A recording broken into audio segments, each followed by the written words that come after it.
He comes and goes without leaving a trace, only appearing at the most critical moments. He's highly knowledgeable, and he likes to share his observations with others. She has a cold and stern exterior, and her spotless battle record has earned her renown throughout Fontaine. Oh damn, She sorry, is an started. unusual-looking Melusine with an equally unique perspective on the world. Hi, Just Cat. Now, their voice actors have all gathered here today to deliver the version 4.7 special program. Yeah. Can't believe we're actually all here. Finally!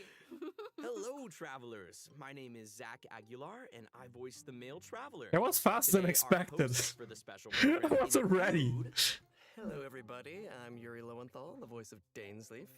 You may know me from all those new character intro videos and occasionally dropping lore on y'all. And I'm Sarah Williams, the voice of the head nurse at the Fortress of Maripede, Sigewinne. She's there keeping everybody all healthy and nice and making sure everybody feels good. And hey everyone, I'm Crystal Lee, the voice of Fontaine's champion duelist, Clorinde. Pew pew pew. Yay, pew pew All pew. right, nice. So we've got a traveler, a man of mystery, a duelist, and a healer. I think it's the perfect adventuring party.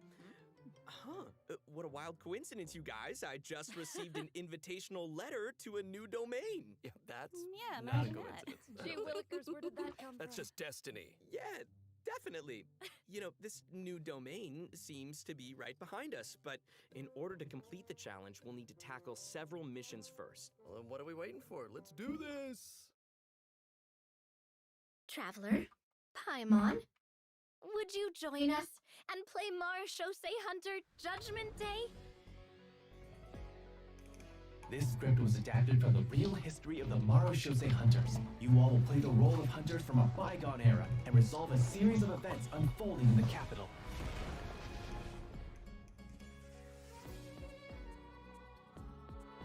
Many of my habits are customs I've adopted from the Marechaussee Hunter tradition. They fought Who's that against little girl, the monsters, Melusine? while I fight against lawbreakers.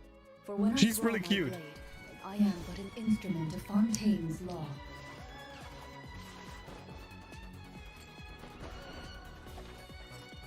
Loaded.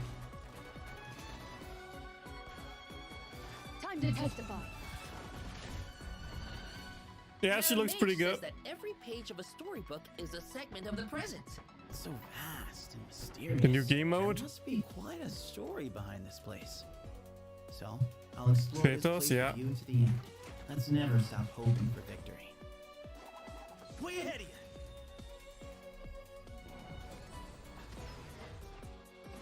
Move or be moved! Not that I doubt your fighting ability. There she is. Sigewinne! So much more dangerous in there than I ever imagined. Look at her! Look at her! Well, if it hurts, just let me know. Pew pew. Let's blow bubbles! Boink. Boink. Oh, they even have little bunny ears to bubbles. Nervous? Just relax. A strange disease, one I suspect that every Fontanian suffers from. But they don't trust me at all. Do you really think it matters whether I'm Melusine or a human? I don't believe Master would suddenly disappear for no reason. There must have been something she just had to do. In the new world, they bade farewell to the shrouded sun. At last, they no longer needed to dwell on their suffering, or try to differentiate Oh. between various thoughts of blasphemy. Such was the price they paid, and thus their souls became cleansed and pure. The way he's holding his sword, he must be a real Marechaussee Hunter. You used it yourself, didn't you? That's why you have a human appearance. That's quite the gamble. But I believe that I am the one walking into a trap. Oh, oh, oh. I shall have my vengeance. That way, Captain Dainsleif could accomplish his own goal. The loom of fate has already been completed.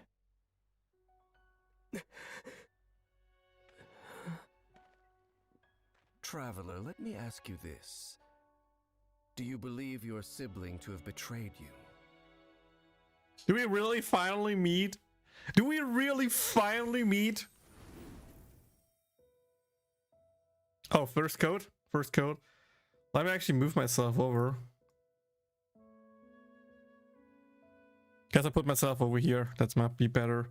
US 2VLGSXCAT9. The code, and let's make that a proper redemption code.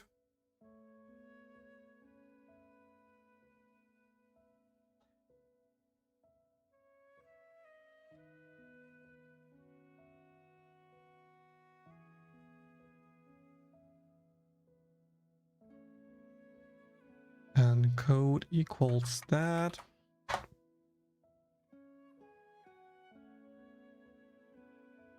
Let's double check that it works. Redeem successfully, boys. There is the first code. Let's pin that.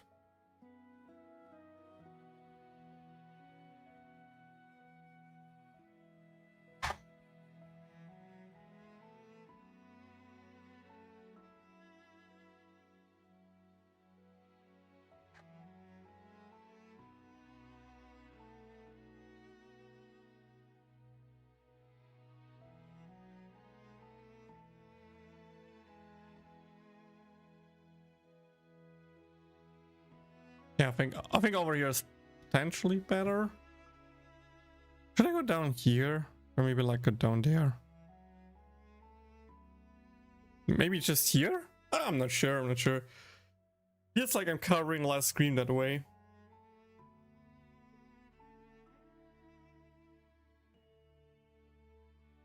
Let's see if the position is bad. I could still move it around later.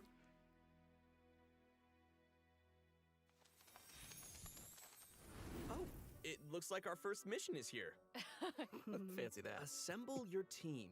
Oh, I get it. Our first mission is to introduce the new characters. Yay! Alright, this is getting exciting. Here it is. Alright then. Well, how about we start off by introducing Fontaine's strongest champion duelist, Clorinde. You would say that. It's true! In my role as champion duelist, my opinions do not matter. For when I draw my blade, I am but an instrument of Fontaine's law.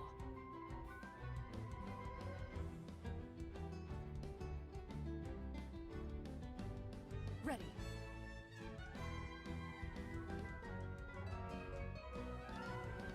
The lightning effect that she gains herself and then like shoots thunder bolts is so cool looking.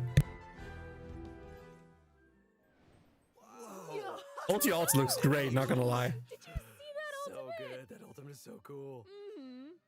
Clorinde's strength actually has a really interesting origin. Yeah, I think I go for Clorinde as well. The good thing for me is that my girlfriend wants to pull for Sigewinne, so she can go for that. Since I lost to Alekino, I also have a guaranteed, like, the next 5 star is guaranteed. So I think I just try and see if I can snack Clorinde. Exactly. The Marashose hunters have a long history. To modern-day Fontainians, they're nothing more than an old legend from novels and plays. It's gonna be hard since I still need to grind a lot of pulls. I have like 15 pulls right now again since Alekino. Sure, there will be more new events coming out and stuff like that, and there is one event I need to do. But yeah, I think it should be doable. I think it should be doable. I have pretty much like one patch now to get her. She actually uses both a sword and a pistolet to attack her enemies during combat. Now, her normal attack deals physical damage by performing up to 5 consecutive strikes. During her charged attack, Clorinde uses her pistolet to target enemies in a V shape in front of her. I should move myself over here so we can see the text. Clorinde has developed a special ritual over the years. She always polishes her weapon before each duel. That is so dignified of her. I know, right? And kind of adorable. Even the champion duelist of Fontaine has a cute side, huh? Aw. Sarah is starting to sound just like Sigewinne. Oh, what? Though it's probably a meaningful ritual for Clorinde, right? That's exactly right. It's a habit that helps Clorinde focus on the opponent in front of her. In fact, Clorinde's elemental skill, Hunter's Vigil, is an ability that demonstrates how potent she can be when she's focused. Ooh. Check this out. Dude, look at all these stashes. Unleashing Clorinde's elemental skill will cause her to enter the Night Vigil state. During this state, Clorinde can unleash 2 different types of special attacks. Her normal attacks will be converted into Swift Hunt pistolet attacks, and her elemental skill will be converted into a lunging attack, Impale the Knight. Huh. It looks like Clorinde gains a bond of life during her elemental skill. Does the skill have any additional effects? Oh, good perception on those eyes, those Swift Hunt Pistolet attacks increase Clorande's Bond of Life. And her lunging attack, Impale the Knight, will clear the Bond of Life. Wait, so she accumulates the bond with one hand and then clears it with the other? Oh hey, that's a really good explanation. Yeah, Clorande's special attacks have different effects depending on the value of her Bond of Life. So when her Bond of Life is like relatively low, her Swift Hunt Pistolet attacks have a piercing effect, and they deal greater damage. But when her Bond of Life is relatively high, her lunging attack, Impale the Knight, has a greater AoE and deals higher damage. Again. Okay, so yeah, 2 or 3 basics with like the can and then just use the dash seems to be the thing. We need to wait for the math, for the numbers, to see if it's better to actually go with 3 attacks and ignore at what point each trigger conditioning is true or not. But it seems like fun gameplay. It's just pew pew pew dash, pew pew pew dash, pew pew pew dash. This unique talent allows different healing effects to alter the pacing of Clorande's gameplay. So travelers can experiment with a variety of different tactical combinations. She can even heal herself with that. Damn. Although Clorinde is most renowned as a champion duelist, she has never forgotten her identity as a Marashose hunter. So, during her elemental burst, Last Lightfall, Clorinde draws on her Marashose hunter heritage to unleash an ancient skill that empowers mortals to fight deadly monsters. This ability allows her to swiftly evade enemy attacks and strike her opponents. Her burst deals AoE electro damage and grants her a Bond of Life based on her max HP. Wow, that's so cool. But if that power is designed to fight monsters, is it really okay for her to use it in a regular duel? Good point. I think Clorinde just has to adjust the amount of force that she puts behind those blows. Okay, Bond of Life on the ulti, so you use it while you're in the state of her E to then just instantly dash. AK also kinda instant heal, just at least a little bit healing. Reaction. The electro damage dealt by her normal attack and her elemental burst will increase based on her attack value. Though, note, there is a ceiling to the damage bonus that she can gain from this effect. Clorinde also has another passive talent called Lawful Remuneration. If her Bond of Life is greater than or equal to a certain percentage, then a change in her Bond of Life value will increase her crit rate. That's right. And while she's in the Night Vigil state, the percentage of healing converted into a Bond of Life will increase. Wow. Yeah. And finally, that's being interesting. A champion duelist gives Clorinde a strong familiarity with all the regions of Fontaine. So, when she's in your party, Clorinde can reveal the locations of Fontaine regional resources on the So you literally need to decide on when you want to heal her to increase her damage versus actually keep her low for the bonus damage, kind of like Hutao a bit. So, Clorinde is usually pretty stern and composed as a champion duelist, but I wonder how she unwinds. Like, does she have any hobbies? I'm sure that she has some interest outside of work. I mean, she's always accepting cosmetic products from Sigewinne and making sure to return the favor because she's sweet. Aw, and yeah, of course she does. Clorinde is an But damn, we all can agree that her animations look sick, dude. They look so clean. Won't just have the chance to learn more about the Marashose hunters during her story quest, the Raparia chapter. They'll also get to join Clorinde on a very special tabletop troop adventure. Woo! I love TTRPGs so much. Ooh, I know, I'm so excited. Yeah. And with all of that, that is all the information that I have to share about Clorinde. So, next up, let's introduce our adorable little Sigewinne. Oh, yes. Okay, sorry. Too excited. Hold on. We gotta look at her demo first. Yes. Show me Sigewinne. One body, so you gotta take care of it. But it's just as important to take care of your mind. God, she's so cute. Hold still. Oh my god, the animation, dude. Ah.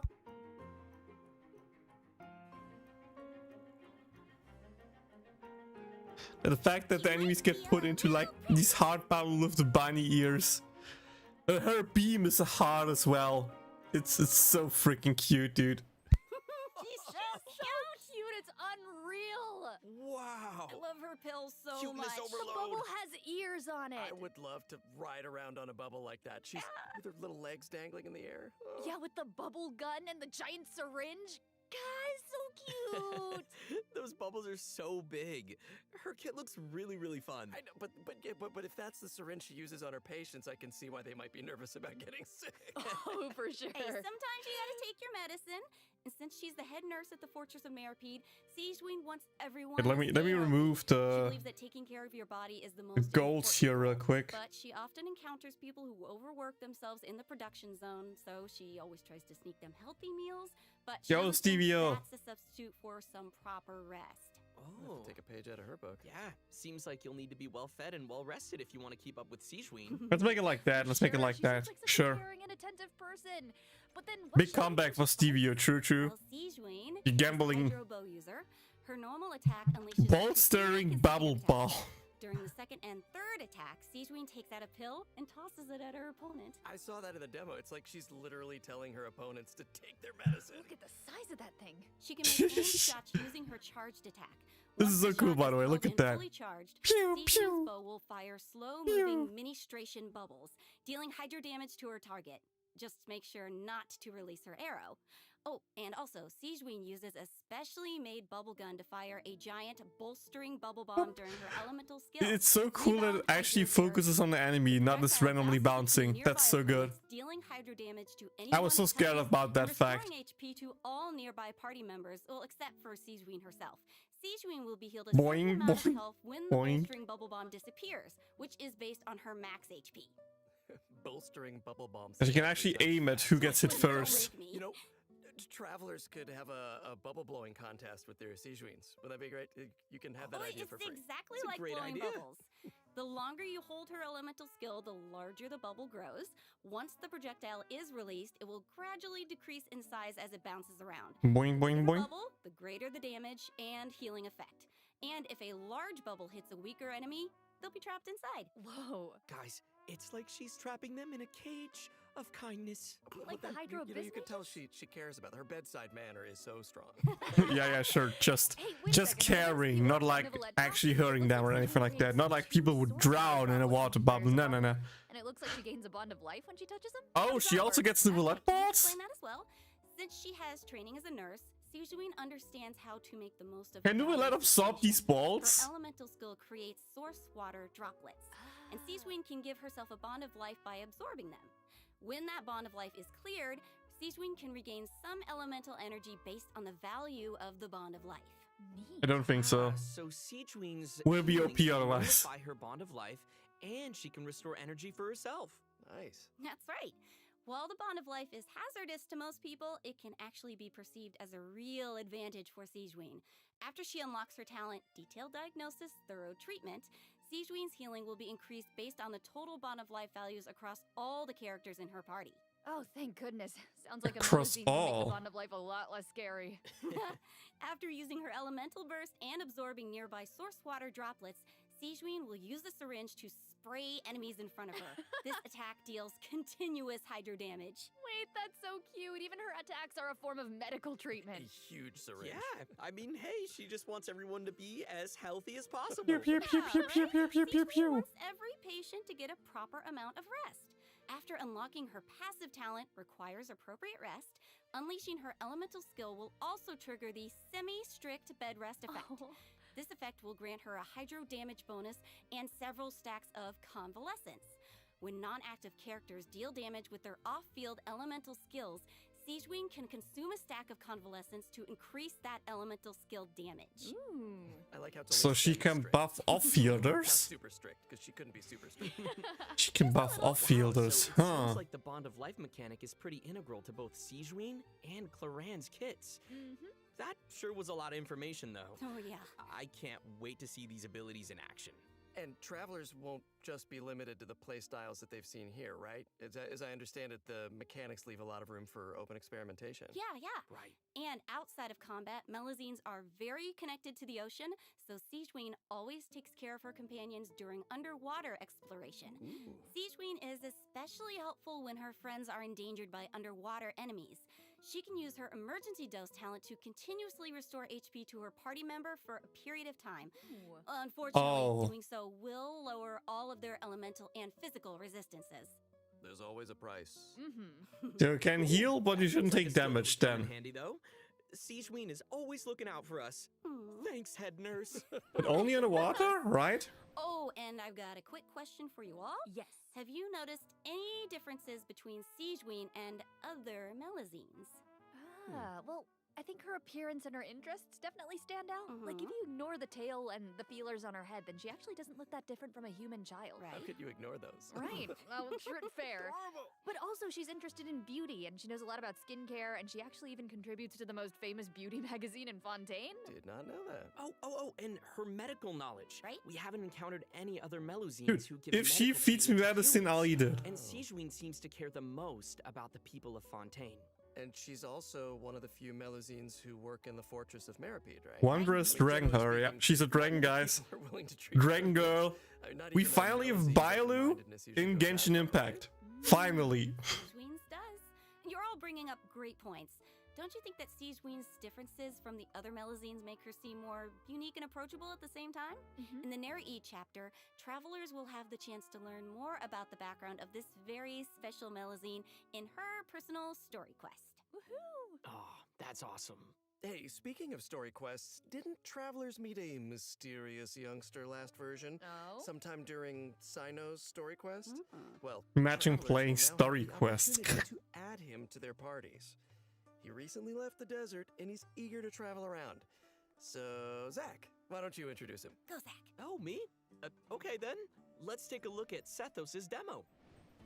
If you're always asking why, you end up thinking yourself into a corner. Sometimes it's better to let go.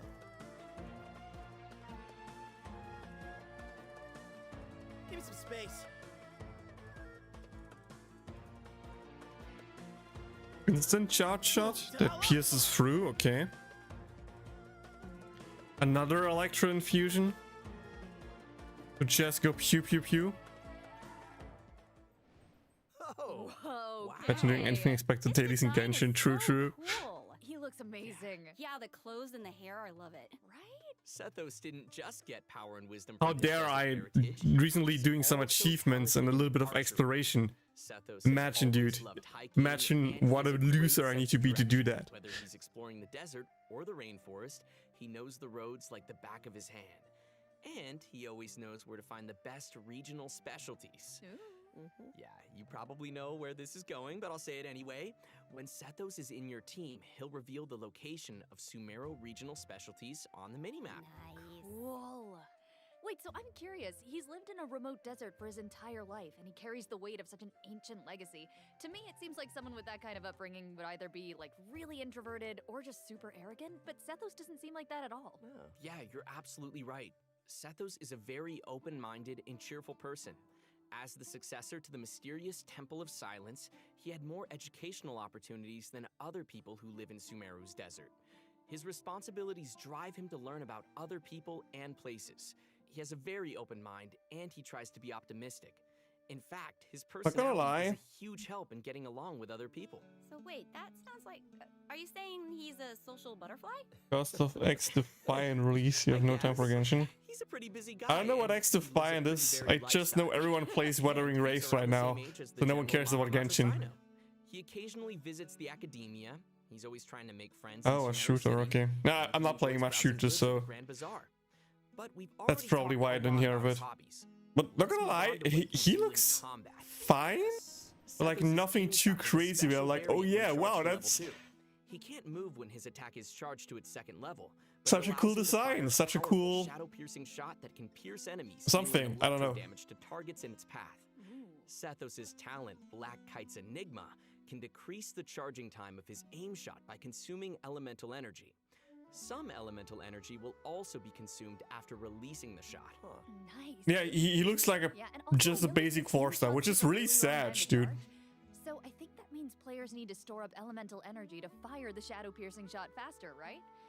I mean, after seeing how cool 4-stars they made with like Kirara, aka making something special, even Lynette, like Lynette and Freminet looks more special than him. He literally just speaks generic 4-star, which is really sad. Elemental energy whenever a hit on an enemy triggers an overloaded, electrocharged, superconduct, electroswirl, quicken, aggravate, or hyperbloom reaction.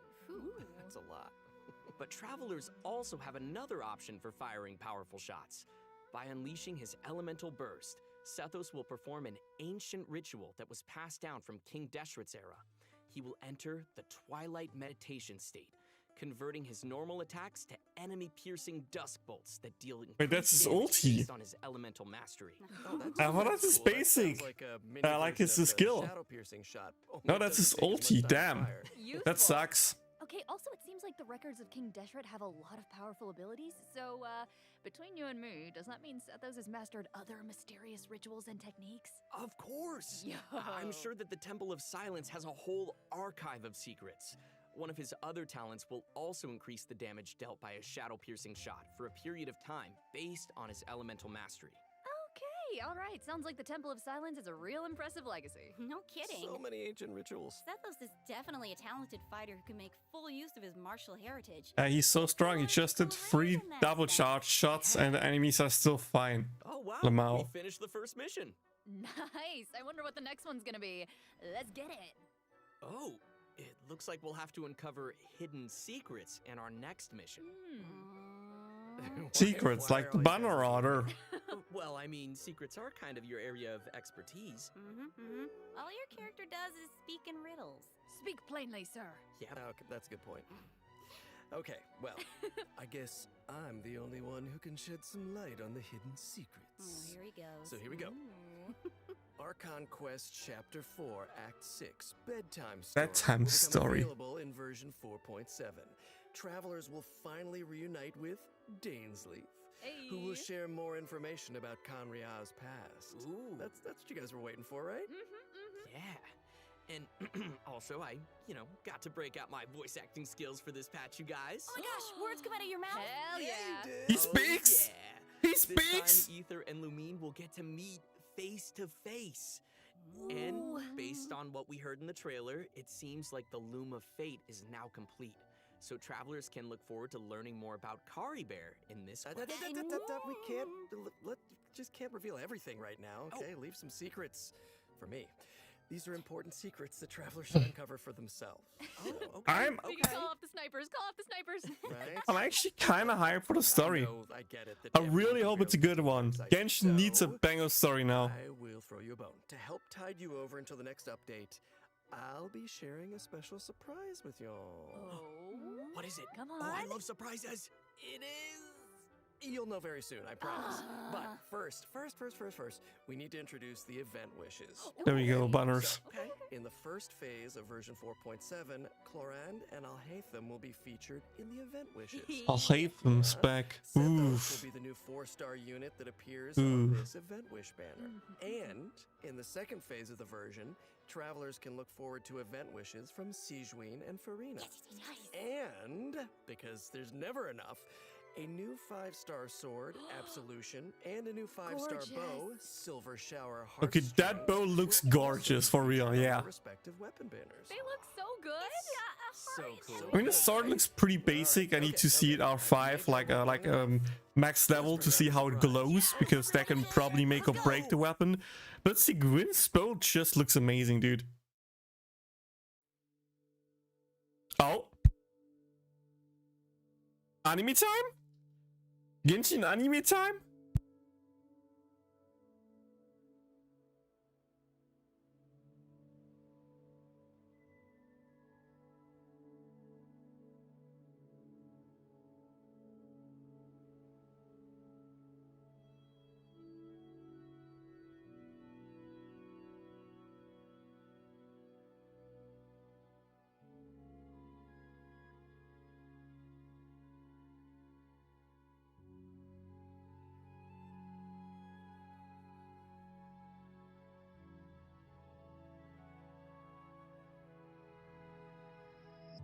Traveling in the night you lift me in. I feel you in Dallas blue of wind. Even over I can point you out. The answer is not far off now. Cuts are clean, dude. This journey of ours has been bittersweet. Close my eyes, wondering what you would have dreamed if you were here standing next to me. Would you know how I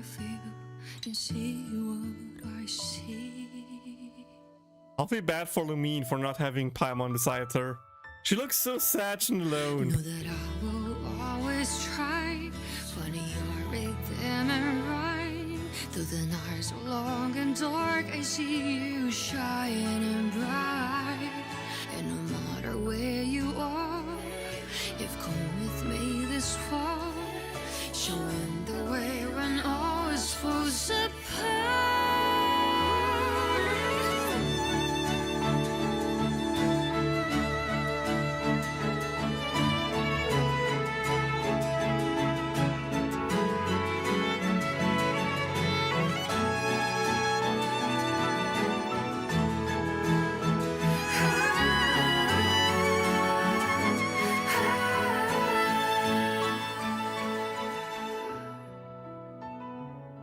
When the snow all melts away and the ice fine alley breaks, have you taken off?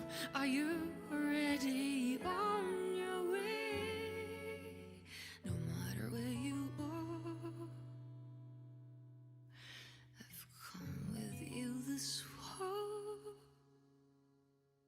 You think it's Amor? Could be, could be. Our paths will surely cross.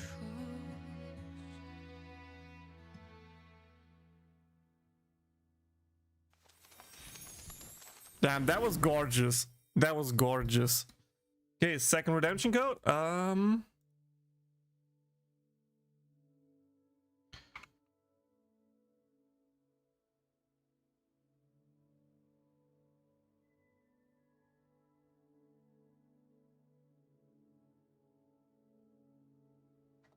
I think it should be this one. Let's see if it works.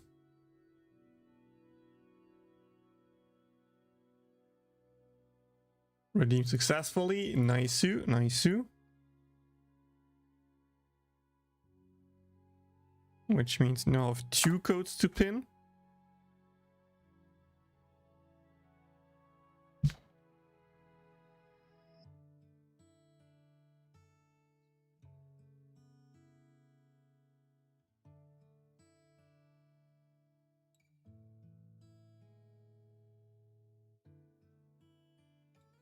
By the way, YouTube chat, let me also send the codes over there real quick.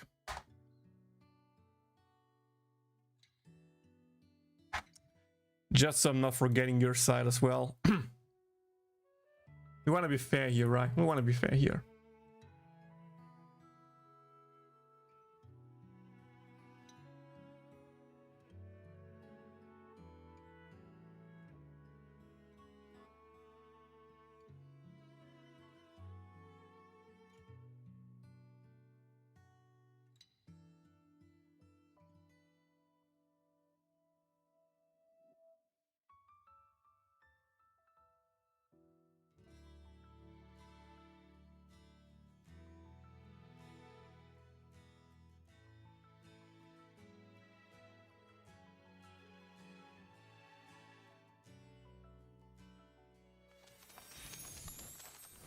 Welcome back, travelers. Thank you. Thank you. Hey. I think it's about time we introduce this domain behind us. Yes, New yes, game bring mode. on the challenge. I'm so ready. Dun dun You dun. sound Dun, dun, dun.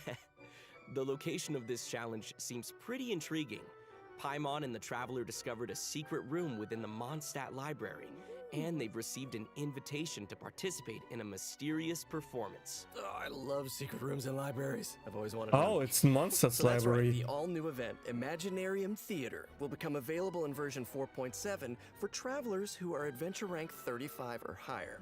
Nice. Wait, so this is a library? Mm-hmm. Wow. The coolest library. I know, it looks a lot different from what I imagined. It's huge. Yeah, it kind of looks more like a magic castle. Right? Oh, So cool. cute. I would live there. Please. So, travelers will encounter a concierge in the area who calls himself Wolfie. Aww. I know, he's so cute. Oh, yeah. He'll reveal Oh, that he this room walks was around. created by a mage, Oh, and that he's cute. waiting for a guest to take the stage. He is also a poet. That guest will hopefully put on a magnificent performance by becoming the main character of the mage's story. Bring on that main character energy. Mm-hmm. Ooh. After arriving in this room, travelers just need to interact with this strange book in order to participate in the Imaginarium Theater challenge. Wow, that was fast. But what kind of challenge is it? Oh, let me tell you. Imaginarium Theater contains a series of combat challenges with different 6 battle characters. conditions. Now, only characters who wield specific elemental types will be allowed to participate. So travelers will have to select characters who meet the requirements of the challenge. Oh, I get it. But what if we don't have enough characters in our roster who meet the requirements? Good thinking. But you won't have to worry about that. Because first off, 6 characters will be designated as the initial lineup for each challenge.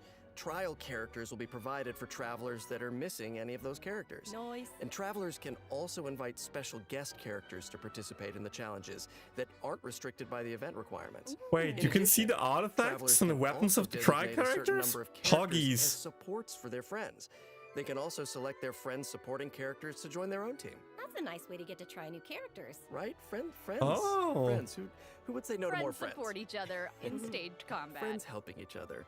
And during the current So I need my challenge C6 period, friends those 6 to let me their designated characters, I who make see. The initial lineup will gain fantastical 70 blessings. days This will remaining. grant them buffs that remain potent even outside of the Imaginarium Theater challenge. Wait. So you're saying those buffs aren't just active during the challenge itself? Yes! Wow. You're kidding. Wait, okay. The mage behind the theater must be super powerful. Wait, what? Super powerful. Permanent And stats? I know that everyone's probably wondering why it looked like we had to select so many characters just now, but characters will consume vigor while participating in Imaginarium Theater combat challenges.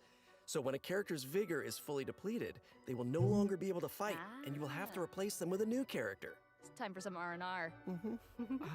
I get it. So when you select your characters, you have to pay attention to how well they work together. Yes. And also how well they can fill in for each other. Exactly. Involved strategy. And I should also mention that not all selected characters will immediately appear in your team. Some characters can only be gathered by progressing through the story. They can formally be added to your team at the end of an Imaginarium Theater battle, or when you encounter certain special events. Cool.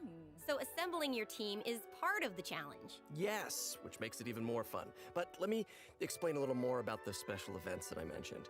Travelers can choose to spend Fantasia flowers to trigger events during the story.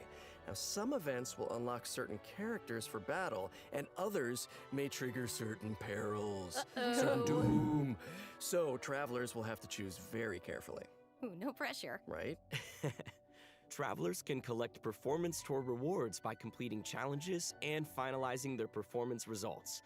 The first time they complete a challenge, travelers will also receive a debut performance gift. Ooh, presents. Travelers who feel particularly confident can try to attain the Star Challenge condition during each That's a stage. multi at the end, They'll be able right? to obtain different levels of performance medals that correspond with the difficulty of the challenge. These medals can be displayed on their profile. Go ahead and show off. And that's not all, right? Travelers can also obtain toy medals during this event, which they can exchange with Wolfie the Concierge. In return, travelers will receive special poses for their characters when taking photos. Awesome! Right? Wait, you Travelers can will be able to take all character sorts of new poses. cool pictures. No! I am excited to see new poses. Me too. I mean, and also better more than poses will be spending added whenever money. Imaginarium Theater is updated. Yes. But like, And finally, each performance in the Imaginarium Theater has several difficulty levels, and each one has a different number of challenges. Higher difficulty levels will yield even better rewards. Bring it on. As Wolfie the Concierge likes to say, When the brilliant golden glow of the treasure beckons, don't you hesitate. Just go open it. Aw. That's amazing. I don't know, somehow I still didn't all make him the event enthusiastic. rewards are displayed. Of course, Please check the it'll take time corresponding for game travelers content to after the raise update for more necessary details. characters and understand how they fit into this new challenge. And I'm sure travelers are always looking for ways to get more primo gems. Always. Just said the magic word. Gimme. Each month, Imaginarium Theater will alternate updates with the Spiral Abyss. In Yep. addition, the total rewards that can be gained from the Spiral Abyss has been increased from 600 Primo Gems to 800 Primo Gems. Yes! Yes. Yeah. We More get 1.5 information will be available across more. Genshin Not Impact's even. official Woo! social media accounts, so keep a lookout. Aye, Captain. Ooh, the background is changing. Ooh, here we go, here Let's we see what go. else this version has in store. Yes, please. Oh, new event Mutual weapon. security enhancing simulation. Huh. I see some hilly churls and ruin guards, so I'm assuming this is one of those monster fighting events. Yes, sort of. Travelers won't be engaging monsters directly. Instead, they'll be able to command monsters to fight in a cooperative simulation. The Millilith will be hosting a strategic war game to improve their understanding of security needs throughout Tevat. They'll be accompanied by representatives from Mondstadt's Knights of Favonius, Inazuma's Yashiro I'm really Commission, curious for the theater Sumeru's mechanic. Corps of 30, and Fontaine's First up, Special does it work in the Patrol. Spiral Their Abyss? joint So if we get exercise is intended to get the improve buffs from the military theater, tactics do we have an across the easier time in the Abyss? Is that how it works? Wow. How hard will the theater Making this be? event sound really official. That was my official And voice. yeah, I'm just curious to see how it As I was goes saying, and how it especially you can play plays. two different Is it kinds just of the same as scenarios in Abyss? an You event. run through it Assault just to be scenarios and done with it, defense or will it scenarios. actually be As fun special representatives content? to the simulation, travelers will need to analyze enemy formations and deploy the best units for Oh, completing let's the challenge. go. In Okay, assault show me scenarios, how you you only can need to control select them. your Show me combat how you can units and control them. deploy them within Please, your staging please area. show me how So you once use the them. scenario begins, the unit will automatically start attacking your opponent. So sit back and I don't know if you can relax when these things are coming at you, but try. Clearly Oh, not. okay, so you place them Okay. and just okay, I'm auto gonna give this battle. a try. Ooh, brave. Yeah. Oh, it's tower Uh, defense. How come my hilly churl archers got wiped out so quickly? Oh no. Okay, sorry, I forgot to mention something important. You Sorry. know. I know. But here, we can fix it now. Some types of combat units are more effective against others. Ranged units like hilly churl archers are vulnerable to melee units like mighty churls. But don't fret. you can It's turn just a bad tower situation defense around game mode if you again, choose the but best with unit to monsters. tackle the opponents on the battlefield. Just choose the best unit, Zach. Exact. Just choose the best units. Just dude. choose the best unit. Simple fix. Simple fix. In defense scenarios, you need to deploy units to effectively counter enemies who are attacking from multiple directions. So, defeated enemy units will drop support beacons, which can then be used to deploy additional combat units and frontline structures. As the unit's commander, travelers can use their leadership skills to create favorable conditions for their team. And if they're successful, then travelers can obtain various rewards from the Mutual Security Enhancing Simulation You like event. rewards? These rewards include Primo Gems, a Crown of Insight, and a 4-star bow, Cloud Forged. Oh, gimme! Forged. Okay. And next up, we're introducing another combat-related event, Endless Forms Most Martial. Oh, okay. I'm guessing that this one is gonna test some different skills. Yeah, you betcha. In the previous event, travelers only got to simulate combat, but the environment on a real battlefield is way more unpredictable. And that's why it's important to come up with combat tactics on the fly and take advantage of battlefield conditions. So, in Endless Forms Most Oh, okay, Martial, just that, travelers okay. will have to defeat enemies Just according to the battle special things, as rules of usual. each stage. For example, some challenges may require travelers to defeat enemies affected don't by like the when I do try electrocharge characters. condition. Makes And sense. that is the only way to accumulate progress. But I towards think the for challenge Theater goal. Mechanicum, try Now, once they characters are satisfy the fine. requirements, they'll be able to earn. Well, for this one, I think try characters will just suck. Yo, League! You're missing some Poggy Genshin So content. this is one of those challenges Hi. that requires you to strategize. Indeedy. Oh, okay. Let's move on to our next event. I'm gonna try this announcer voice. Yeah. I've gotten a report about a loud boom that just went off in a rather unremarkable part of Fontaine. Uh-oh. Ooh. I like that news. Fun It must fact, have come from that Spinosaurus are my crocodile-shaped favorite cannon. dino. That thing looks pretty scary. Never fear, viewers. I wouldn't worry about it, actually. Shoo. This cannon was modified by a Fontanian engineer. It's now just a toy cannon. Would be that you Poggy can for still use to play the fire game. True, hydro true. bullets. So, Time to replay it. fun with it. Oh. Okay. Oh, yeah. Well, why not indeed, if that's the case? Travelers will need to allocate energy to the cannon and choose the correct firing mode to Rips, destroy Evio. as many target balls as possible within the time limit. They'll even be rewarded for their trouble. Was there ever a doubt? In order to keep the event interesting, special types of target balls will appear during the challenge. They will produce different effects when they are destroyed. So, be sure to check it out for yourselves in the new update. You guys, that's my kind of old school arcade games because I'm an old school. No, I'm just old. Anyway, No, it's like, oh, no, not our that. next event takes place in the land of Mondstadt. Travelers will encounter a familiar light novelist who recently completed a new script. Travelers who follow her script will be able to embark on a wondrous journey of literature and imagination.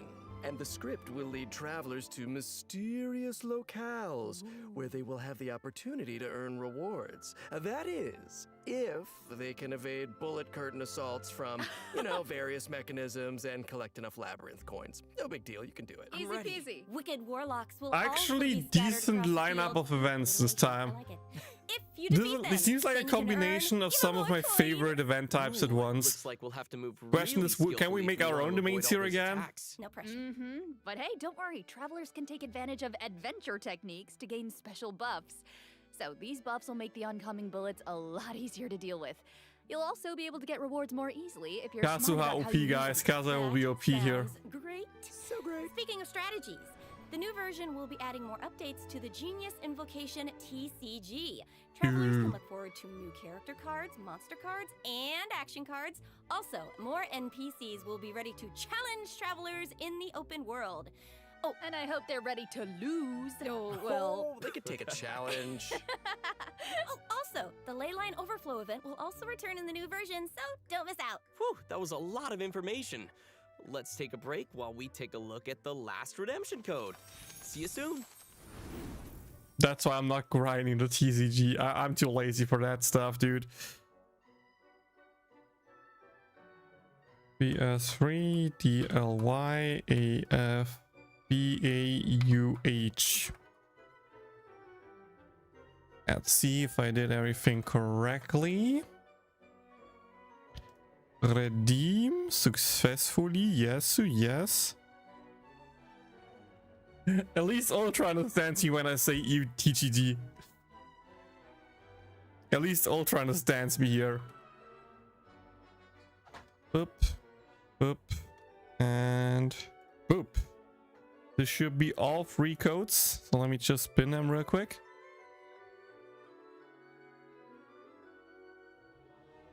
Hey, the new stuff seems fun, okay? The new stuff in Genshin seems fun. And I had some events in Star Wars where I'm also like, yeah, no, that's like, meh. Like the cocktail drinking game, I mean, it was cozy, yes, but like, I didn't have fun. Really, since it was like, just like, click on stuff in a specific order and that's it. Like, it...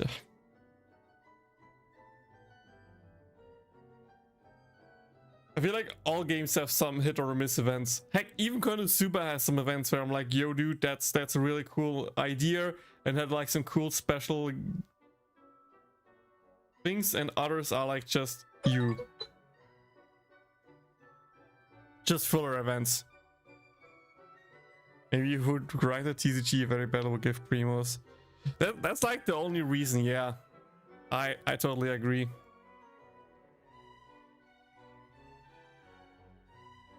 Like the fact of how much you can play and grind it and how long it takes just doesn't validate me the time I need to spend on it. Everybody, We're back. Hello. Welcome back to the version 4.7 special program. Looks like we completed this domain challenge. Was there ever any doubt? Piece of cake. Yeah, okay, the monsters are there after the Now event, that's it's time true, to League. tell It changes the everyone map a about little the bit. new optimizations in the latest update. Yes, please. First up, the encounter point system for collecting daily commission rewards will now be unlocked at adventure rank 24. Hopefully, this helps travelers level up more quickly. Nice. And now for some really exciting news. Traveler's max resin will be increased from 160 to 200. Yes. Nice. Matching every Notice from the 200 video stamina that and still version overflowing. 4.7 will have some other optimizations. Be sure to check them out for yourselves in game. Yeah, more friend players and main stat selection on quick artifact equipment. All right, that looks like all the information we have to share today. Bye, travelers. What? Just kidding. Wait. Yeah, I'm like just I kidding, say, I'm the just kidding. earlier Of stuff course I wouldn't were sign more off pop. without giving you guys I'm the just chance saying to that like the talk about mixing your time thing here on and this the special museum thing program. were How was kind of it? boring. I have things to But it has say. some really good stories and things. I'm I agree with that. so thrilled to join this amazing voice cast, and I'm excited for everyone to get to see Sigewinne in action and add her to your parties, I hope. And That's why I say just some see are how really good, some are more on the mad side. pills and her adorable little syringe and take it. Oh my god, and like, thank you very much. Yeah, same here to everything that Sarah said. It's such an honor to join the cast. I am so excited that Clorinde is finally coming out. I hope everyone has fun. She's coming out, like, boys. meeting her and learning more about her. And also, Yeah, I'm really it's excited cool for that these it fills combat up the events. I map, don't know but about like you guys, I've been playing gameplay-wise, this it was game, rather and meh, my as you favorite thing is said. beating Yeah. things up in this world. Like No, me that's too. the point in Love Star fighting these Rail. monsters. Star Rail, even in meh events, at least give you something. Kind of like how in Konosuba you at least get a welfare. That's this game, so most of the time not really that hard, but it is something new. It potentially is a new outfit. And in Star Rail, it's like at least some NPCs looks more lively in the world, stuff like that. But it's not like this. Oh my god, you need to play this event. It's so been absolutely freaking good, awesome dude. doing this with you guys. I'm so excited for Imaginarium Theater, of course, all the new characters, and the new Archon quest because I got I some really new think it's voice sad that most lines. Genshin events just disappear off the map after they happened. More. Awesome. Like, Well, for thanks example, the coming, potion shop. guys, and Couldn't they see just y'all move the in-game. potion shop a bit to the side and just leave it there? That it looks like, yeah, some NPCs are there from time to time. The fact that we have so many limited maps, it's just sad. Oh. Ooh. Nadlan dinos?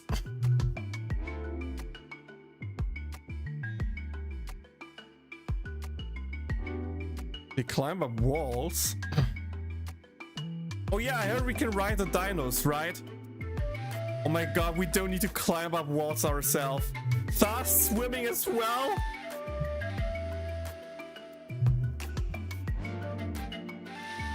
Okay, that seems like fun. That seems like fun.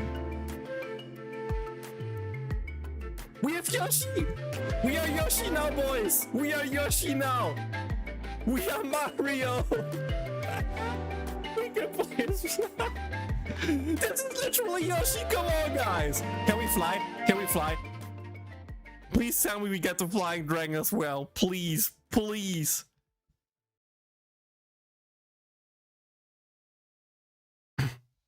Resin kits kept every time, and now with 5 condensed, it will change nothing. Want to spend it and get nothing for it, do it. And if I don't want to get trash out effect, I won't spend it. Flying Dragon would be really sick. It's not an event, dude. League. That was the new region. That was Natlan, the new region. And it looks like you can explore the region by, you know, jumping into the different beasts there. At least I would expect that towards the end of the story, you can actually unlock the flying dragon and fly around. At least in Nafla. That's my current prediction. Might be wrong, but the fact that they literally make like mountains climbable, I don't see a reason why you shouldn't be able to fly around. Doesn't Nafla only come out after 4.8? Yeah. Dude, Fontaine was already also getting like an early release feel. The same with Inazuma back then. You get a trailer like 2 months before, or like 2 patches before. Then on the patch before, you get the big reveal of the new region. And then you get the new region. That's normally how it is.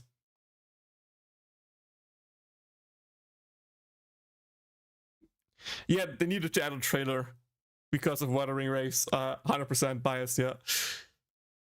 But yeah, like the one cool thing about the 200 resin cap is like I use my resin. I'm stupid. I use my resin because I like building my characters, right? And the chance of having more stuff is cool. The one big and important thing about the 200 resin cap is now it takes 24 hours to charge your resin from 0 to 200. Before, if you only logged in every 24 hours, you will always overflow a lot of resin and just lose it.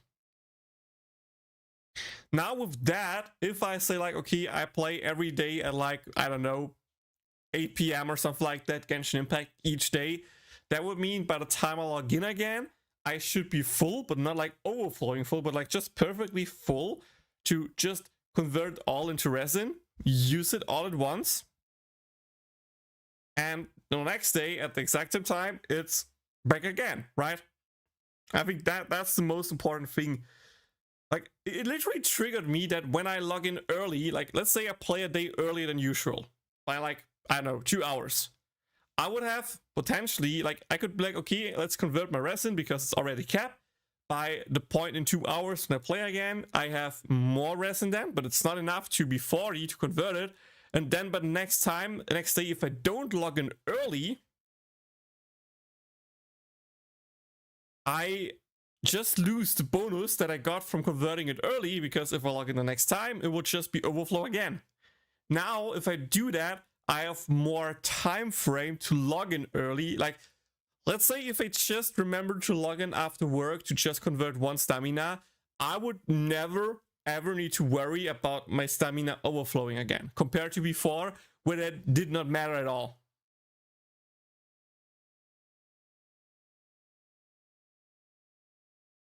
Best case is if energy needs more than a day to refill. Yeah, that's 100% the best case. But Genshin could never, guys. Genshin could never. Ah.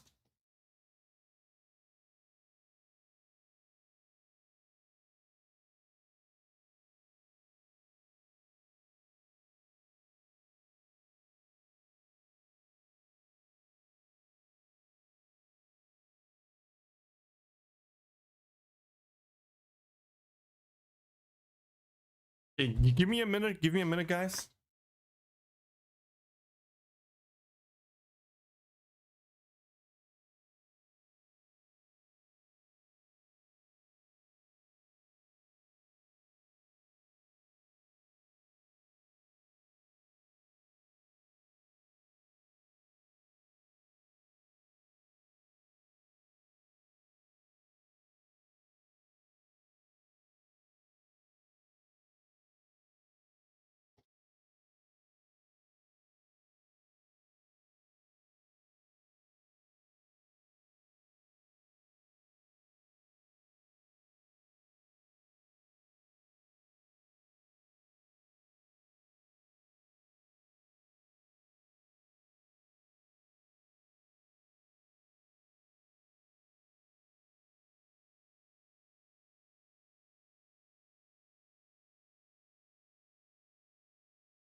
Hey, sorry, I just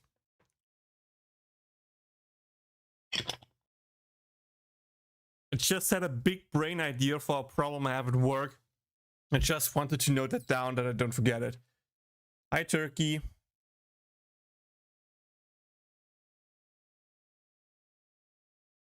I'd love to hold more condensed so I could just do a 20 times grind on a weekend or so. Yes, that would be perfect, but that's a problem with current game design. People want you to play every day. And by giving you an option to pretty much just don't play every day, will be like, yeah, it's fine if you just log in once a weekend and play a bit more then, instead of playing it every day. They don't like it. I don't know why, because I hate that. I think it's absolutely stupid. But yeah, that's... Wait, did I forgot to update my title on the Twitch side?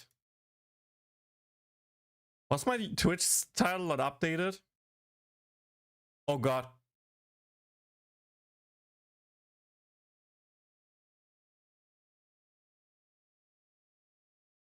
What number at the end looked better?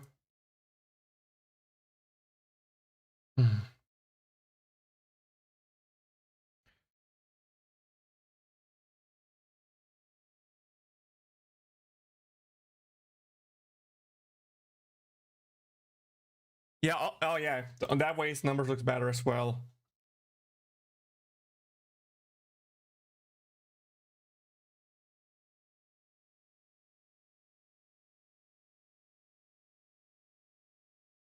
Okay, did it now update properly? Did it now update properly? Yes, okay, that looks better. Let me update the YouTube side as well. Dude, I don't know why, but sometimes OBS, if I press update, it just doesn't update until I press it a second time, which is so weird and annoying. I had that happen before, but yeah, it is what it is, I guess. It is what it is. Summons will come later anyway. It's not like you guys lose out on anything. I still do the same thing. It's just irritating for people who don't watch my channel if I stream the Genshin live stream in the one category. Oh god, that's stupid.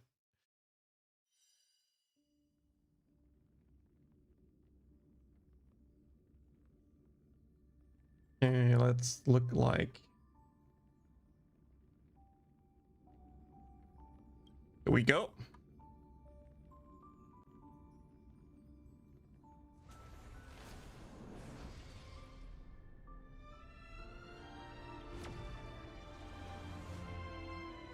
Like the thing, I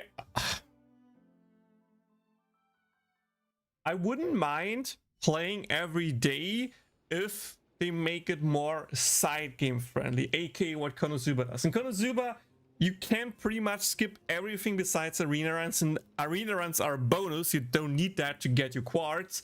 You can do everything in such a short amount of time.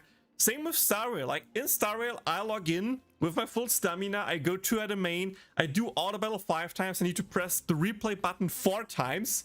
And by the end, I can then just collect everything. Worst case, send out my exploration things. And I'm done with Star Rail. With as much as logging in, teleporting to a domain, pressing a button a few times, and that's it. It's kind of the same with Konosuba. Sure, in Konosuba you need to navigate the menus a bit more, but for that you don't need to actually play any stages. All the stages you need to play, you can just skip it, or at least do the autoplay if new stages drop. So Honkai Star Rail and Konosuba are great in that regard, and I think Genshin is a perfect example of an absolute garbage side play game. You need to move around manually. You need to battle manually. You need to collect everything manually. Like, yeah, recently they actually added some buttons to make stuff like that easier. Like finally being able to have a button to just dispatch and collect all expeditions. But like, how took that 4 years? How took that 4 years? Please. It's oh, it's so dumb. It's so dumb.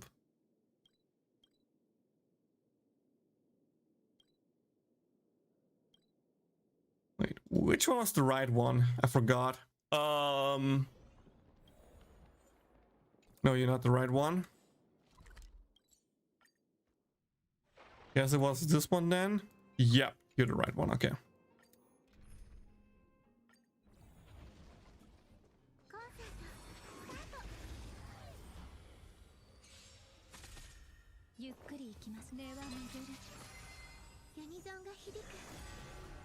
You know, now I can actually move myself over here to the side again and display that and that. There we go. I mean, it's pretty hard to make in real-time action open world games side game friendly. Dude!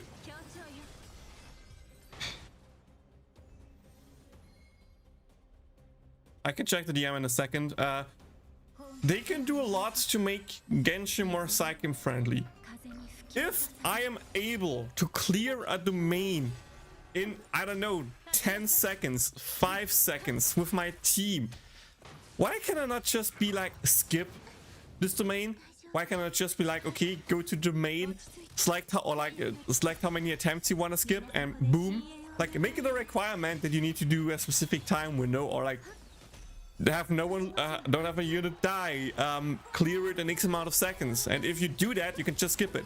They could just do that, or like let me do the battle once and let me collect the rewards 5 times. There's no reason to force me to do it that often. There are some domains I can clear real quick.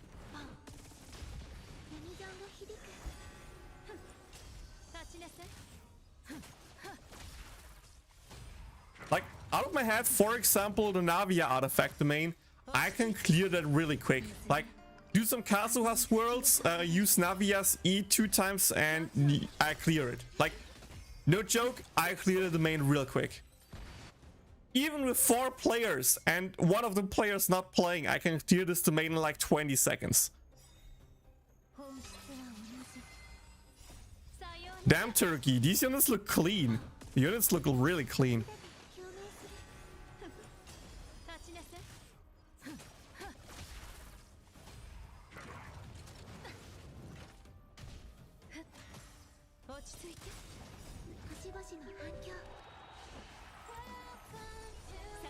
Okay, let me start Genshin real quick.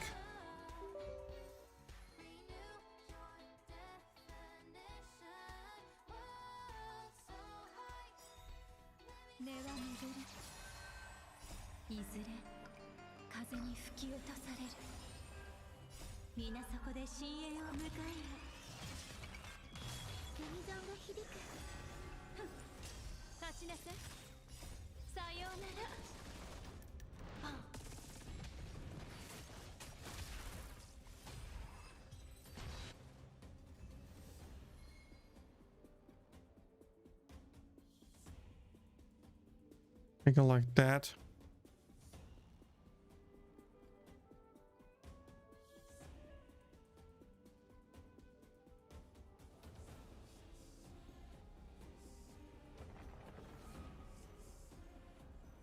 Okay, New Year don't sell us. I only have a multi as well now, Turkey, or a bit more than a multi, I think, because I used it all to get the bell.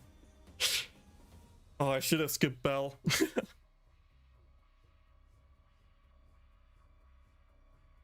The units, Kazuha Navia, as I just said. Even just freaking Nouvelette can clear stuff so easy, quick. Speaking of converting stamina, ha ha ha ha ha.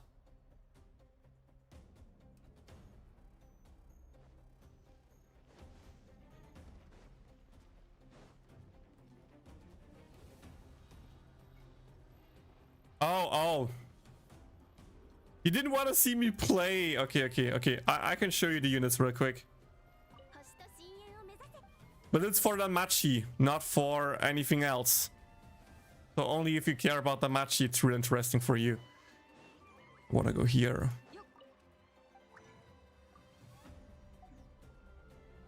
Would I never mind? Okay, I need to clear the boss real quick then.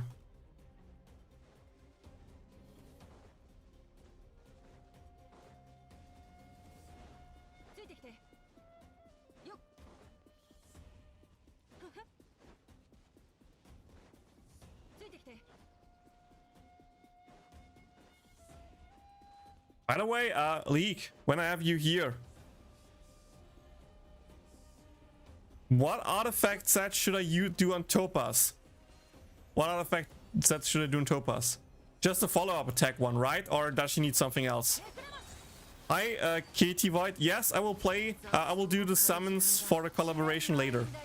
At 5 PM UTC +2, aka 5 PM my time. Which should be in like 2.5 hours, if I remember correctly.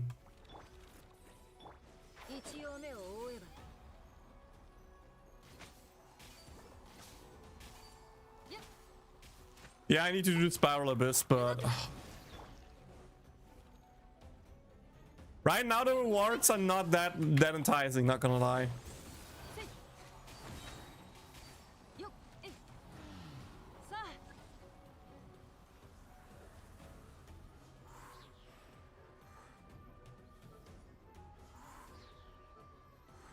Follow-up set is the easiest, as far as I see. The diver set is a little better. Okay. I mean, I think, like, I would love to just grind the debuff set more, since Doctor Ratio also want to use that, right? So I can use it to grind both these units and also try to improve my Acheron.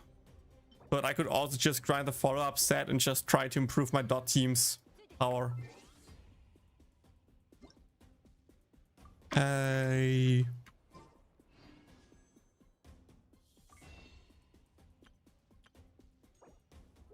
Question for me is, do I... In a team of Dr. Ratio and Topaz and Robin, does any one of those have a debuff?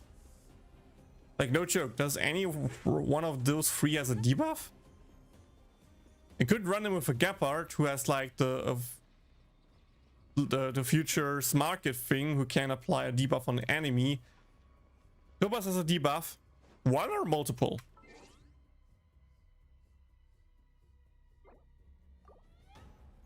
Yeah, let's remove Genshin then.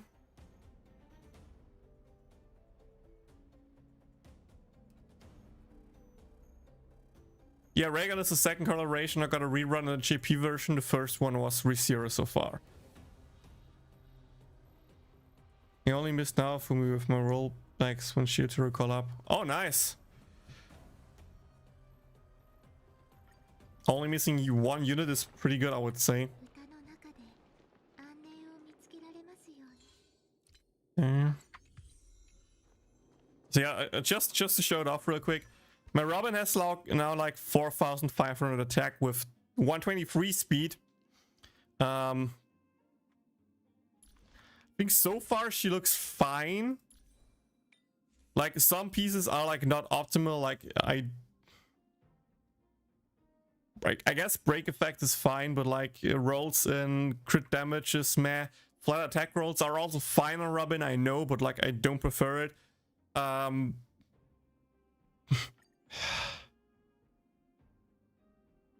It's fine. Like I think this is like one of my worst pieces. I wish I had energy recharge regen with attack percent. I just don't have it. This also has like 2 rolls in attack percent and 1 in break effect. I mean, it's fine, I guess. They are fine. I think saying they are fine is okay. Like this is probably the worst piece she has still, with like 3 flat attack rolls. Look, maybe I should actually just grind this domain a little bit more to see if I can get something better for her, or increase my Kafka or my Black Swan.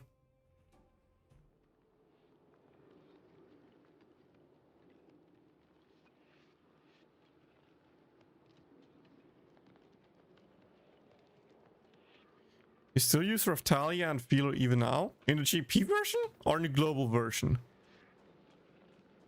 In the global version you can use them still, yes. In the GP version we just have way better units. But of course you don't need to run the newest units. You can just do that. Actually, let me do one thing real quick.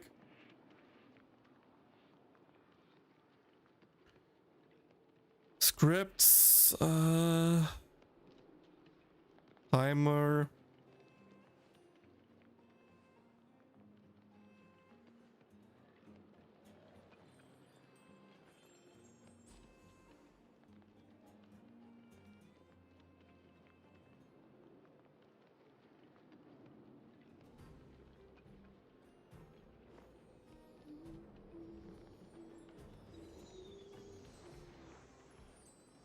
I think there doesn't...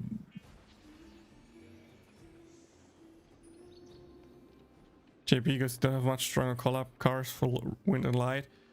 I'm not even talking about collaboration characters. I mean, yes, Light has gotten some good Light collaboration units recently, but we have Forbidden Cecily, we have Cesta as good Light units, we have the Bikini Leah. There are good non-collaboration Light units.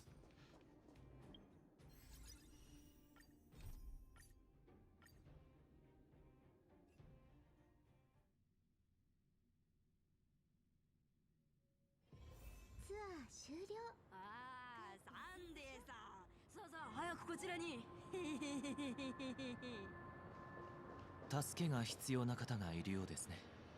見に行きましょう。サンデーさん、これはどう思う？見えますか？あの空の月。このスラーダのキャップと同じ大きさですよ。Yes, because it's really far away. 手を伸ばせば掴んで懐に入れられそうじゃないですか。ねえ、そう思いません？月大劇場のことを言っているのですか？ええ、ええ。私と来たらきっと家を長く離れすぎてせいであの月が恋しくなったんでしょうね。でもそんなのはどうでもええ。我らがピノコニー大劇場は月よりずっと明るくて美しい目の保養だ。あいつらは家財道具を売り払ってまでピノコニーに行くのはやめらなんて言ってきましたが、まったく浅はかな考えだ。How can you not sell everything for that? どうしてそこまで。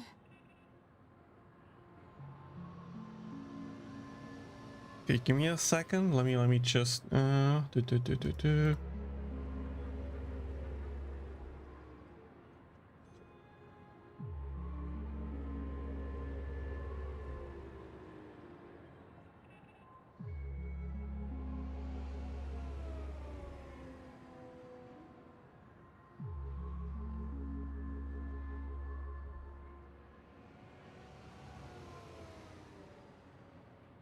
give me a second. You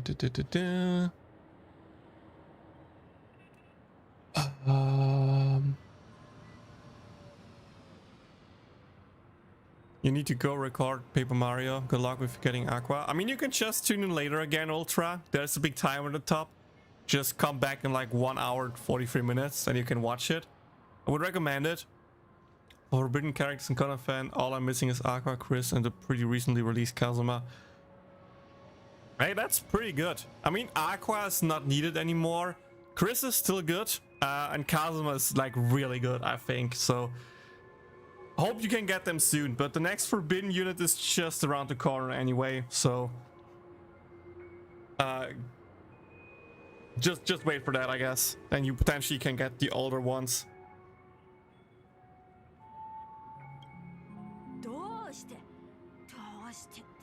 故郷の暮らしは苦しくて人間らしく生きることができなかったからですよ。やっぱりピノコニーはいい。ここには美しい夢しかない。苦しみもなく明日のために悩む必要もなくやりたいことは何でもできる。これこそが生きているということだ。最高。これは本当に生きていると言えるの？お嬢さん、今なんて言いました？よく聞こえなかったんですが。何でもありません。ほら、グラークス通りは車が多くて危険です。ハウンド家の者に近くのエディオンパークまで送らせますから、そこで引き続き美しい夢を楽しんではいかがですか？ああ、あなたの言う通りですね。さすがは美しい夢の導き手、私の救世主だ。それではまた、サンデーさん。話に付き合ってくれてありがとうございました。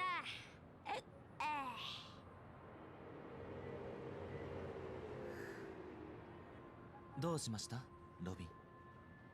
夢の地にいるのになぜ人々はこんな生活を送っているの？さっきの人はちっとも幸せじゃないわ。どんなに甘い夢であってもそれは所詮目に見えない、手も触れられない幻に過ぎない。なのに彼はそれを生きるための唯一の選択として現実の未来さえ放棄した。そんなの生きているとは言えないでしょ。ああ、なるほど。ですが私としてはそれはむしろ普通の人間のあるべき生き方だと思いますがね。どうして？あなたはさっきあの方が美しい夢で命をつないでいることを生きているとは言えないと言いましたが、それは違います。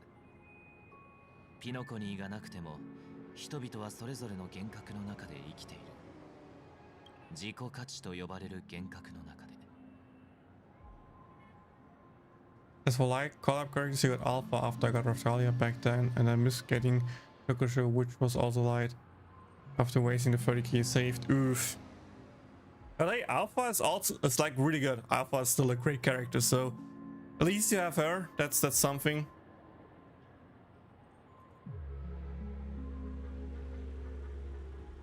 Yeah, Call Up Darkness also is pretty decent. I agree with that.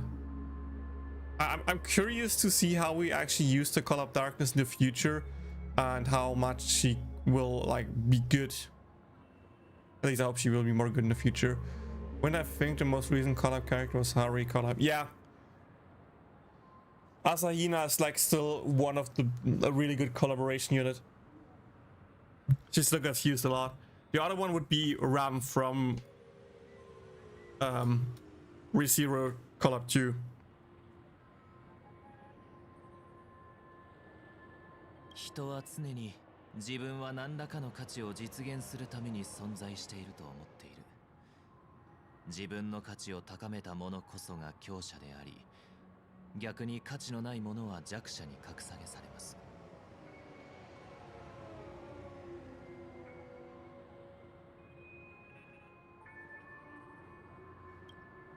ですが、価値とは無から生み出せるものではなく、その総量にも限度がある。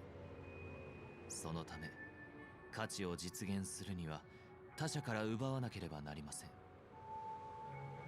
うして弱者たちは搾取され、抑圧され、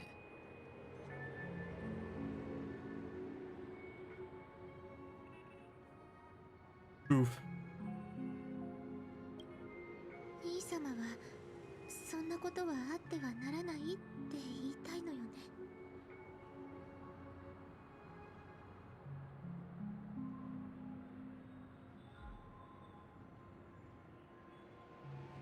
はい。しかし皮肉なことに、人々はそれが間違っているとは思いません。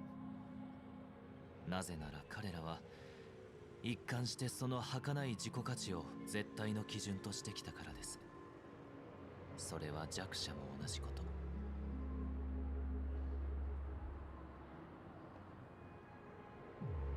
適者生存、弱肉強食。世の中にあふれるすべての悲劇はそれに由来しています。そしてピノコニーが美しい夢とされているのは、そこから抜け出したいと考える人々に安眠の地を提供しているからに他なりません。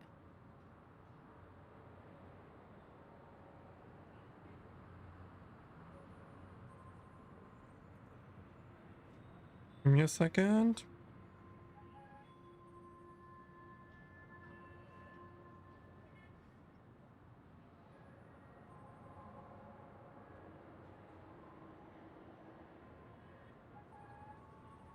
ここに悲劇はなく、ただ幸福だけがある。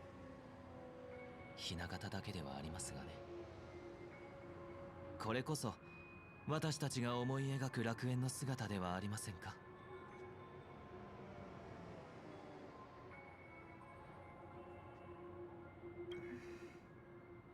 さっきの人は特例だったのかもしれない。結論を出す前に自分の目で確かめた方がいいわね。ドリームリーフの時のように。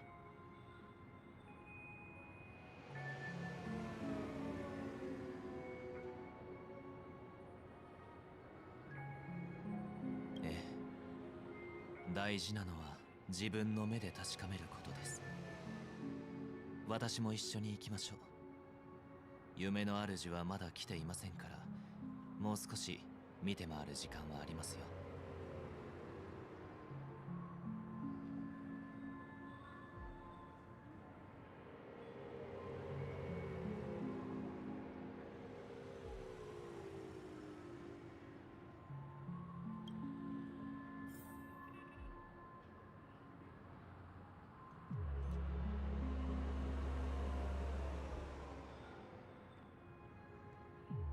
Give me a second, guys. Give me a second, guys.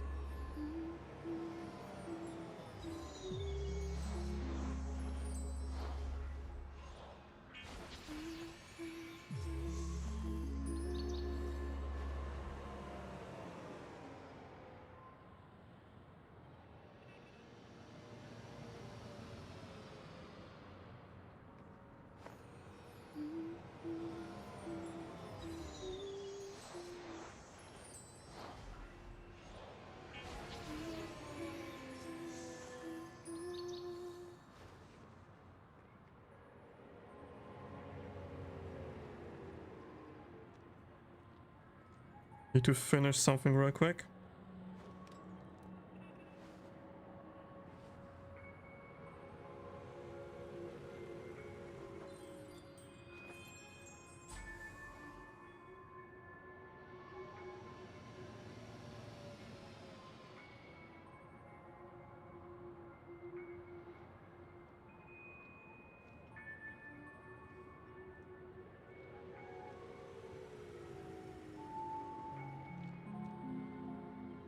Here, there we go.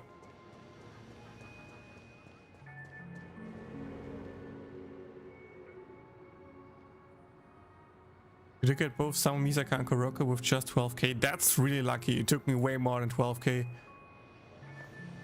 Yeah, Ram. Zero run, I think I only missed Summer Ram. Summer Ram was the warfare.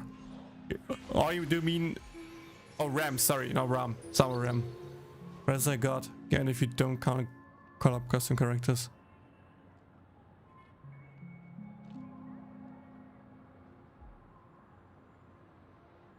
Yeah, Ram is like rarely used, or like Ram is really good in mage teams, as he was really good in mage teams. I'm not sure how good she still is with what's out there, but she still can be used. And I think the last Winter Arena with mages we actually used her, if I remember correctly.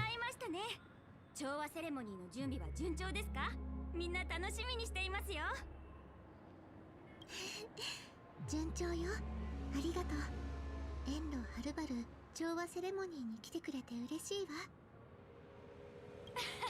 とんでもない。宇宙各地から来たお客さんと一緒に昼も夜も大騒ぎできるんですから、ちょっとした移動なんて苦じゃありませんよ。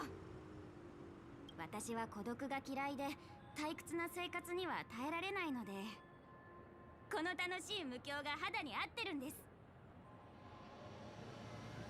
でもこんな日がいつまでも続いたら飽きてしまわない？飽きるわけありません。楽しみが多すぎて嫌になる人間なんていると思いますか？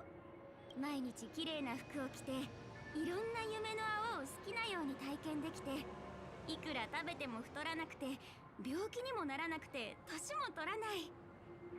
部屋代さえ払えばここは最高の楽園です。 Hi Clement.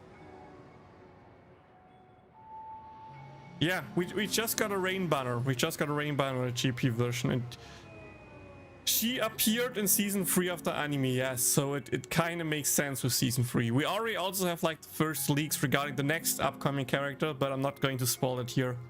でもあなたも知っているでしょ？無境から現実に持ち帰れるものはとても限られているって。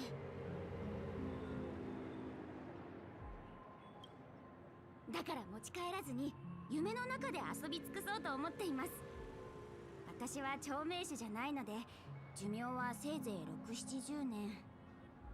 あんまりたくさんのことを気にしていたら楽しくなんて生きられませんから。この美しい夢の中でなら私は自分で自分の人生を決められて本当に自由に生きられる。こんな旨味を味わってしまったら帰りたいと思うわけがないでしょ。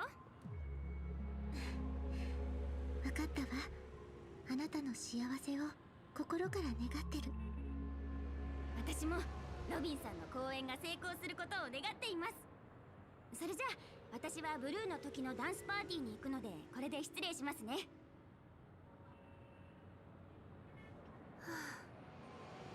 Poor Robin. お客様の言い分もあなたを満足させられなかったようですね。いいえ、彼女の言うことは理にかなっているし、心から幸せを感じていると思うわ。ただ、あなたは You got Aqua of Temple now with what it pulls same luck. Just wish me the luck that I get Aqua with my quartz. That's all I want. Just allow me to get Aqua. 季語を失えば瞬時に化けの皮が剥がれてしまう。そう言いたいのですか？ええ、結局彼女も部屋代について言及していた。そうでしょ？しかし私たちの思い描く楽園に終わりなどあるべきではない。私たちの思い描く楽園は儚い夢であってはならないわ。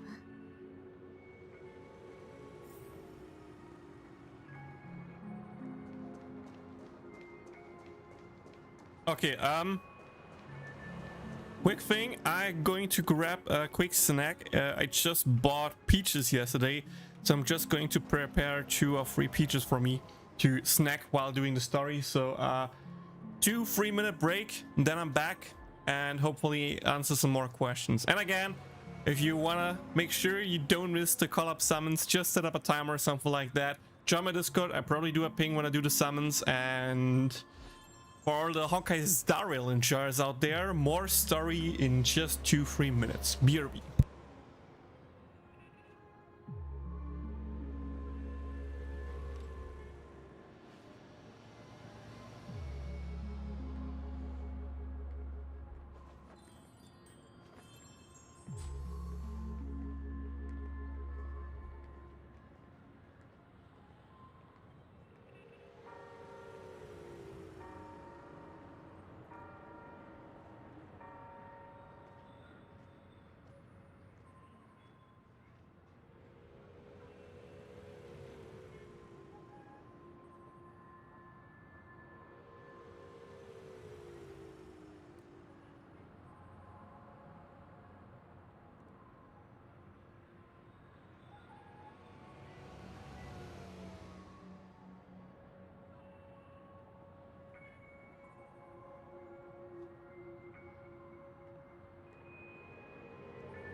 Hey, Poggy news for me. First up, I have my peaches now. And my girlfriend is making me a cake. Let's go. So I can eat later. Cakey. I think for Konosuba, my fire team is the strongest. Followed by dark team. Recent electric and water start to catch up though, making wind nerf my weakest. Sounds decent. I mean, you can't take my account as reference. I'm a whale, so. これはロビンさん。お会いできて光栄です。あなたの言う通りですね。夢の中では時間が流れませんが、何度見てもまた新しいものを目にしたような気分になる。I turned the volume up a bit, so if you eventually hear in-game sound 2 times, or if you hear me munching, let me know and I can turn it down. 私はもう長くありませんので、むしろ誰かと話ができるなら嬉しい限りです。ましてや、あなたのような尊い女性が相手ならなおさら。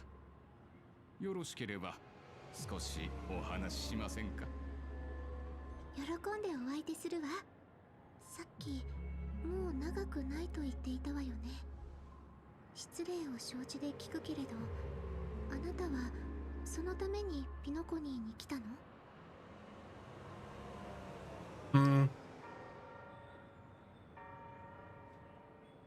？I think so far, Beta is probably the weakest collab character from Eminence and Shadow. Alpha is still used in Light pretty regularly. Shadow is still a beast in Dark, but Lightning has a lot of competition, especially with the recently introduced collab characters of Misaka and Kuroko. Lightning, especially on the physical side, is so stacked, and well, Beta is exactly that, a physical lightning unit. So I don't think it's too bad that you missed her. I think the bigger loss for you is actually not having Chris. The moment you have Forbidden Chris, your physical side is stacked, and for the magical side, it's Wiz, it's Komeko, and I forgot who else was on the side, so I don't know how that looks for you. And I feel like Chris is way more important missing than actually missing Beta. Milim and Xion though are 2 bad misses. Milim is so strong in fire, and Xion is also like such a good dark unit that even in the current arena where we want to use magical units, we still use her. Just how powerful she is with the speed boost, the gauge up, and of course the ulti CDR plus dark damage boost. そう、私は戦場に出たことがありましてね。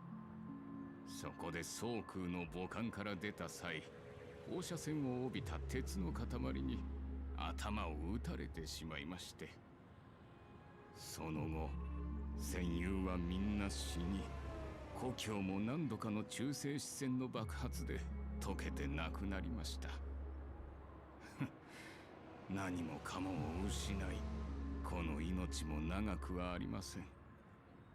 しかしこの地ならまだ方法があると聞いて、私はここに来たのです。なんて痛ましい。ファミリーがあなたの苦しみを取り去ってくれることを願うわ。Dude, imagine losing not only like one of your family members, but your whole family, your house, your hometown, and all of your friends. Dude, war just sucks so hard. Wiz is the only good one I have, I think, the Forbidden Wiz. That's from Earth Team. Yeah, Forbidden Wiz is Earth. There was the Snow Festival Wiz, which is a really good lightning unit. But at the same time, we now got Rain, and there's a good chance that Rain will just replace Wiz. So I think Rain and Komeko plus, I don't know, another mage that I can't think of my head might just be the new good trio. Maybe we actually just use Aqua Off Element again as a support unit, because she's really good in that regard. So yeah, we'll see, we'll see. ファミリーはもう十分やってくれましたよ。心から感謝しています。彼らは私のために快適な部屋、全銀河の最先端の生命維持装置、そして十分な数の介護士まで手配してくれました。今、私の体はドリームプールに固定され、生命維持装置に頼って生きている。あなたの見ている私は傷跡もなく意識もあり、普通の人と変わらないでしょう。ですが、ホテルにいる私はそうではありません。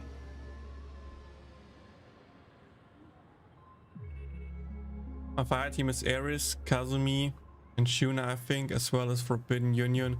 Shuna is the MVP for that team because I think she was the very first character to deal weak point damage buff EX. Shuna is good, yes. At least for the mage side. She was even used in one physical arena, even though we had a good aqua there, but in a recent fire arena we actually got to use the aqua finally, so really happy about that and curious to see how stuff will go there. Still recently, due to the rerun, has a second version of a skill that gives Earth fixed damage buff, I think. Yeah, I'm not sure how good Accelerator will be. I still think his kit is kinda outdated, but in the same time we used him a few times back to back. So just gotta wait and see how well he will work the next Earth arena when it comes. Would be cool to see him again, but in the same time I feel like we have some really good competitive Earth damaging units. And the fact that we have Forbidden Wisp with the fixed Earth damage buff makes it hard to use her and Accelerate in the same team, but maybe he's the physical Forbidden Wisp then or so. Well, we'll see. I don't know yet. I need to see it in action first.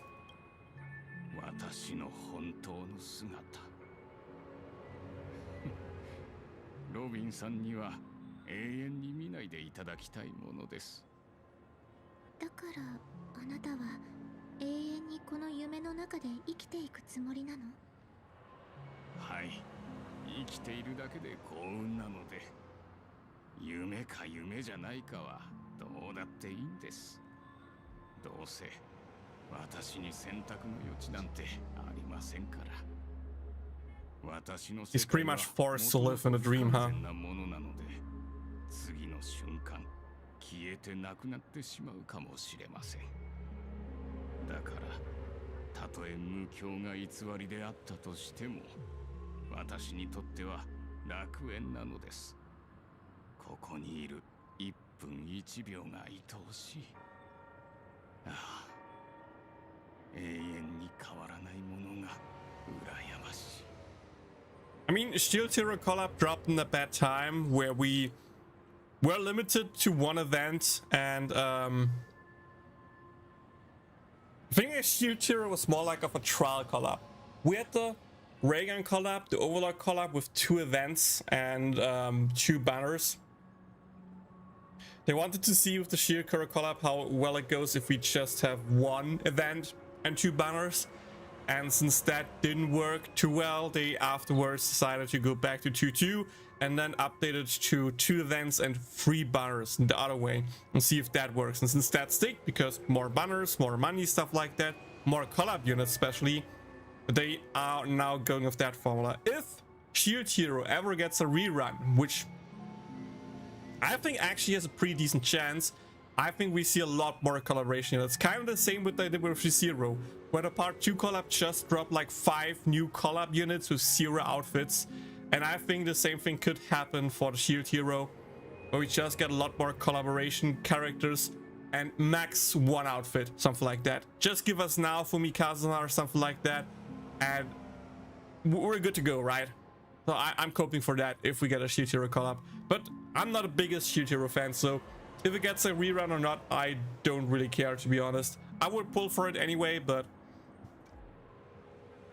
I think there are other collabs and animes that I would love to see first.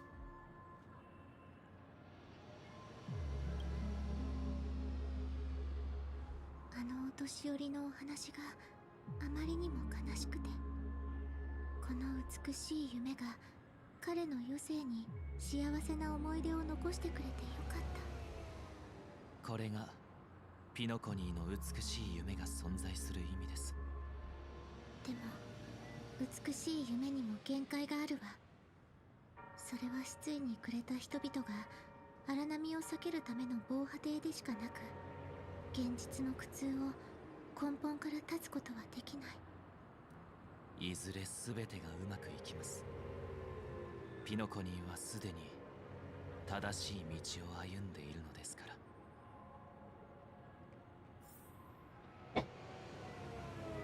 Let me clean my fingers. I was just done with eating my peaches.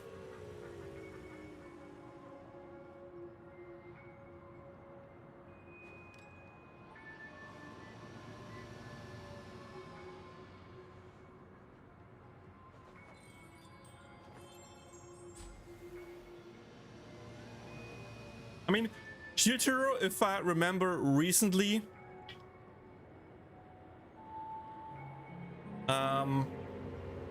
right now, or last episode I watched, Shinichiro was collecting the other heroes, so if we ever get a collaboration with season 4 or 5, whatever it is, when all the heroes fight together, I think that would be a great point to just make a collaboration and bring out the other heroes, including Beach. Yeah, including Beach, Raftalia, and Philo.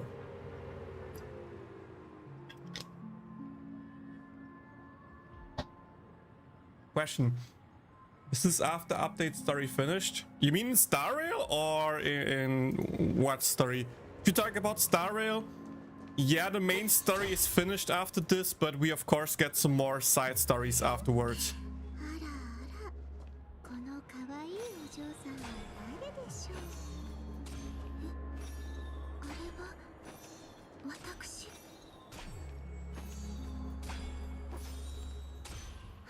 Yeah, that's almost a headshot. That's fine enough.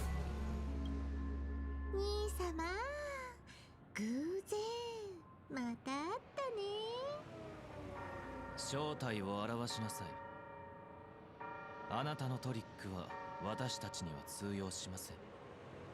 人を欺くことに長けた仮面の愚者も招待されていると聞いたけど、あなたのことみたいね。楽しんでいるかしら。なんとかね。ここの人たちみんな騙されやすすぎ。ちょっと餌をあげれば引っかかって危ないと思ったらすぐ逃げちゃうんだもん。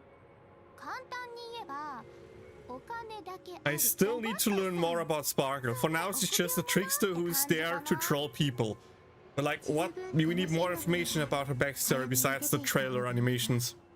調和の学章は雑音を許さないの。なんで？本人が帰ってきたら花火は用済み？あんなにファミリーを助けてあげたのに冷たい。花火に感謝してよね。もし花火がこのゴタゴタに収集つけてなかったらピノコニーはとっくにめちゃくちゃになってたんだから。それはアイリス家当主の個人的な要求であり、私たちには関係ありません。ここから去りなさい。これ以上調和セレモニーの邪魔をしないように。調和セレモニ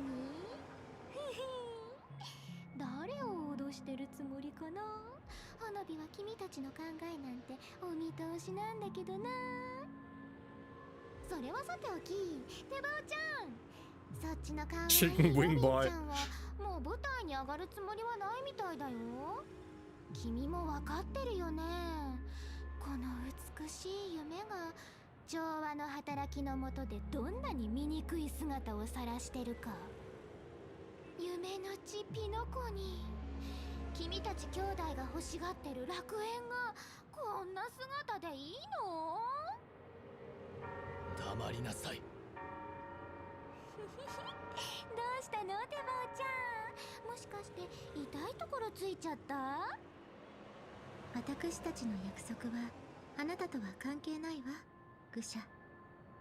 早く出て行きなさい。さもないとファミリーが黙ってないわよ。はいはい、もう行くってば。でもロビンちゃん、もう一度よく考えた方がいいんじゃない？夢の中で生きてる人たちは本当に苦しみから逃れて本当の幸せを手にできてるのかな？ I hope for them, yes. 花火のやるべきことは全部終わり。あとは本物の花火を待つだけだね。最後の2つのプレゼントは君たちにあげる。もし運悪く調和セレモニーが開催されちゃったら忘れずに会場で使ってね。絶対になくしちゃダメだよ。バーンってとっても刺激的なんだから。遠くで渡りガラスが鳴いている。もうすぐ夢の主が到着されるようです。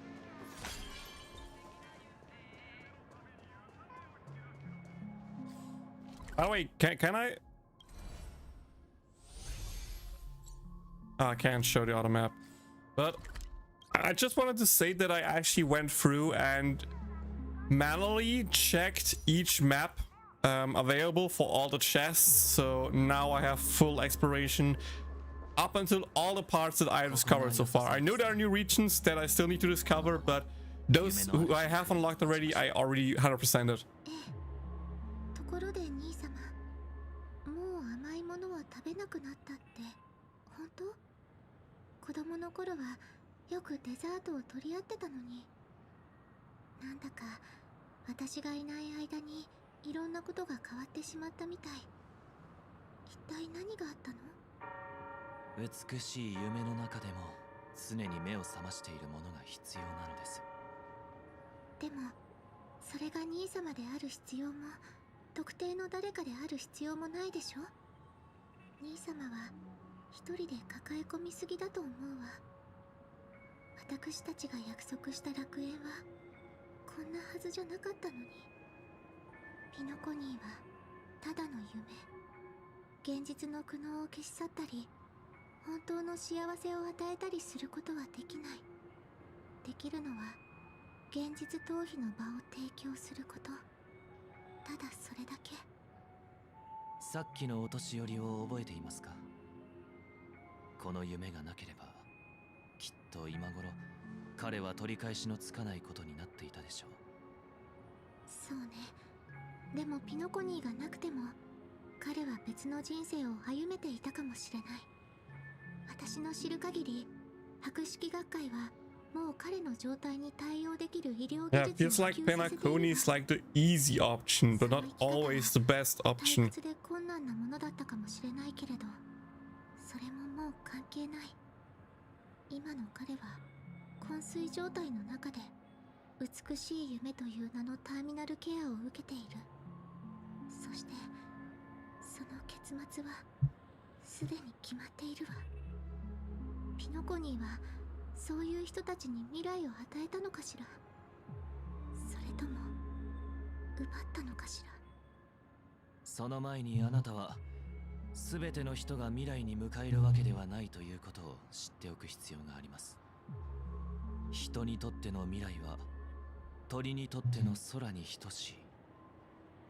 人が空を飛ぶことを鳥の天性だと思うのは地に落ちて死んだ鳥を見たことがないからです。子供の頃に拾ったあのハーモニーピジョンを覚えていますか？私たちがそれをどうやって世話したのかも。私たちはあの子を大切に鳥かごで育てた。毎日餌をやり、水を変え、羽を整え、そして私がピノコニーを離れると決めた時、カゴの扉を開けて空に返したわ。あなたを悲しませたくなかったので手紙の中では触れませんでしたが、あなたがピノコニーを離れてから数日後、あの子はあなたの部屋の窓の前に落ちてしまったのです。なんとなくだけど予想はしてたの。そうじゃなければ兄様があの子のその後について一言も触れないはずがないから。結果は残念だったけれど、私はあの選択は間違ってなかったと思ってる。鳥はカゴの中で一生を過ごすために殻を破って生まれてくるんじゃない。たとえ飛べなくても彼らの居場所は空だもの。ですが、それが問題なのです。もしこの世に一生飛べないひな鳥がいたとしたら、私たちは空こそが彼らの居場所だと断言していいのでしょうか。I think it's really funny to talk about like birds in cages when Robin and Sunday are kind of similar, like birds. Even Robin's ultimate is like her in a bird cage. So the fact that she broke out of Penacony meant she was set free. Meanwhile, her brother stayed in Penacony and is still in prison. And because of that, he believes that prison is the best for him. Meanwhile, Robin, who leaves, thinks that freedom is the best for them. Cool conflict. 兄様は人間もそうだって言いたいの？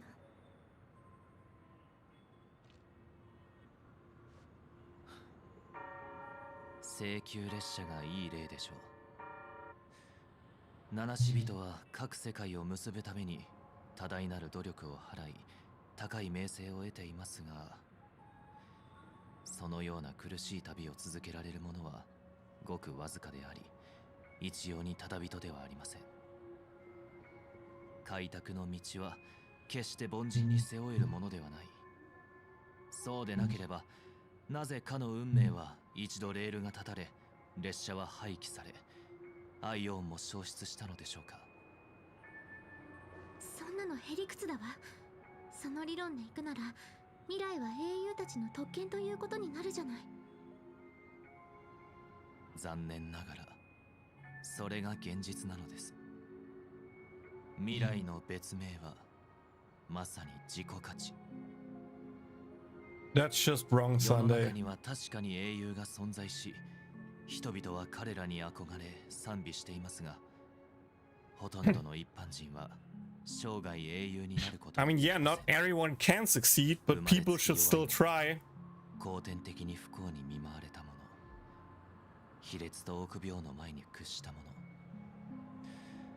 いろいろな人がいますが、生存というテーマの前では誰もが平等で、自分の価値が略奪され続けるのを見ていることしかできないのです。そう。だからこそ、私たちは弱者に愛情と配慮、そして十分な援助を与えなければならない。自分を愛するように他人を愛する。調和の歌もいつもそう教えてくれているわ。調和の志は遠大ではありますが、この憂いのない夢の中でも、強者は常に強く、弱者は常に弱い。人間の性には偉大な側面があると同時に、どうしても消せない弱さもあるのです。Sunday, are you the watchmaker?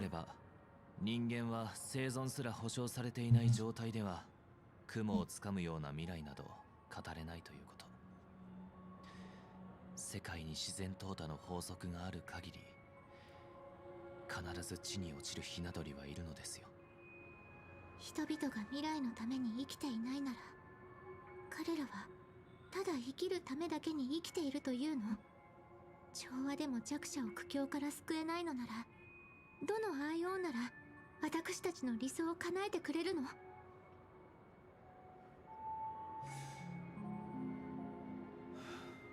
？Destruction. 人々はいつも忘れてしまう。かつて最初の鳥が空を飛んだ時、世界が期待したのは、もう二度とひな鳥が地に落ちなくなることだった。ロビン、本を読んでるの？何の本？ゴフェルさんがくれた絵本、調和修験のお話だよ。私が調律師になったら、ハルモニア聖歌隊ドミニクスを召喚したいの。みんなと一緒に歌って、私たちの願いを伝えて、 Aww, what a cute dream, Robin. 喜びを感じてもらいたいから。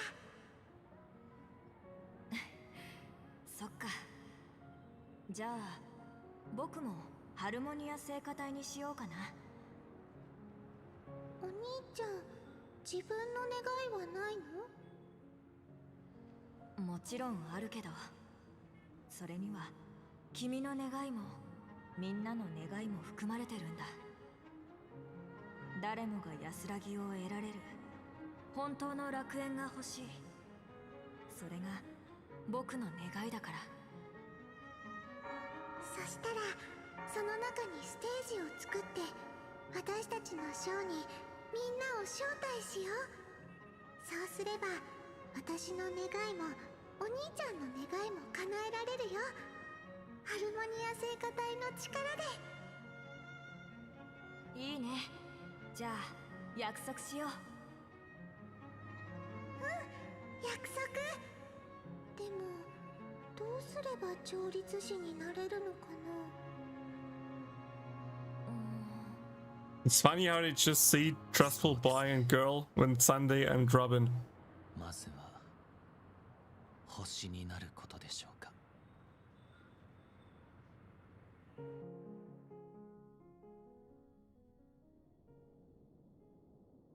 思ったより早く帰ってきたな。成果はあったか？ええ、今度は私たちが道を切り開く番よ。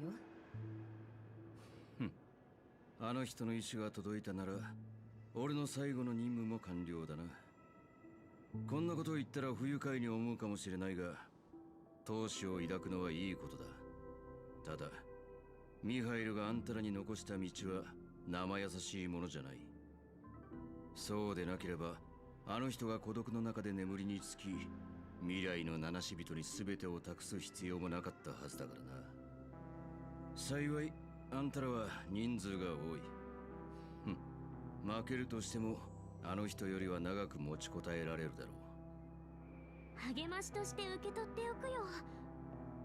これは私の推測だけど、ベルトが交渉に参加するだけじゃ足りないと思うの。そもそも相手が素直に応じるかどうかは別として、交渉自体私たちに相手と対等に振る舞う機会を与えるだけで優位に立たせてくれるわけじゃない。ピノコニーは相手のホーム。それに比べて私たちが使えるカードは最初から少ない。ファミリーに閉じ込められて座して死を待つよりも、こっちから仕掛けた方がいいんじゃないかしら。私たちは性格の特性をよく知ってる。性格は美しい夢を安定させるためのコアとしてファミリーにとってとても重要なもの。相手の革新的利益に触れればきっと彼らも慌てて反撃してくる。そして慌てるということは隙が生じることを意味するわ。性格に直接影響を与えるようなことをすれば、交渉でも戦闘でも有利に立つチャンスがあるかもしれない。問題は調和セレモニーを間近に控えた今、どうやって大劇場に近づくかだね。きっとファミリーは守りを固めてるから、強行突破するのは仮にうまくいったとしてもリスクが高すぎる。あれ？誰も何も言わない感じ？じゃあはい、うちその問題の答えならわかるよ。You? Of all people? Of course you do. I never doubted you for a second. Looks like we have one more ace up on our sleeve. Time for the master stroke. 何？疑ってんの？ま、信じるか信じないかはあんた次第だけど。これは聞いた話なんだけど、調和セレモニーが始まる前にセレモニーを盛り上げるためのオーディションが開かれるらしいの。場所はネッサの時で、確か名前はスラーダセレモニーオーディションだったかな。それで優勝するとスター・オブ・ザ・フェスティバルの称号がもらえて、ロビンさんと直接会えるんだって。でも重要なのはそこじゃなくて、うちらが普通の観客よりも先に大劇場に入れるってこと。それでどうすればそのセレモニーオーディションに出場できるの？実はロビンさんのファン限定グループで何枚か特別招待券をゲットしたんだ。実はうちずっとこのオーディションのために準備してたんだ。でも今の状況を考えると、そこで運よく目立てたとしてもロビンさんと握手するチャンスはないだろうな。まだそんなことしてたのか。もともとはミハイルが人目を引くために始めたおふざけだったんだがな。まあ試してみる価値はありそうだ。 Okay guys, time to become the superstar. ギャラがあんたは私たちと一緒に行く？いや、おそらく俺にその時間はない。虚構の人物として俺は最後の任務を終えた。ピノコニーが夢から覚めることができるかどうかはあんたら次第だ。もしまた会えたらぜひ列車に遊びに来てね。分かった。その時は列車のアーカイブにもう少し情報を追加してやろう。え、そしてホタル、ここまで助けてくれてありがとう。大きな脅威を前にした今、請求列車と性格ハンターという間柄とはいえ、目的が一緒ならあんたの力を借りたいわ。せっかくここまで来たんだもん。私も一緒にピノコニーでの旅を続けたい。最後にあなたたちとタッグを組めるなんて嬉しいな。これは私たちがたどり着ける最高の結末だよ。これこそ開拓の旅の意味ね。それじゃあみんな出発しましょう。 Oh, in the final boss, do we get like a Firefly as an spawnable assist?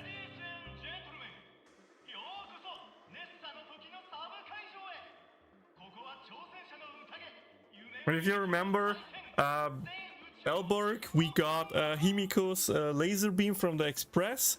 In Longfu, we got Dang Heng a bit to Lunai coming in.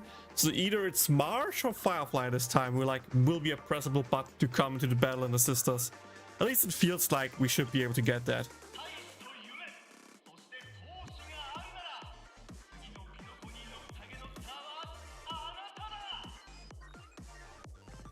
Oots, oots, oots, oots.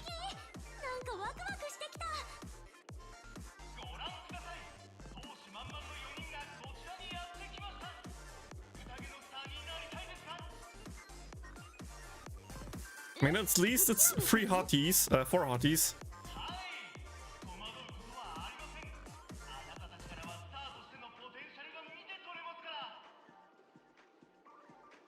皆さんにお聞きしますが、ここに来たのは何を手に入れたいからですか？最終グループの出場者となりますが、すべての挑戦を乗り越える自信はありますか？我々の個人インタビューを受けていただけませんか？ちょっとだけですから。前途良縁、道険しく、正義、天を置いて冠を争う。剣とバラ準備を守りたまえ。準備それで力強い。Lamau, dude. 騎士は頭が硬い。ランは融通が利かない。試合に勝つ必要はない。楽しむことをやめてはいけない。なんでどんどん人が増えてくの？怪しい奴らまで出てきたみたい。早く試合を始めよう。みんなすまない、どいてくれ。今こちらに向かってきているのはピノコニーでトップ10に入る大富豪スラーダ商業帝国創設者のエイリオンさんです。失礼、私はスラーダ工場の工場長エディオン・レーダーだ。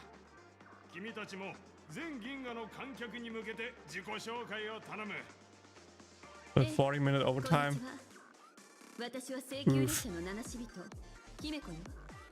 この人たちは私の同行者なの。君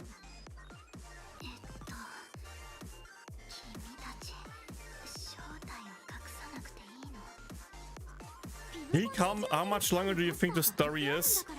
どうせ隠せっこないって。でもみんなが請求列車を知ってるからこそファミリーも軽々しく手を出してこれないんだよね。 Hello everyone, I'm Katsuma and she's March 7. Hello everyone, I'm the Galactic Baseballer and she's Say Cheese. Hello everyone, I'm Hello everyone. Is it really a good idea to have a talent show in the Gravity moment of our story.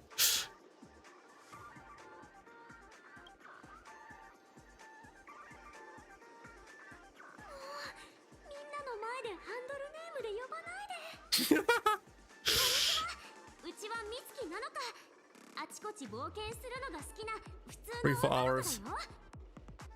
こんにちは。私はホタル。私もあちこち冒険するのが好きな普通の女の子。 Okay, so I need to do a separate stream to finish the story. That's good to know. それなら最後の対決はきっと素晴らしいものになるだろう。さあ、時は金なり。4人とも Everyone keeps saying Firefly's a Kamen Rider. I mean, she transforms into a Power Ranger, so...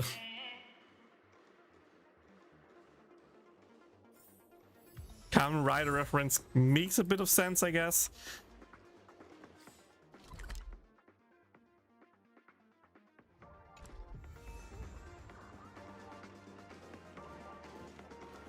Oh boy, that's another region I haven't been to. By the way, I still have not watched the most recent live stream on Star Rail. I still want to rewatch it later now that I'm done with the previous story, but I forgot so far to do so, and I don't know how many spaces there will be. I just know after this one there will be the Grand Theater for, I think, the final battle, I would assume. But damn, that's even more stuff to do.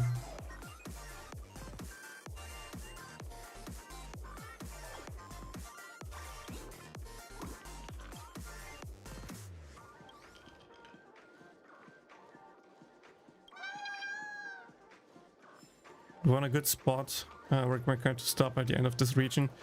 Really depends. I mean, in 45 minutes the summon session will start, so I will just stop at whatever point I am at 45 minutes. Hopefully I'm at a good point then, but we'll have to wait and see.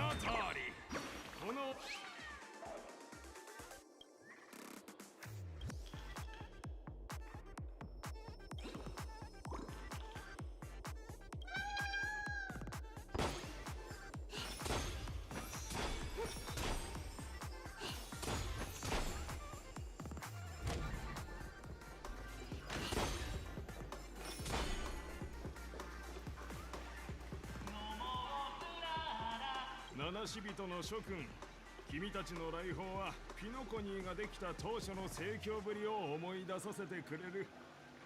あの時の私はまだ若造だったが、時計屋の広告を見て情熱を持って故郷を離れ、ここに来て人生を築くための元手となる金を Only Grand Theater, no more region for now. Okay, okay. そしてある日、過酷な労働によって不覚にも倒れてしまった私はスーサさんのドリンクによって命を救われた。それ以来、その甘美な味は私の脳裏に深く刻まれ、現在のスラーダを生み出すきっかけとなったのだ。夢を追う時代とはそれほどまでに素晴らしいもの。あの時代も時計屋も懐かしい。この熱さ会場はその可能性に満ちた時代を記念するために作ったのだよ。That's cool. 君たちが最後まで勝ち進み、新時代のピノコニーのスターになることを心から願っている。では、試合を始める前に何か言っておきたいことはあるか? That's a chest. Nah, we win. Gotta get the ball rolling already. I ain't got all 8 captish. Rest assured, we're gonna take an L in this. I can feel it. Now we win. Let's do the beam answer. さすがは勇敢に前進を続ける開拓者だ。美月なのかさん、君は？観客の皆さん、こんにちは。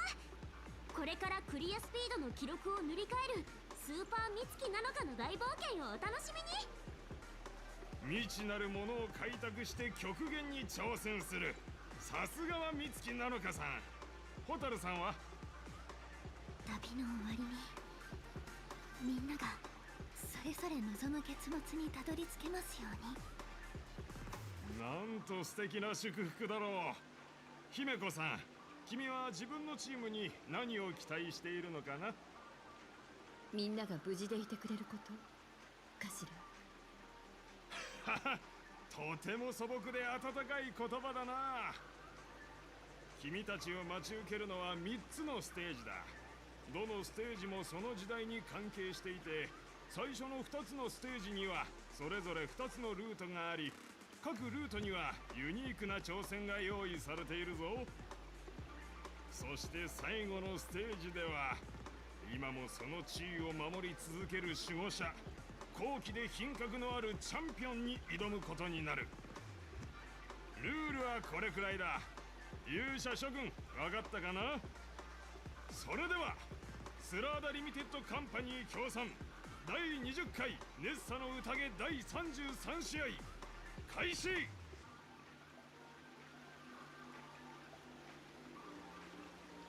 I think if she was a Kamen Rider, bosses would be Ryuki, Survive for Jin Burning Falcon. I don't know the Kamen Rider's name, so. 2人1組で行動するのがベストだと思うの。私と美月ちゃんはホタルと知り合ったばかりだし、お互いのことをよく知らないから、あんたが彼女と組んだ方がうまくいくかもしれないわね。異議なし、そうしよう。私もそれで大丈夫。 Enough chit chat, let's do this. Say what now? I get to pair up a Firefly and there's no catch? There'll be a shoe-in with me around. Hold up, has any of you even bothered to ask me for this for the consent of this? それじゃあ二手に分かれましょう。みんな、急ぐ。 Yeah, then stop talking! Let me play! Disqualified? Uh-oh. Okay, there's the boss birdie. I'll look for birds later, I just try to focus on playing. スラーダリミテッドカンパニー協賛第20回ネッサの宴第33試合第1ステージドリームバトルへようこそ。このステージでは演技派が Acting or action? 2つの挑戦から好きな方を選ぶことができます。 Like we go action for probably, I 演技 guess. 派の挑戦では3つの脚本に基づいた演技をして会場の審査員を感動させてください。アクション派の挑戦では3組の敵を素早く倒してゴールにたどり着く必要があります。それでは選択してください。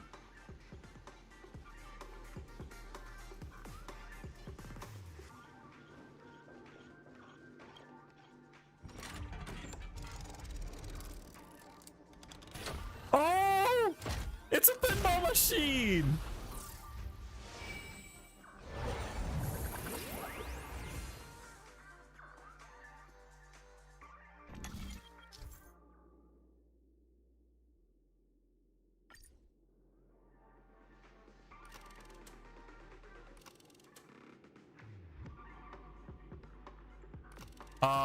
I don't know.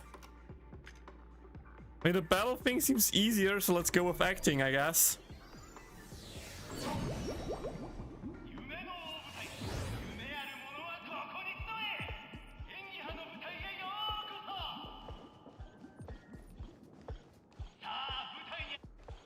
お二人とも今から私がこのステージのルールを紹介しますね。この先には全部で3つの舞台があり、それぞれの舞台では脚本のあらすじを1つ手に入れることができます。その3つの脚本はいずれも映画界の大御所時計屋が書いたもので、当時の状況を想像しながら適切なセリフを言い、ふさわしい演技をして脚本が伝えようとしている感情を審査員に体感させてください。お二人の健闘を祈っています。ちなみにこのステージの最高記録は赤髪の選手が打ち立てたものなんですよ。彼の見事な演技には一番厳しい審査員でさえ涙を流して高い評価を与え、演技じゃないみたいと言っていました。 The fiery red hair. 時間がないから早く終わらせよう。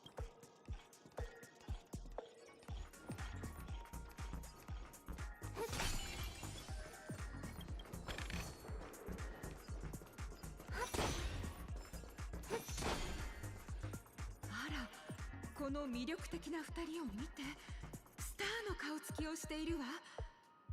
あなたたちがペアで出場するなら2 2人で演じるシーンを用意しましょう。2人とも準備はいい？ Ready. あなたたちが開拓者として感銘を受け、初めてピノコニーの地に足を踏み入れたシーンを思い浮かべて。ここは砂塵が空を覆い、荒涼とした土地で時計屋の言っていた楽園とは大違いだった。無境の荒野をボロボロの車で走っていると、冷たい風が吹きつけ、口の中に砂が入ってくる。そして凶暴な記憶域ミームが道を塞いでいる。さあ、灰色の髪のお嬢さん、あなたはどんなセリフでピノコニーに対する失望を表現する？ Great, I love living on the wild side. A brutish creature, quick, let's run over it. What intonation is this hellhole? The watchmaker is a big fat liar. Go with the cool. それは違うでしょ。失望を表現しろって言ってるのに、なんでそんなに嬉しそうなの？ Okay, let's go with the last one. よろしい。次に、あなたは失望しているけど、パートナーは逆にとても興奮しているみたい。さあ、そちらのお嬢さん、あなたはなんて言うのかしら。素晴らしい。私こういう刺激的な生活が好きなの。とても気持ちが入ってるわね。そして物語は次のシーンに移る。鉄道建設の仕事を見つけたあなたたちは昼も夜も懸命に働いた。でもやがて体力が限界を迎え、砂漠の奥地で倒れてしまった。 Oh no. すると突然、空から降ってきた雨があなたたちの唇を潤して奮起の心を目覚めさせた。さあ、灰色の髪のお嬢さん、この時の驚きと喜びを表現するのに最も適したセリフは？ We, Penacony, my Penacony, are truly abound of opportunities. Just let me die on first instead. Perhaps we were never meant to succeed. Wowee! しかしその時、あなたのパートナーは空を見上げ、両目を閉じた。雨が降り、視界がぼやける中、彼女は悲しそうに言う。やっぱり私たち成功できない運命なのかもしれないね。すごい。あなたたちセリフの遂行能力が本当に高いのね。でもセリフだけが演技のすべてじゃないわ。次の舞台でこの物語を続けてちょうだい。次は身体表現の試練よ。こんな試練がいつまでも続かないことを祈る。 I also hope they don't take too long. I only have 33 minutes left to be done with this area.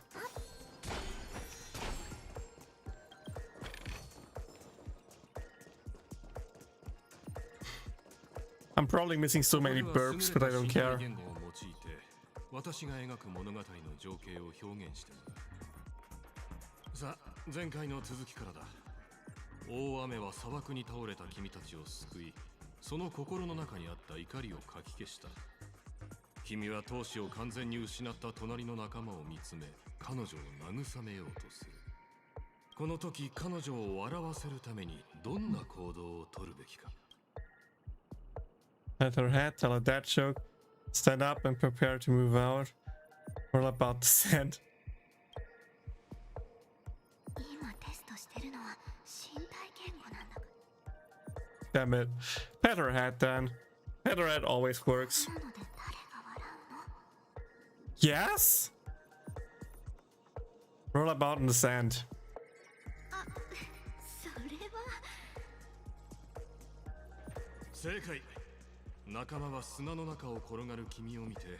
We just need to do aqua acting. Aqua acting always cheers people up. 彼女は思わず笑ってしまい、心の中の希望が再び燃え上がる。そこでその女性は。私は立ち上がって一緒に行くことにする。なんと感動的なんだ。その後も物語は続き、その大雨は2人にビジネスチャンスをもたらした。君たちは傘の商売を始めたのだが、商売が軌道に乗り始めたところで、なんと競合相手がダンピングを行い市場に割り込んできた。The funny thing about the Hoyoverse games voice actors is that they usually find English voice actor gathering on streams more than JP's voice actors. Yeah, true. 結局君たちは破産寸前まで追い込まれてしまった。この時、不屈の精神を持つ君はどのような決断をする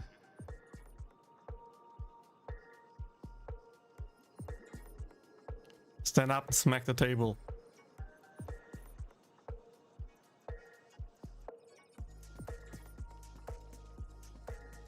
I got knocked down, but I get up again. You're never gonna keep me down. しかし残念ながら君の仲間は納得していないようだ。借金まみれの君を見た彼女は将来は絶望的だと思った。そしてじゃあ私はがっかりしてピノコニーを去るかな。これでいい？いい、とてもいい。君たちの卓越した演技の才能に私も泣いてしまいそうだ。だが本当の挑戦はここからだ。君たちはこのオーディション史上最も厳しい審査員を相手にすることになる。さあ、完璧な演技で相手を圧倒するんだ。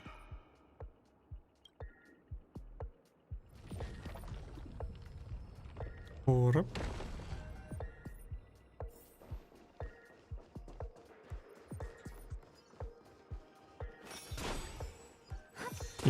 Just because I instantly saw it, let me just grab boink.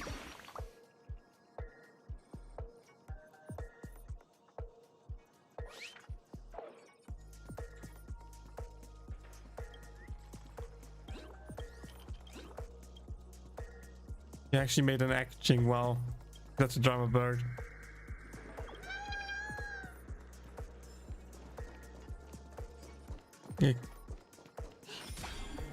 Yeah, I can't cheese it by, you know, having some range attacks fly over it.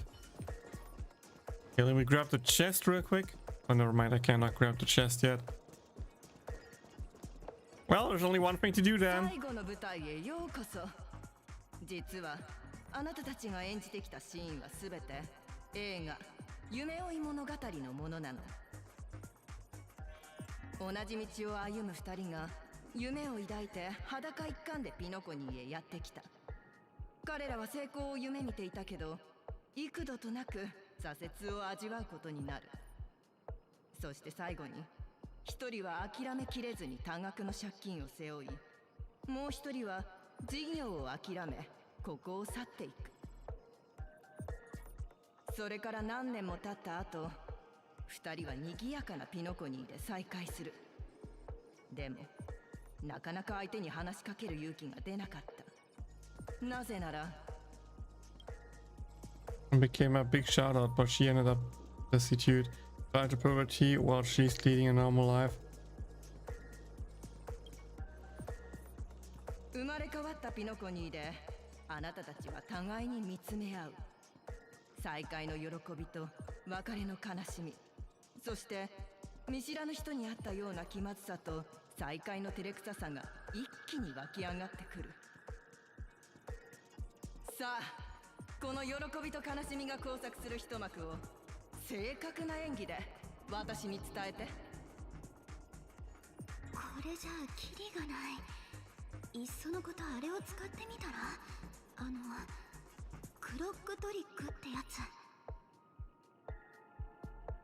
Oh, cheating! Yeah, that's. あなたたちの演技は、Cheating always works. カット。想像もしてなかったわ。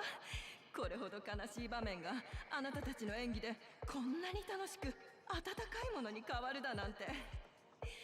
二人は昔と同じように仲が良く、時間も立場も彼らにとっては取るに足らないものみたいだった。私たちまだ何もしてないんだけど。His? His? あなたたちの演技は原作を超えてる。これはまるで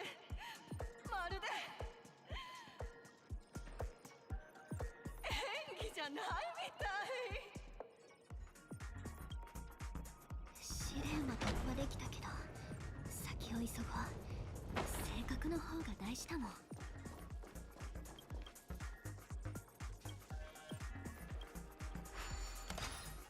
Welcome back, Turkey.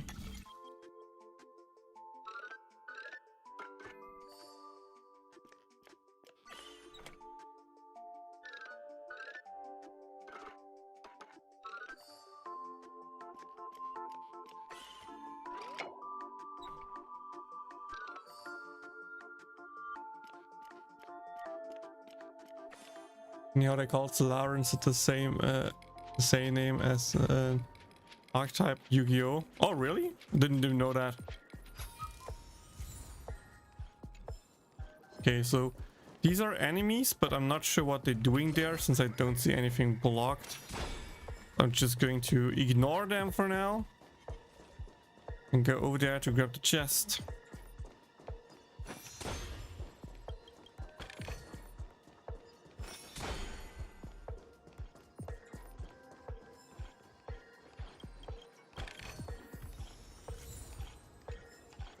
Another CD, another stuff. お二人ともステージクリアおめでとうございます。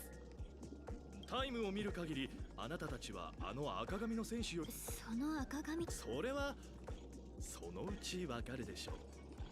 ただお二人が次の試練も突破することが前提となります。銃を選びブラザーハヌの試練に挑戦するか、時間を選んでクロックボーイの試練に挑戦する。さあ選択してください。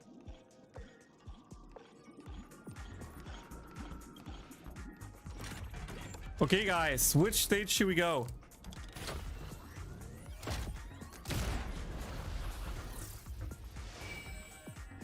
Just watch Konosuba in a live 5 episode. Nice. I already watched the recent Konosuba episode, like literally day 1 when it dropped, since I didn't stream on that day. Okay, do you guys want gunfire trial or time trial? I give you 2-3 minutes to vote in chat. Just, you know, write what you want to see. I'm going to the toilet real quick.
Okay, I'm back. Any word or something? No information. Okay, I just go with Hanu then. Time trial, I'm not sure what that is, but I don't like Clocky as a character as much as I like Hanu, so 時計屋の築いた美しい世界へようこそ。この先であなたたちを待ち受けているのはクロックボーイのアニメシリーズで正義であると同時に悪でもある。一説によるとこれらのアニメキャラは時計屋の実体験からインスピレーションを得ているんだとか。クロックボーイ研究者によれば現実世界のブラザーハヌのモデルはかつて時計屋と深い友情で結ばれていた戦友のような存在だったそうです。入り口のテレビからブラザーハヌの世界に飛び込むことで彼とスリリングで素敵なストーリーを体験できます。無事にクリアできることを祈っていますね。 more Hanu story, I see. 戦いで問題を解決できるはずだよね。あんまり時間を無駄にしないで済むといいけど。 I don't think it has something to do with battle per se, but we'll see, we'll see.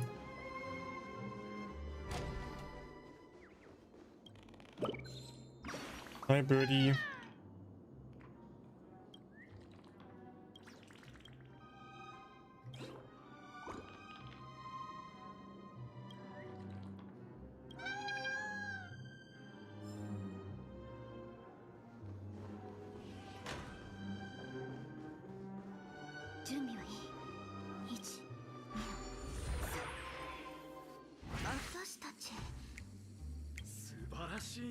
お二人ともこのエピソードちびっこハヌの大作戦ではボスストーンが戦艦を集結させドリームタウンを攻撃しようとしています。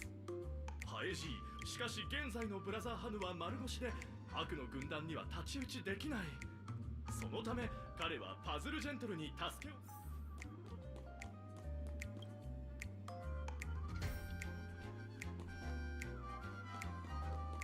おや、これは勇敢なブラザーハヌ。久しぶりだね、ブラザーハヌ。ずいぶん焦っているようだけど、スリリングなドリームメイクパズルでリフレッシュしたいのかい？ Actually, the plot dedicates that you directly provide aid to us.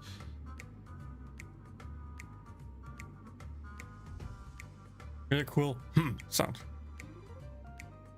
なんと、つまりボスストーンが悪党たちを集め、よく聞いてくれ、ブラザーハヌ。君にちゃんとした武器が必要であることも、それが上の階にあることも私は知っている。だが知っているかい？スリリングなドリームメイクパズルを完成させないと、ここ。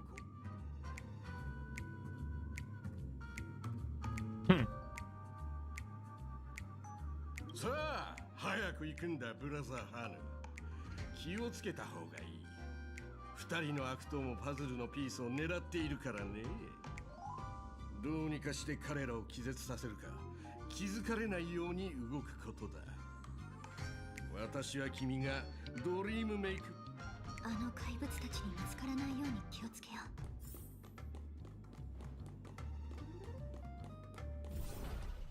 う。上を見て。あれを押して下に落とせばあいつを倒せるんじゃないかな。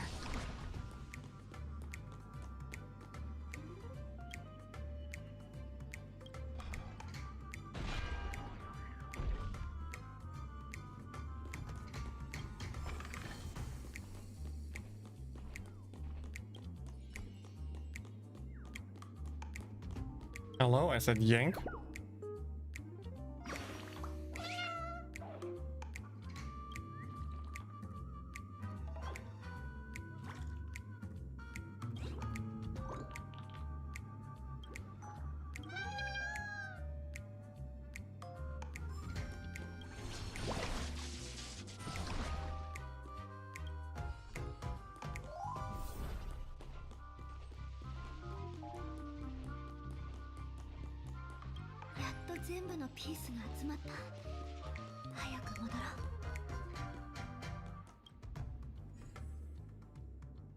There's probably more hidden somewhere, but Yeah, no, I just try to be a little bit fast here. This could be there. Be there. This needs to be there, and this needs to be there. このぴったりとハマった時のそう早く行くといいブラザーハヌあのテレビこんな適当な案内でいきなり接続が切られるのまだ少し慣れないかも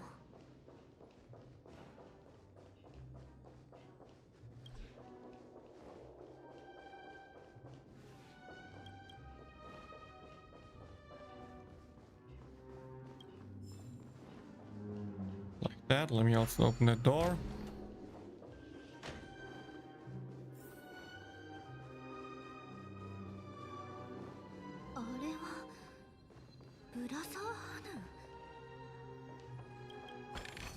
Sneaky chest.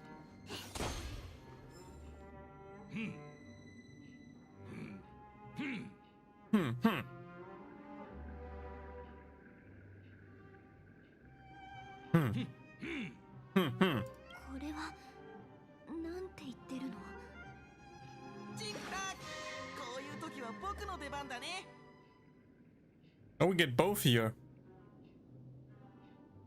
Blood thickens, help. 私にも見えるこの子舞台のセットドリームタウンではクロックボーイはどこにでもいて何でもできるんだ例えば今君の通訳をすることもできるんだよチクタク I'm not up to date with Data Life. I'm so far off Data Life. 戦いだ戦わなければならないって言ってるね敵が家の入り口まで来ている我々に退路はないドリームタウンのためにあの怪しいテレビに触るぞ二人ともテレビのもうこのストーリーもセリフも Yeah, Firefly, this peak story, I know. じゃあもう一回やってみよう準備はいい Ready, go.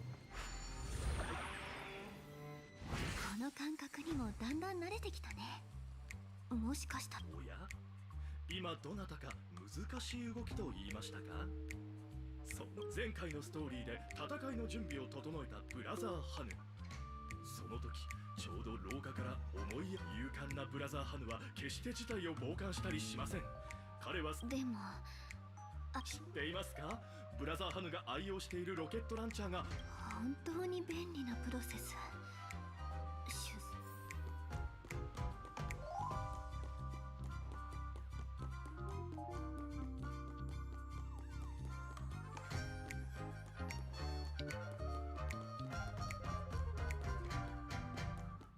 倉庫って物置棚の向こう側だよね本当にロケットランチャーがある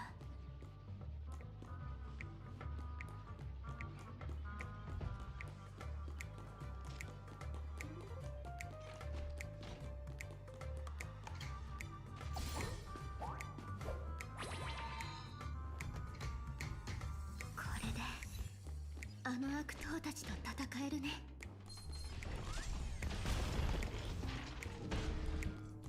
That actually works. I didn't expect this to work. グラスホッパー2と同じだ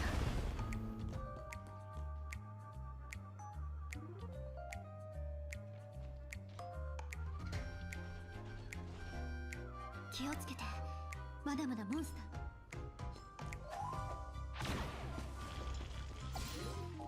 Easy, dude. Easy clap.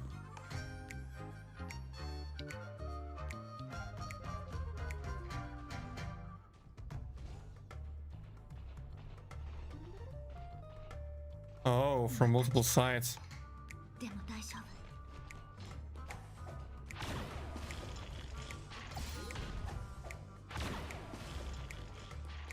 夫 Auto aim is OP, dude.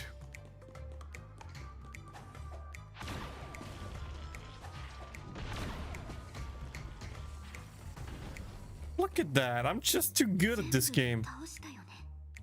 なんとブラザーハヌはまさに向かうところ敵なしですね。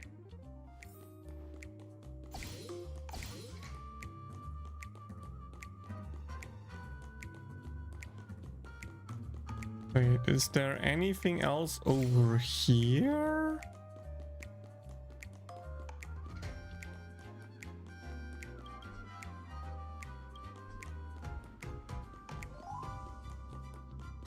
Damn it. Okay, let me go to that TV, then walk back and collect that thingy. Unless the door closes the moment I'm entering. Which I would not be surprised by.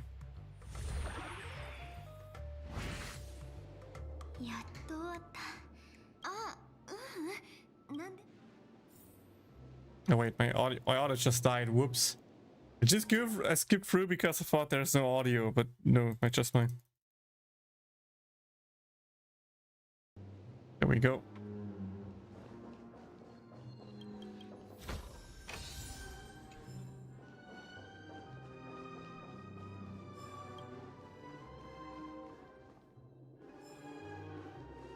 Now that TV would be working, huh?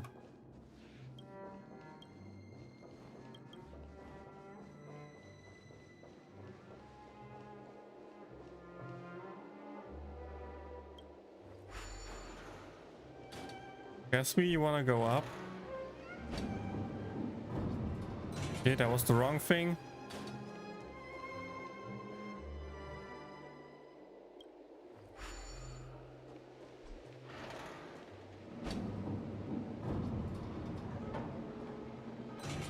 Ooh.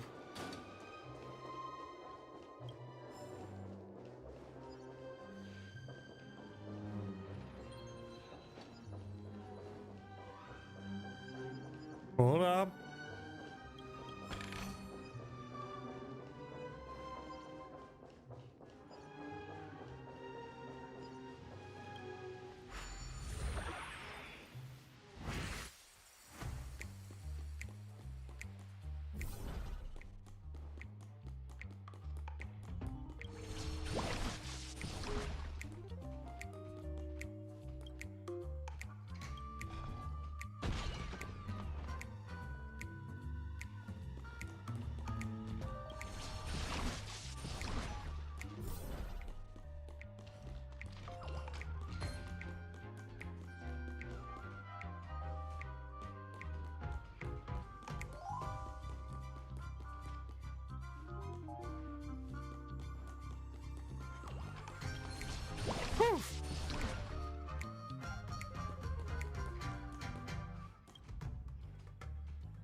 Anyone he's actually over here?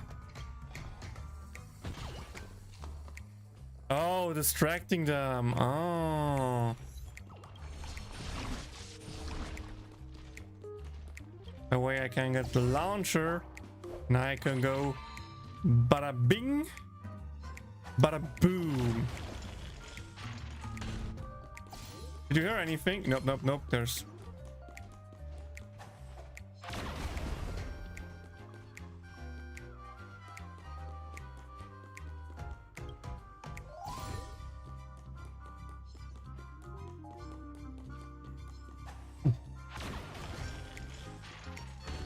Let me just make clear house. Just because I can. Boom.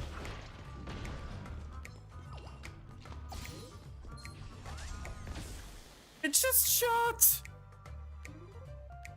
なんと無敵のブラザーハヌがまさかのダウン。お二人とも今すぐ戦場に戻って悪党たちに仕返ししましょう。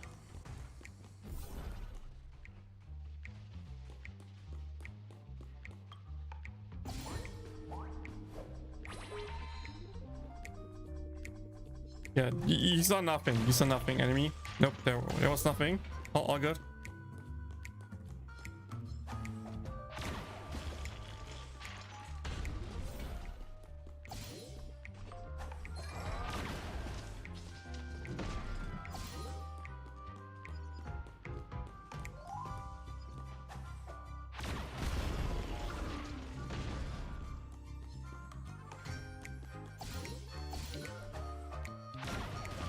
fact that it takes so long to recharge is so annoying.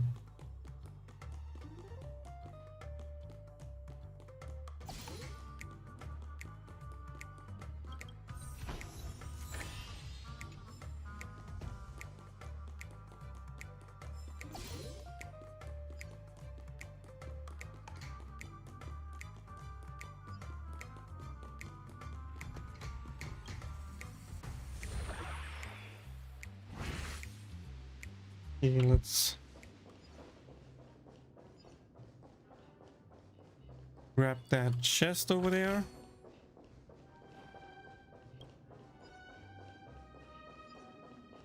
And nice, we got the bonus stuff. I mean, the door is red, so I don't think I can unlock it somehow. That, let's go back to the second floor.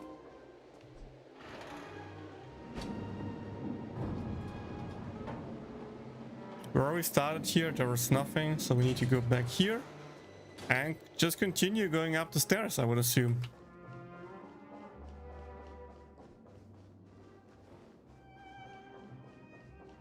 Wait, why?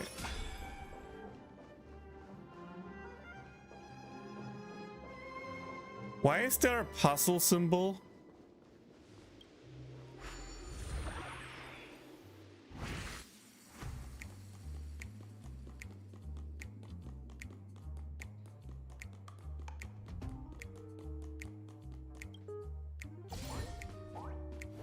I'm so confused. Wait. Does this trigger anything? Oh, the puzzle is up one. Oh, I got trolled.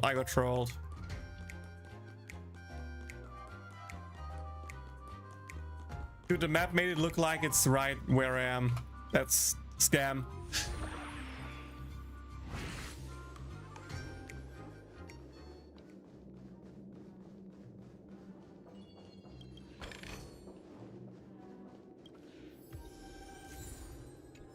Hey,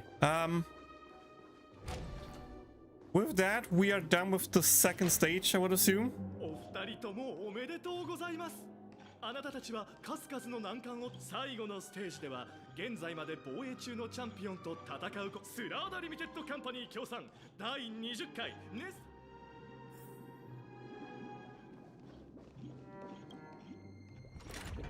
Let's move over and then we can start soon with the summons. But I'm scared, guys. I'm scared.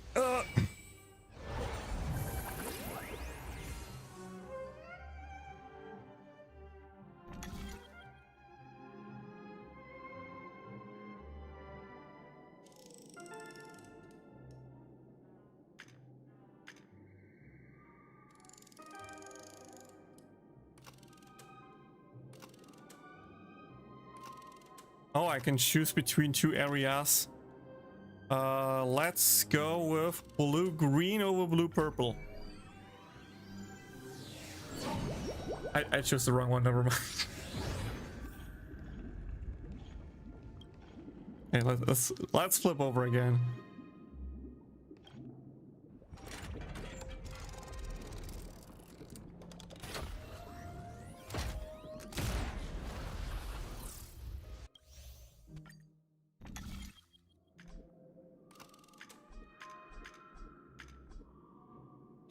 I cannot swap the arena anymore.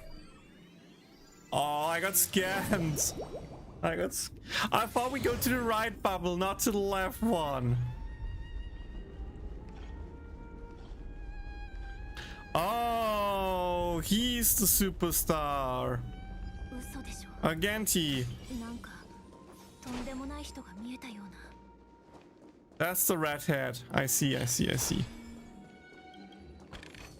Okay, at least before this extreme, intense, and high density battle, we are going to take a break with Star Rail to switch over to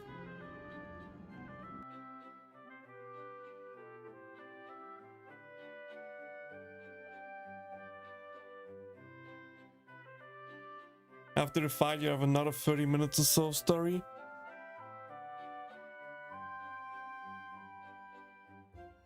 If it's only 30 more minutes or so after this battle, maybe I just do it today.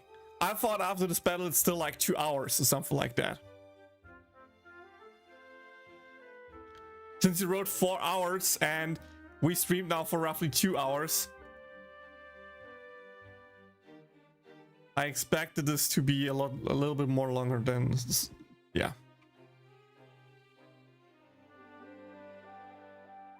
Anyway.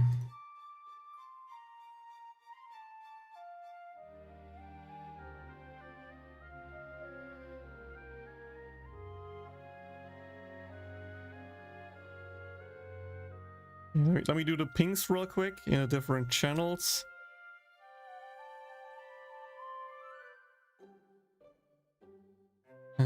Stream notification and YouTube notification. Live call up someone's right. No.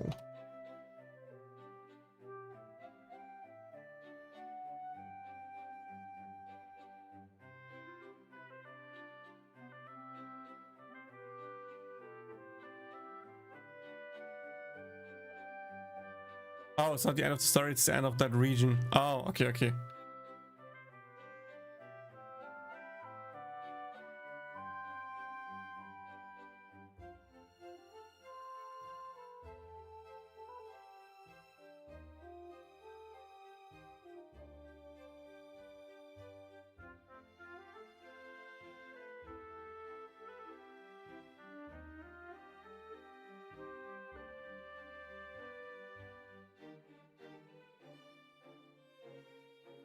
Thanks for the blessing, Turkey.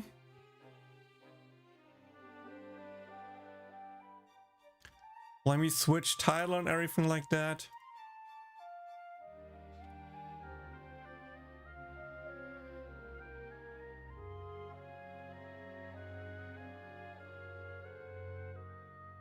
Please, Aqua-sama, bless my summons.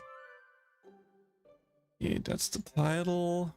The game is Konosuba Fantastic Days. Just press update like 3 times so it actually eats that.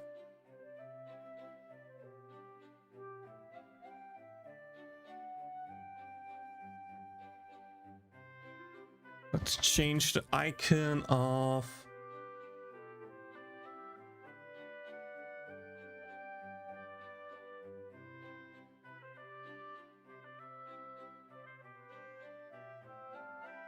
switch the icon over to Raftalia. Aqua.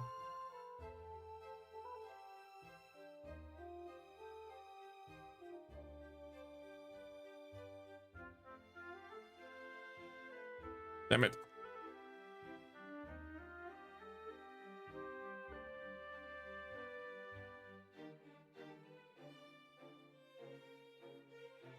Okay, first let me update YouTube title and game.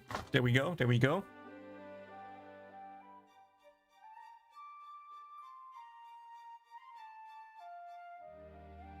Yeah, I didn't think that Raygun would be next reroll, but yeah.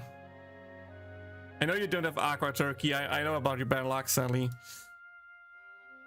We'll see how the game treats me today. Okay, give me a second, guys. I want to do something real quick. Just something real quick before we are ready for the polls.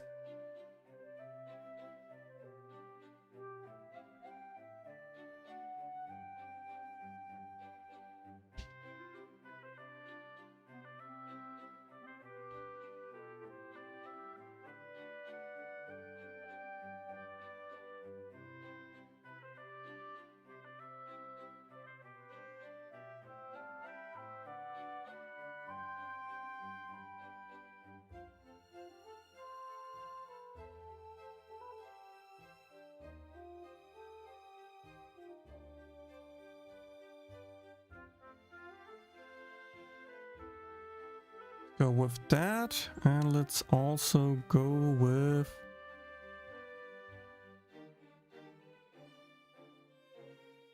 that thingy here.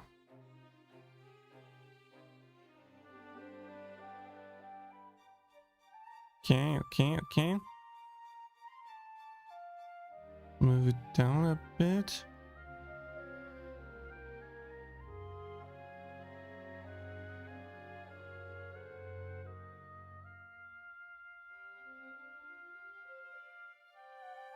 Okay.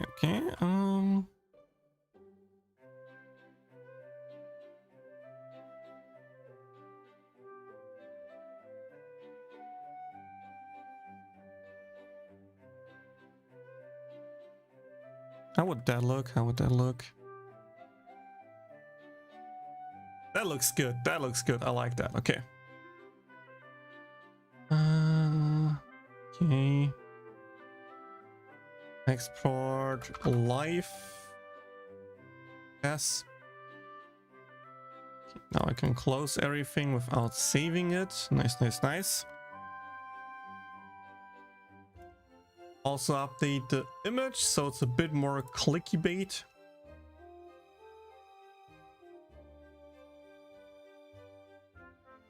Bam! And YouTube badass. YouTube has a proper thumbnail for the live stream for the summons. Hoggies. I know where you're putting with 11k. I have 11k and 9k paid, okay? I have some pulls. I'm not saying I have much pulls, but I have some pulls, okay? That's all that matters here.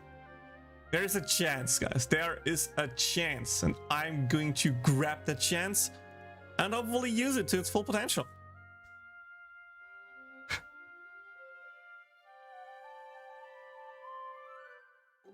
Okay, last but not least.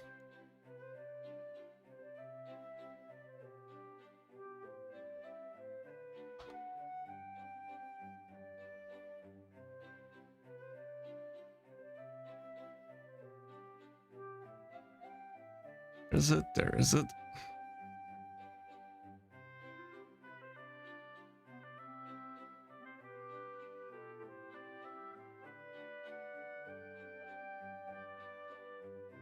Arimi would be a great support / heal character, which we are missing a lot of for collaboration units. So I would be down for that.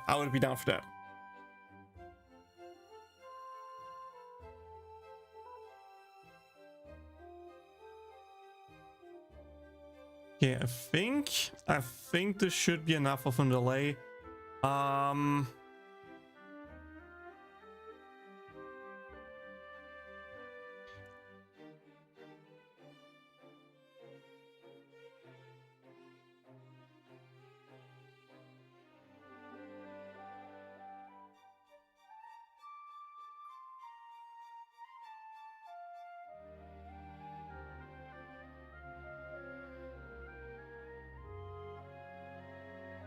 Hey guys, are you ready? Are you ready for the summons?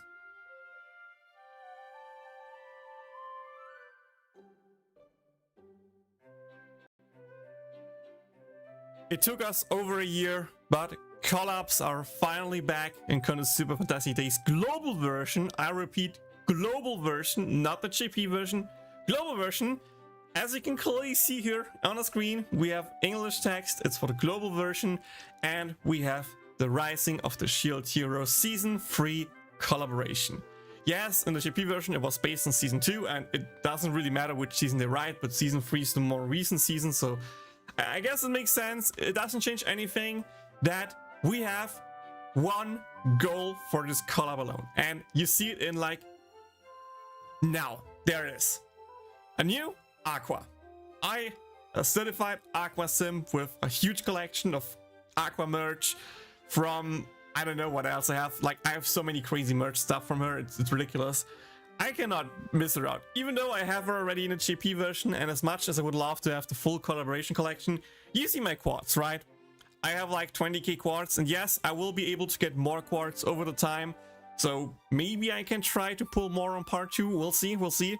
But for now, the one big main goal is to secure this beautiful raccoon Aqua. So, what options do we have? We have, of course, normal banner, where I'm going to do the daily single pull before we do any other pulls. We have the 2k pull, which I can do 2 of if I also want to do this one, which guarantees me a collaboration ticket. And, you know, there's a 1 in 4 chance this could just be Aqua, and we could in theory be done. We have a lot of scam banners just to get, you know, some shards, potions. We don't really care. We really don't care. And we have the free recruits. I saved the one from yesterday, and yes, there are still 12 more out there, which could lead me to get a collaboration unit for free, but we all know the odds are stacked against us. Maybe I just get one of the missing collab units from that then, if I would get lucky to get one. So we are starting off with the free pulls, daily single pull, ticket pull to see if the ticket secures us Aqua. If not, we can then still do the paid and normal banner. If we get Aqua, I might just call it a day, save my quartz and try my luck in part 2 again. Because while I said Kamiko is the best unit out of there, I don't need it, but I think throwing 1 or 2 multis in there to see if I can get either Kamiko or just Raftalia is not a bad idea in my books. So let's see. Free pulls.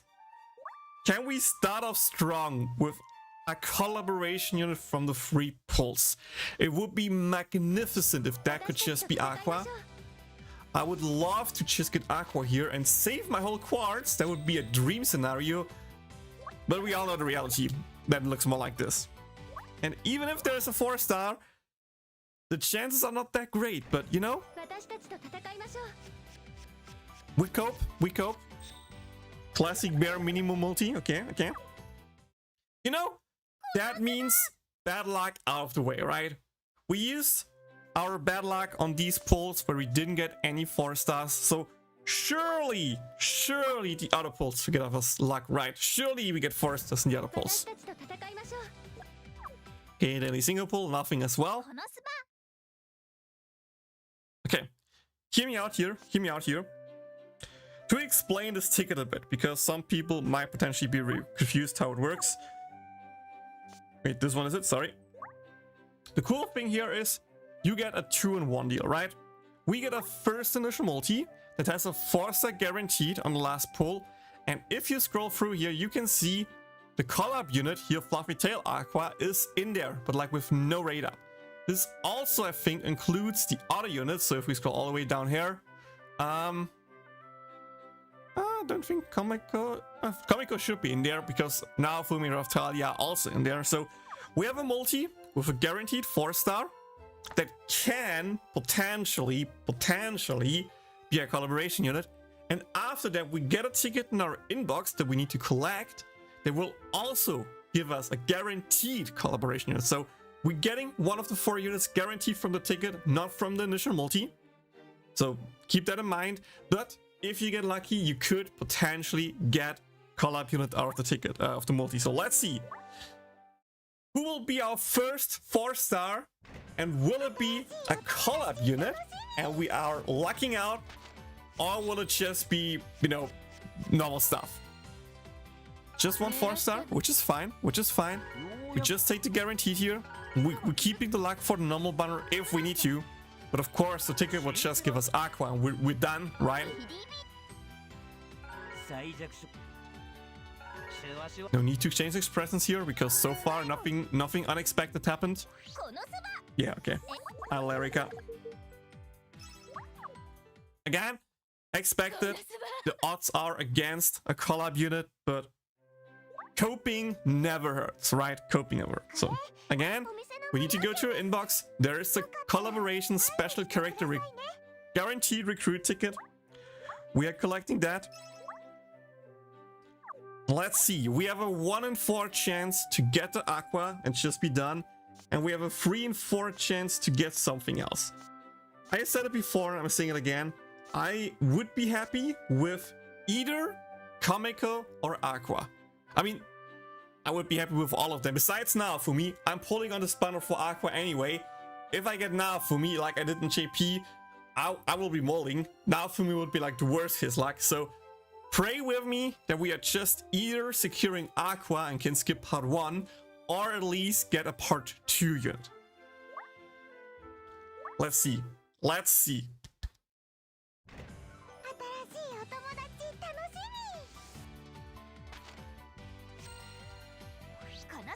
Let's go! Let's go! Let's go! 本物みたいでしょ。素材にこだわったのよ。 Aqua freaking secured, boys! Woo! Woo! The snipe, dude! The 1 in 4 chance! For the first time in such a long time, I actually beat the odds, dude. Oh, this feels good. This actually feels good. Ah.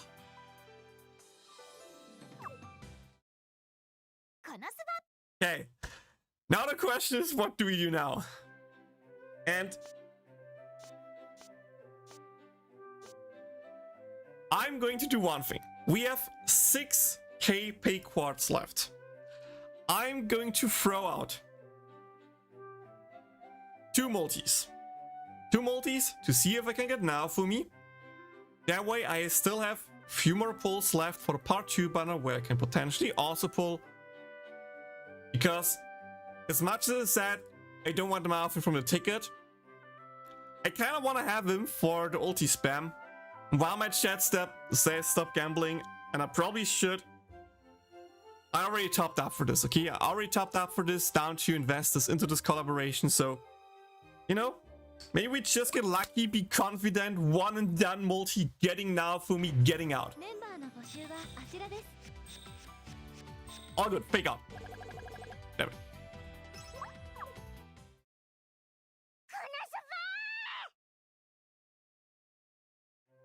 Okay, last multi, guys.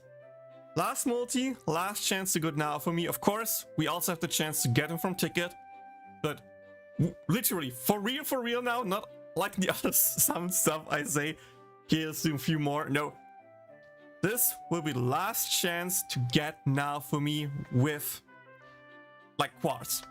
Right, so let's just calm down, focus Naofumi on our inner mind, see how we get the 4-star animation with like Philo being happy there.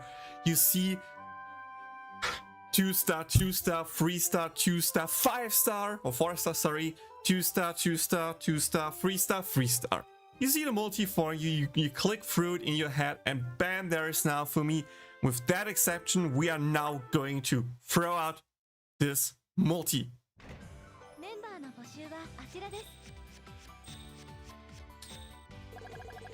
Well, almost got it right. Almost got it right. But hey, I guess quick sound session. Again, I'm happy I got the Aqua. This is all I was hoping for. I'm already happy. I'm already happy. So let's check her out real quick and talk about what makes this Aqua somewhat special. First up, of course, the artwork. Like, peak, guys. Peak content, peak custom. I still give a slight edge to the Welfare Aqua from the Shrine Nico Maiden. Still think Cat Ear Aqua is a bit better than the Raftalia Aqua. But I'm still really enjoying this outfit. I think it looks great on her. I think it was a great choice. Then the kit is really interesting because I talked about it before a few times. And I say it again. I think Aqua's ultimates are bad. They give feel, they lower the enemy's resistance, and that's pretty much all they do. You're never ever going to use her ulti 1 version 1 or version 2. They're just dash on the track. The only good ulti that she has is like a forbidden ulti, which only one Aqua can use. So the question is, how can you use this fact to actually make a better Aqua with that in mind? And this is the solution that they came up with, which works to some degree. I'm not saying this is the perfect solution. There are actually good damaging Aquas in the future, but for now, we need to go with this. The first skill is a single target skill. Fine damage. Again, this is skill level 1. It gets up with skill levels. Actually, if we... I thought it would show the max stats, but never mind. Okay, skill level 1. Again, damage, I think, scales with the level, so it will go higher. Again, check the Encyclopedia for more and full information on the max level thing. She will provide 20% gauge up to your team, kind of like like Fess Aqua. And her second skill is the big one. It has an HP condition to deal good amount of damage.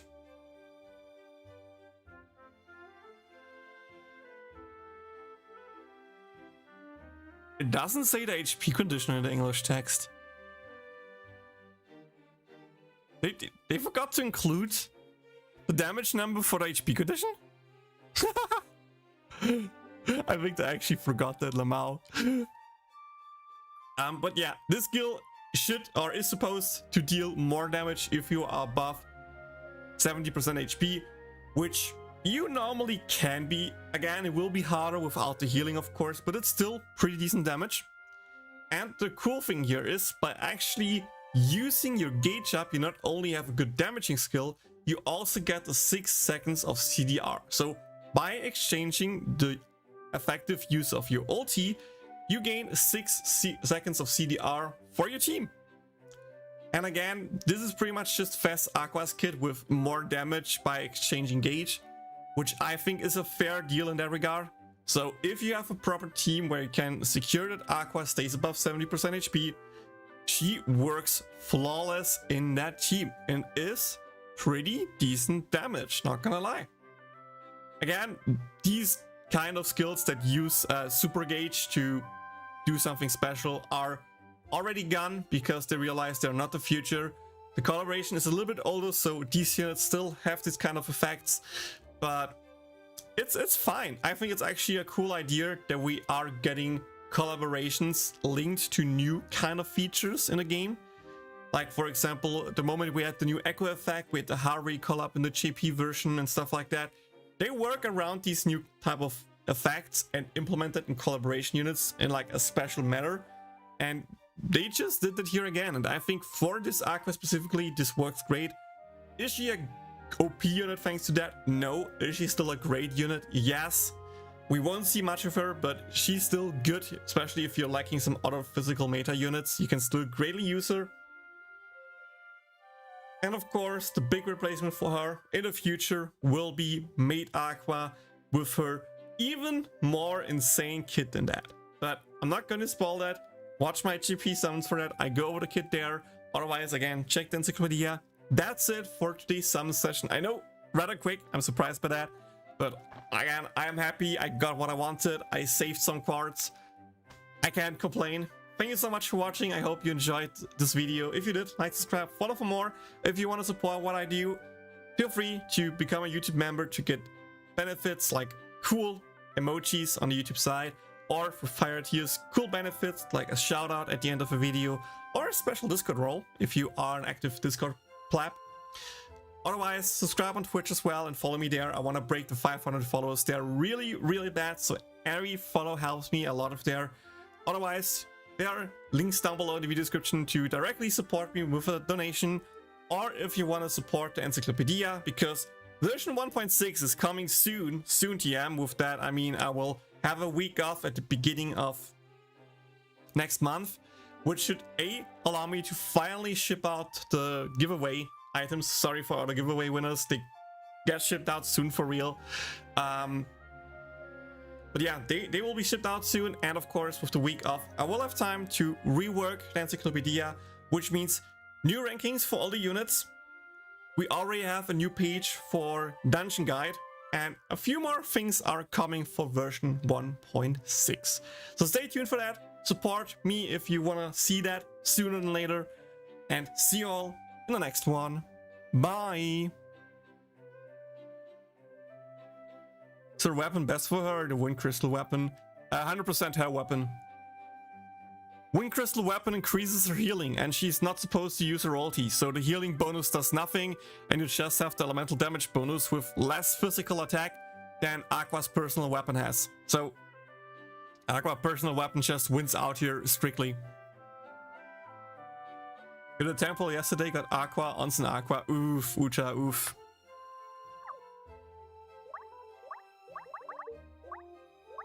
That sucks. 女神の加護を与えましょう。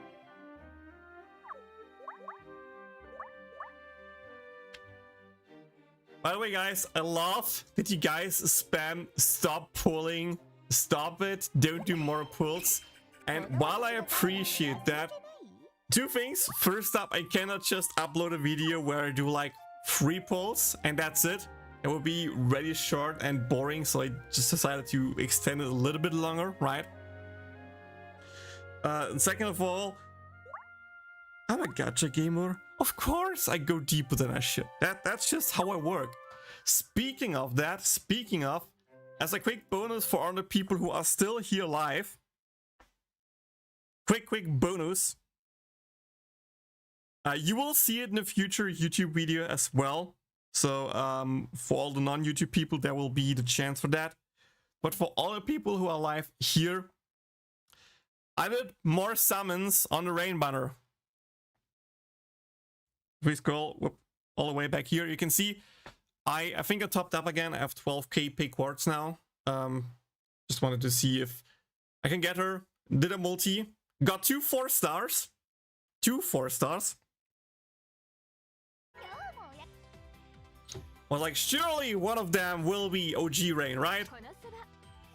And yes, it was. It was.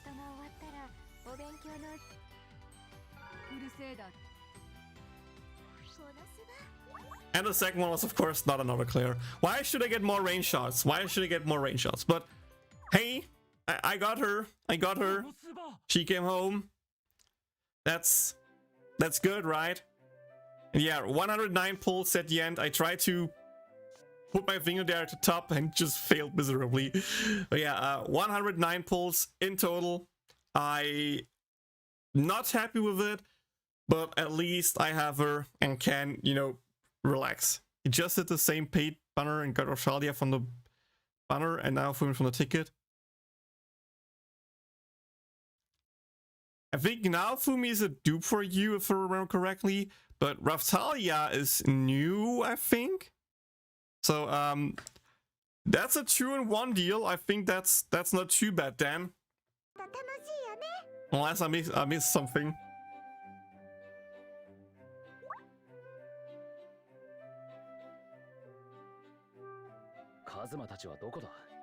He's back now. Oof. By the way, guys, remember to go into the event tab, click over here at the emergency progress, and click over here at mission to actually claim your rewards. Again, that's 1,000 quartz per emergency mission. And the first one is already done, so that's the first step towards another multi for you. I think that's good.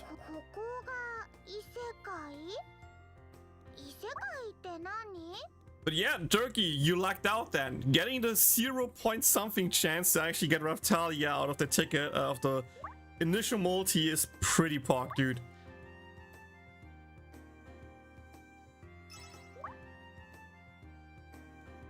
Okay, free quest, arena, fin quest.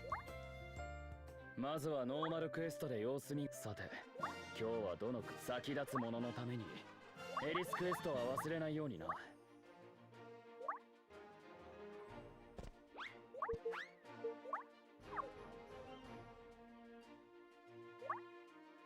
カズマたちはどこだ？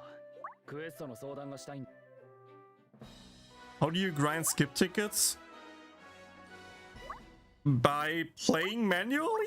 As weird as it sounds. If you need to do a lot of stages, just play it manually to save your skip tickets, that helps. Otherwise, there are 2 big ways to get skip tickets, and that is through the exchange list. First up, each week the arena shop will have, I think, 200?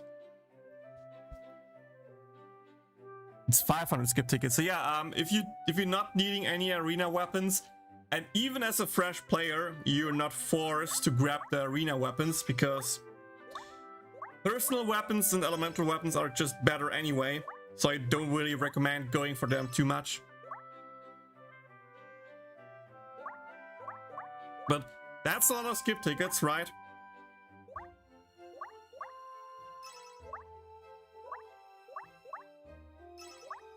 Let me just grab those. 女神メダル交換所でしか手に入らない Still try to get the custom characters, but I'm fine if it leaves. ご存知かな Yeah. I mean, I'm fine as well since I'm an Aqua Sim, but at the same time, I would have loved, of course, to get all the collab characters. That's why I tried for now. For me, as much as I'm not that big on Shield Hero, just for the sake of having the collection, having them would be rather cool. Okay, speaking of skip tickets, there is another 250 you can exchange for expert quests. So that's already 750 that you can grab from that. Then we have the coin shop, where you can in theory get 2,000 skip tickets for 2,000 coins, aka you trade 4 skill potions for 2,000 skip tickets. That would be more towards the last resort. I think using the others is way more beneficial.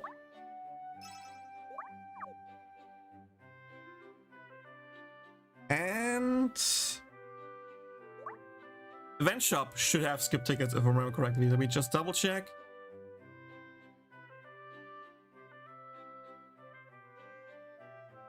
Aren't there skip tickets in here?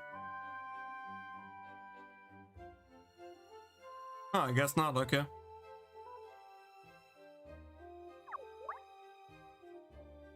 Yeah, then these are the best ways to actually get skip tickets. First arena shop, then expert quest coin shop, but I think expert quest coins are more valuable for shards for elemental weapons, unless you already have enough of them. And then last but not least, if you still need more, you can then start using dupe coins for skip tickets.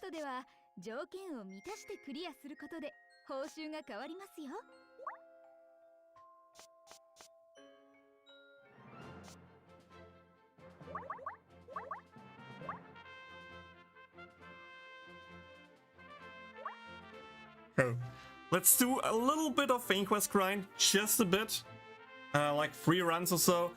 Then I'm below 200 stamina, and then we are doing arena run to show off live, hopefully, how to get 3 million score.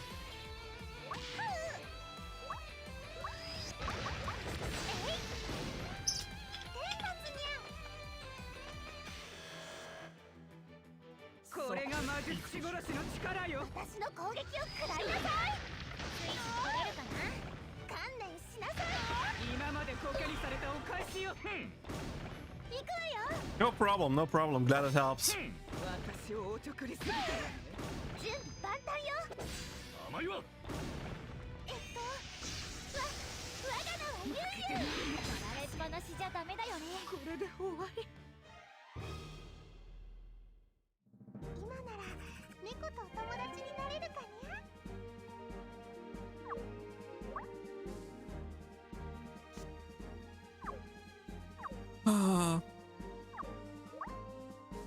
Could have been a gold trade, could have been a gold trade.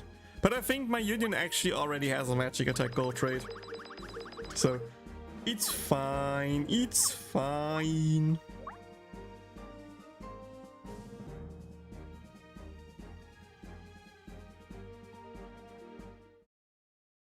Konosuba. 早く店に戻らねば。名前は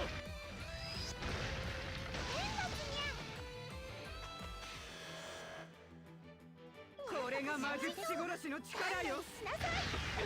これでどうだ。はい、ごめんね。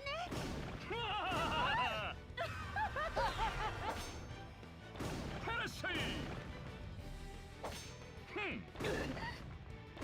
私をおちょくりするわね。前田あり。我が力。勝負よ。準備万端。いつでも大丈夫だよ。本日の売り上げはいかほどかな。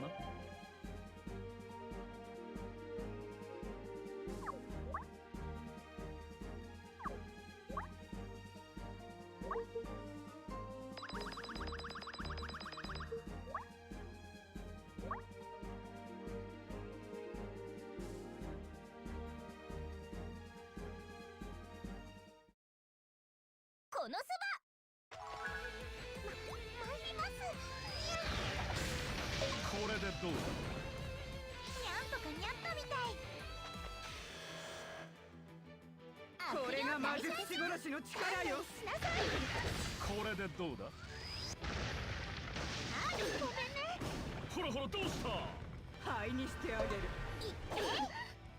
はらっしゃい。はい。ごめんね。いって。我が力蔵がいい。私をお得にすぎたわ。さあ準備万端。いつでも大丈夫だ。とっておきはいいこれで終わり。半分か。はい、あげる。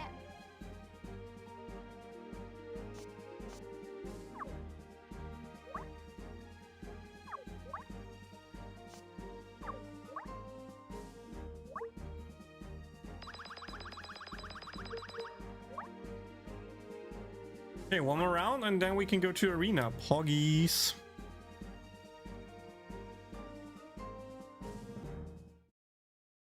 クヌスバ。やっぱりこの格好。なんじらの悪感情美味であこれが魔術師殺しの力よ。しなさい。る。これでどうだ。はらっしゃい。ついてこれるかな。甘く見ないで。ほらほらどうした。灰にしてあげる。私をお我が得にすぎ力たわ。蔵がいい。 Hey guys, are you ready for some Poggies arena runs? Are you ready to just see how you can get 3 million score? ノンアル猫は爪を隠す。にゃ。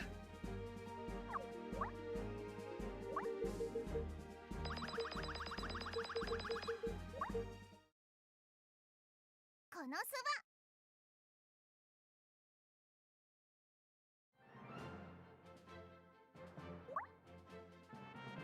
カズマたちはどこだ。クエスト。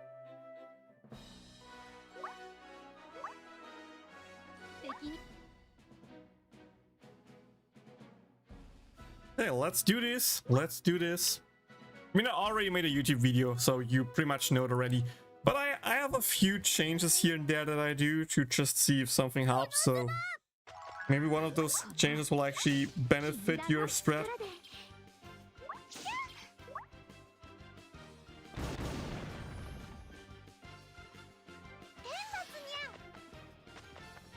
いつだって私は踊り子だ。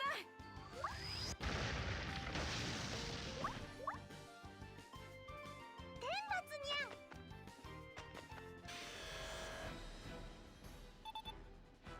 にゃんとかしないと。これがリッチーの力です。これで終わりにしましょう。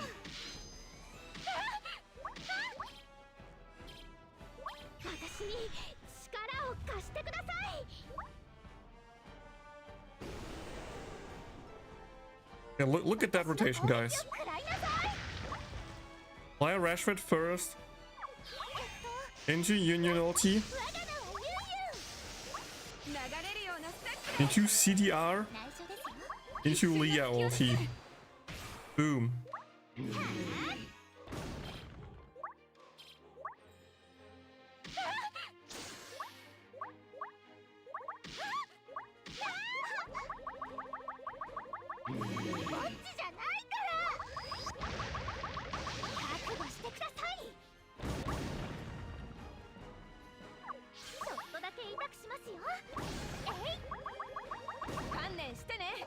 Nice, got all the hits in that I wanted to.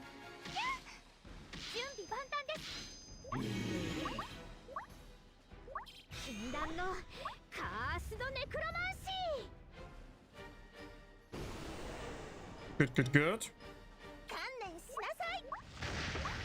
流れるようなステップで。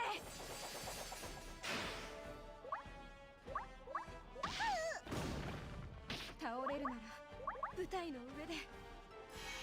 ここは我が輩に任せてもらおう。大頭部セイバー。これでどうだ。だけ痛くしますよ。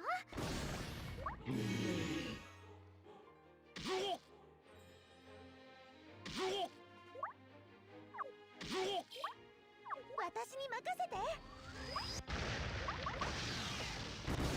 甘いわ。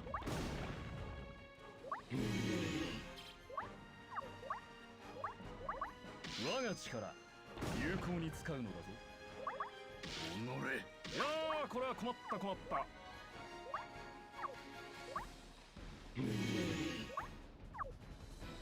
覚悟してください。これで終わりにしましょう。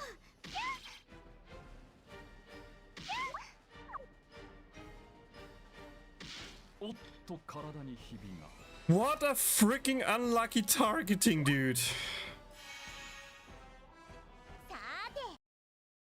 Man. That's an instant reset.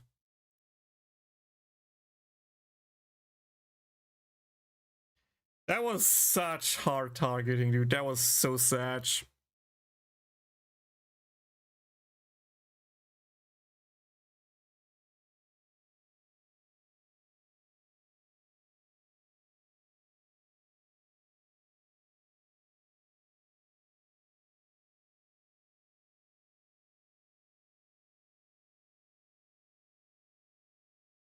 Music, music, music, music, blah.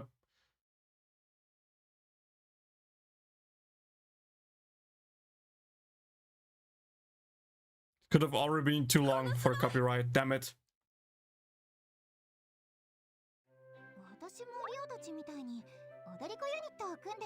I wish there was an option to disable the title screen music. I would 100% do that. I would 100% do that.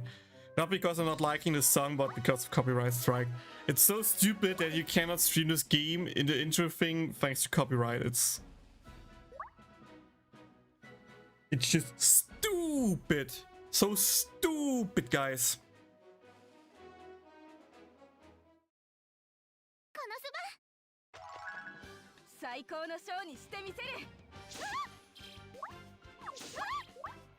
これがリッチーの力です。変なつにゃん。にゃんとかしないと。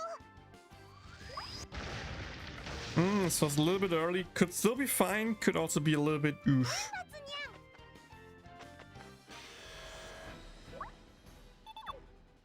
危険な力に準備万端よ。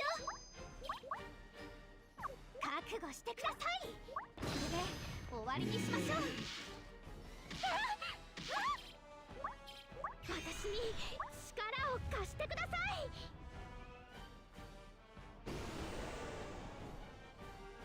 ぼっちじゃないから。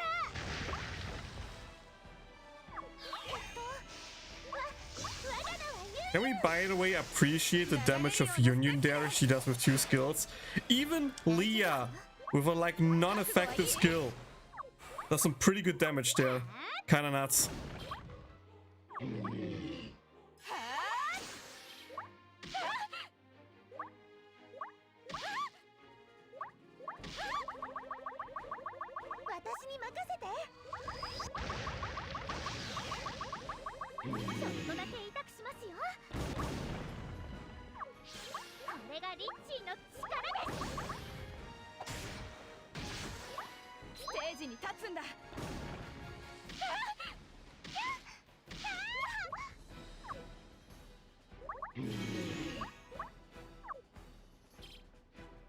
Come on. Damn it. これで終わりにしましょう。私に力を貸してください。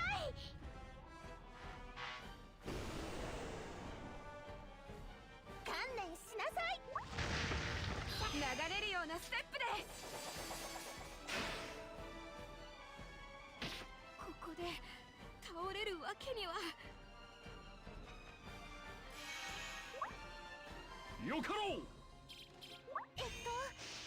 I really wonder if with like optimal timing you can actually get one last skill in there from Leah. If yes, that would be pretty pog.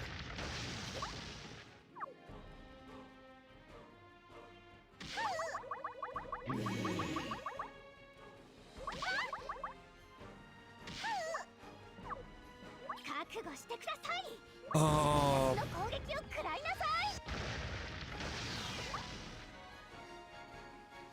これでどうだ？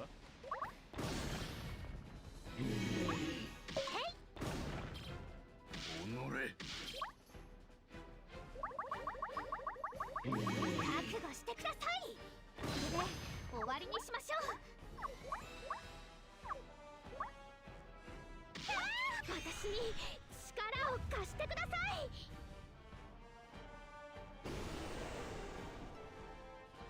ぼっちじゃないから。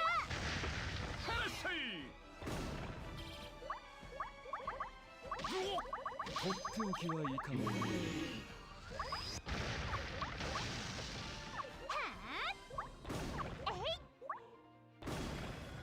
内緒ですよ。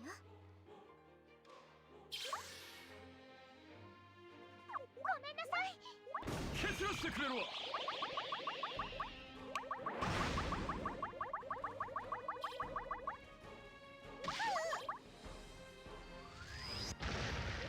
準備万端よ。おっと体にひびが。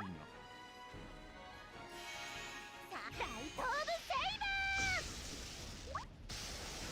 ちょっとだけ痛くしますよ。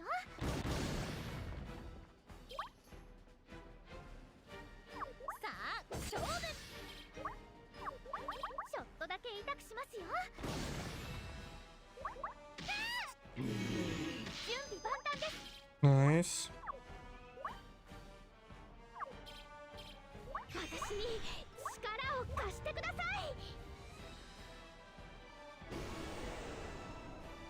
Okay, so far so 攻 good. 撃を食らいなさい。この私を捕まえられるかな。甘く見ないで。はい。ごめんなさい。やられっぱなしじゃダメだよね。時には危ない橋も渡らないか。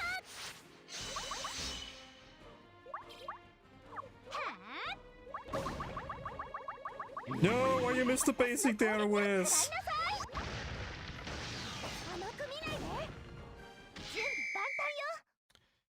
There we go. There we go. Maybe I should have delayed. Maybe I should have delayed actually a bit. But delayed Wiz ulti by like 2 seconds. That the AoE also hits there. Oh, this could have been a pretty good run. I feel like that are like the two biggest misplays here. The AoE. First up, the AoE thing, where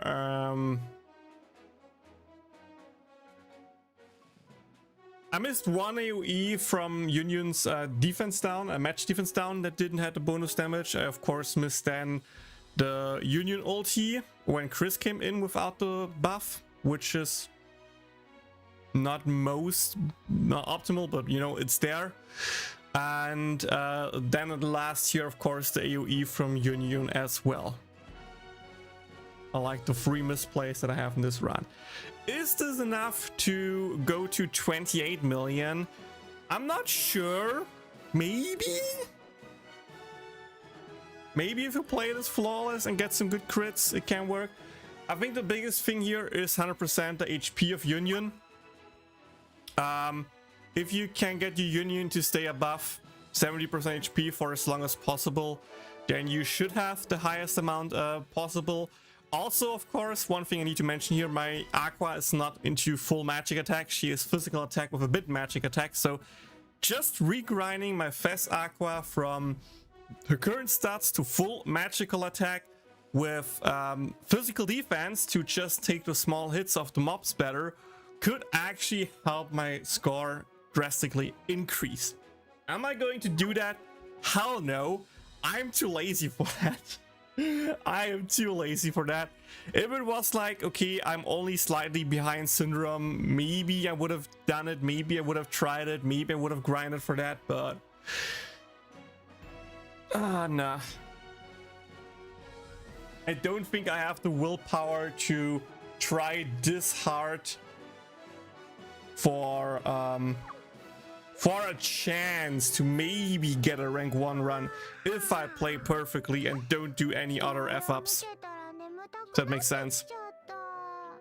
And yeah, Void, 100%. Manual play allows you to get so much more damage out than auto. 100%. Okay,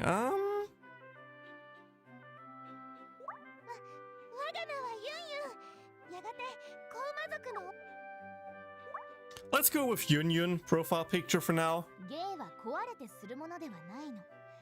I can still equip Aqua's profile picture after this arena, but for now, we do Yun. She's doing great work for me here, okay? She carries me into a rank 2 run.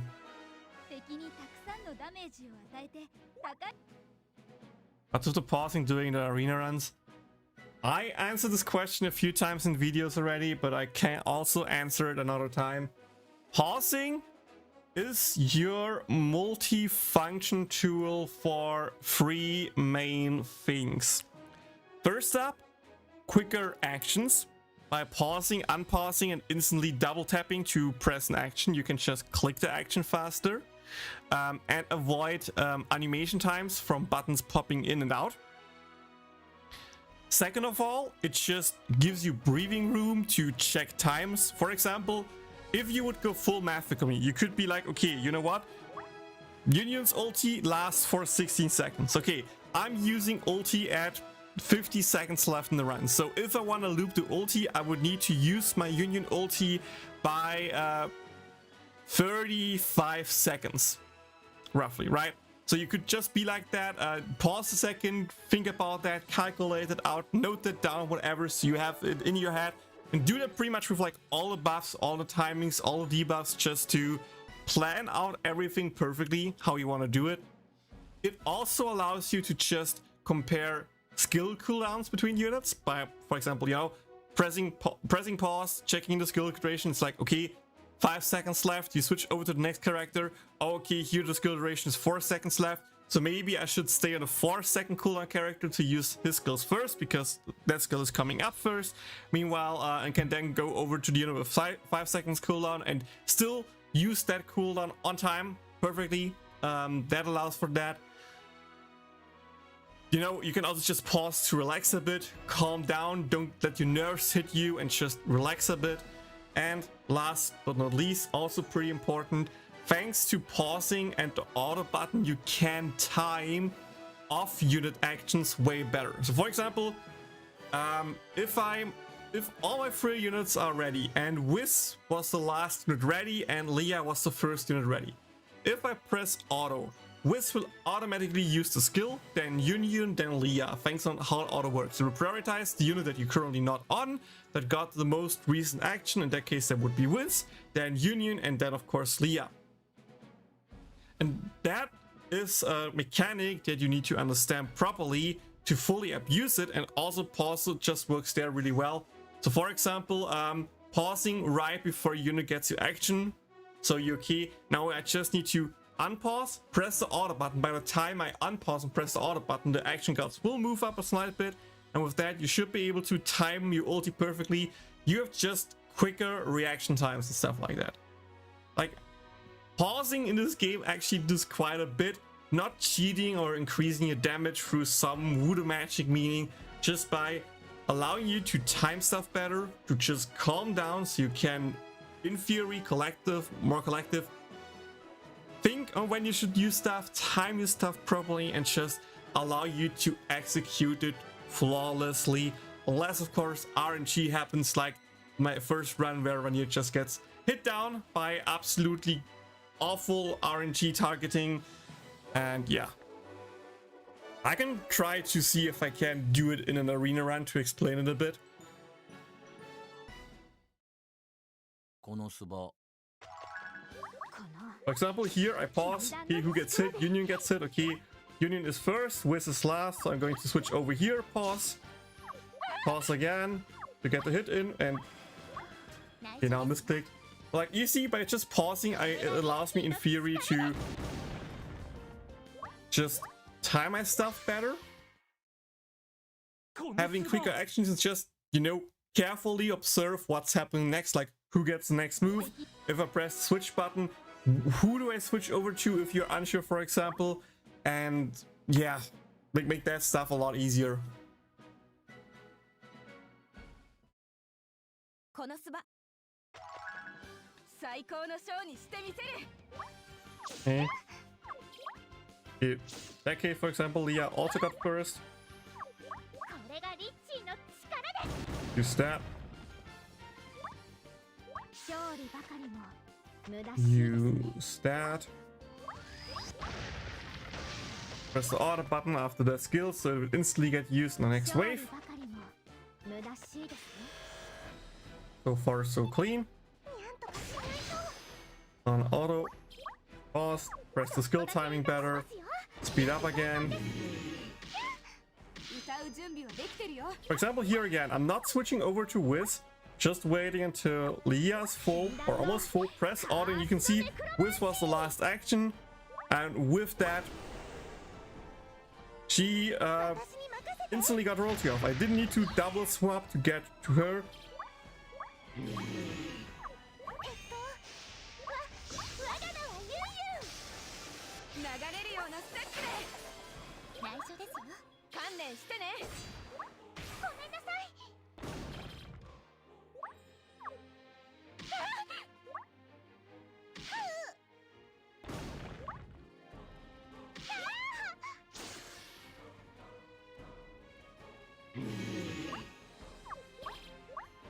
観念しなさい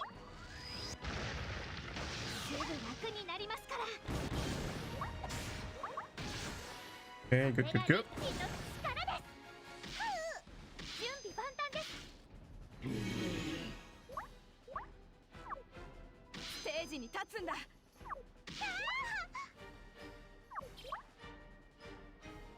禁断のカースドネクロマンシー私の攻撃を食らいなさい流れるようなステップで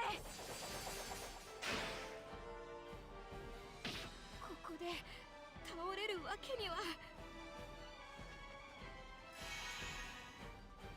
よかろう For example, also here, like timing that I'm using the auto button for Yun Yun and not Vanier's AoE stuff. Just small stuff like that actually makes a lot of difference in the end.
Nice.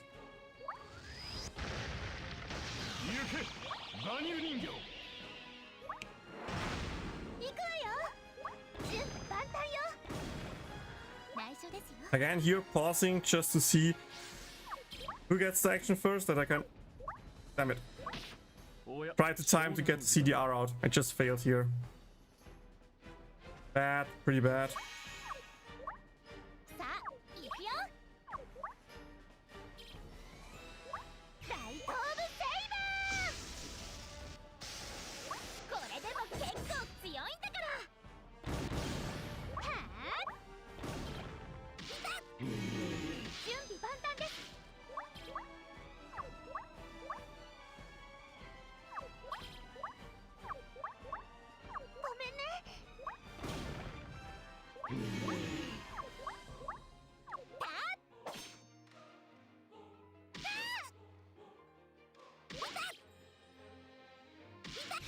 のカースドネクロマンシー。この私をやられっぱなしじゃダメだよね。私に任せて。時には危ない橋も渡らないか。はあ、ちょっとだけ痛くしますよ。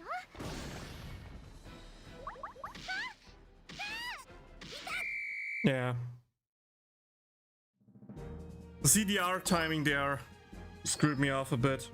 Also, I delayed Chris's speed boost here, which didn't allow me to get the last round of basics in, but of course wouldn't matter since timing of thing was effed off anyway. 敵にたくさんのダメージを与えて高いスコアを目指しましょう。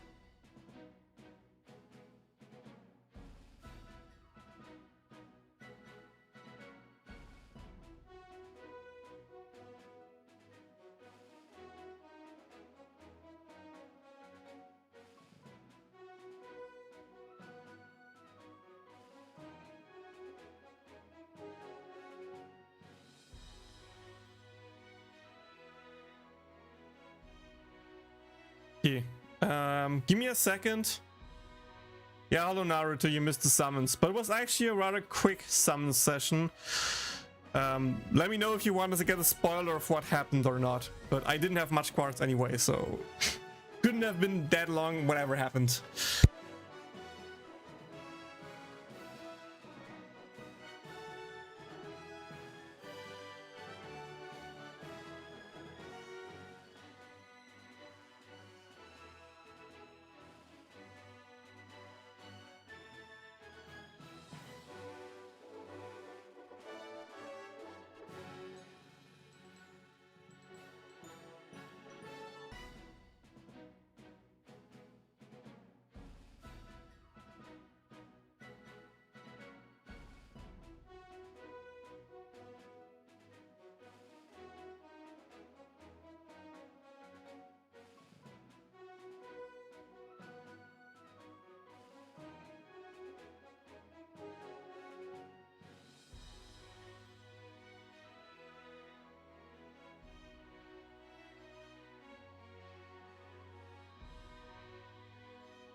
So spoiler. I did my 2 free multis, got nothing.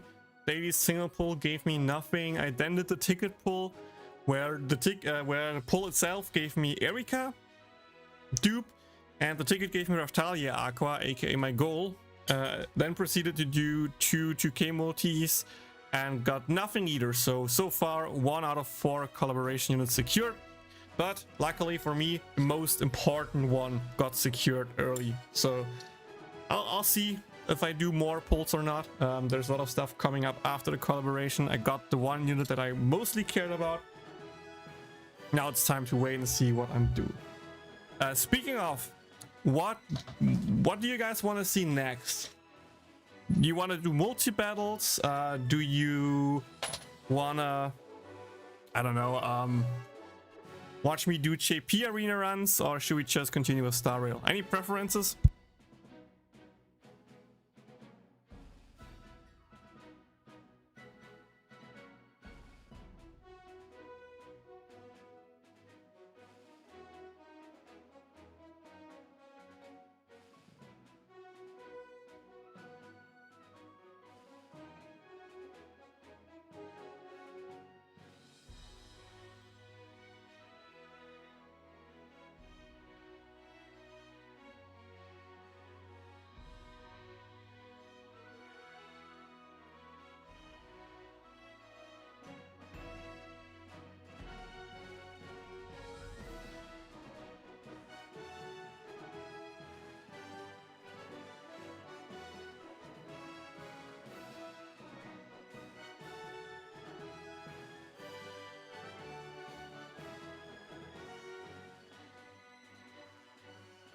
What do you mean with rough Aqua team? What team you can use her with? Most optical team would be just Singer Kazuma as the main Rashford unit, Theskris as the speed boost and buffer, and then just Aqua as a damage dealer. And that's pretty much it. In the arena that's coming up next week, I think potentially, where we wanna use her or can use her, the main idea is that the boss focuses the first unit. So you use Kazuma in the front, get him to die with like, I don't know, 10 seconds left or so by just applying Rashford right before. And then as a slot 4 unit, you can bring in, I think it was Ice actually, to just self-speed, provide some gauge up, and then last but not least get her own ulti in and do lots and lots of damage.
Okay, if no one has any preferences, I think I would just move over to Star Rail again.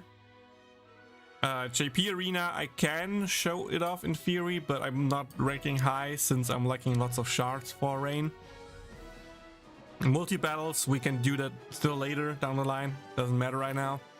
And I want to finish the Star Rail story, so just finishing the current chapter platform and having the option to, you know, search through it off stream to find all the treasures and potentially finish the main story, like is my probably main goal, I would say. So yeah, that would be like till 9 PM roughly till I'm done, which is a fair enough time to finish the stream, I think. So let me prepare something real quick and then we can switch over to Star Rail.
Yo, Lion!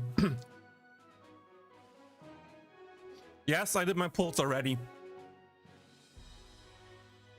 But I didn't do many pulls. You wanna get spoiled or not, Lion?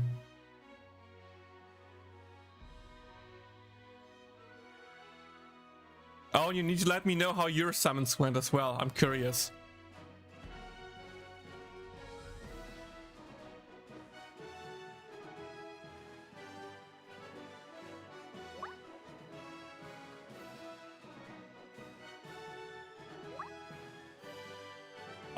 Also, Lion, look at that. Look at that. Boy.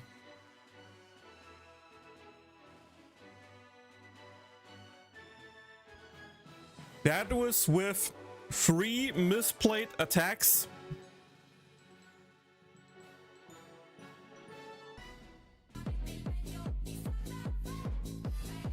That was with 3 non-whiz buffed attacks.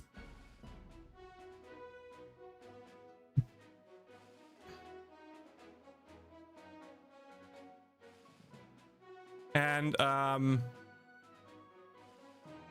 yeah, if I played that perfectly, and if I would regrind my Aqua, I could potentially try for rank 1, but it's such a tight window and you need some kind of RNG behind it to get like a big high score run like that one, that I'm not willing to just try hard right now.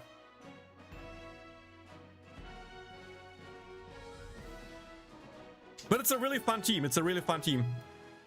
And this is like 3.1 mil. I think this is one of the first arenas in a long time where my global account actually had a better score than my JP account, which is kind of funny.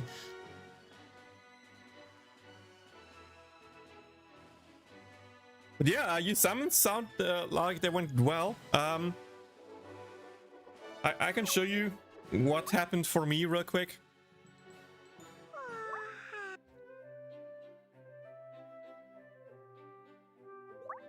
I think at least I can see it. I should be able to see it.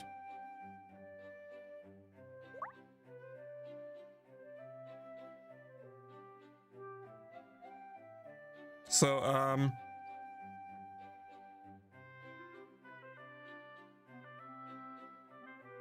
I did my 2 free multis on stream, which, you know, gave me 2 stars, 3 stars, no 4-star, nothing.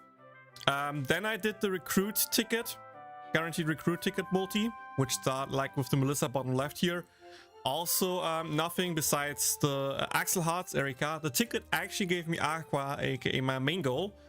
Then in theory, I could have said I'm done, but I tried to say, you know what, let's try to go for now for me, which means I did 2K multis, but sadly no other 4-star. So yeah, pretty much 3 multis in. I got the main goal, Aqua. Sadly no now for me. But for now, I'm just going with like daily single pulls to see if I can maybe snack now for me, or maybe the free pulls give me something. And then at the end of the collaboration, I can then still decide if I wanna try for part 2 banner to get Raftalia or Komeko.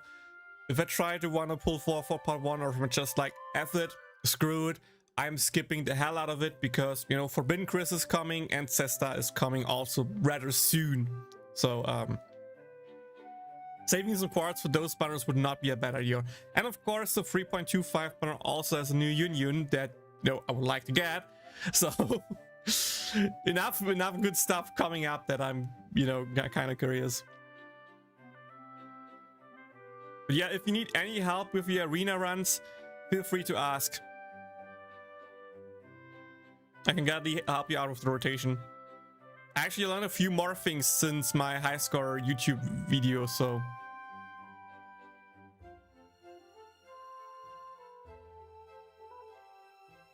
Should you pull for Aqua if you're not her fan?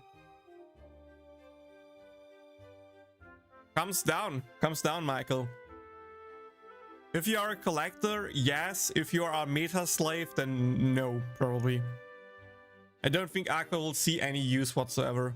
Maybe one arena we see her use, but at the same time, I could also just see people using Fast Dust and outbeat Aqua's damage, so I think just no, don't pull for her. She's just a nice to have collector stuff. And as an Aqua simp, I am an Aqua collector, and that's why I pulled for her.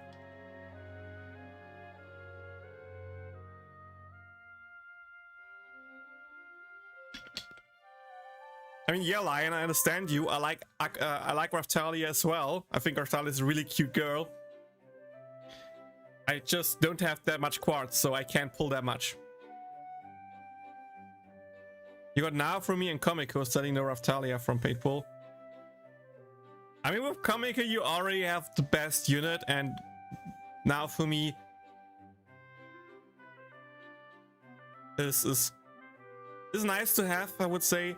But yeah, just wait for part 2 banner and try to get for Raftalia, and then ignore Aqua.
Okay, let me. It's weird as it sounds, but I need to change the thumbnail on the YouTube page again to be more in line with what we're doing. So switch over to a Honkai Star Rail image. Also, sorry for the being a bit more quiet the last few minutes. My girlfriend came in and she wanted to talk a bit, discuss some stuff. I couldn't send her away, of course, so I muted myself while she talked. So that was the reason if you were confused on what the hell happened there and why I didn't talk. Let me move myself over here again. I think roughly here was like the good spot, right? I won't be using any of the otherworldly potential for these collab units. I think fair. I think that's fair. At max, you could go with, like, I would say the best thing you can do is save them until you need them. Like, if there is the ulti spam arena and you want to try it and you have Now for me, you can then still use them. If there's a physical light arena and you don't have Claire and you want to use Raftalia, or you just want to use Raftalia, you can then still use them. If you're like, nah, I don't want to, then just don't want to. I don't think there's like anything bad per se, right?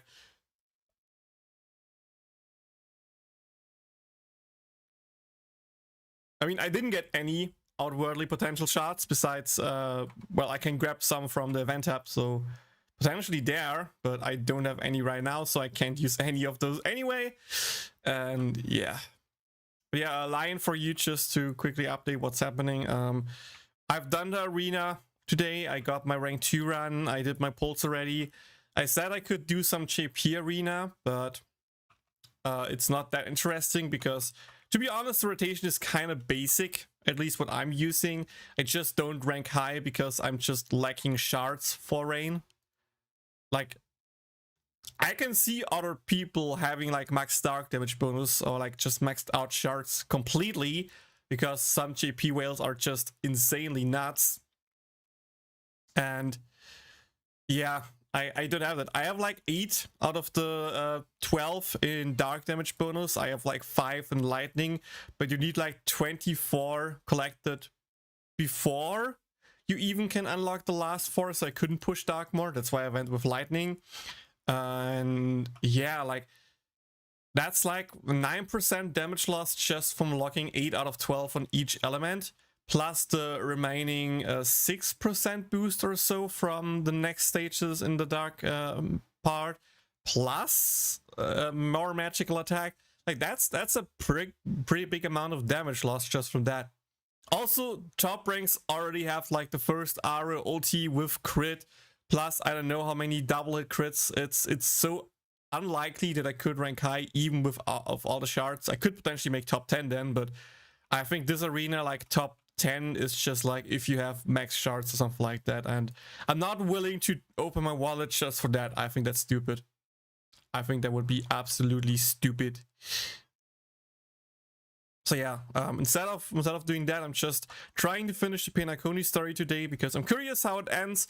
I want to be done with it so I can also play the event because, well, it's still lasting for a bit. It's still lasting for 23 days, but the earlier I'm done with it, the earlier I can actually do it, and some other stuff will come afterwards. So let's just play the story.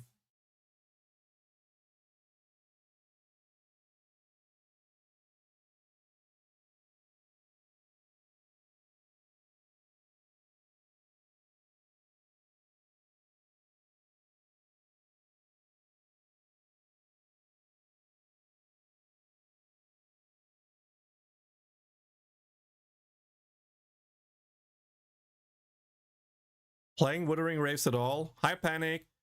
I haven't decided yet. Maybe in the future. Maybe in a weekend if I have time I play it a bit. But so far I have not planned on playing it.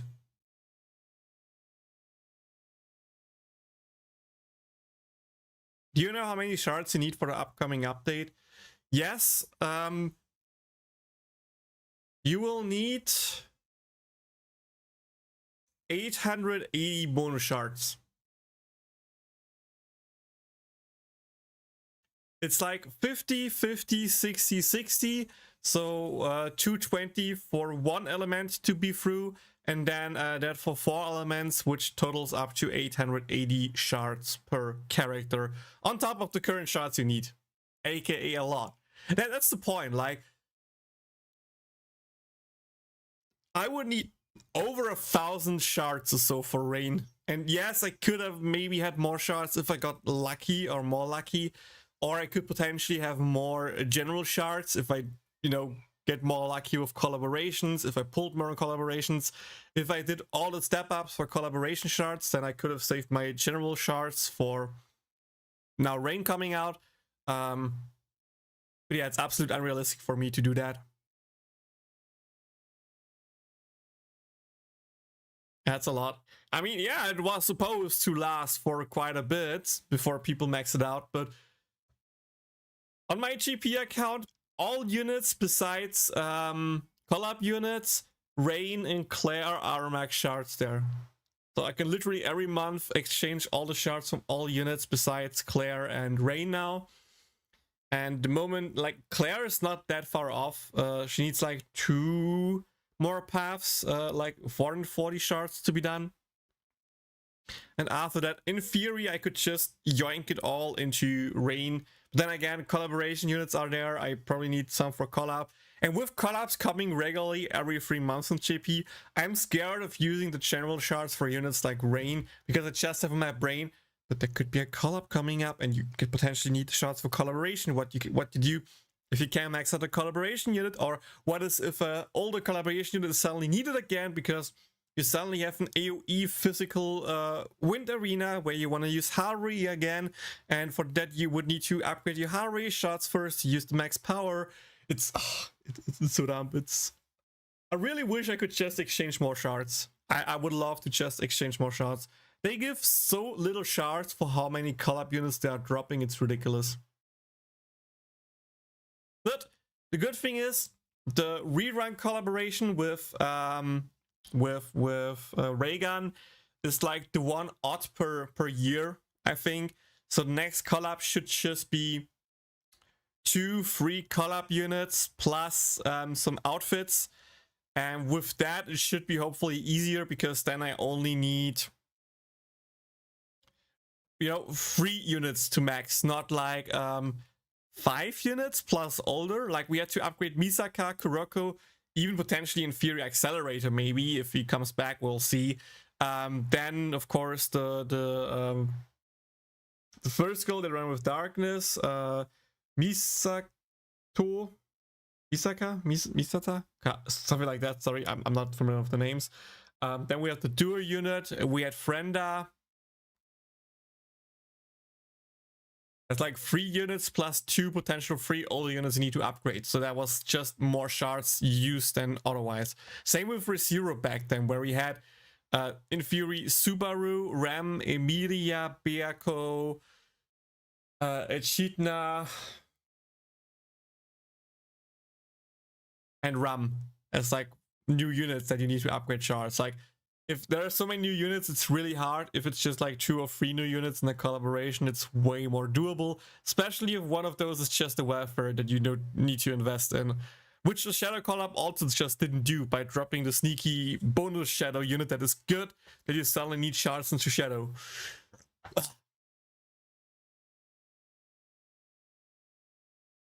Yeah, I recommend that. I'm doing it as well for Global. Just all the shards to the max, convert them. Even if the upgrade drops for the main characters, they will get so many units. You will get the shards quick enough anyway to be max shards sooner than later. So there's no point in just keeping them for the update, especially since you can only convert 5 or like 15 to 5 per month. So the moment you are over that cap, you never need any shards anyway, so it's just better to exchange them earlier. Panic, do you play Wuthering Waves? And if yes, which server you play on? Because if I would start Wuthering Waves, I want to play on a server where other people also are playing. Not sure if people are playing on Asia again, but since it's more open world, I would probably go with the EU server for now, but I'm not sure.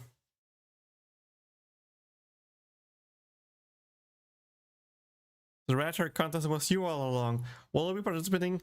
Ah?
Is this the beauty? It's dazzling.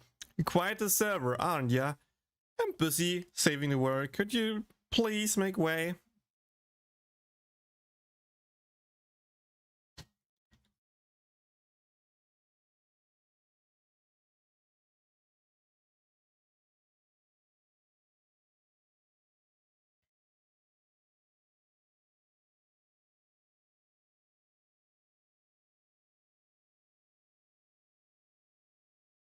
He's a seal still on Penacony.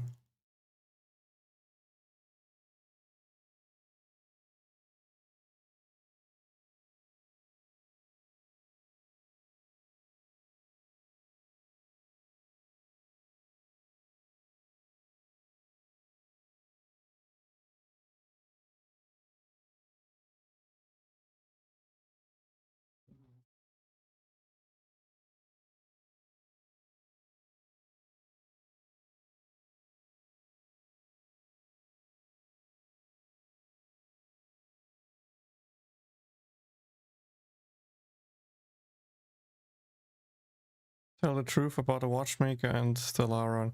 You don't trust your dear friend?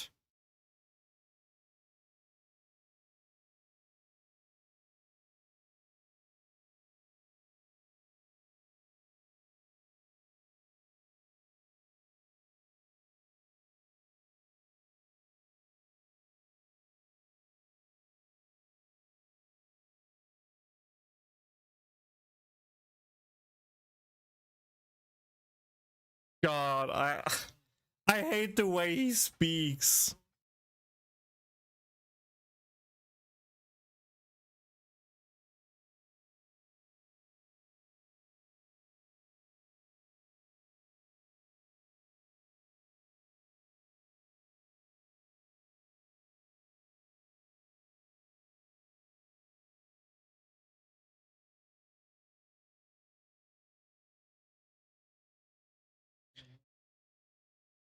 He already said let's do it with battle, and then he does still need 2 more sentences just to be like, okay, now we can battle.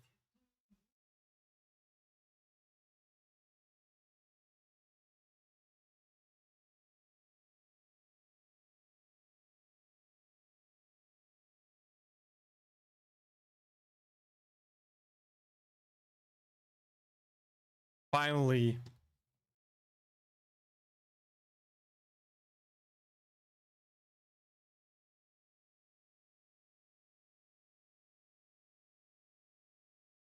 Okay, look at that, Akanti. We're going to do that.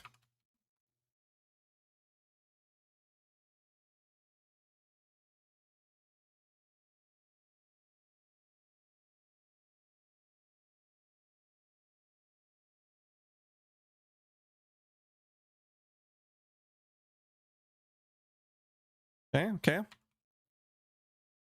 Going to use that. Going to use that. Right. We're going to use that.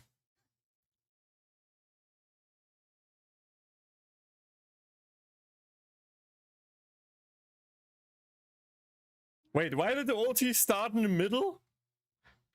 You heard that? You heard that?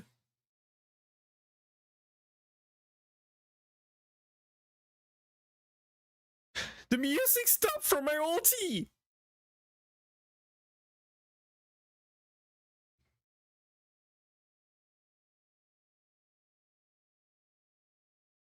They have overwritten my ulti music!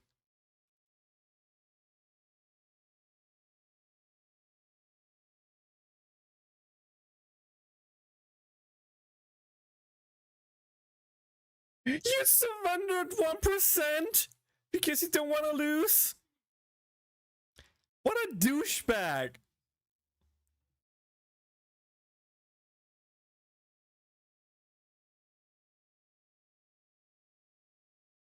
So let me skip this dialogue, sorry guys.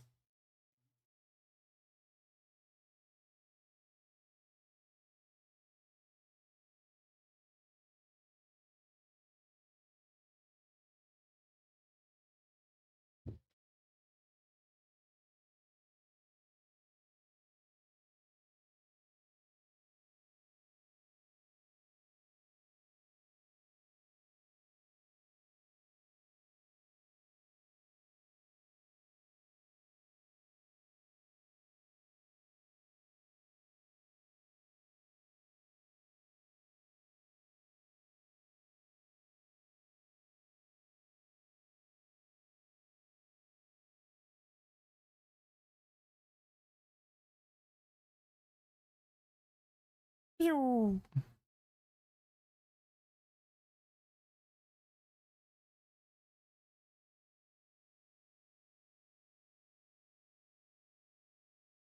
Yay.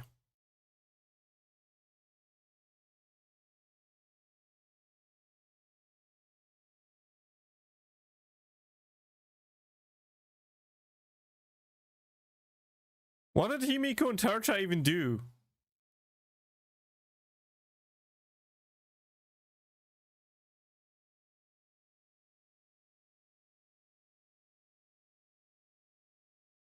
Yay, I got clapped.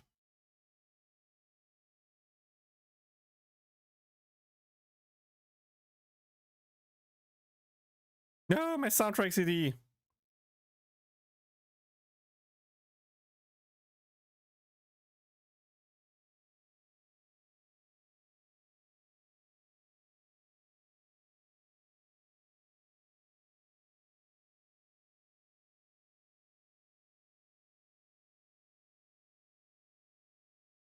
I was just like, that's Sunday's voice. Why do they make a question mark?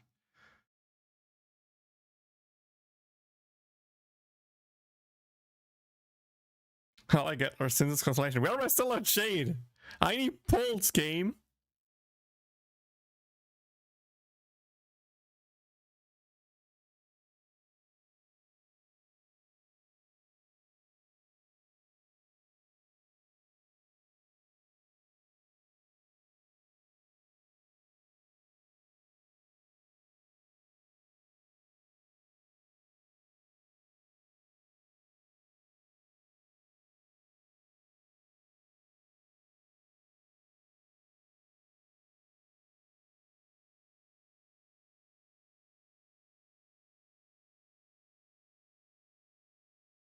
Oh.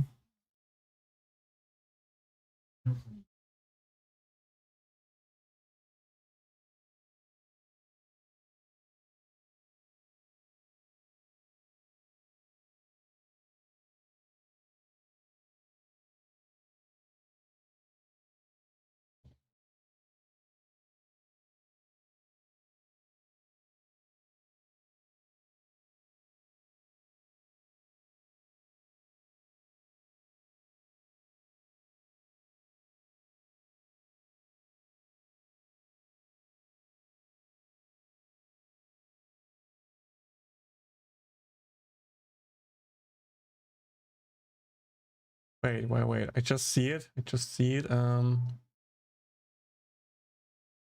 Let's see. Can I move myself over a bit? There we go. Now we can see the full text. Perfect. That's what I wanted to see.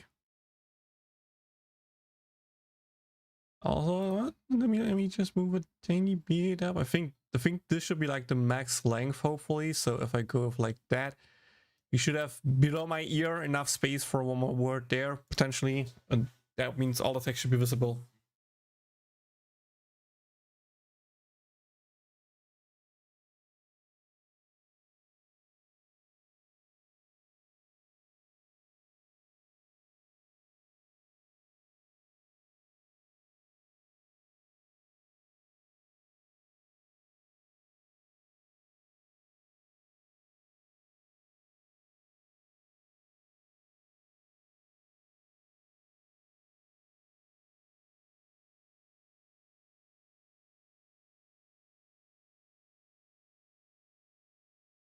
There's nothing wrong with being the fittest. The sweet dream paradise doesn't sound too bad. Don't know. Why are you asking me? Ooh, that's a good question. I mean, on the one hand, I feel like the sweet dream paradise just sounds 100% better. Especially for a non-fit person like me. I wouldn't do it lasting long on the survival of the fittest. But at the same time, you're sacrificing people for that. And I don't want to sacrifice other people's lives, especially for my comfort. So I'm going with the last one. Why are you asking me?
Oh, okay, okay.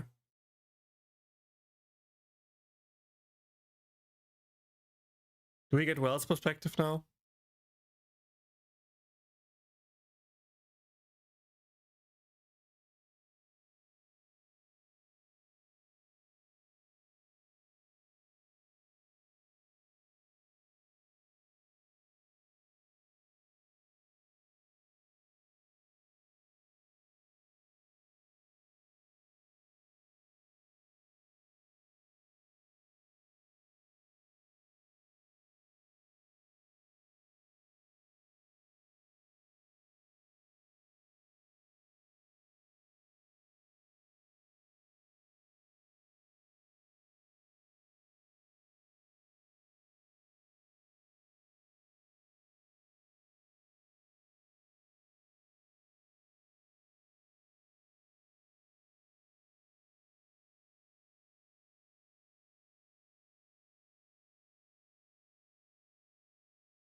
I forgot that the Dream Master speaks so slow.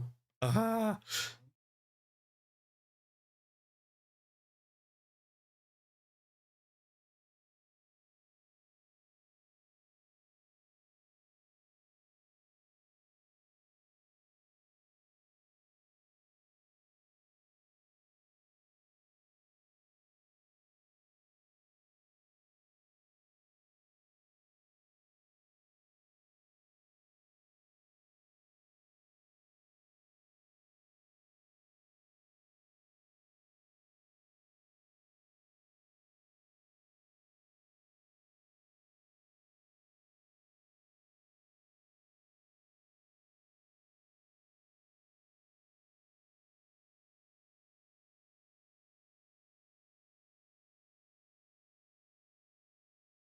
What?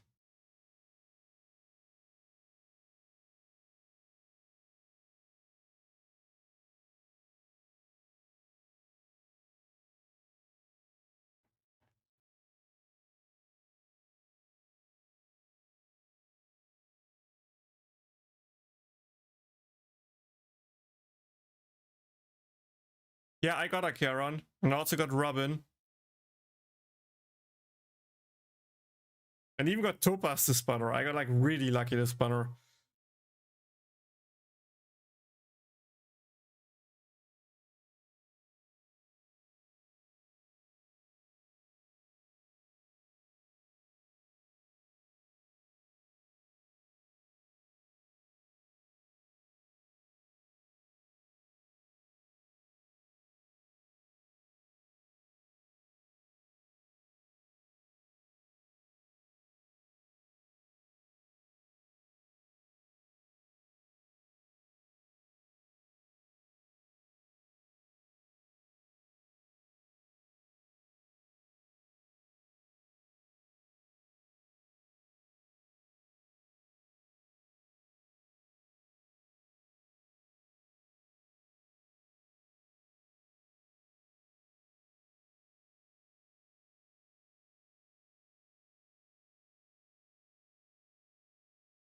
Wait.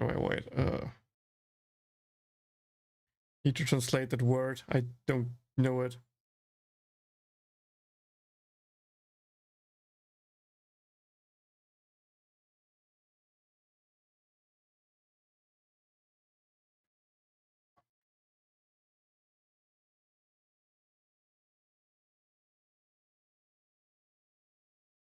Ah.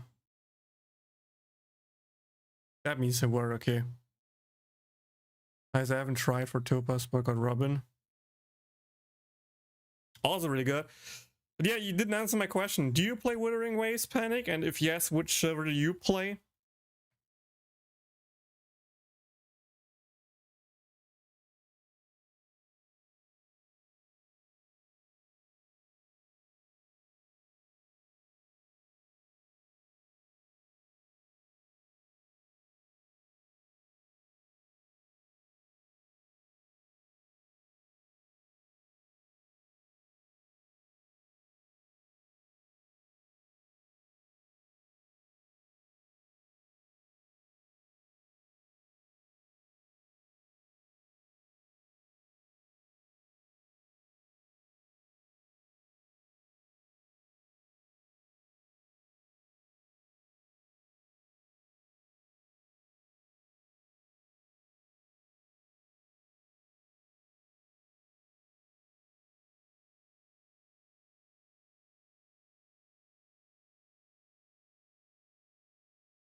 Didn't ask if he knows about the Stellaron.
Did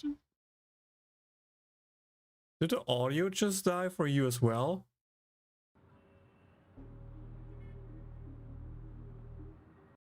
Hello?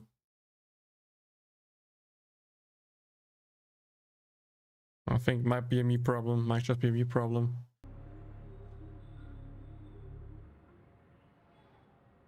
No, now the audio just died. Now it should work again, hopefully. そのアイオンはなくなり、ソが歩んだ道は調和と衝突して後者に吸収され同化することになった。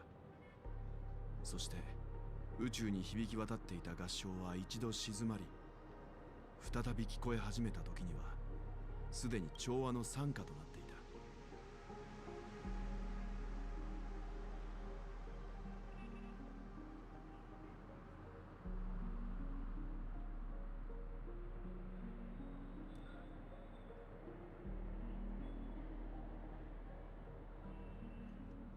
アイオンが消えても主のいない運命は残る。万物を包み込む調和の中でかつての雑音が静かに生じることがあっても不思議じゃない。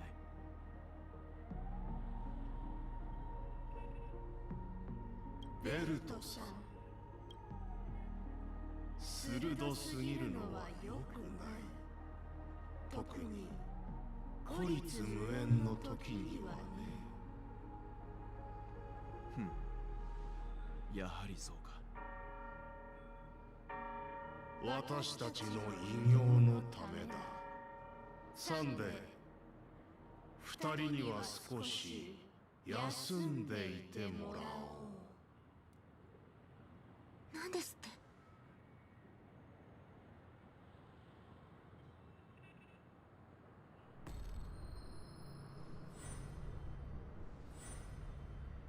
すみません、ロビン。あなたにだけは全てを知ってほしくなかったのですが。はあ。残念ながら願いは叶いませんでした。つまり私が歌えなくなった本当の理由はそれだったってこと？ピノコニーを覆う影は本当は。私たちは最初から調和の子ではなかったのです。私たちの理想の楽園もシペが作るものではありません。人々の幸福は万人の上に立つ一人が約束するしかないのですよ。掟の中で人間は社会を築く。そして調和の中で私たちは秩序を得るのです。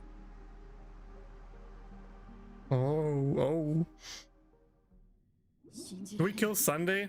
まさかピノコニーに秩序の残党がいたなんて。あんたたち、幼児ちゃんとロビンさんに何したの？ご安心ください。彼らには一人で運命について考える時間を与えただけですから。分かってるでしょうけど、それは請求列車を敵に回すことになるわよ。七死人の皆さんを敵に回したとしても、それは私とオーク家だけ。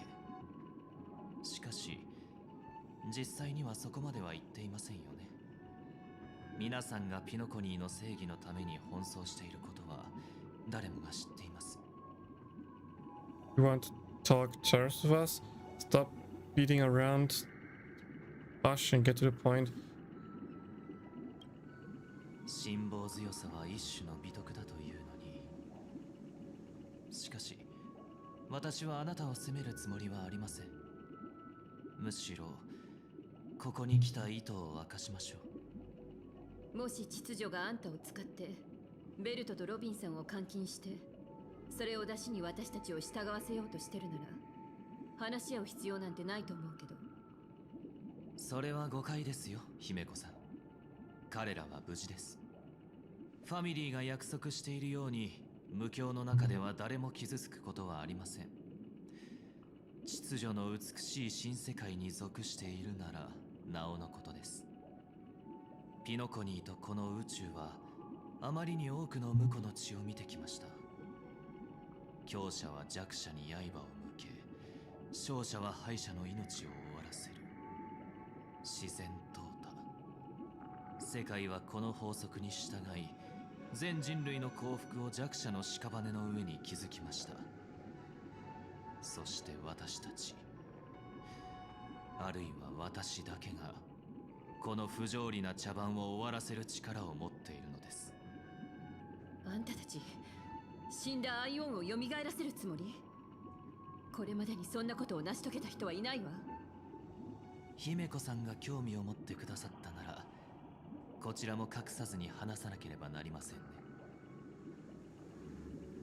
私はかねてより、人々は平和的な方法で互いを理解することができると考えてきました。I thought he's on our side. これから秩序の後人の志をありのままに伝えますので、それを請求列車ピノコニー、そしてこの宇宙に対してより良い判断を下すための材料にしていただければと思います。ただその理想の姿を言葉で説明するのは難しい。なので皆さん、私についてきてください。来た道をもう一度一緒にたどり、その道がどこへ向かっているのか見てみましょう。あれ、あいつが消えた。ようこそ。ここはピノコニーの無境の一角ではなく、私の心の中の世界。目の前の景色が変わらないのは、皆さんの意識が類似した概念を抽出して保管しているからです。You imprisoned us? Who in your mind would expose their inner selves like this? つまりあんたベルトにも同じことをしたの？これは一種の調律でより強い効果がありますが、その分精神も消耗します。そちらの灰色の髪のお客様は以前にも体験したことがあるのでわかりますよね。この調律によって皆さんは私の感情をより直感的に理解できるようになる。そしてそれは私が皆さんに何も隠し事をしていないということを意味します。では次に大画面を見ていただけますか。私たちの歩んできた道はここから始まります。ここから皆さんには私が経験した数々の選択の一部を見ていただきます。共に苦境を味わった後なら皆さんにも私の考えをある程度理解してもらえるかと。では Yeah, I see what leaks means with half an hour of story here. 一つ目の選択はひな鳥に関するものです。これは私とロビンが子供の頃に起きたこと。私たちは性格の災いの被害者でした。そしてファミリーのゴフェルさん、後のピノコニーの夢の主となる人物が身寄りのない私たち兄弟を見て引き取ってくださったのです。その後しばらく私とロビンは比較的気楽な時間を過ごしました。しかしある日の夕食後、私とロビンはゴフェルさんの庭で偶然にも孤独なハーモニーピジョンのヒナを見つけたのです。そのヒナ鳥はとても小さく、まだ羽も生え揃っておらず、歌も歌えませんでした。私たちが見つけた時、そのヒナは草むらの中で息も絶え絶えになっていたので、おそらく親鳥に見捨てられたのでしょう。My favorite theme. That's a good question. I really like the Acheron Silver Wolf Pela team, just thanks to the huge damage numbers it does. I also start to really like the dot follow-up team mix hybrid that I'm using, aka I like Robin's damage and the support buff she can give. Like with her, my Kafka and Black Swan just do so much damage, it's ridiculous. The only problem is in that team I can either use Run May for the speed boost, I don't have an E2 Robin, or I can use Hua for healing and attack buffing. Both work great with Robin as well, so not like one of them is worse. But I really like that team, so I'm really curious to see how a follow-up team will work with Robin, which is I'm currently trying to push both Topaz and Dr. Ratio up, try to give them some decent artifacts, aka the debuff set, and then see if I can eventually grab a follow-up healer or shielder for this team, since I skipped Adventurine. You run Acheron, Kafka, Black Swan, and Ramei. So also a team with like no healer. The damage is insane, but it feels like non-practical to use in stuff like Memory of Chaos. 私たちはすぐにクッションを持ってきて、その上でヒナを休ませようとしました。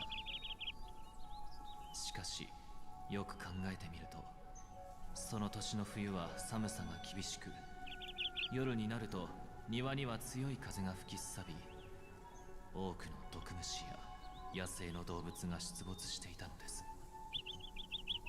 ひな鳥を庭に置き去りにすれば間違いなく春まで生き延びられません。そこで私はそのひな鳥を連れ帰り、窓のそばの棚で休ませ、ゴフェルさんに鳥かごを作ってもら I'll just give that Aventurine. Ah, I'm not the only one, let's go. 私たちは I say I have 2 sustain units with Hua Hua and Wuxuang, and even a decent Gepard, so I didn't feel like I needed Aventurine.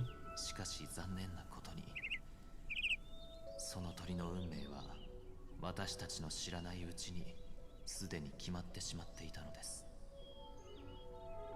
Yeah, Gepard plus Acheron plus Silverwolf and Pela is like so strong, it's ridiculous. I already did like in some modes 1.5 million damage. It's so nuts. 選択の権利を皆さんに委ねましょう。この状況に対してあなたたちはどのような選択をしますか？私たちの最初の案を採用してクッションをヒナのベッドにしてあげますか？それとも鳥かごを作って暖かい家の中で可愛がってあげますか？あなたたちの答えを楽しみにしています。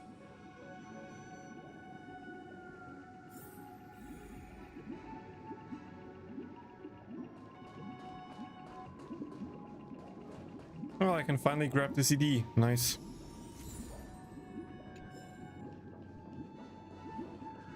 Okay, don't think there's anything else, so let's see what you the others think.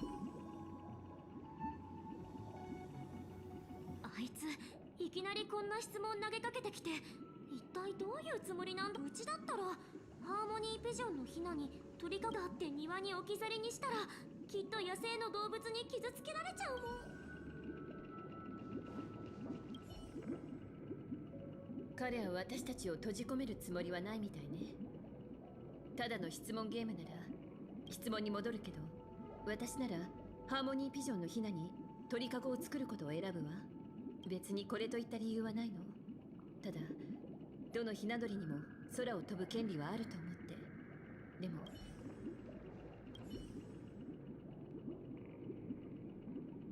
あの人の意図はよくわからないけど、質問だけを考えるなら、私はヒナのために鳥かごを作ってあげるかな。空に返すにしても、それはヒナが飛べるようになってからの話でしょ。それができないのにその場に置き去りにしたりしたら。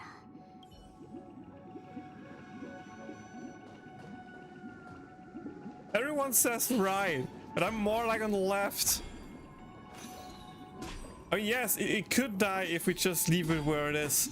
But at the same time, if we give it some protection, you know, it could be safe, and also family could come back. You don't know if they like really throw it away, or if the family is just nearby, and if the bird would cheep, the parent bird could pick it up. We don't know that.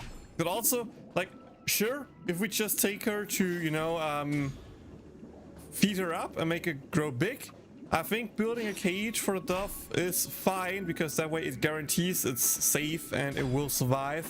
But I don't want to put it in the cage forever.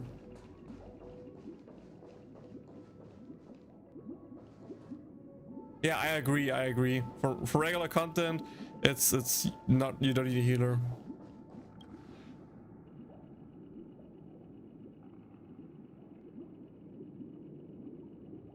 興味深いですね。気持ちが固まったのなら、その選択がひな鳥にどのような運命をもたらすのか教えてあげましょう。私が観察した結果、その庭には小鳥を捕食する動物が少なくとも3種類出没することが分かりました。人間に危害を加えることはできないものの、これらの生き物は小さな庭では上位の捕食者です。そのような場所でハーモニーピジョンのヒナを待ち受ける運命は一つ。あなたの選択はとても残念に思います。続いて2つ目の選択に進みましょう。これは私が卓音の職に就いていた時の出来事です。ちなみに卓音とは無教の住民の戸惑いや迷いに耳を傾け、彼らにふさわしい導きを与えるオーク家特有の役職のことですね。私が無教の各方面からの声を聞けるようになったのもその頃でした。喜び、憂い、傲慢、後悔、そこには複雑な人間性が織りなす世界があり、私は幸いにもその一端を垣間見ることができたのです。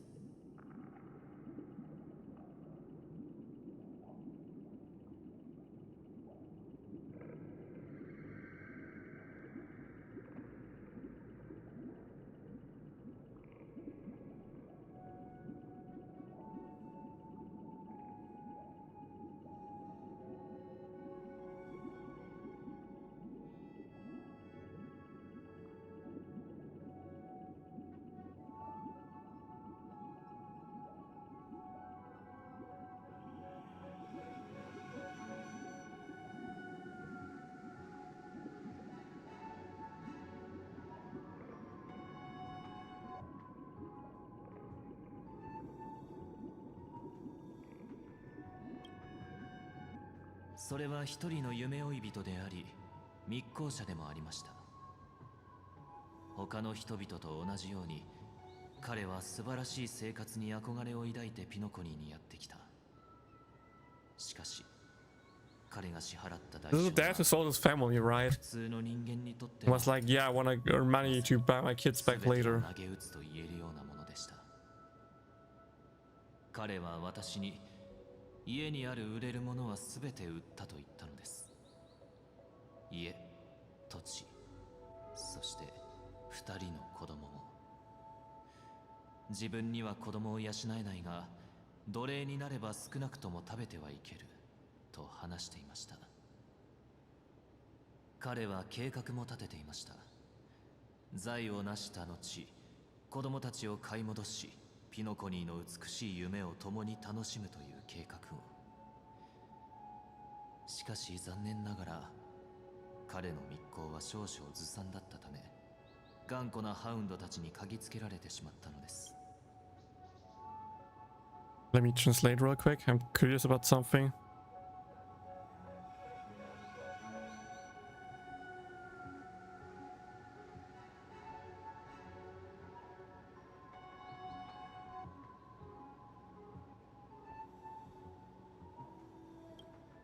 その夢追い人の話を聞き、私はすぐにハウンド家に追跡の中止を求めました。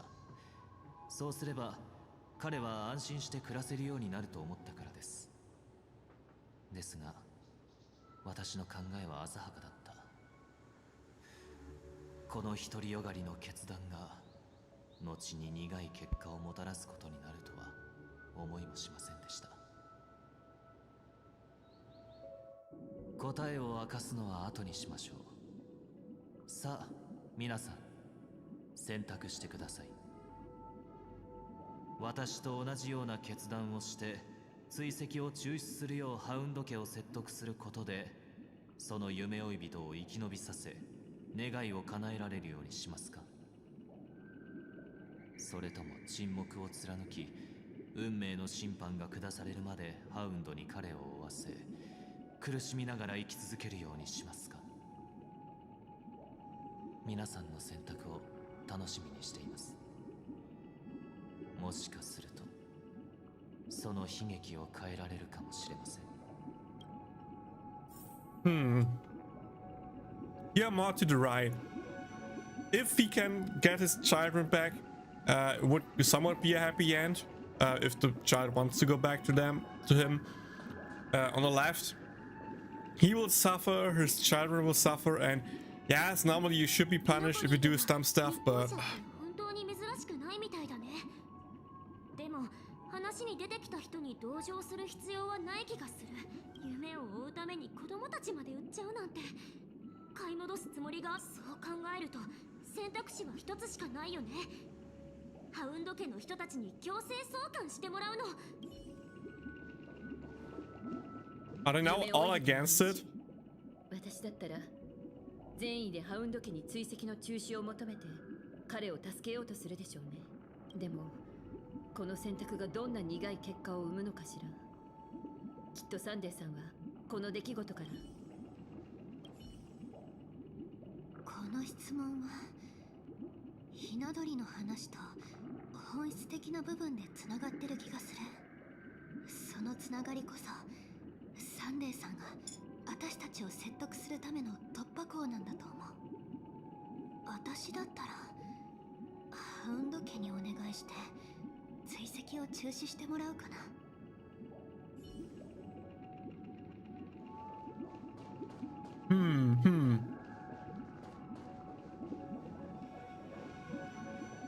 Should I go with left just because it's like the opposite what he did? I go with right. My gut said right, I go with my guts. あなたが同じ決断をしたことを光栄に思います。敬意を表して当時の私の決断がどのような苦い結果を招いたのか教えてあげましょう。結論から言いますと、彼は大きな成功を収めました。追跡を逃れた彼は数年間商売を続け、すぐに上流階級の仲間入りを果たし、成功の階段を駆け上がったのです。オーディのような大富豪には及びませんが、それでも群を抜いた才能の持ち主であることに違いありません。では彼は当初の願いを叶えられたのでしょうか。いいえ、私が最後に彼と会ったのは現実世界。ハウンドたちは彼を永久追放しようとしており、私はそれに同行する託音でした。その使命は簡単なもので、罪人の懺悔を聞くことだった。彼は私にルーサン家当主の地位を奪おうと謀反を企てたためにこのような境遇になったと話しました。そして私が2人の子供について尋ねると、彼は子供何のことだと聞き返してきたのです。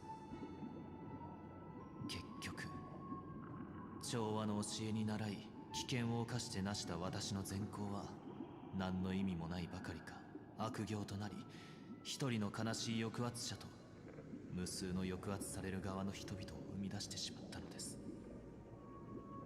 この選択についても私は残念に思います。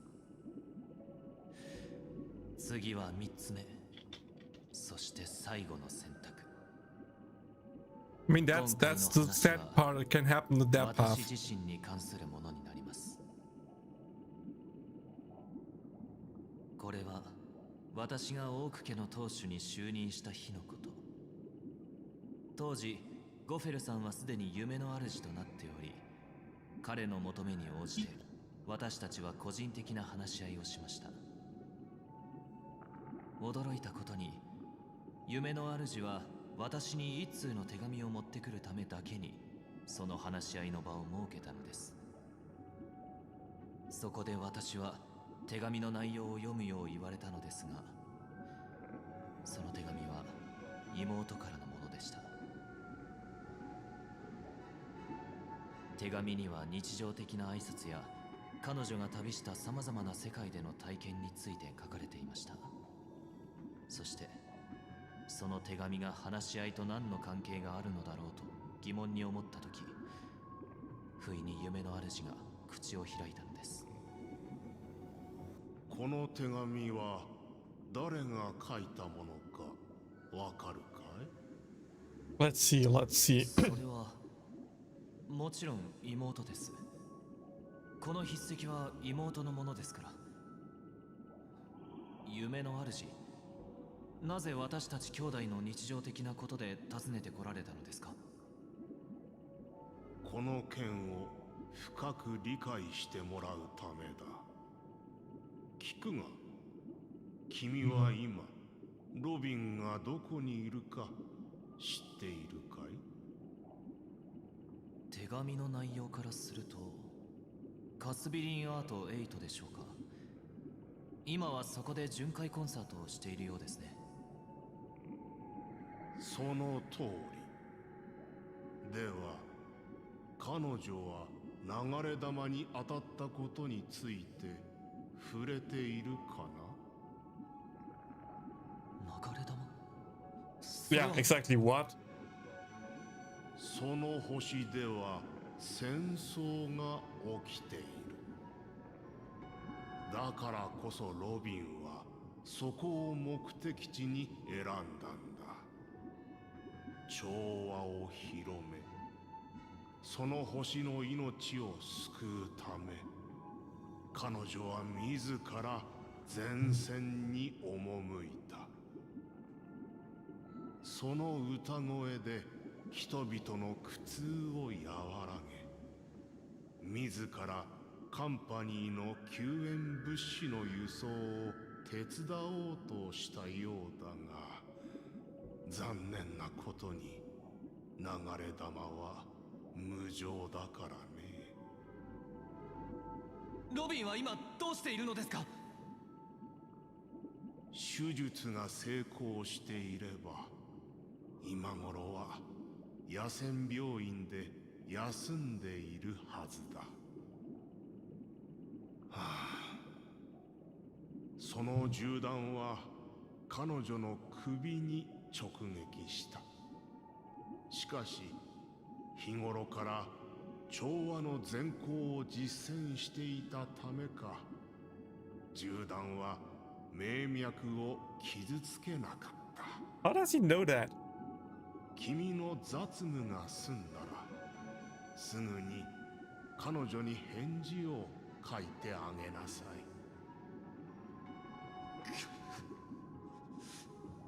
あの野蛮人ともめ。今すぐ荷物をまとめます。教えてくださってありがとうございました、ゴフェルさん。これでどうして彼女がいつもあのような複雑な首飾りをつけているのか分かったでしょう。そんなロビンさん。もう過去のことですから気にしないでください。このことを皆さんに話したのは、調和の限界と苦境を理解していただきたかったからです。強きをもって弱きを助けるというビジョンがどれほど素晴らしいものでも、ほとんどの場合は一方的な願望に過ぎません。同じように皆さんに最後の質問、最後の選択を用意しました。ご安心ください。今回の選択は重苦しい結果を招くものではありませんから。実際何も起こりません。これはただの空想であり、私を幾晩も悩ませてきた悪夢。もし皆さんに私のような選択をする機会があったとしたら、ロビンが踏み出した調和の旅を応援しますか？ Yes. Yes. 100% yes.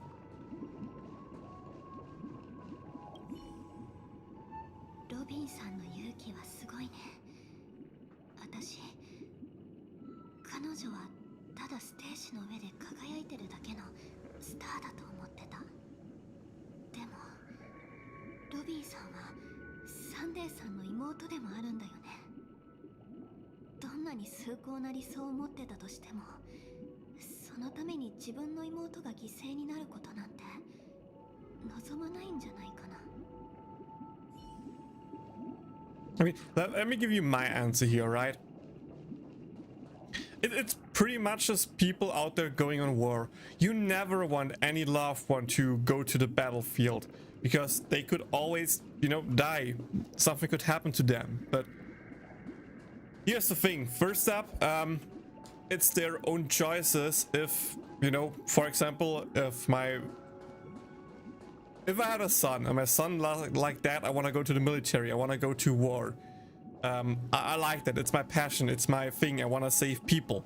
When I say no, you cannot do that, I would discuss with him. Are you sure? Do you know the risk? You know it. You could hurt something. But if he's devoted and he's like, I want to do this because XYZ, then I would allow him to. It's his choice, it's his life. If he thinks giving his life away to save 1, 10, 100,000, I don't know how many people, and he would be happy with that decision, I would be happy for him. Sure, it would suck to lose someone you love, 100%. And I would not wish anyone you love any harm. But as long as it's their will, I would be fine with it. And in that case, Robin got harmed, right? Robin got harmed in the neck. And like, she still wanna follow the path of harmony. She still believes in it. Would you just kill all of her belief and all her hopes just because you want to make her safe? I feel like that's just putting a bird in a cage. As I said before, I want to give the bird the freedom it deserves, because if you just put things in a cage, they will just, you know, never live happy, will never be happy, they will just be sad.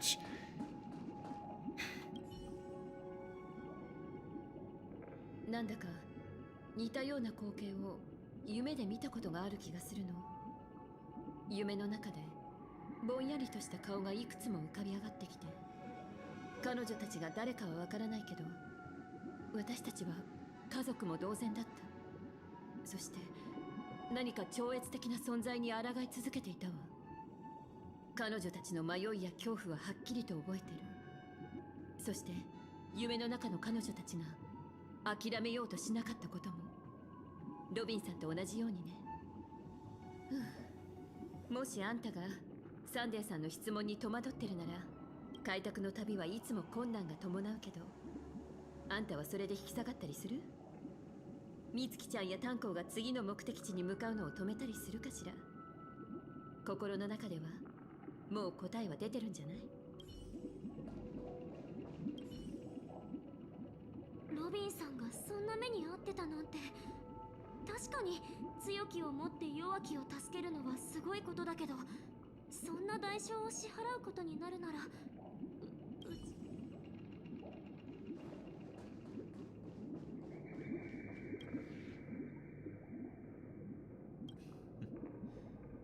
なるほど。皆さんの考えは分かりました。私がこれらの質問をしたのは、あることを明らかにしたかったからです。すなわち、ピノコニーの苦境は調和では救うことができず、本当に美しい夢の楽園を築けるのは強い者が弱い者を制する秩序だけだということ。人が苦しみを受けた時の痛み、道を見失った時の戸惑い、願いが叶わなかった時の落胆、さらには絶望がどれほどのものか、私はよく知っています。そしてそれら全てが私を苦しめている。なぜならこれでは幸せとは言えないからです。私たちは弱者に幸せに暮らすための方法を教えなければなりません。そしてその暮らしとは、上流階級の貴族たちが口にするような洗練されたものではなく、絶対的な意味で人間が生存するためのものなのです。あなたにとって幸せな暮らしっていうのはどういうものなの？いい質問ですね。人間の意識とは本質的に一種の幻想であり、自己価値という名の牢屋のようなもの。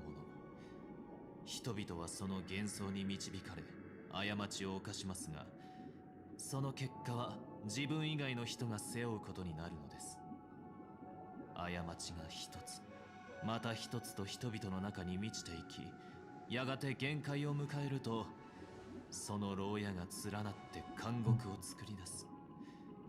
それが適者生存という名の自然法則です。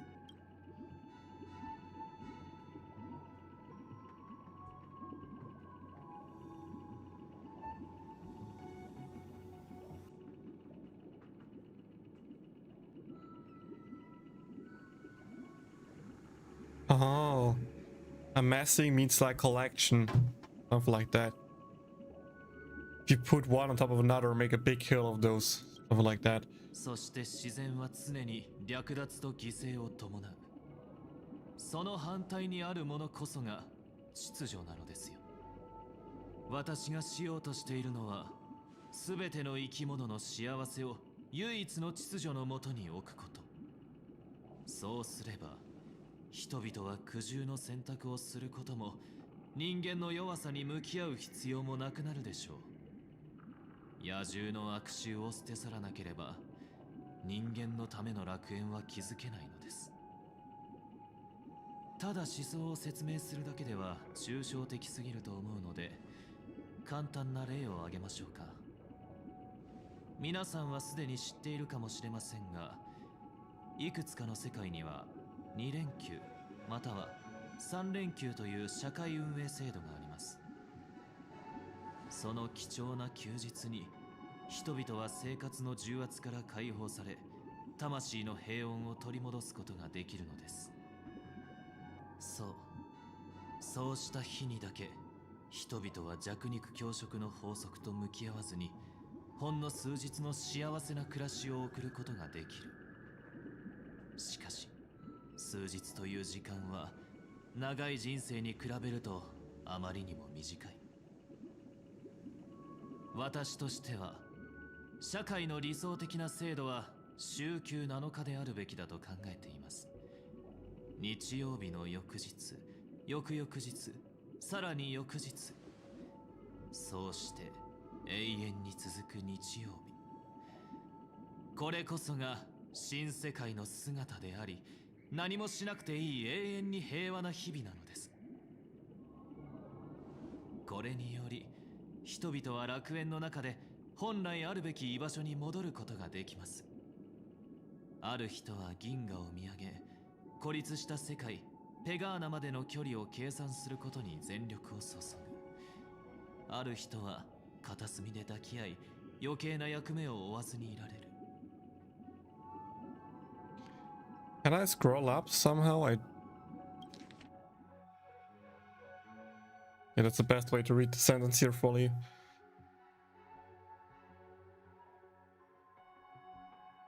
Calculating the distance. Ah.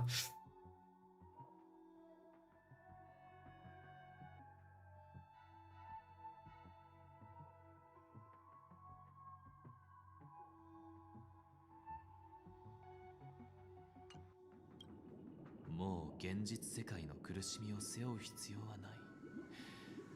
こうすることでこそ人間は最も高潔な姿で運命に定められた結末に向き合い、尊厳に満ちた一生を送ることができる。これこそが幸せに生きるということなのです。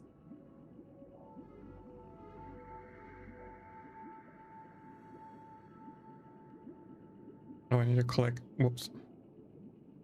ホタルさん、ロストエントロピー症候群を患うあなたなら、これが何を意味するのかわかるのではありませんか？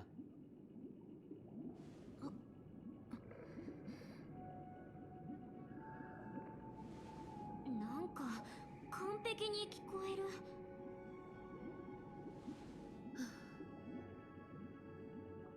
それでその代償は何なの？代償は取るに足らないものですよ。ただの私という個人の永遠の犠牲です。この楽園を人々のために維持するには、この宇宙が終わるまで誰かが孤独な覚醒者として残らなければなりませんから。覚醒、それってつまりその楽園も夢ってことだよね。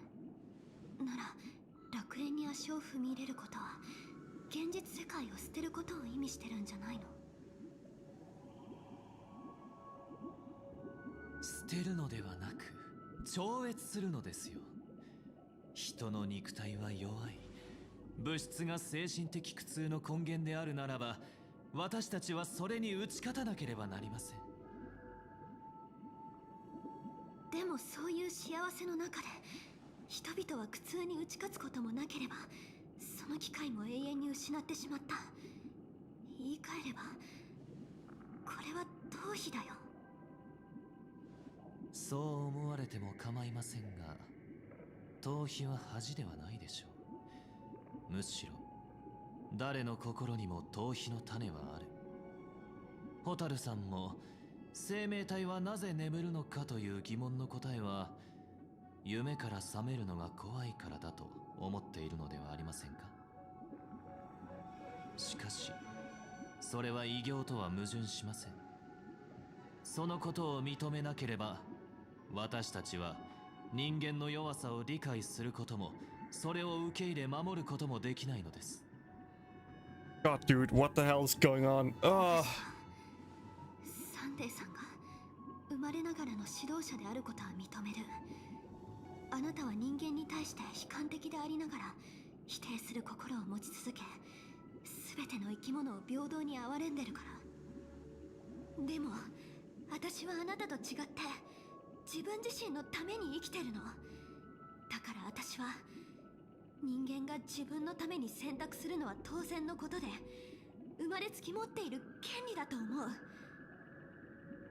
逃避は弱者の本能かもしれないけど、誰が弱者なのかは他人が決めるべきことじゃない。あなたの目には私も弱者に見えてるの。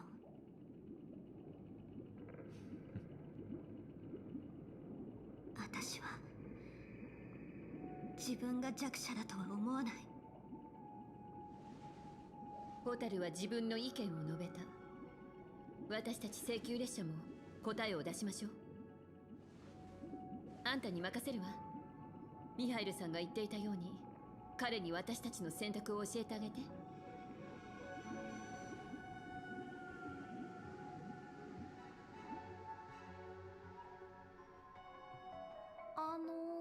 ここは。ここに見覚えはある？ミーシャ。はっきりとは言えませんが、見覚えがあるような気がします。Hi, Vlad. ここはどこですか？ここは夢の泡よ。私たちの意識は夢の泡の中に入ってるの。これはとある七死人が請求列車に残した贈り物なんだけど、不思議なことに私たちが開けた時は何も入ってなかったのよね。無教ショップのドクター・エドワードから教えてもらったんだけど、無教は記憶が集まってできたものだから、核がないなら夢の泡は形成されないはずなんですって。だからホテルのドアボーイとして請求列車の友人の中でピノコニーのことを一番よく知っているミーシャなら、この疑問を解く手伝いをしてくれるんじゃないかと思って。夢の泡にはあまり詳しくないんですが、皆さんはこの大きな家が何なのか知りたいんですよね。それなら頑張ってみます。お願いね。姫子、まだよく分かってないんだけど、どうしてミーシャがこの夢の泡と関係あるって断定できるの？断定はできないわ。これはただの推測。でもミーシャがここに見覚えがあるのなら、私の推測は正しいのかもしれない。This place looks a bit familiar. This place feels a bit nostalgic. そう。あんたとホタルはここで今は眠りと呼ぶべきものに遭遇した。それがドリームリーフと関係していることを考えると、ここに現れるのもうなずけるわ。今の問題は誰があんたたちをここに連れてきたのかってこと。これまでの手がかりからしてあの愚者である可能性は低い。となると一体誰なのかがとても重要になってくるわね。私たちは再び真実の確信に近づいてる。ミーシャに少し時間をあげましょう。彼なら夢の泡の秘密を解き明かしてくれるはずよ。わかった。でもここドアだらけだよ。どのドアから出ればいいのかミーシャわかる？そうですね。こっちでしょうか。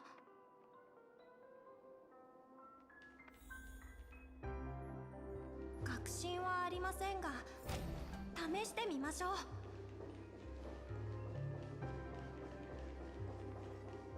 いきなり正しいドアを選んじゃうなんて。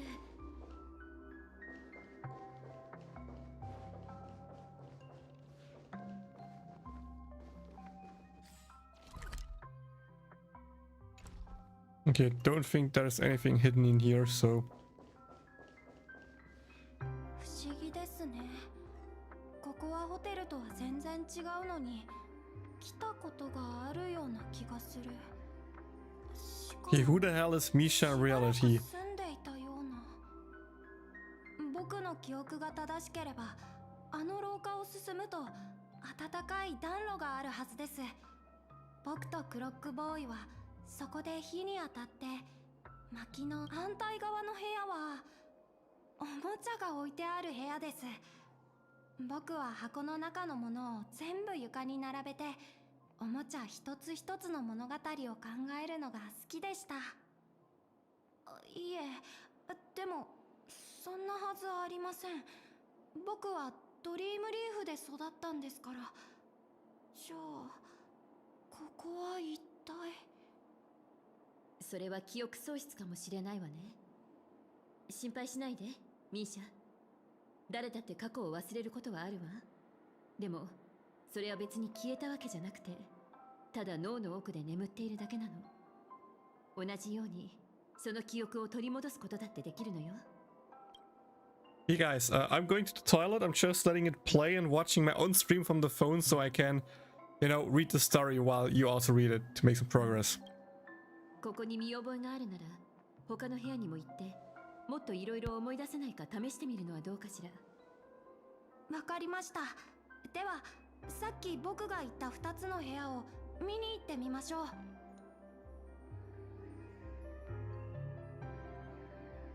Damn it, the moment I'm ready to leave. Yeah, let's go in one of the rooms and then see, we can go to the toilet here. ミハイル、そう、この名前だよ。彼が時計屋だってことはみんな知ってるよね。それで彼は誰と話してるの？ミーシャ、何か知ってる？すみません。時計屋のことはよく知らなくて。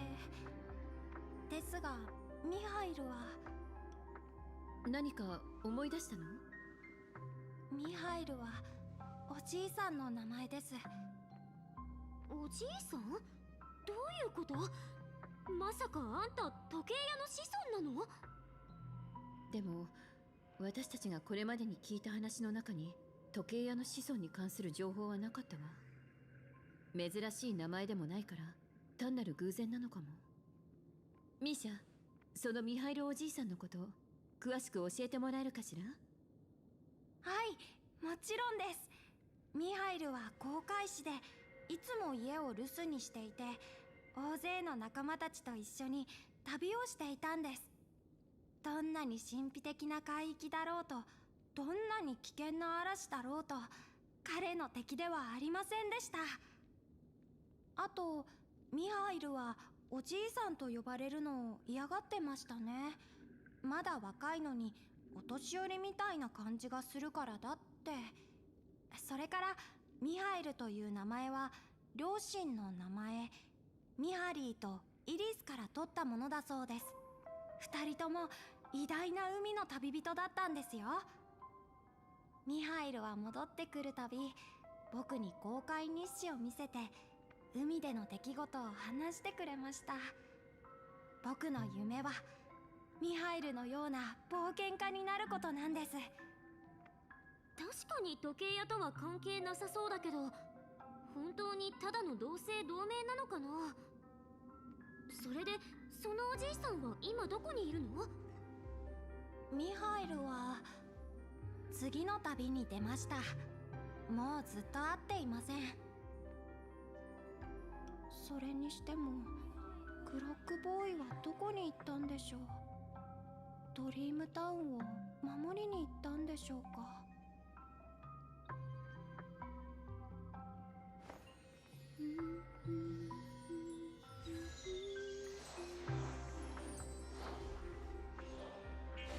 Okay, let's continue. Let's continue to the other path.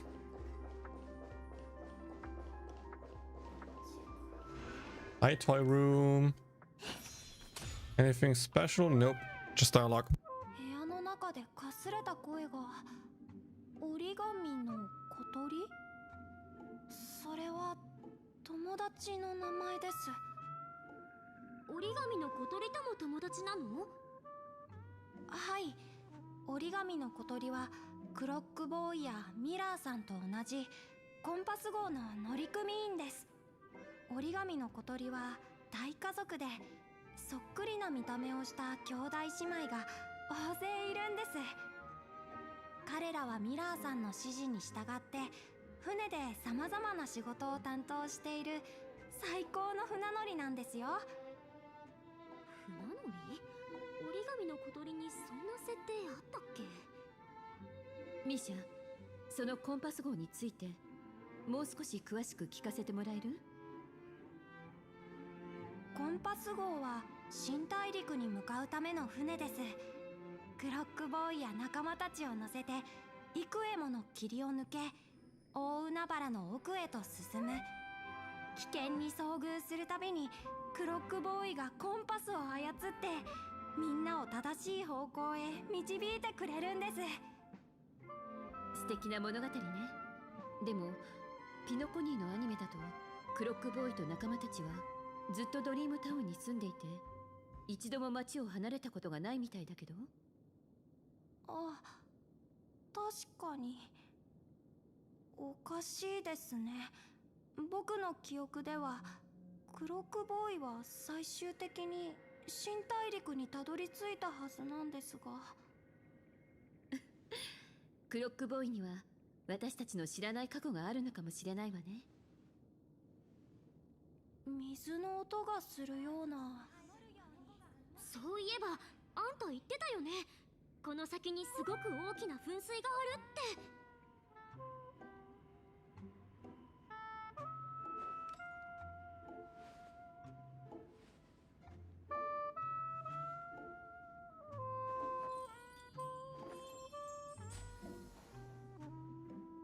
Whoops, it's okay.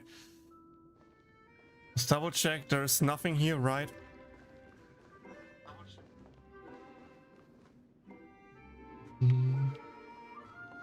Don't see anything, so let's just continue. ほら、ここだよ。池の水は宝石のようで帆を上げたすべての人の夢の中にはめ込まれている。漂白の日々、波に反射する光を見ているとまたここに君たちのそばに戻ってきたような気がする。ミーシャ、また何か思い出したの？今のはミハイルの公開日誌に書いてあった言葉です。おじいさんは海に出ると危険な目に遭うことも多いけど、午後甲板に立って海面のきらめく波を見ているといつも家の前にある噴水のことを思い出すんだって言ってました。その瞬間は家族のもとに帰ってきたような感じがして、海での日々がどんなに苦しくてもそれほど辛いとは思わなくなるんだって。ああ、その気持ちうちもなんかわかるかも。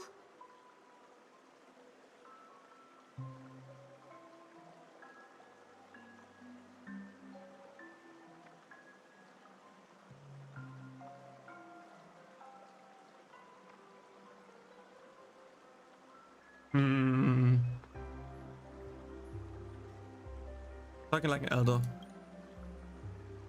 年寄りぶってなんかないって。ただ考えに浸ってただけ。故郷を離れた冒険者なら誰しも心の中にこういう噴水があるのかもしれないわ。大海原の向こう側が謎に包まれていても、家の前の噴水はおじいさんのコンパスのようなもので、いつも愛する家族のもとへ導いてくれていたのね。はい、ミハイルが家にいるときはよく一緒に噴水のそばに立って僕が作ったおもちゃのコンパス号を池に浮かべていたんです。その度いつになれば僕もミハイルみたいに冒険に出られるのかって聞いてたんですが、毎回子供にはまだ早いって言われてしまって。ミーシャの言うミハイルは本当に航海士で、うちらの知ってる時計屋とは特に関係ないみたいだね。そうね。ミーシャの話からすると、夢の泡の中の情景も全て彼が小さかった頃の思い出みたい。でもそうなるともっと謎が増えない？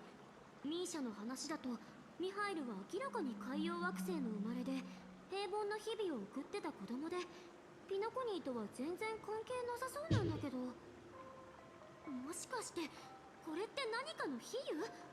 大海原って記憶駅のことだったりする？すみません、僕にもよくわからなくて。でも記憶は噴水の水みたいに Oh, it's the fountain thing again. ないほど湧き上がってきています。もしかしたらもう少し先に進めばもっと思い I 出せ see, るか I も see. しれません。 So slow but sure discovery of his memories. To the point where it's like, oh my god, Mika is really being, it's like, the sea is like the express when they moved around and do stuff, you know. ここは向こうに行けばいいんだよね。いえ、ここは左側に行くべきですね。 It's something very important. A wish to share your burden. あれ？ちょっと道が変わった？ Can you take me with you? この廊下は覚えてます。 I want to go too. この先はミハイルの書斎です。最後におじいさんに会ったのはあそこでした。 Alright, we'll come back.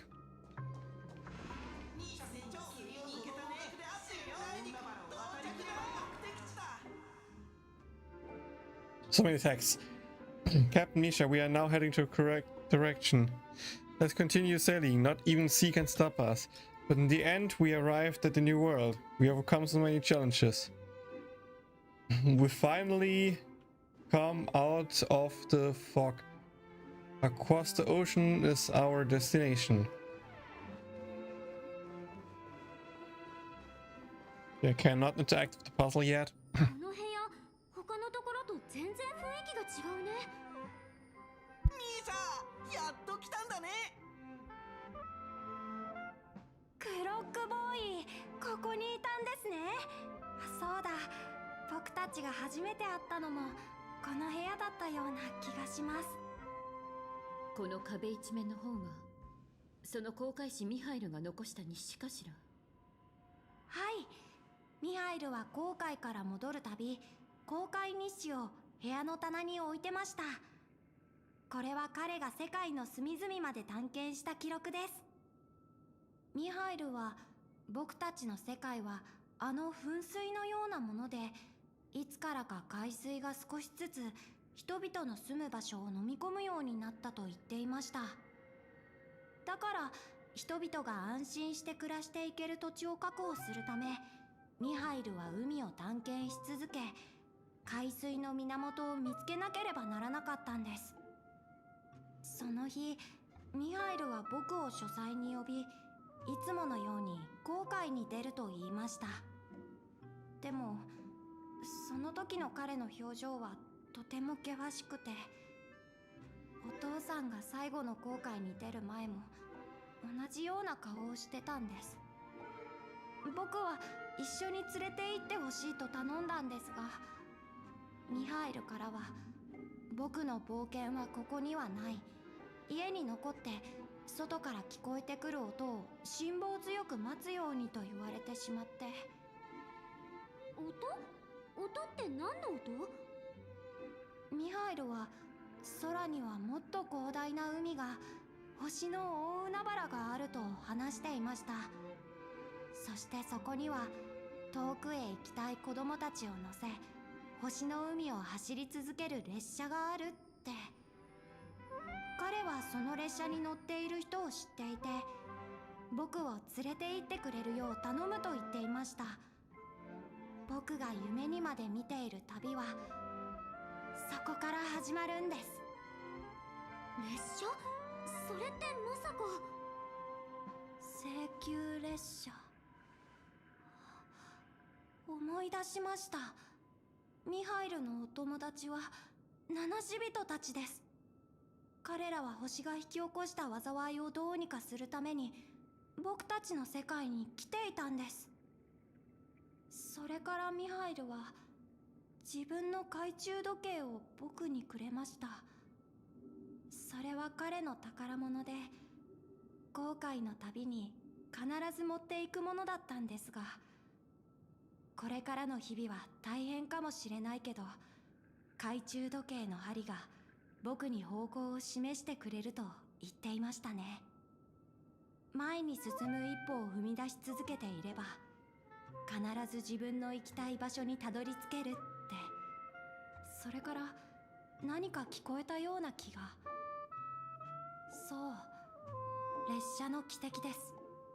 確か部屋の向こうから聞こえてきて。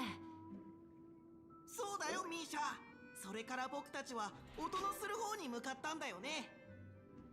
はい、まだあの時の道を見つけられるはずです。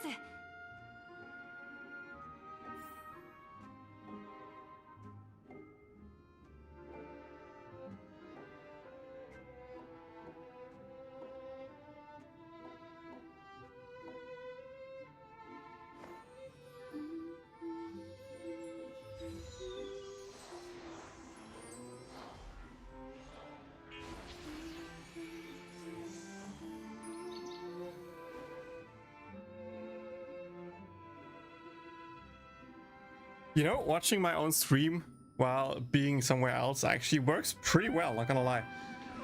Yeah, apparently, Misha will join us Astral Express. うちらに出口を作らせるつもりなのかな。でも最後のピースはどこで見つければいいんだろう。ねえ、覚えてる？ここに迷い込んだ時、不思議なピースを一つ拾ったわよね。あ、形はぴったりみたい。このピースもミーシャと関係があるの？どうやら真実が明らかになりつつあるみたいね。子供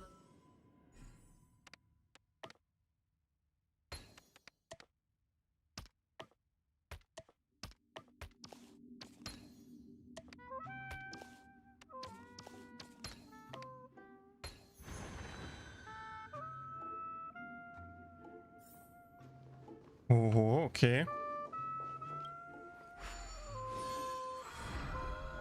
ここです。ここは僕の時計工房です。ミハイルが航海から戻ってくるのを待ってる間、ウェルダーおじさんが僕にこの作業部屋とおもちゃの部屋、それから秘密基地をくれて、ここではゼンマイや歯車の修理について学びました。僕は精密な機械が好きなコンパス号の船長で、クロックボーイやミラーさんと一緒に夢の中で新大陸を探して。 Who's Miss Mirror, by the way? 僕はここで生まれ育ちました。つまり夢の泡のこの建物はあんたが小さい頃に住んでた家ってことね。はい、でも少し違います。こう言った方が正しいかもしれません。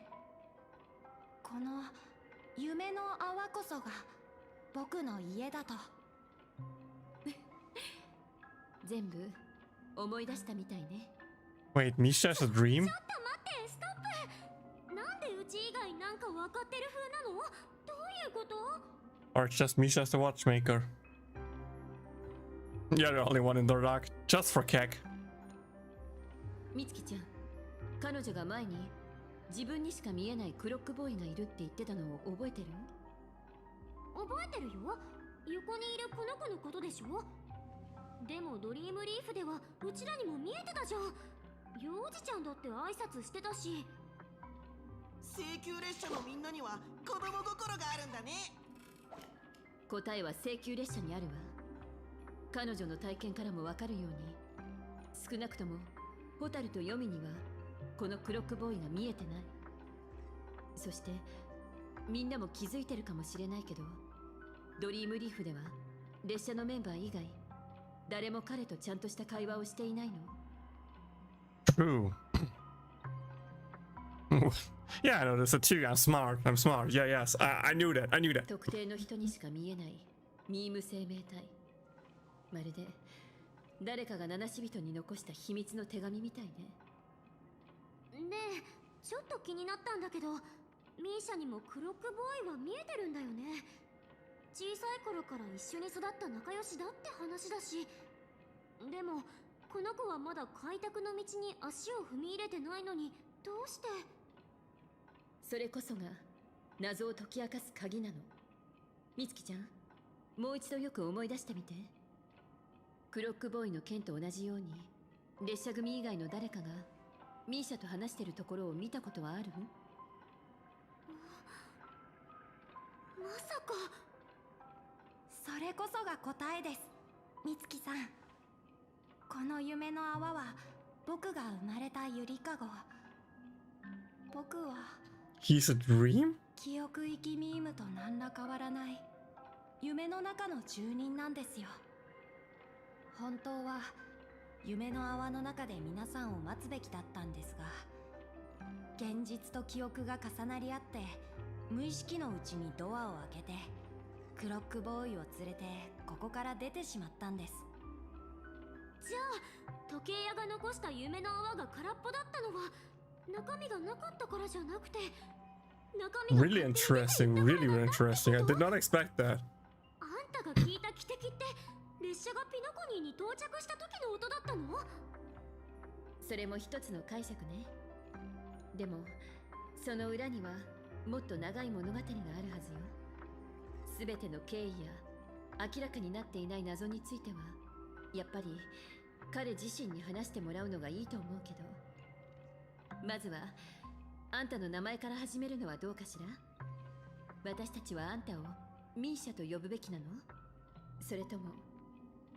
皆さん、この長い旅を思い出させてくれてありがとうございます。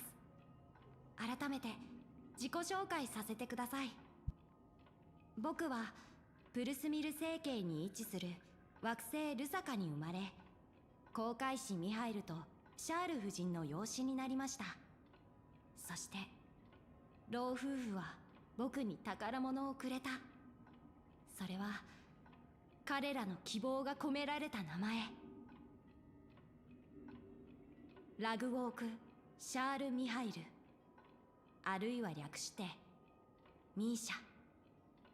あなたたちが望むならもっと馴染みのある名前、時計屋と呼んでもらっても構いませんよ。あんたが時計屋本人だったの？残念ながら人々が憧れる美しい夢の大物はもういません。僕は彼の人生の縮図に過ぎないのです。そして今まで皆さんと一緒にいたこの子は彼の子供時代の美しい夢に出てきた無垢な主人公、クロックボーイの友人で若い見習い、未来の列車の整備士。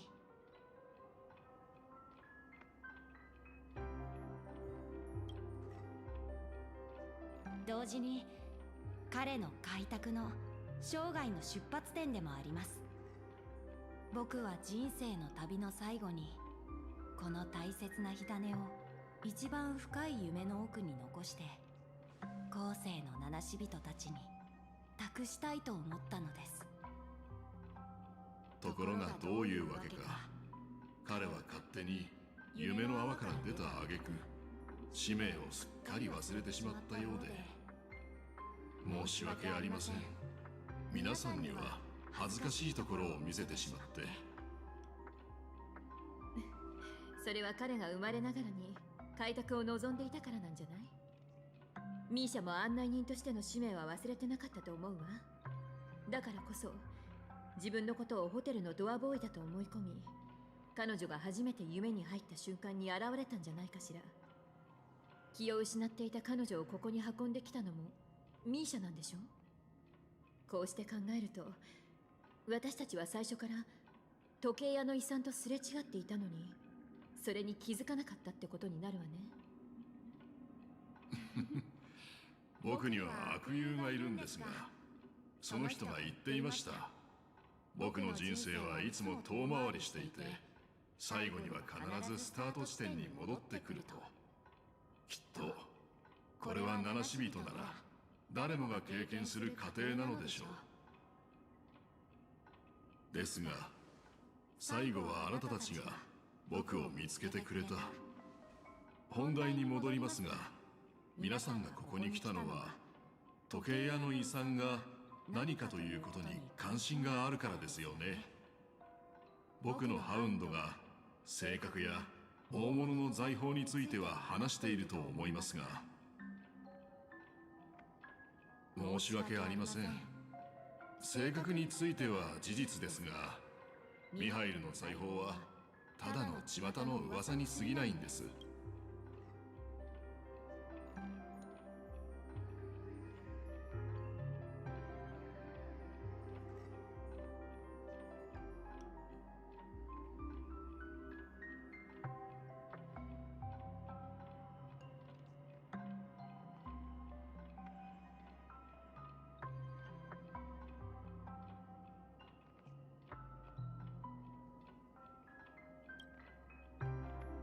僕は幼い頃に故郷を離れ、開拓の旅に出ました。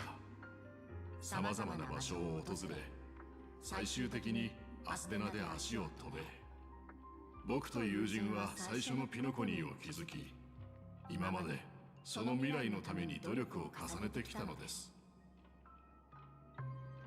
僕は生涯前に進み続け、行く手を阻む障害を打ち破るために全力を尽くしてきました。しかし結局、僕の道も終わりにたどり着き、肉体はボロボロに壊れた機関車のようになり、後世に残せるような価値ある財産も何も残っていませんでした。ですから、このポンコツ機関車に遺産と呼べるものが残っているかと聞かれると、今もエンジンボイラーの中で燃え続けているものしか、それに当てはまるものはないでしょう。今のピノコニーの状況はあなたたちも知っての通りです。当然僕はこの世界を正しい軌道に戻すために誰かに手を貸してもらいたいと考えています。ですがその決断はあなたたちが下すべきもの。開拓の道は他人によって敷かれるものではありませんから。なのであなたたちには一つの物語と二つの贈り物だけを残そうと思います。これを受け取ってください。僕の懐中時計です。これは長い旅をしている間、何も知らない愚かな少年が前に進めるようずっと導いてくれていました。そのおかげで多くの偉大な人々と今日まで共に歩むことができたんです。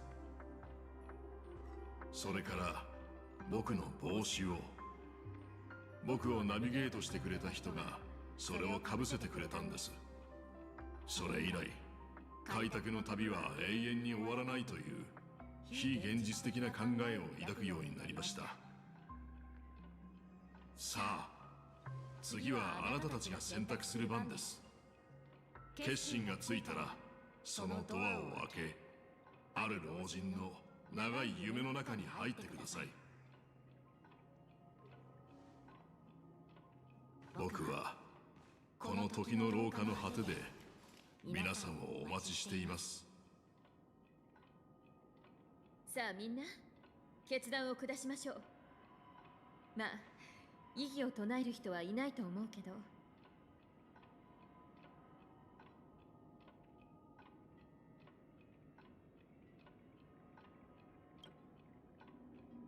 あんたね、ちょっとは空気読んでよ。ここまで来たんだから前に進む以外の選択肢なんてあるわけないでしょ。投票結果は2対1ね。それじゃあみんなでこの夢の終点に行ってミハイルに私たちの選択を伝えましょう。 The one time you vote for no, it doesn't count. Scam, dude. Scam. I was not sure if I was muted for the sentence I said to you, Flat, but I mean, they literally told that Misha will join because he's destined to trailblaze, but you know, Firefly is part of the Acheron hunt, of the Stellaron Hunters. I would not be surprised if it just stays there because you potentially have stuff that she needs that could help her survive compared to us. But I of course would love if she joins us, but I feel like Misha will join us and Firefly will just stick to the Stellaron Hunters. ミハイル、どこに行くの？誰かがルサカを救うために立ち上がらなきゃいけないんだ。ミシャ、それが私ではいけない理由があるのか？行かないで。ねえ、お願い。それか僕も連れて行って。お願い。離れていかないで。私がいなくても、お前はどうやって前に進めばいいか知っているだろう。勇敢なミーシャ船長、コンパス号が待ってるぞ。お前は私よりもすごい冒険家になりたかったんじゃないのか。行きなさい。あの列車に乗り、そして自分の旅を始めるんだ。ミハイル、どこに行くんだ？ラウンジの掃除をしてきます。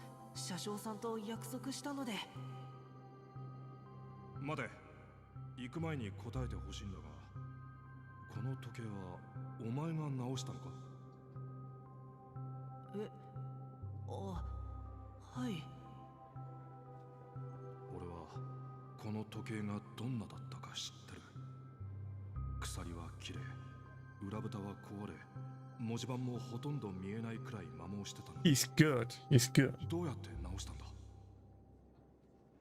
どうやって直したかはうまく言えないんですけど、直せることは分かったというか。針です、アムンゼンさん。時計の針はまだ動いていて正しい時間を指していました。だから他の部分もなんとかなったんです。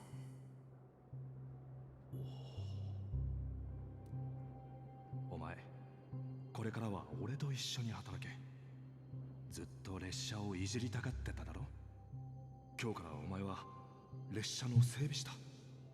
車掌には俺がうまく言っといてやるから。でも僕は時計の直し方しか分かりませんし。心配するな。一つ分かればおのずと他のことも分かるようになる。足りない部分を補えばいいんだ。俺が教えてやる。ラグウォーク、どこへ行くんだい？そろそろ次の目的地へ出発する時間だよ。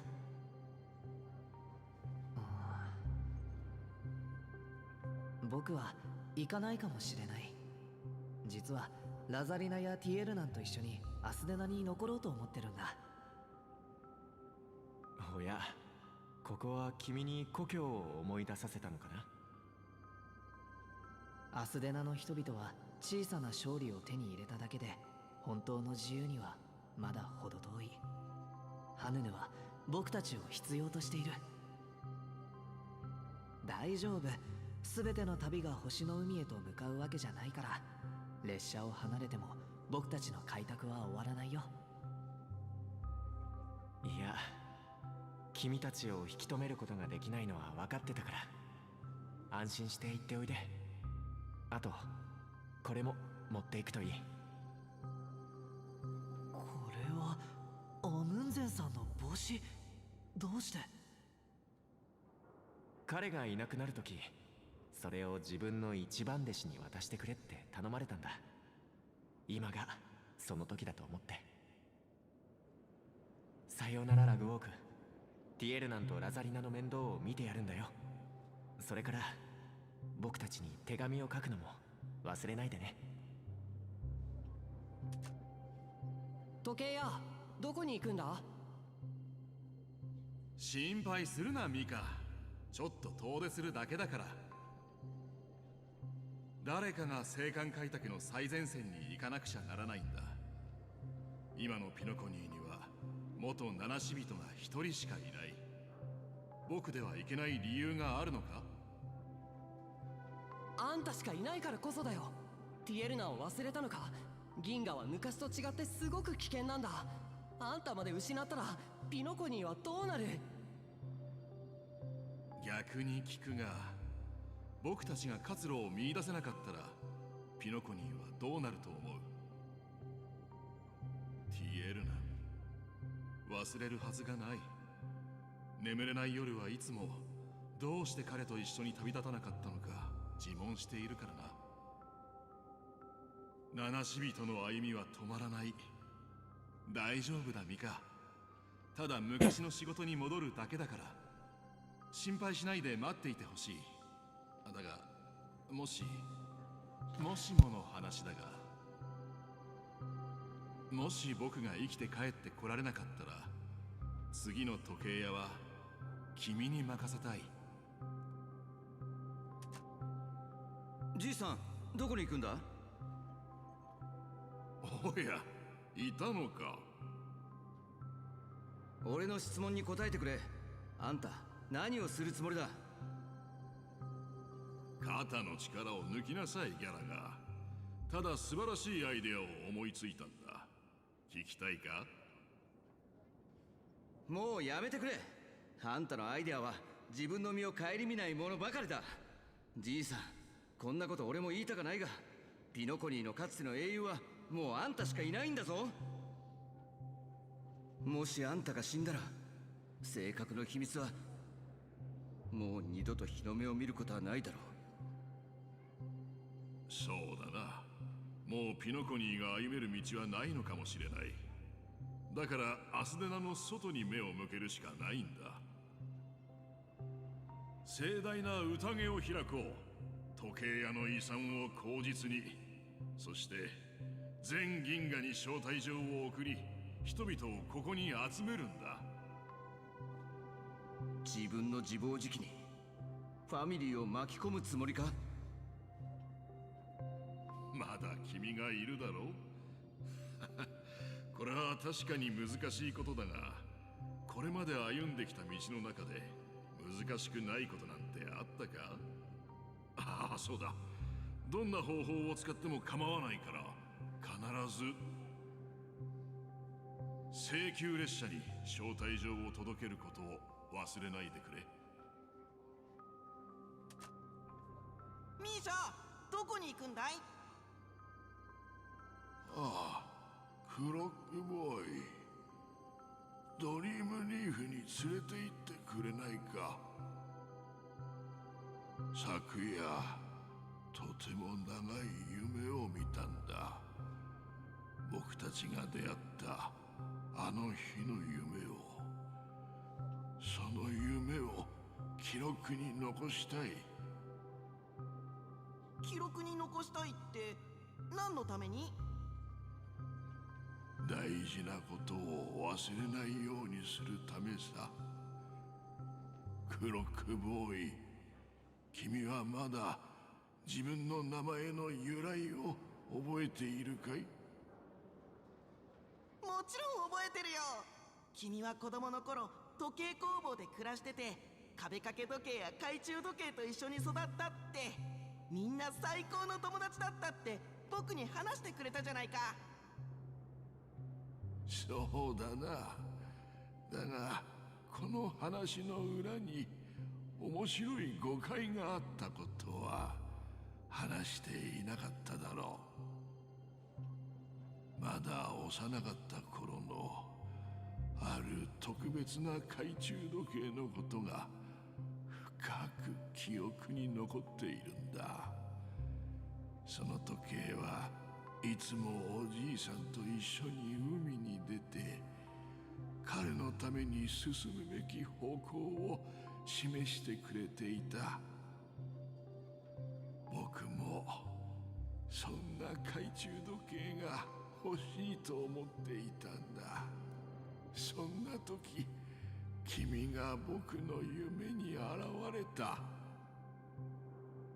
そうだよ、僕たちは毎晩コンパス号に乗って出航するんだ。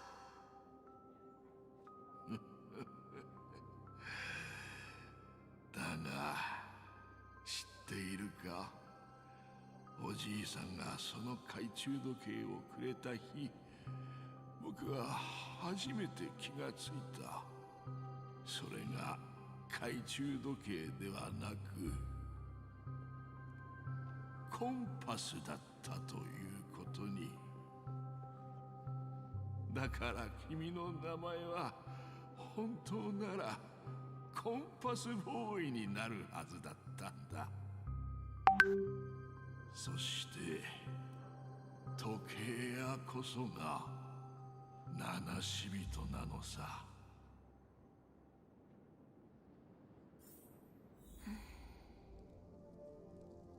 ドリームリーフに着いたよ。それでどこに行く？クロックボーイ、僕はもうどこにも行きません。 Give me a second.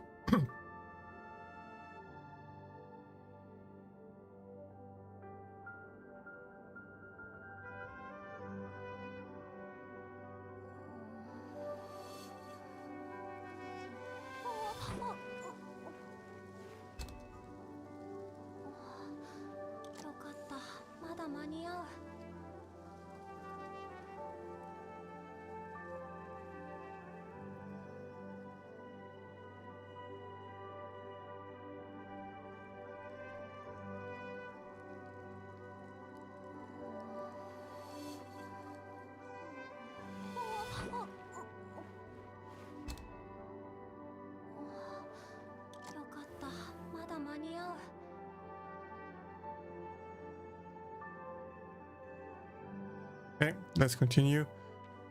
Not this music again, Vlad.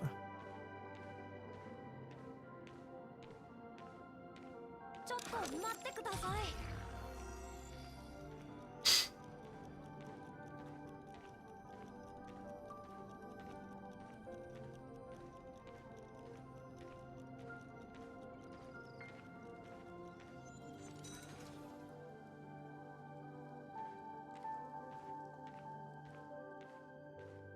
ちょっと待ってください。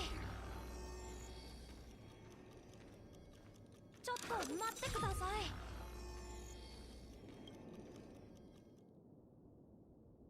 い。もう十分遠くまで来ました。そろそろ休まないと。じゃあ少し休んだらまた出発する？いいえ、僕はここに残ることになる。そして終わりです。終わり？ミーシャ、どういう意味だい？開拓の旅は永遠に終わらないって言ってたじゃないか。ええ、確かにそう言いました。だから今、あなたは自分の次の目的地を決めないといけません。僕の次の目的地？どこに行けばいいの？僕はずっと君についてきたのに。ミーシャ、どうしちゃったのさ。今日の君はなんか変だよ。機嫌が悪いならいつもみたいにクロックトリックを使おうよ。その必要はありませんよ。別に機嫌が悪いわけではありませんから。クロックトリックについてはそうですね。この夢の中ではそれであらゆる問題を解決できそうな気がしますが、あなたはクロックトリックが一体何なのか知っていますか？知らないけど、何なの？誰でも道に迷い、進むべき方向がわからなくなることはある。それはこの無境の内外を問わずあらゆる場所で起こります。ですが怖がる必要はありません。人々は迷うのと同じように、ある瞬間には覚悟を決め、大胆で素晴らしい決断を下せるから。それが冷静なものであれ、喜びや怒り、悲しみから来る感情的なものであれ、彼らに必要なのはちょっとした後押しに過ぎません。その後は自分の進むべき道へと。 I'm confused by your reaction, Flat. I mean, I know what's going to happen, that he's passing out, that his life is ending there, but it's not like... あなたに残しましょう。どうか。 I don't have a bond to him, to the Clockworker guy. I don't know too much about him. I don't have a bond where like, oh, it's so sad. クロックトリックであり、開拓という名の意志なのですから。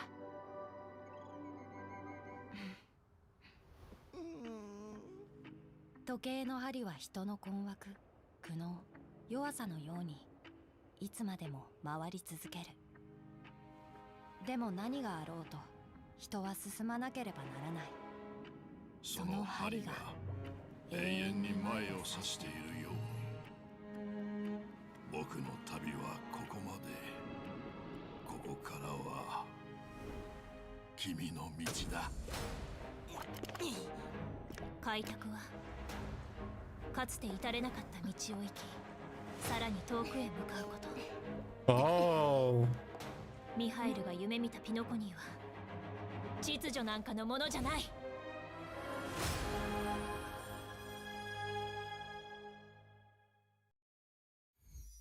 Wait, what was that thing there at the end, huh?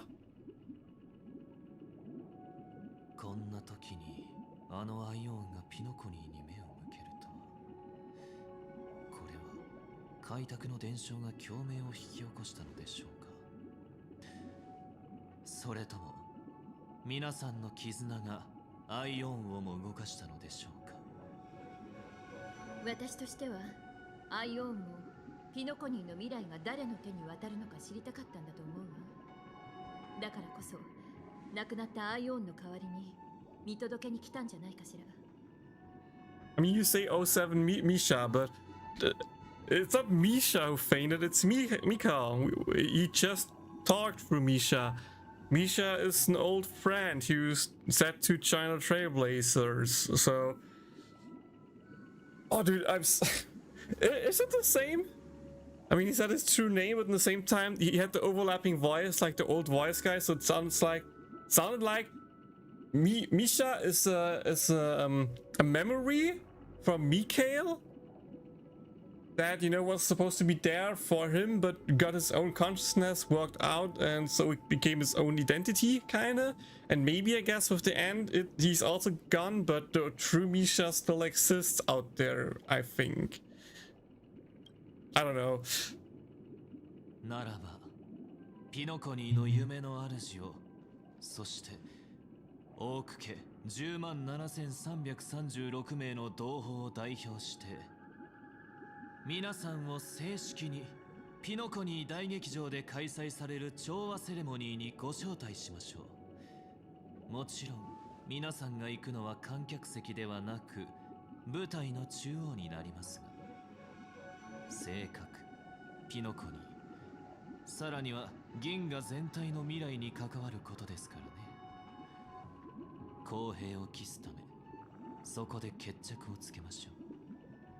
皆さんがアキビリの道を信じているというなら、そのアイオンの勇気と覚悟を Go to the Trade Express and check guestbook. I will do that.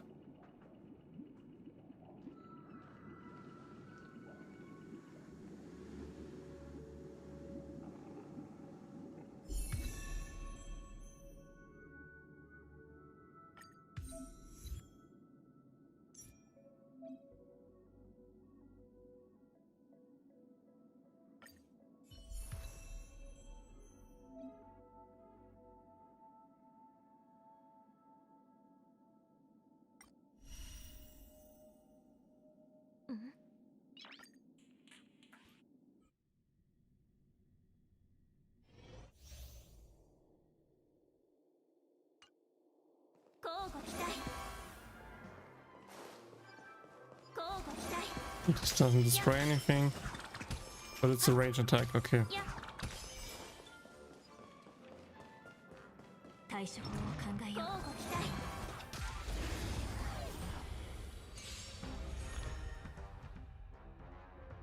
Deals minor imaginary damage to a single enemy. Deals minor imaginary damage to a single enemy target with 5 bounces in total. Grants all allies the backup dancer effect. Allies with backup dancer have their break effect increased and additionally deals super break damage 1 time when they attack enemies that are weakness broken.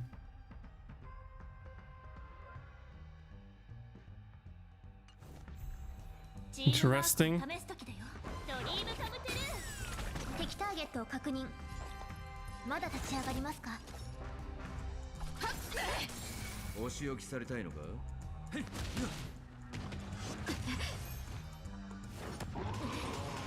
ペースをアドリブで。It's show time。コラボスター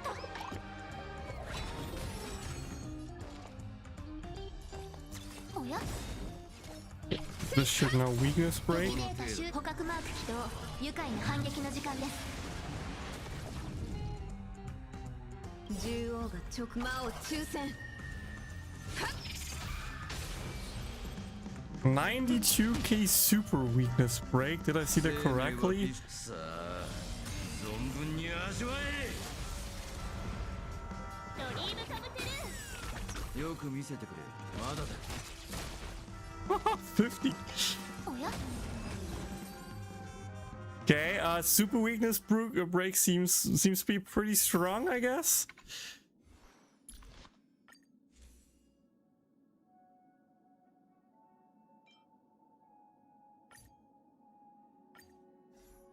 Let's give her that for. Let's give him that for now. Yeah, all my break affect yours and someone else, so I guess it makes sense. Well, let's keep it. Let's keep him that for now.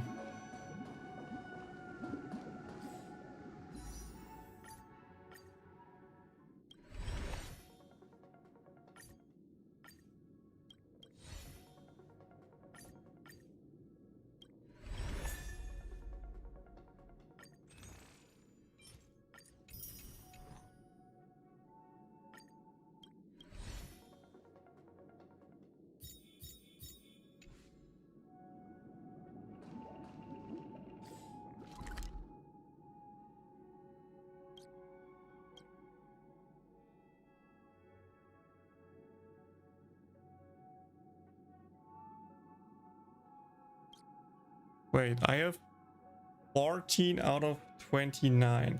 I literally have half of the chest, so I guess I couldn't see the warp thread on a trash can before, which means I need to recheck, but like all the other paths that I haven't chosen yet should then potentially lead me to the remaining chests, I would guess. Yeah, I saw the super weakness break with Firefly in the new mode. I saw that. What are you pulling for? Just want to see if I can get an early Robin. Like, if I can get an early E2 for Robin, I would be hella down for that.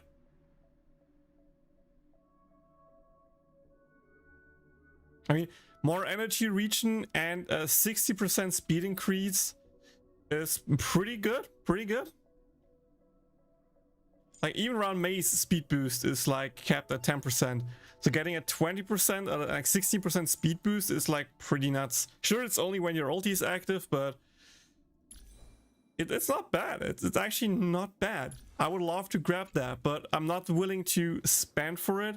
So I just decided to, you know, butter ends in 5 days anyway, or 4 days, 9 hours, whatever. If I can get it early, then nice. If I don't get it early, I just build some pity towards Firefly.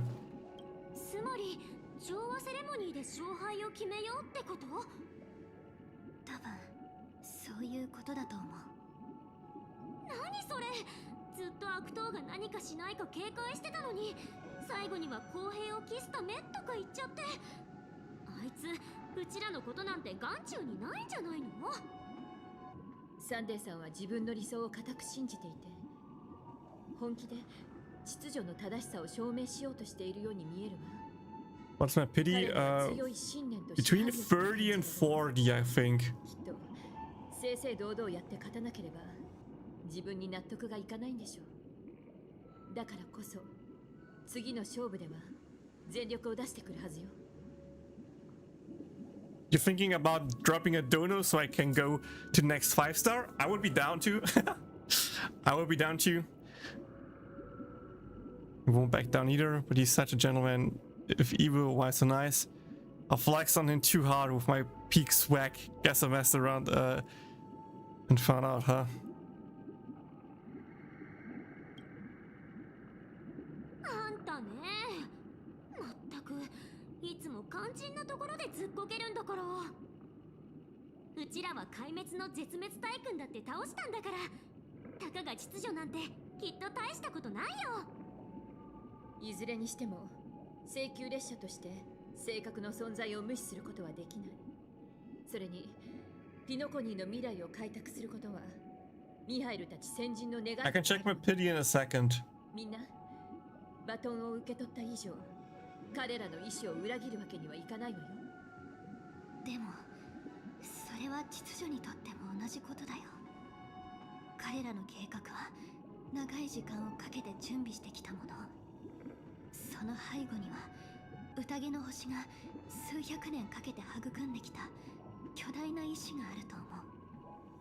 夢に入りたいという渇望、深い眠りにつきたいという怠惰、そして逃避、諦め。人々が気づかないうちに育んだ感情が秩序の美しい夢を成長させるゆりかごになったんじゃないかな。一つの世界の意志を利用してアイオンを誕生させる。この戦いは単なる力のぶつかり合いじゃない。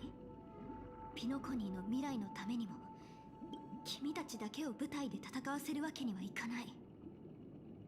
If I remember correctly, I also have like the $50 double top up bonus still. I used the big one for Acheron. I used the smaller ones to get the light cone for how's it called? The piggy girl, follow-up girl. My brain's not working right now. Topaz. And was like, I keep the 50 pity for the 50 euro top-up bonus for when Firefly drops, and if I need it, of course, only. But she would be like the point where I would invest it. Invest that.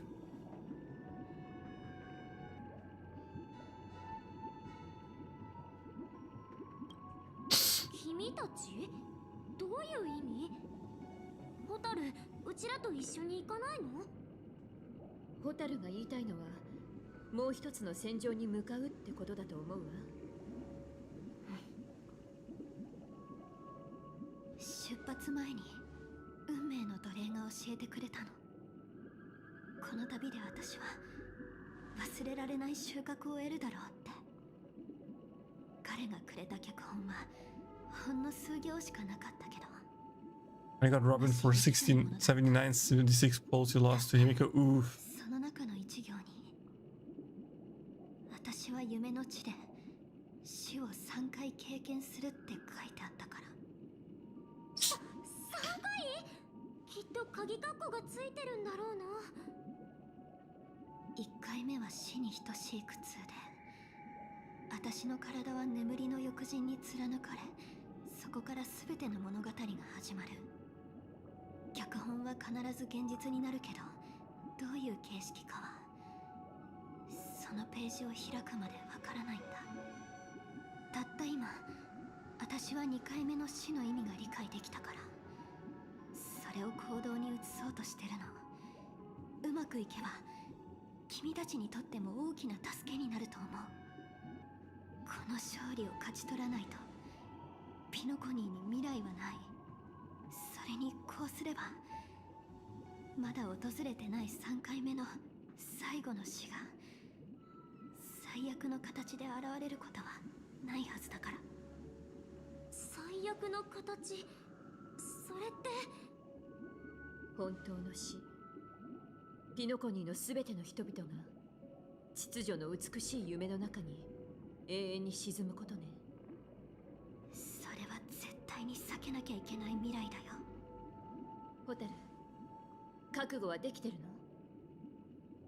の？もちろんできてなかったらここには来てない。改めてお礼を言わせて。請求列車を助けてくれて本当にありがとう。現実世界でまたあんたに会えることを願ってるわ。さようなら。みんなの開拓の旅が永遠に終わらないことを祈ってる。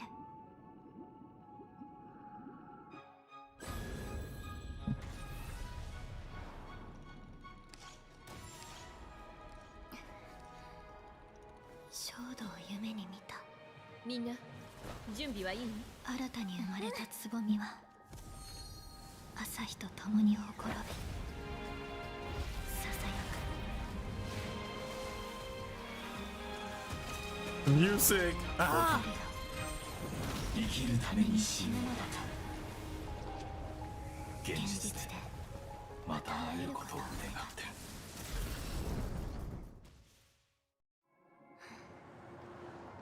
今日が終わればヤペラーの名は銀河の歴史から消える。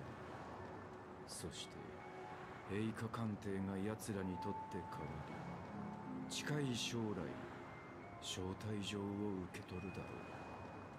それがお前の次の目的地だ。夢の地ピノコニ。そこでお前の求める答えが見つかること、あるいは下脱を得られることを祈っている。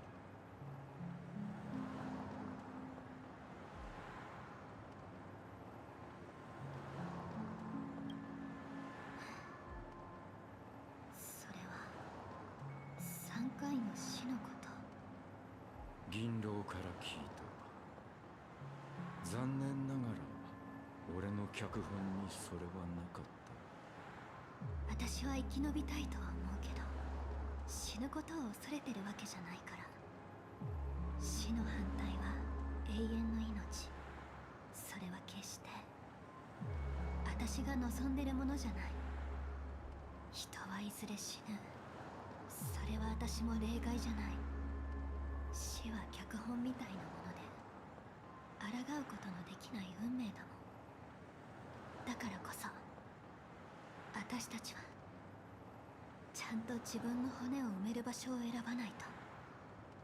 お前が生きるのは滅びるためなのか。ジンだってそうでしょ。君が望む終わりは決して他人に定義されるものじゃない。今死ねば私はただの兵器でしかない。でもできることなら一人の人間として死にたい。死ぬべきだと思うの。まだ私には遠すぎる概念かもしれないけど、みんな同じなんじゃないかな。生涯をかけてその答えだけを探してる。お墓に刻まれる短い名前を。私の墓石には前はクラモスの鉄器、今は性格ハンターって刻まれてるけど、いつの日かきっと蛍の名前と彼女が人生の最後に見せた輝きが記されることになる。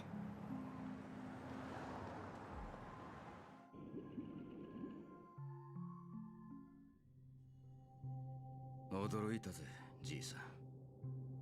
あんたの闇雲な計画が本当に成功するとは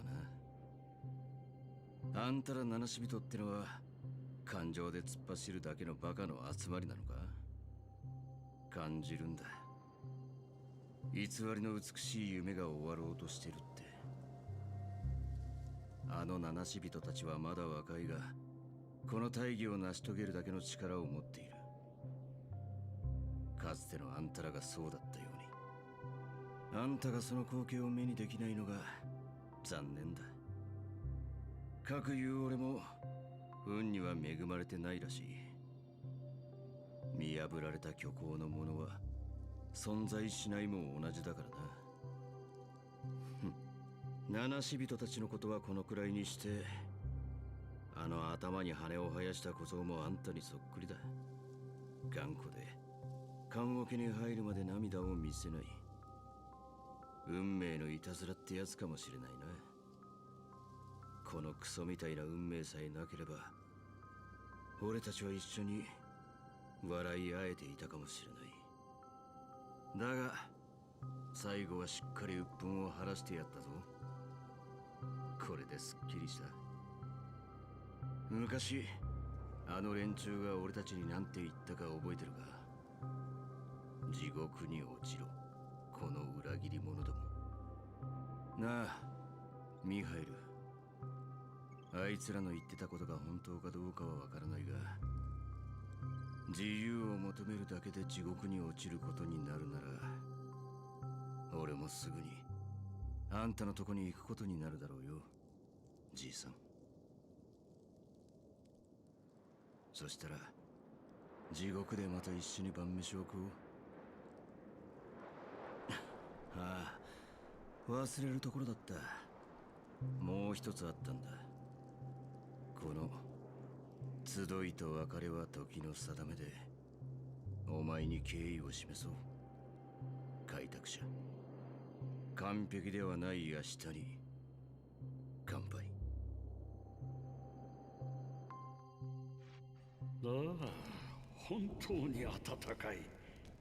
普段この視界の傍らでは生き物すら見かけないというのに、君は幸運だな。雨宿りの場所を見つけられただけでなく、新鮮な果実まで手に入れられたのだから、こんなことはめったにないぞ。ただ命の気配をたどってきただけだ。こういう場所ではそうした気配がはっきりとわかる。少し残念なのは味が淡白なことだな。本当か？むしろこの果実はかなり果汁が多い方だと思うが、唯一の難点は口に入れて噛んだ時、とんでもない辛みを感じることだ。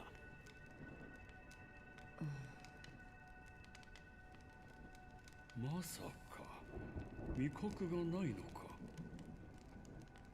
いや、いくつかの味はまだ感じられる。例えばほのかな甘さとか。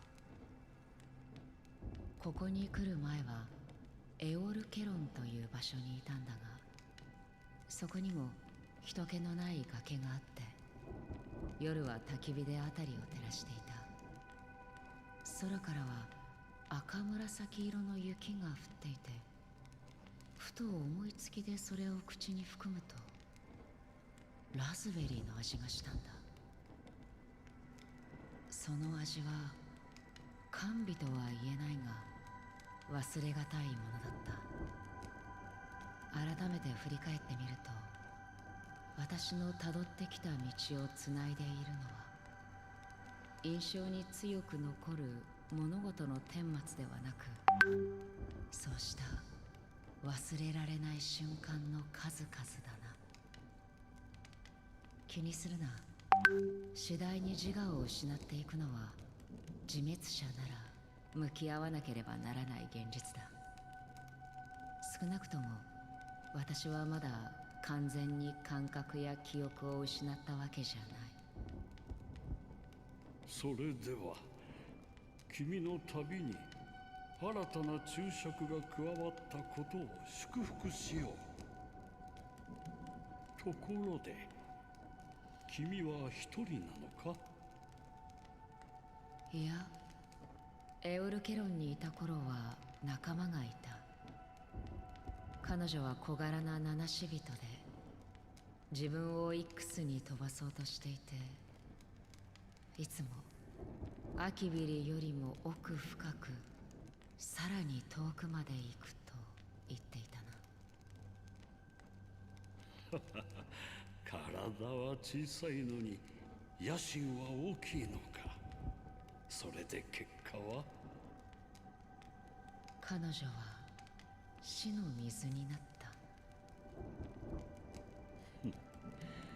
それは残念だったな。残念？そうは思わないが、彼女は最後まで笑っていたし、一度だって自分の選択を悔いたことはなかった。きっと笑って別れを告げて欲しかったはずだ。私はそうしたぞ。それが彼女のことを残念に思っている証拠だ。あるいは恐れているのかもしれないな。恐れている？君からそんな感情は感じ取れないが、何を恐れているというのだ？彼女と共に過ごした30日間を忘れることをだ。これまでに生きてきた全ての31日のように、その多くは雨に流され、見えない彼岸に消えていった。その鮮やかな赤い記憶が消えてしまうことを私は恐れている。この目に映る色はもう多くない。淡く暖かい赤を除いて、ほとんど何も残っていないんだ。驚きだな。血と破壊と混乱を多く見てきたはずのレンジャーが赤からぬくもりを見出せるとは。それは私も昔はそうしたぬくもりをたくさん持っていたからだろうな。ある人と約束したんだ。それをもっと多くの人に与え、余生すべてを人々にとってより良い結末を追い求めるために使うと。その赤が残っている限り、私は約束を果たせる。それは燃える火であり、咲き誇る花であり、この洞窟の中になった果実であり、命そのものだ。あっという間に消えてしまうが、人の目を奪う。最後にそれは私を率いて存在の地平線を乗り越え、彼岸の彼方で虚無を断ち切る。眠る無双者から祝福を受けながら、そのアイオーンを殺す方法を考えているのか？それはまさに完全なる虚無だな。だが君の言う通りだ。この長雨が続く死の水のほとりに居続けると、鮮やかな赤い火を見ている時だけ自分が生きていることを実感する。雨はいつになったら止むんだ？そうだな。亡者の怨念がすべて静まれば、空も晴れるかもしれないな。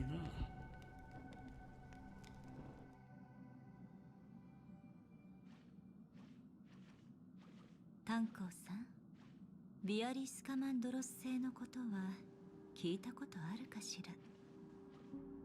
調和の影響下にある地上の楽園の一つで、大小ダルダヌ星系の住民たちが集まる人間界の楽園なんだけど、今から半琥珀期前、ファミリーがそこで史上かつてない祭典を行い、宴の後、その惑星にいる全員がファミリーの一員になったの。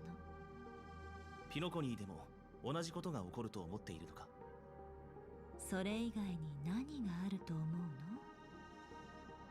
ファミリーはわざわざ時計屋の正体を利用して、多くの運命の旅人たちを滞在させておきながら、虚無の指令だけを追放した。虚無の影響を受けている私は他の運命の影響を受けにくい。むしろ無意識にそれを侵食できる。これは彼らにとって望ましくない変数かもしれない。同意できないな。その惑星は信用体系に加わってもいなければ銀器にもつながっていない調和の庇護を受けた辺境の文明だ。だがピノコニーは違う。それは全銀河の約半数の派閥に宣戦布告することを意味する。ファミリーにそんなことをする理由はない。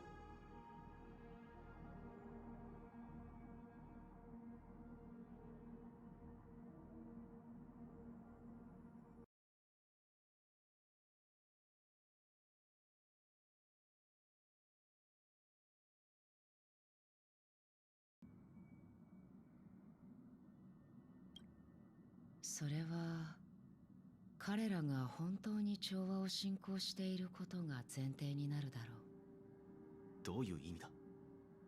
ピノコニーの光に包まれた運命は純粋ではなく、ここの調和には異物が混ざっているということだ。大昔にあった宇宙の公害を覚えてる？繁殖のタイズルスは宇宙に果てしない災いをもたらしたけど、それは最終的に混乱と混迷の中で神々の戦いへと発展していった。その大戦では2つの運命がアイオンを失ったわ。繁殖と秩序。そして偶然にもその2つの運命の転換点はあるアイオンと関係している。調和のシペ。そのアイオンは神々による虫の王の討伐に加わり、何らかの理由で秩序のエナを飲み込んだと言われている。ベイビー、冗談だろ。つまり主のいない2つの運命が暗躍してるってのか？だがピノコニーに繁殖の子孫は現れていない。天外聖歌隊の残党がファミリーの中に潜んでいて、亡くなったアイオンを復活させようとしているということか？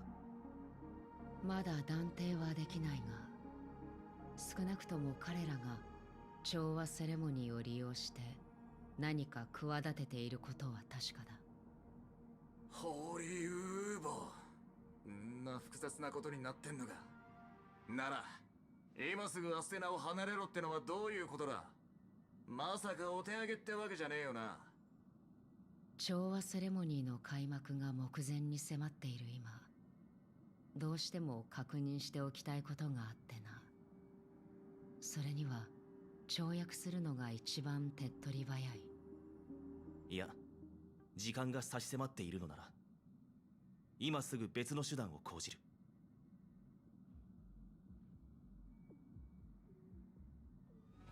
まさか血明局長を使うつもりじゃねえだろうな。そのまさかだ。ラフの運気軍の助けがあれば十分だろう。そいつは一生に一度しか使えねえんだぞ。よく考えろ。よく考えた。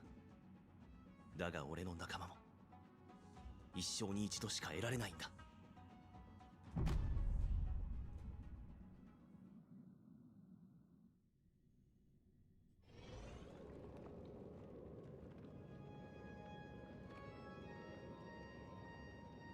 ここにいるのは君だけなのか、我が子よ。七死人はなかなか手強いな。私たちの秘密はすでにファミリーの間で広まり、カンパニーのデストロイヤーもアスデナに集結している。今が重要な時だ。時に3であまたの音を調和させる神に選ばれし者はどこにいる？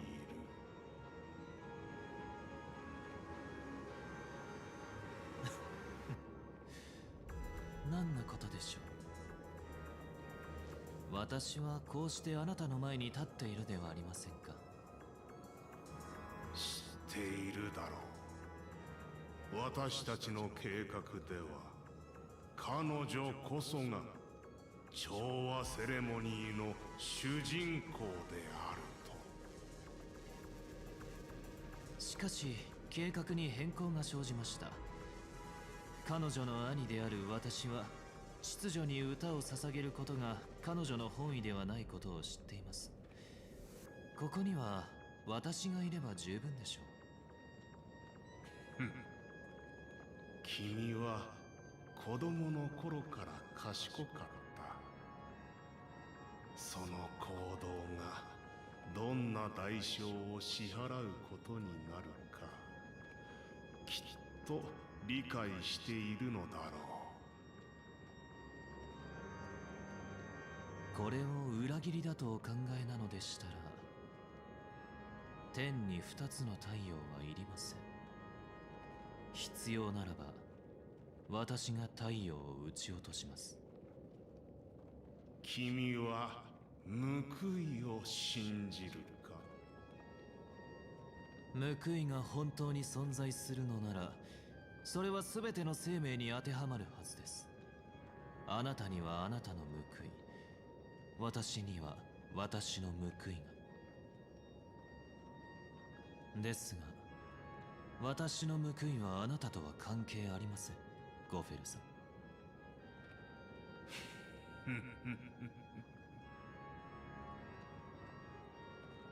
いいだろう。君が彼女の代わりに犠牲になることを望むなら、私がそれを叶えよう。おや、思ったよりも早く譲歩してくださいましたね。なぜですか？君たちは秩序の双子として生まれ、どちらか一方がこの道を歩み、定められた結末にたどり着くことが運命づけられている。これもあなたの思惑通りですか？もちろん。君は子供の頃から本当に鋭いな。開幕の時が近づいている。行くといい。調和の権力を奪い、君の報いを明らかにするために。最後に一つ聞きたいことがあります。あなたはなぜ秩序をピノコニーに降臨させることにしたのですか？行き詰まった世界ならばもっといい選択になったはずでしょう。しかしあなたは人々が心に自由を抱く夢の街を選んだ。それはなぜですか？公平のためだ。心の中の抗議を失えば、調和と同じ鉄を踏むことになる。つまり性格を利用して無教を操ったのはやはりあなたではなく。おしゃべりはここまでにしよう。さあ始めなさい。オーク家の107,336の魂はこの瞬間を何度も夢見てきた。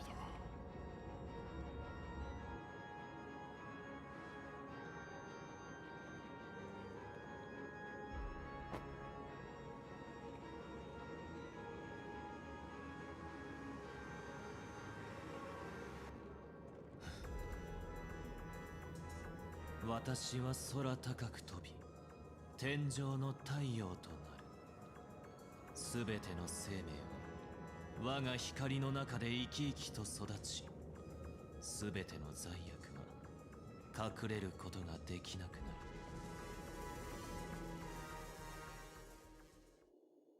ここがピノコニー大劇場の内部ね。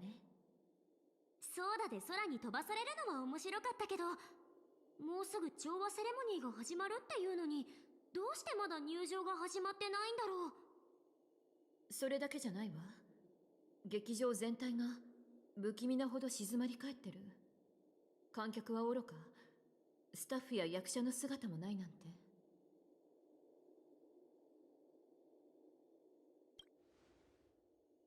本当にね、一人もいないなんて。ってそこじゃない。辺りを調べてみましょう。みんな気をつけて進んでね。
大劇場の雰囲気不気味すぎ。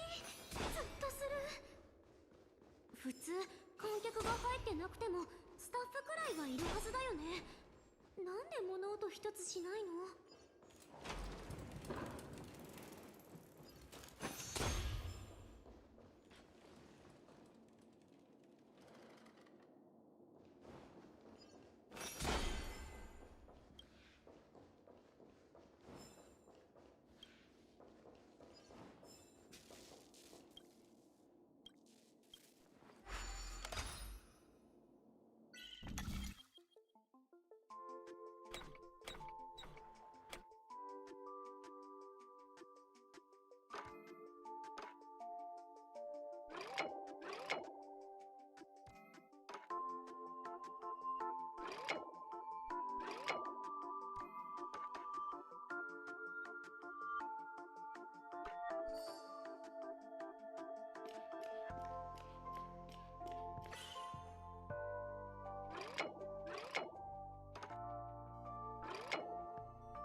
チケット売り場、どうしてこんなにたくさん人形があるんだろ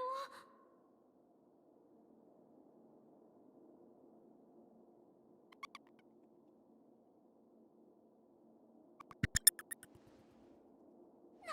なに？いい加減にして驚かさないで。この人形は舞台のセットかしら。それにしてもロビーにも全然人影がないなんて、ちょっと。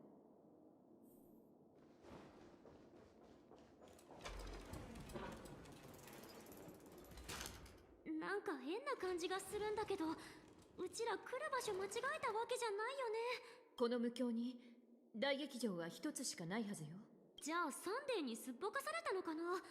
舞台で勝敗を決めるって言ってたのに、なんでいないんだろう。お待たせしてすみません、美月さん。びっくりした。どこで喋ってるの？私は幕の裏で皆さんをお待ちしています。セレモニーが始まる前にアスデナの古い伝統にのっとり、皆さんには3つの幕前劇を一緒に鑑賞していただきたいと思う。歴史は鏡のようなもので、宇宙の真なる姿を映し出す。この機会にぜひピノコニーとアイオンの歴史をより深く理解してください。そうすれば未来の輪郭が自然と見えてくるでしょう。この世界の始まりから話しましょう。黄昏戦争の後、空は空虚となり、大地は混沌としていました。そんな折、天地万物を人に認識できるものにするため、秩序のエナが誕生しました。それが1日目です。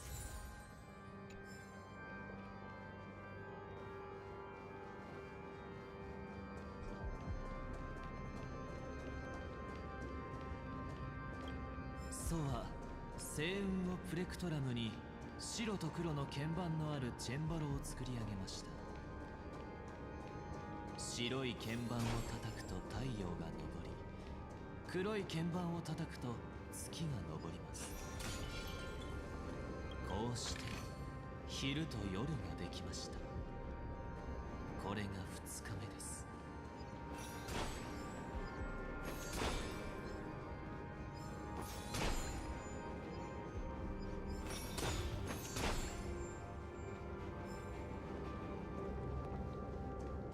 人形たちが額縁の周りに集まってる。うちらも行った方がいいかな。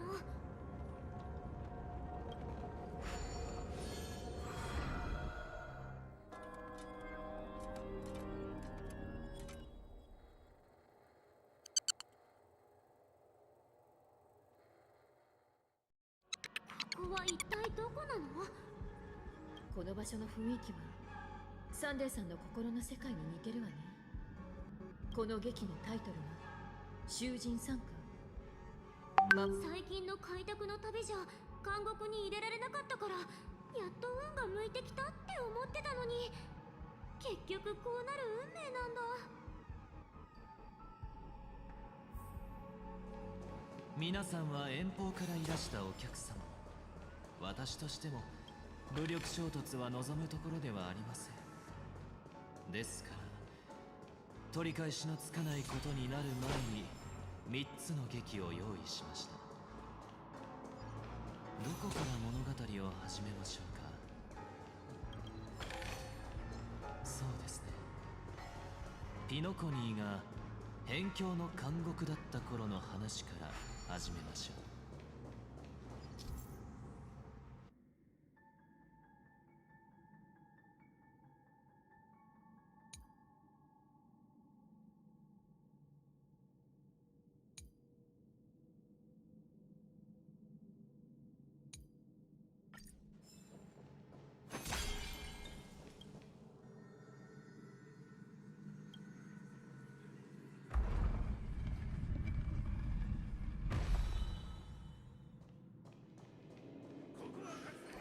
歴2147期、囚人のハヌヌが大規模な戦争を始め勝利を収めました。カンパニーはこれを辺境戦争、アスデナの人々は独立戦争と呼んでいます。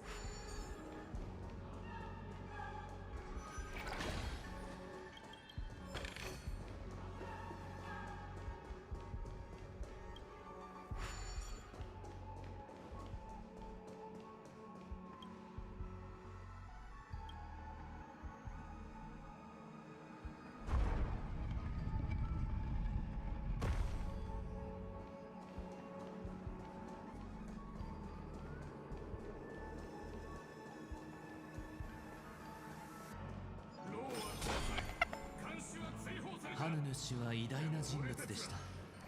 しかし彼は囚人たちを解放することはできても真の自由を与えることはできなかったのです。尊敬する旅人たち、ここに残って3人の七死人がこの地にとどまり、辺境の監獄に開拓の教えを伝えようとしました。しかし残念ながらそれは無駄に終わりました。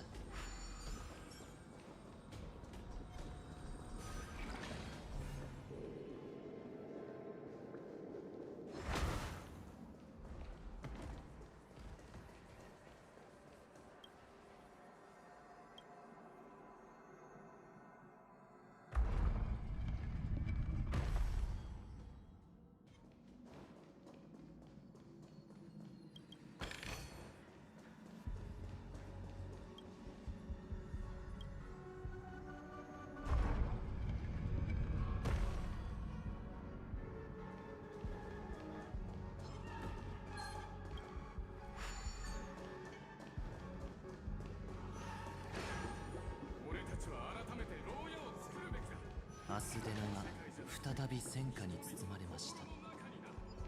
今回の敵は内部から現れたのです。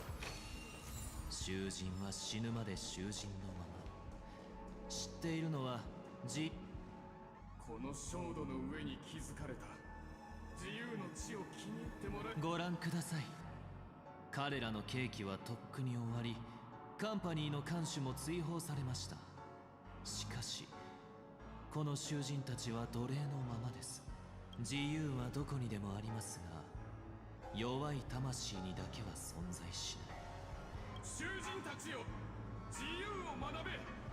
そして兄弟たちに教えるんだ。劇見てるだけなのになんで戦う必要があるの？皆さんにはこの劇を楽しむだけでなく完成させるのを手伝っていただきたいです。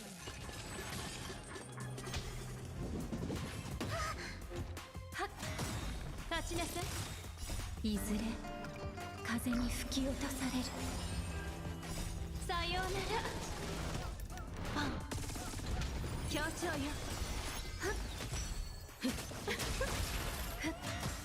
落ち着いて。最悪の誓い。星々の反響。皆そこで深淵を迎えよ。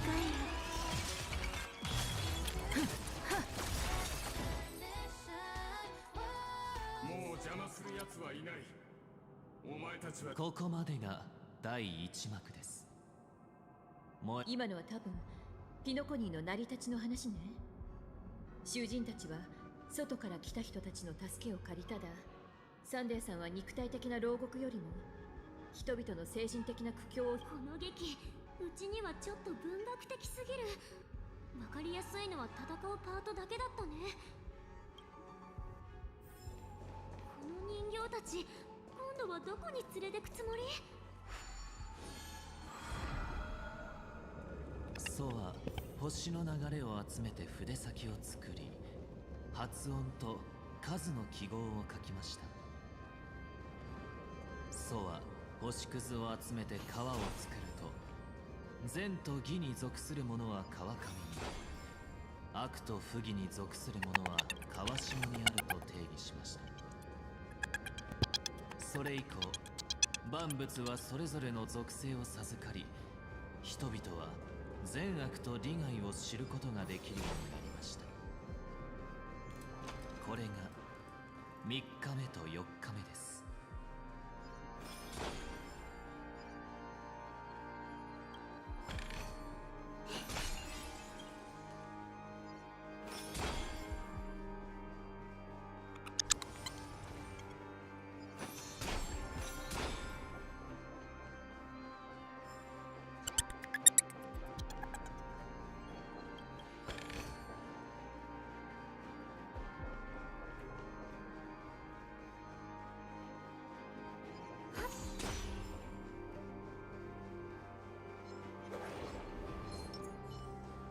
願いましょう。コンセントスタート。鳴り響き痛い。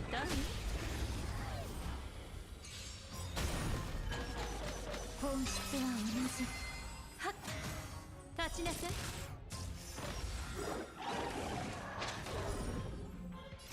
さようなら。パン。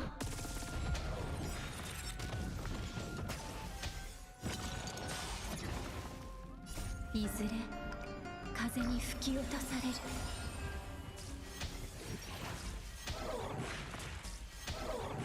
協調よ。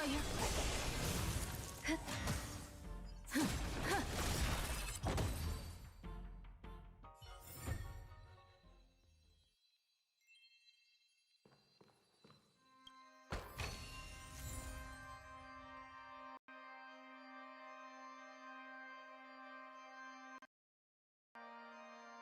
Better now? Just replugged it?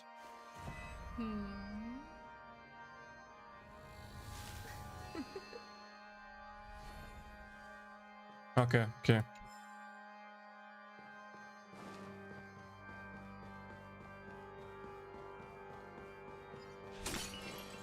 Guess turning it off and on again was on and off and on again was the play. I just said that I'm not sure if I can finish the story before eating because food is ready in like 5 or 10 minutes. So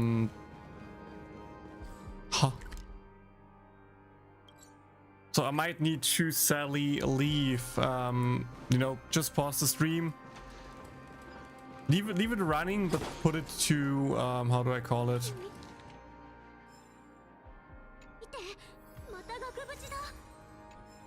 Like put the BRB screen on and then just continue when I'm done with eating. I think I don't have another chance.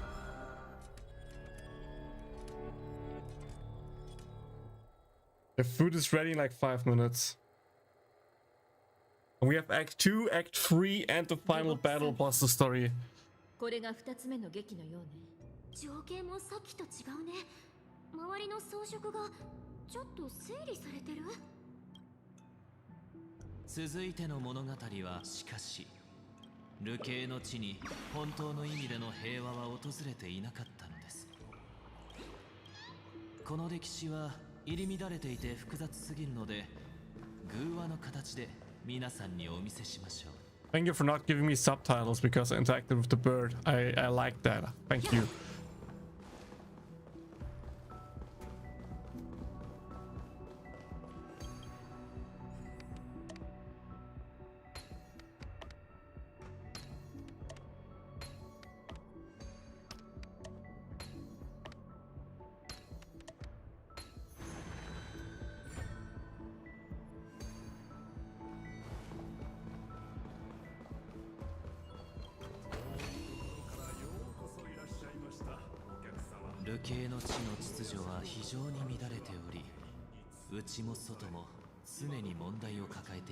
I can't even read that fast how the text appears, and I can't scroll up there. I cannot scroll the text up there, dude.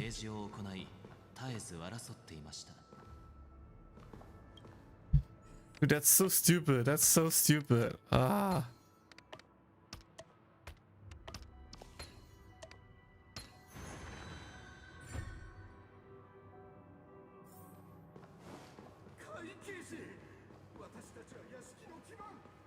最初に内戦から淘汰されたのはプラム家でした。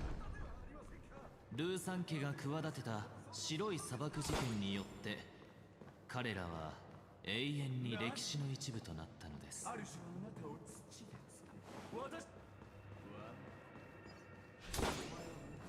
ルーサン家の当主はカンパニーに身を寄せ自由と引き換えに生存を求めようとしました。しかし長男によって撃たれ彼が当主の座を引き継ぐことになったのです。 Who thought it's a great idea to play subtitles with relevant story plot while you play the game? I mean, why? Just why?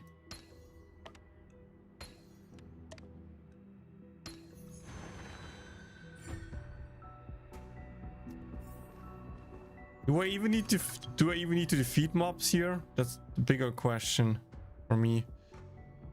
But I guess I could.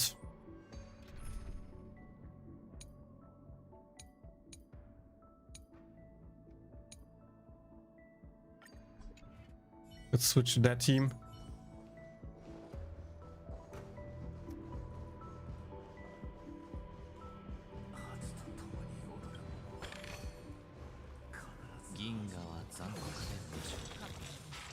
アークティッド家は列車が残した銀器を開拓しようとしましたが、スウォームの残党に遭遇してしまい、悲惨な終わりを迎えました。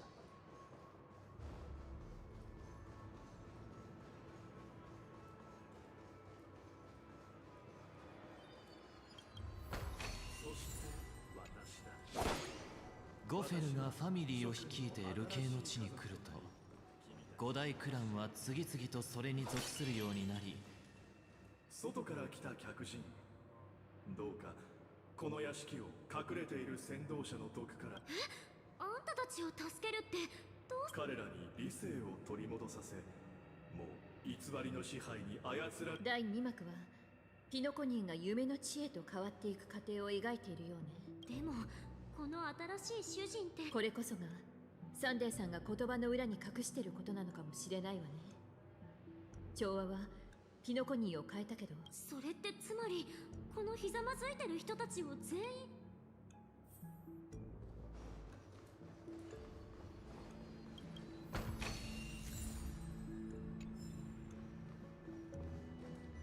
主が戻ってこなければ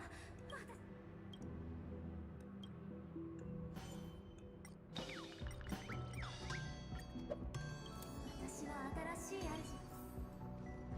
主よ。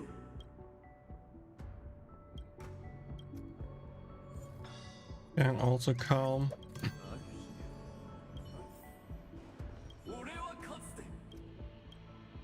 Calmness. I really hope there's like not important text they talk here. 主がいなくなって私は。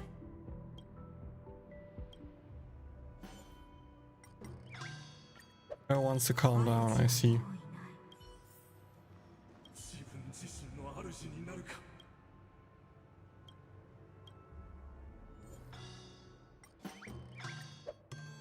主がいなければ。ありがとう、外から来た客人みんな。君たちの前の主はもう戻ってこない。正しい道のために偽りの幻影に打ち勝ち。気をつけて。まただ。聞いてください。明日の県で雪が降っています。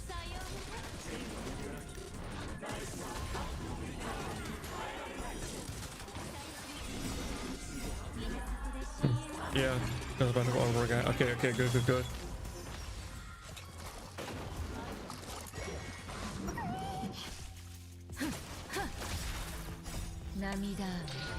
Well, I kind of wish I had, you know, Robin here for neutral damage.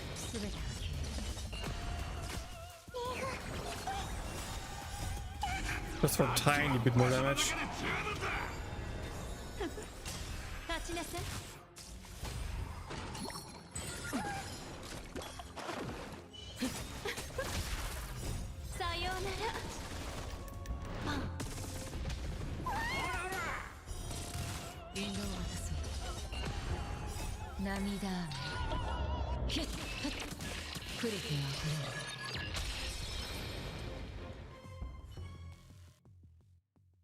残念ながら彼らは最後まで自由の権利を。ここまでが第2幕。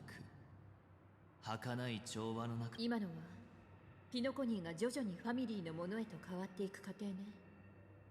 調和。こいつ本当に劇を楽しんでるみたい。一族に。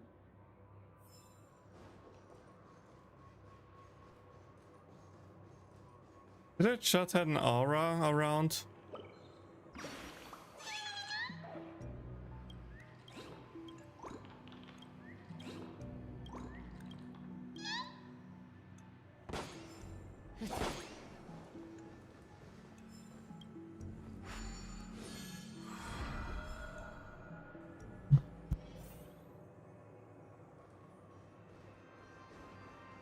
So そのアイオンは星の輪を拾い、人々と共に行動規範を定めました。白と黒の鍵盤があるチェンバロを楽器、発音と数の記号を音符、下へと流れ続ける川を旋律に明確な規則を定めた掟を曲としたのです。そして人々は楽章の中で自分だけの立ち位置を見つけました。これが5日目と6日目です。 Well, just got information, food is ready, and I don't know, Flood. How long would it take to do Act 3 in the final boss battle? I would assume still like half an hour at least, right? Not longer?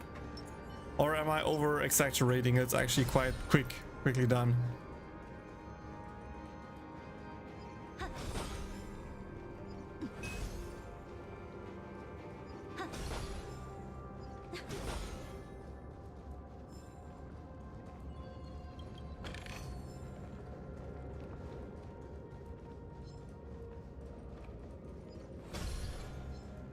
Don't even know why I pop all the balloons. It's not like I need to do that. Oh frick, that's an enemy. Okay, the food quest is quite long. Okay. That's what I thought. Oh, damn it.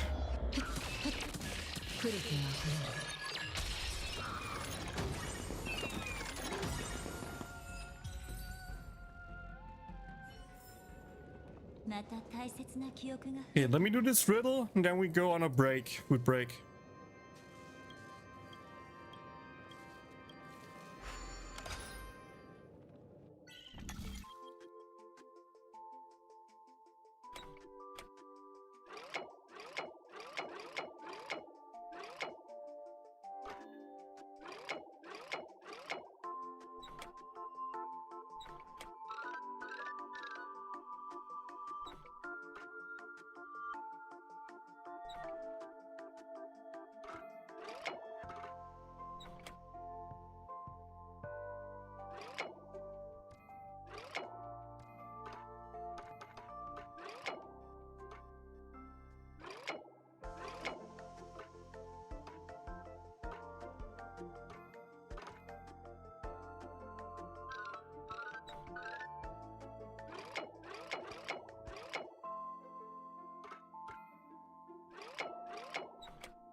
My brain is not working right now.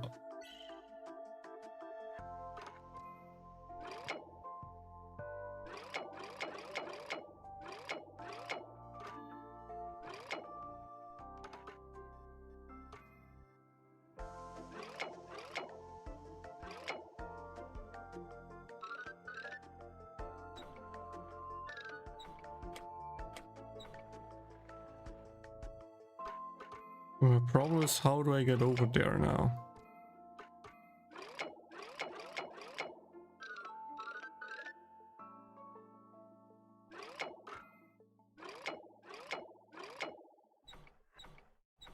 Like, that's the problem here. How do I link them up? It's like the only idea I had that you can go like whoop whoop whoop.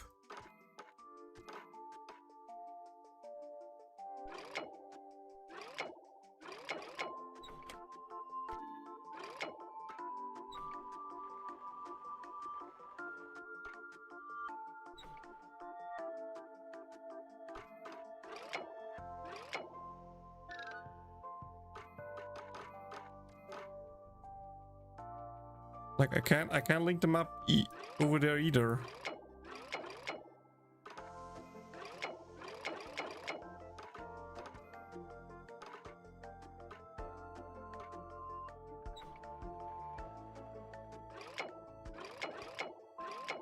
And maybe if I go like that.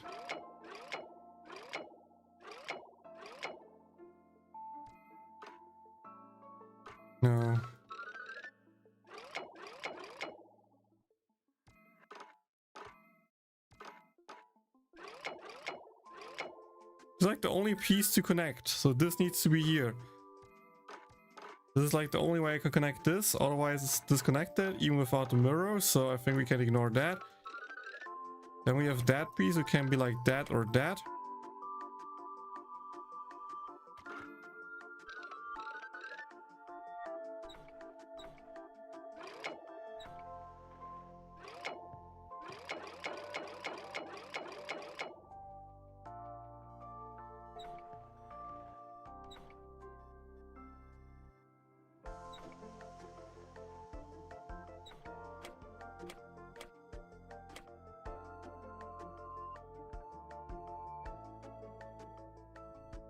How does this work?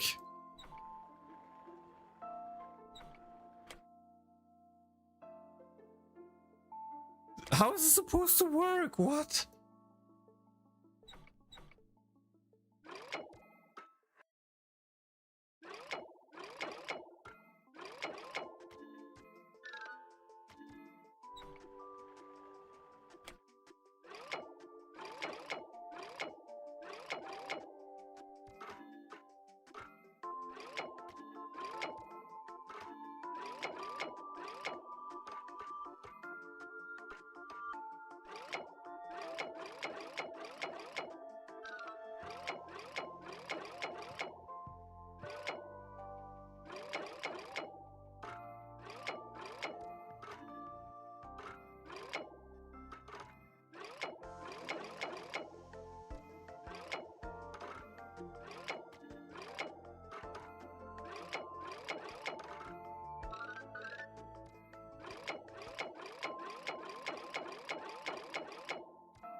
Huh?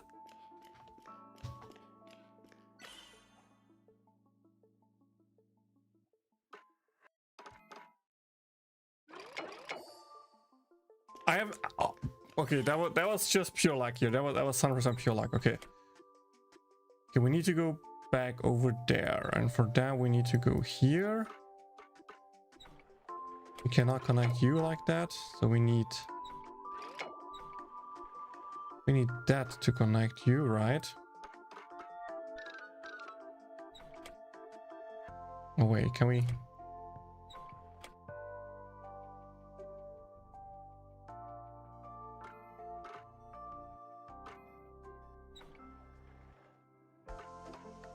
That needs to be there.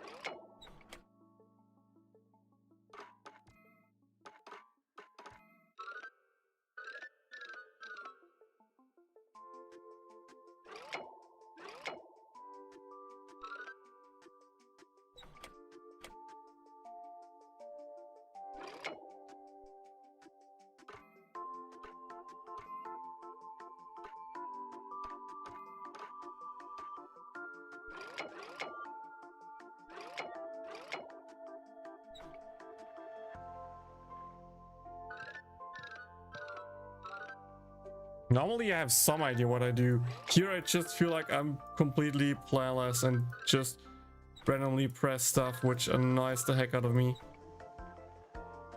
Oh wait, we come over here now?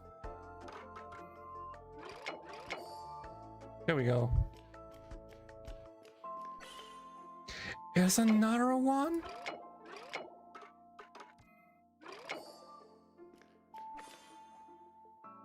Holy freak, that was... Oh.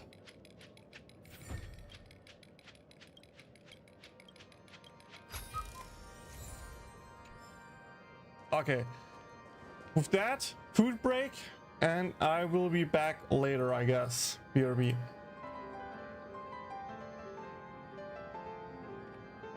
I said audio whack, go.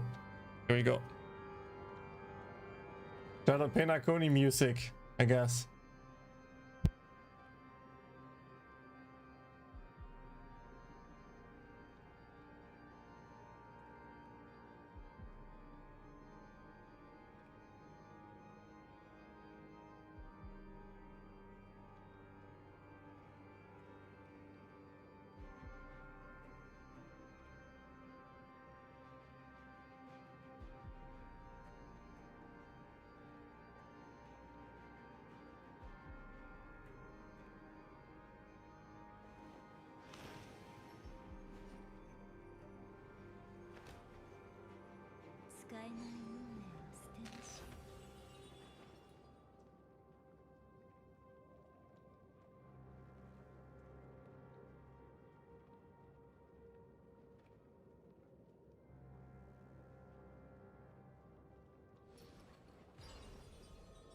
また少し記憶がずれてるわね。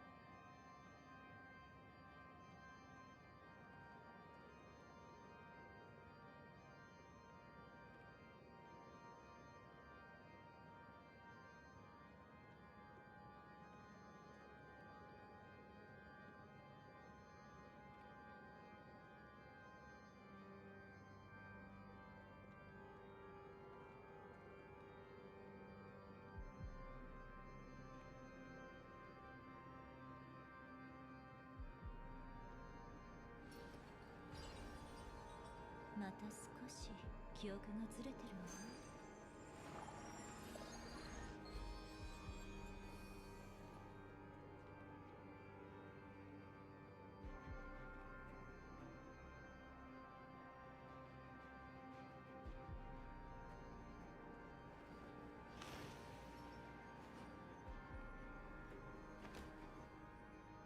使えない運命は捨てなし。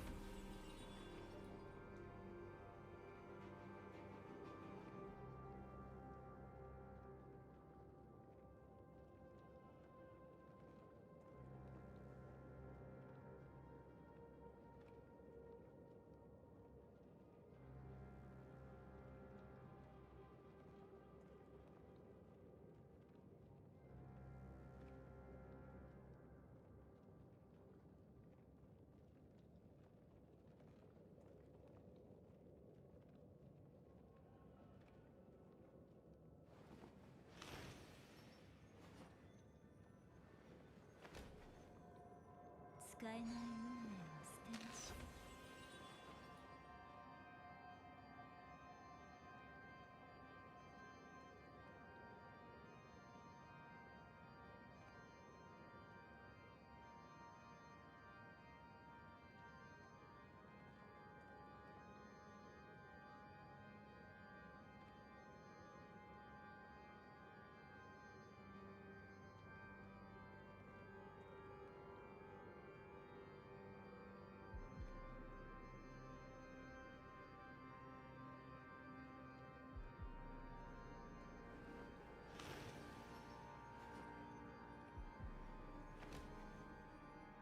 使えない運命は捨てなし。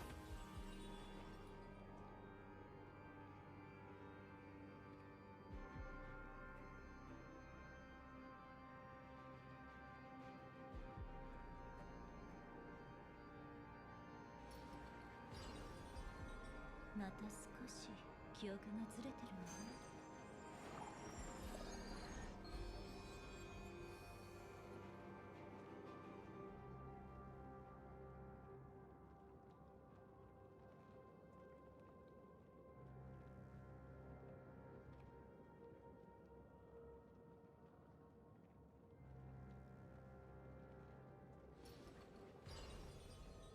また少し記憶がずれてるわね。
使えない運命は捨てなし。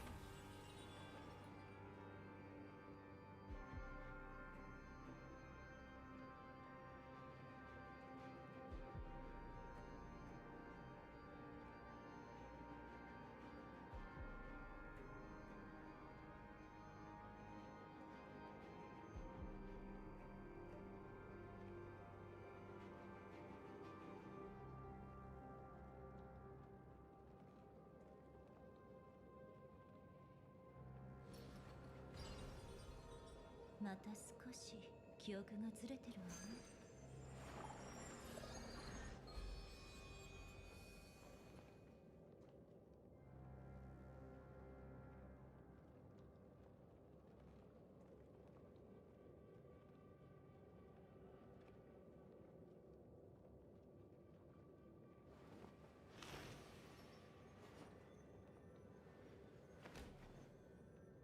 使えない運命を捨てましょう。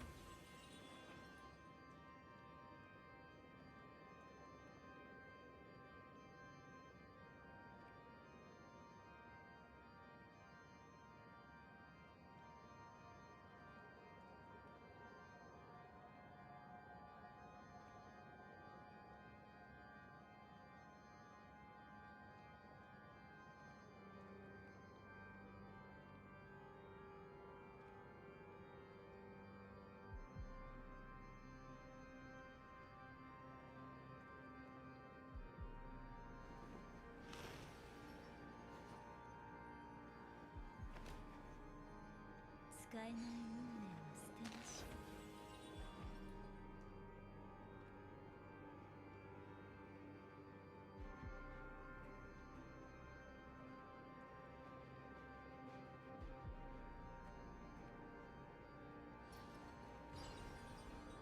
また少し記憶がずれてるわね。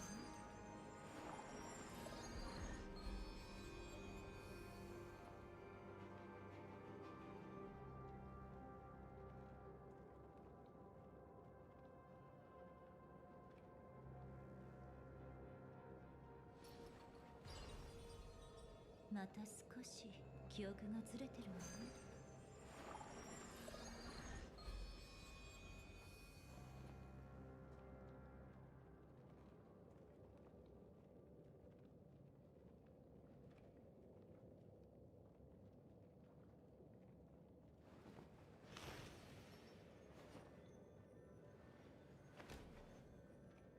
使えない運命を捨てましょう。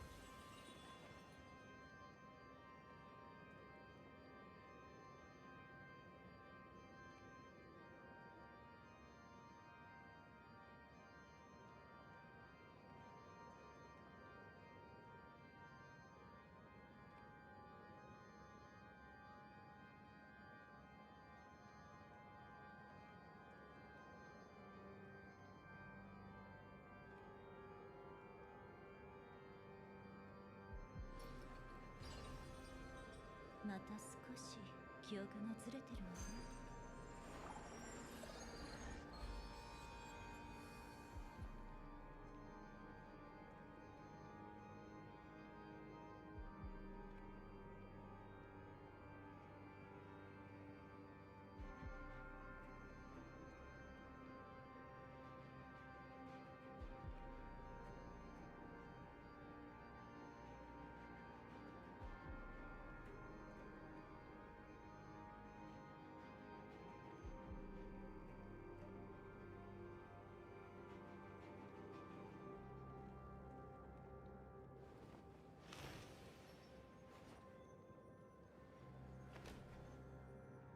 使えない運命を捨てましょう。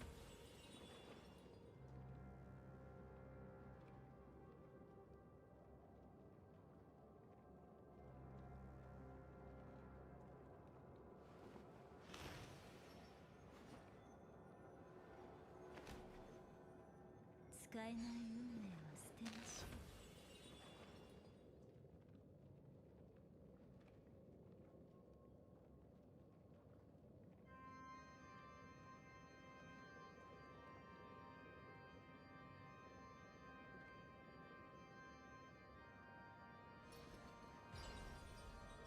また少し記憶がずれてるわね。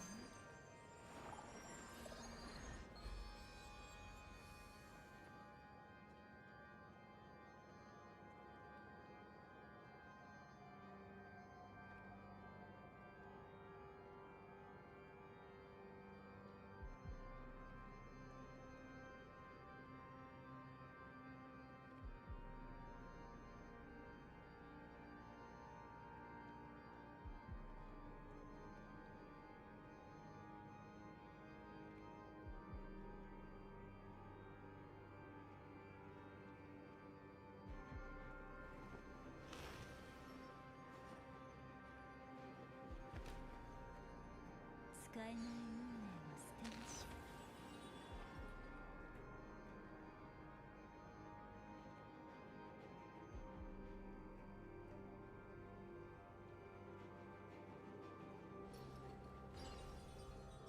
また少し記憶がずれてるわ。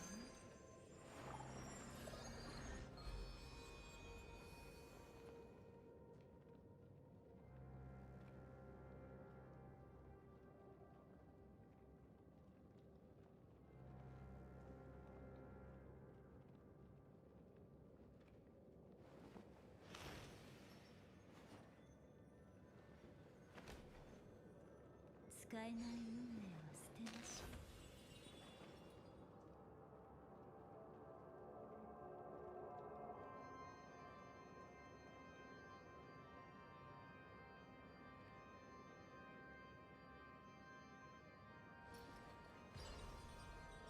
また少し記憶がずれてるわ。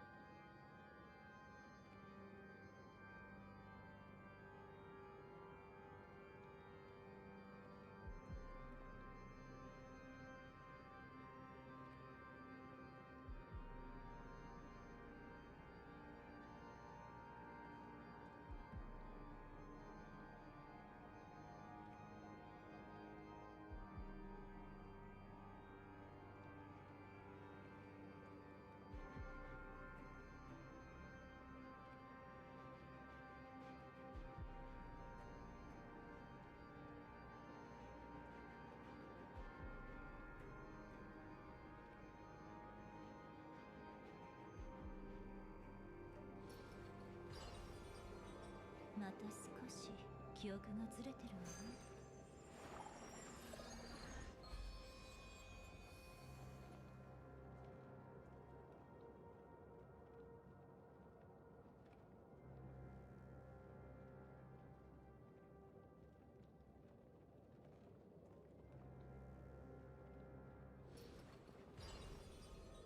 また少し記憶がずれてるわ。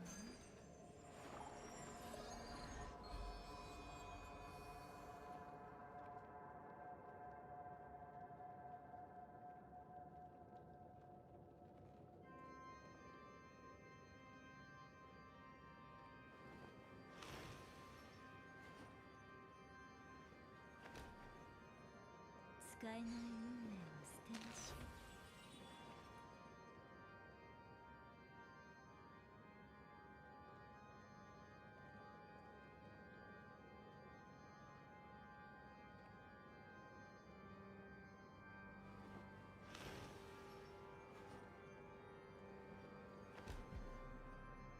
使えない運命は捨てなし。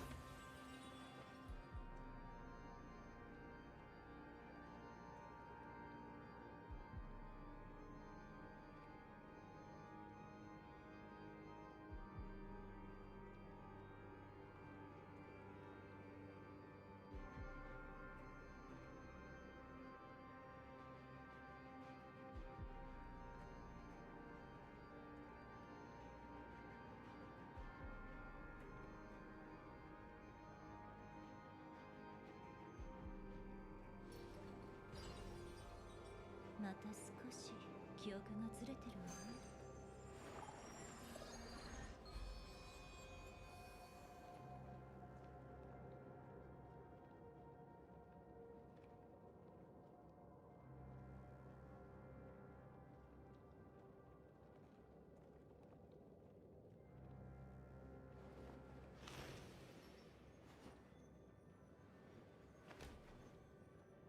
使えない運命は捨てなし。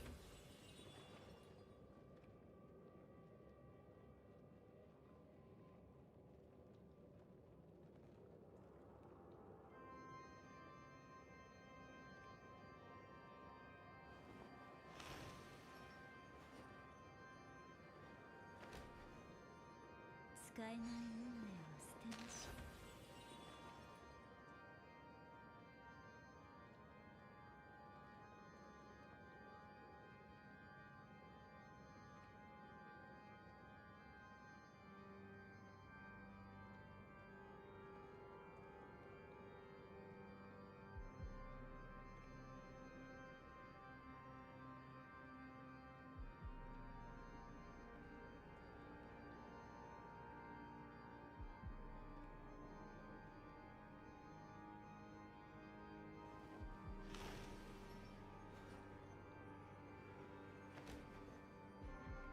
えない運命を捨てましょう。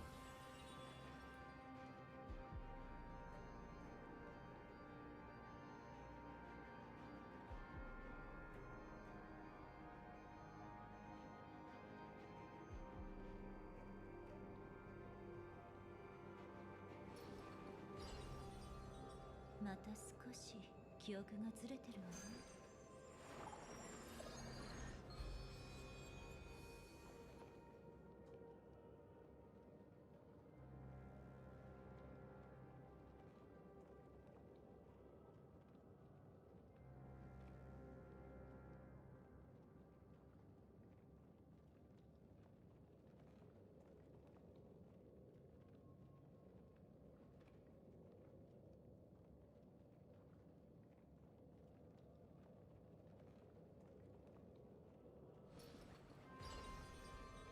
また少し記憶がずれてるわね。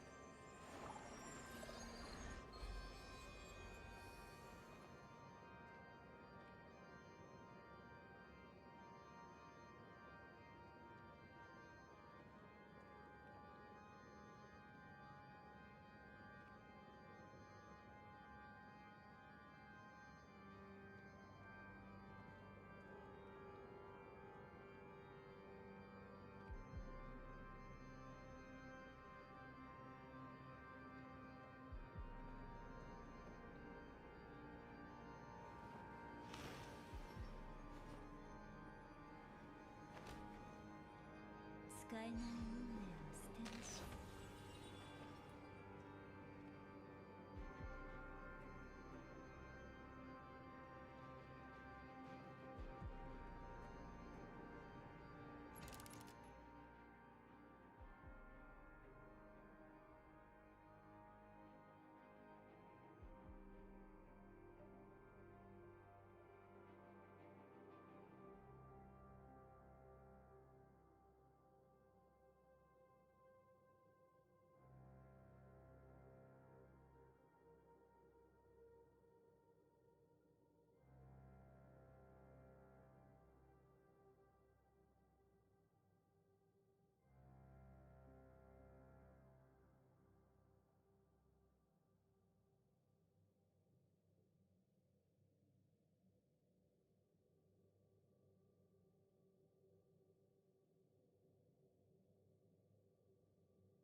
Okay, I'm back.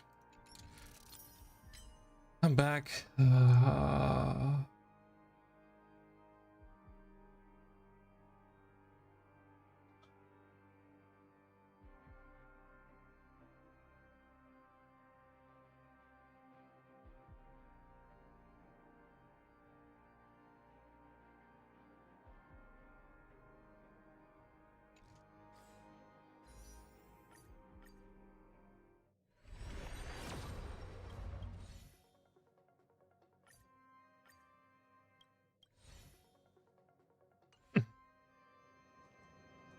We started with that.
この人形を使って導くのが好きみたいだね。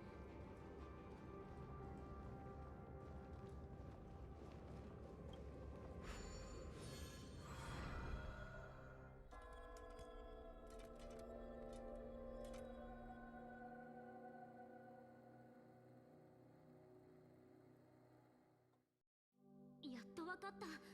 この最後の幕は秩序を称えるためのものなんだね。ええ、ここの雰囲気もさっきまでの2つの情景とは全く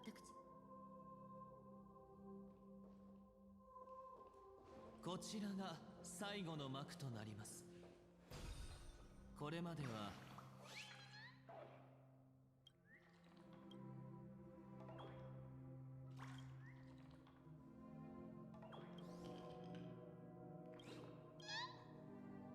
こちらが最後の幕となります。これまでは私が一体なぜ現状を変えようとしているのかを皆さんに理解していただくため、ピノコニーの過去と現在をお見せしてきました。そして次はピノコニーの未来をお見せしましょう。ほとばしい過去の伝説。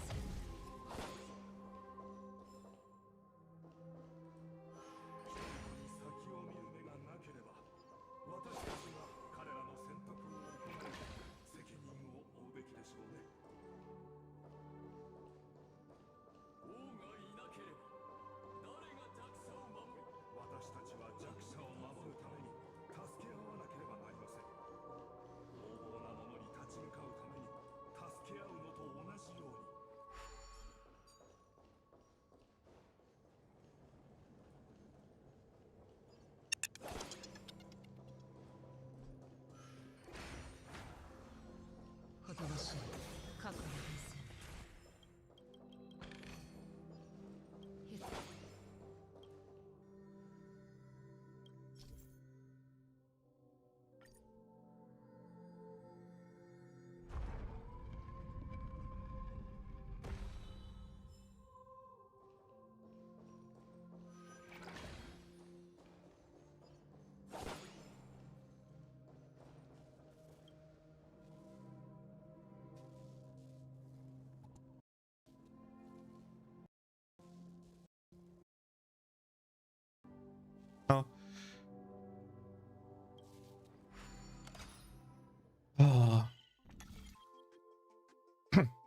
It just said that the fact that moving a platform gives you the option to get back the material. What do I call it, material?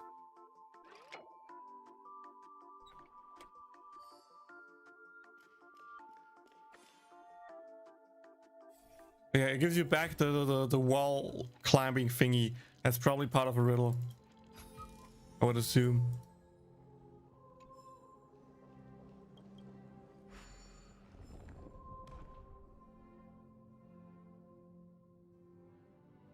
Let me write it in text form again, just to ask.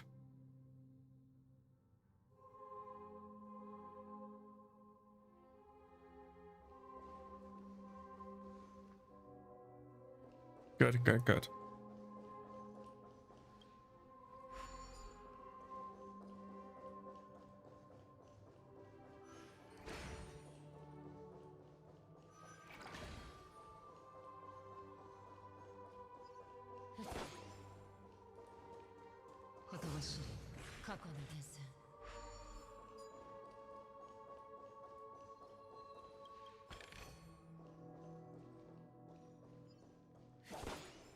There's a puzzle and that's the way to go up there, so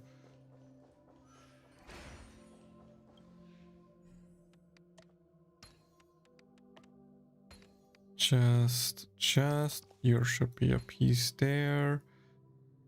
You should be the piece there. You should be up there. There's the other gray part I was looking for, and should be up. Rotate. And boop.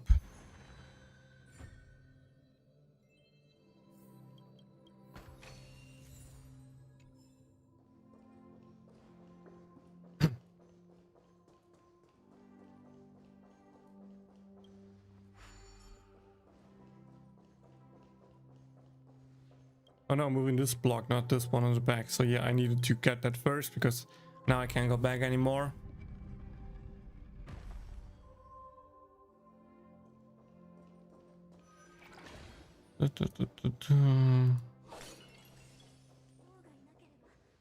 But a king who shall govern the movement of the stars and ebb the flow and tides of the growing things.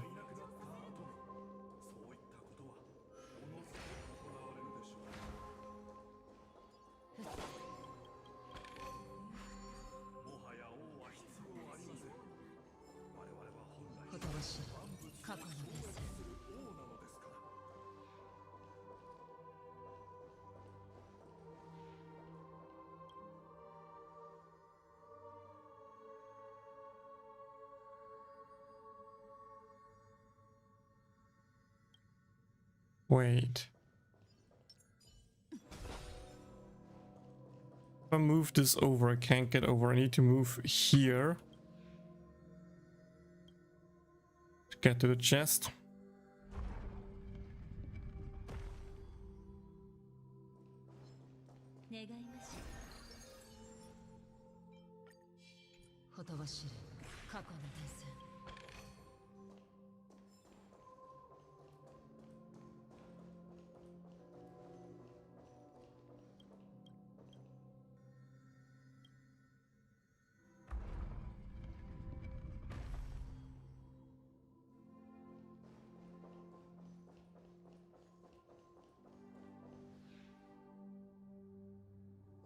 Okay, does this even do anything? Just curious. Oh yeah, there's a path.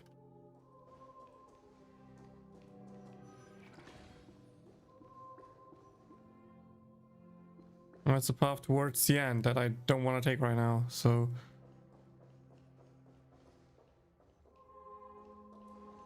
Wait, did I just come down from here? Is this correct? I think I just might have come from there, right? I came down from here, had that moving thing, had moving thing. Oh, okay. Gotcha. So this should be everything.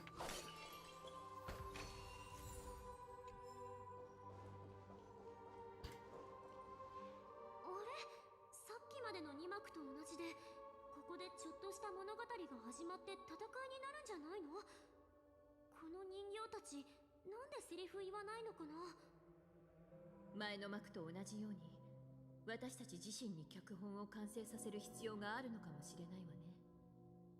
なるほど。じゃああいつらの感情を変える必要があるかどうかあんた確認してみてくれる？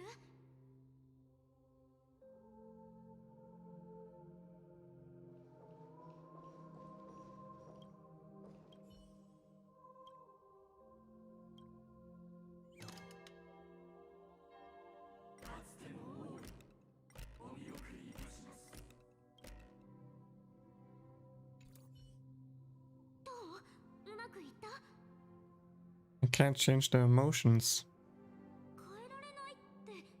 They don't have emotions anymore because now they just obey the order.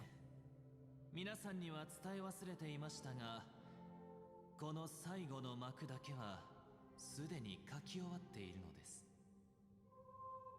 私たちのかつての王からあなたたちに話してもらいましょう。みんな構えて。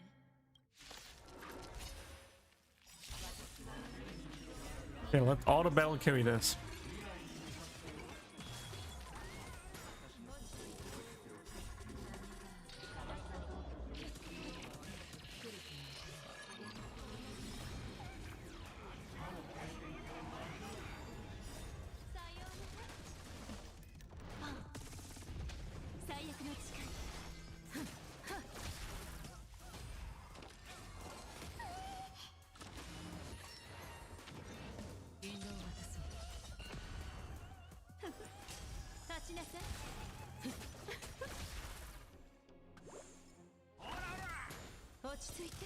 I still have no clue what these mobs do, by the way.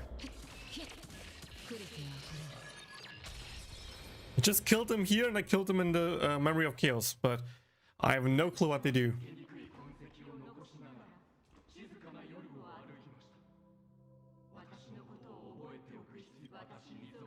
the last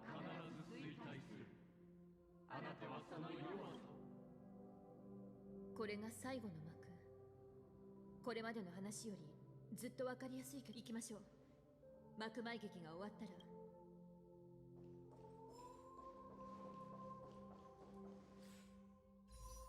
Okay, one last pull in here. We got data bank for the order, Lamau. 8-hour 30 stream, but we finally get towards the finale. Which is my goal for this stream, to just finish it.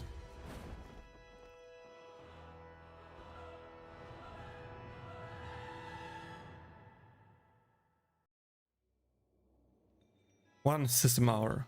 世界の人々に意義を与え、天地万物を揃えました。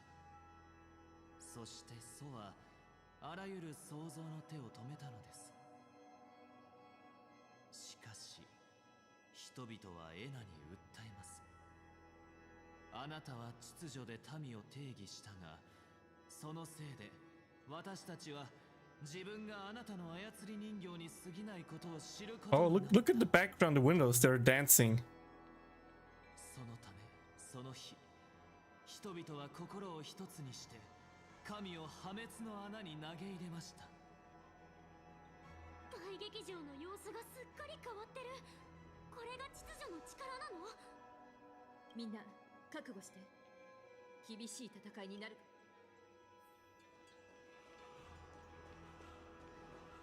La la la la.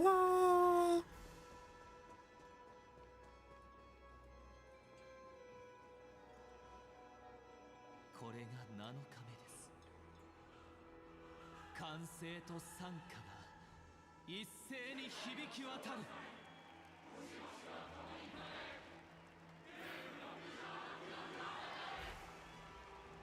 I can't even move the camera. Ooh. We're getting there, boys. We're getting there. Okay, before we go in there, let me check one thing.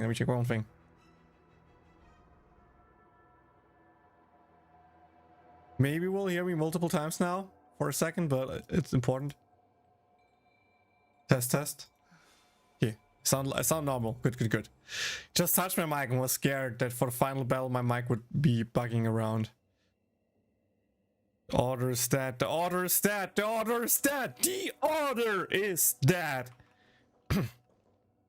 But we will still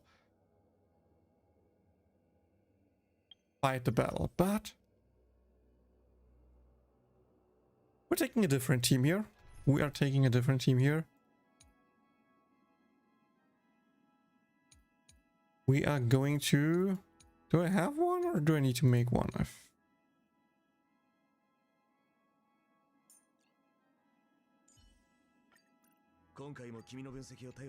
Let's bring in the big guns here.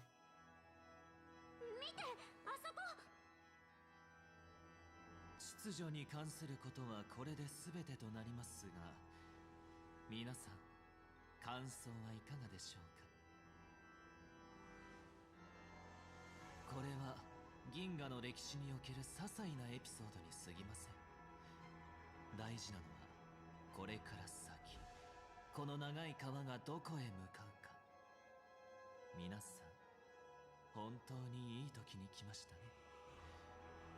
間もなく調和セレモニーの幕が開く。調和の序幕に皆さんがいないのは実にもったいないですから、改めて歓迎させてください。ようこそピノコニー大劇場へ。ここは美しい夢の中心、性格のありか、調和セレモニーの絶対的な舞台、そして私たちがピノコニーの未来を決める死闘の地でもある。 I mean, I have Gepard. Gepard has pretty good shields in my books. I hope that's enough.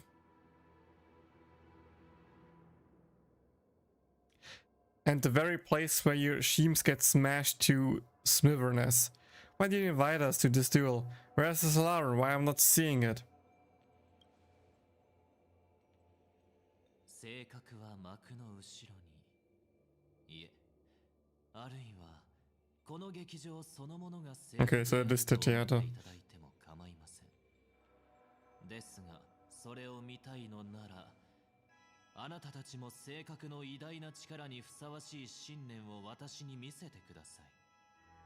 信念を持ってこそ私たちはこの世界に真の幸福をもたらすことができるのですから。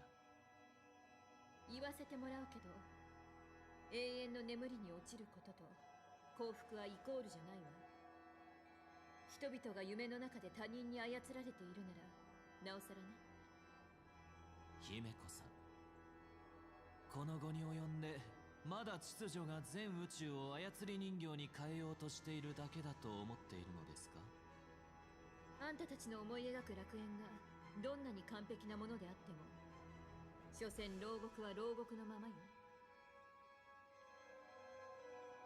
そんな世界でみんなが本当の幸福を手に入れるなんて無理に決まってるじゃん。だってただのアイオンのおもちゃに過ぎないんだから。皆さんは私の意図を誤解しているようですね。ここで正式に宣言しましょう。私の理想はアイオンを復活させることでも神になることでもありません。私がやろうとしていることは一つだけ。それはアイオンが存在せず、ただ秩序のみがあり、すべての人々の尊厳と幸福を受け入れられる私たち人間だけの楽園を作り出すことです。あんたは間違ってるわ。人間が尊厳を持って生きるには、どんな人物や物事であろうと彼らの上に立つべきじゃない。そしてサンデーさんの言う楽園とやらにおいて、その人物とは他でもないあんた自身よ。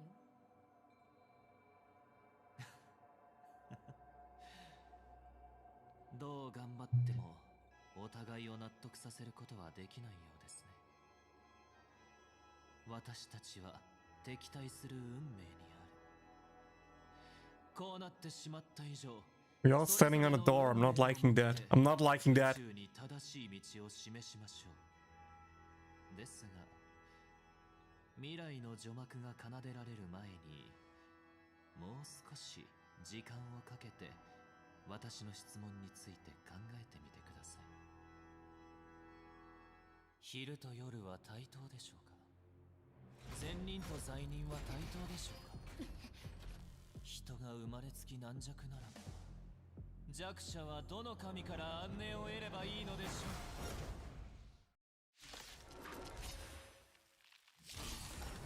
偉大な力を持つアイオン、あなたは秩序で世界の万物や民を定義した。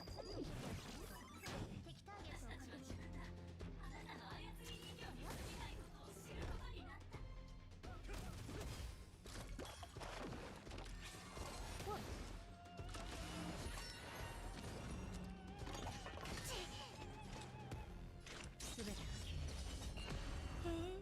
ップした。バトル体験を開封。2倍速ってこんなもん。まだ立ち上がりますか。正義はここにあり。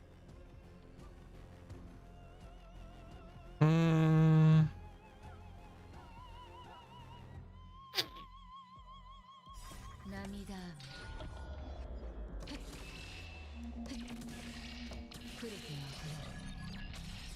敵データ収捕獲マーク起動。愉快な反撃の時間です。ランドゥのな小説の志は朽ちることなし。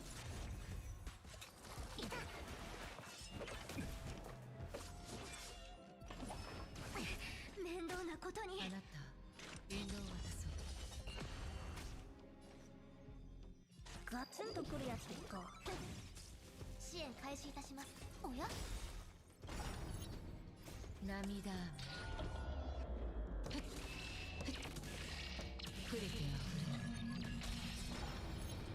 Oh, they all get revived.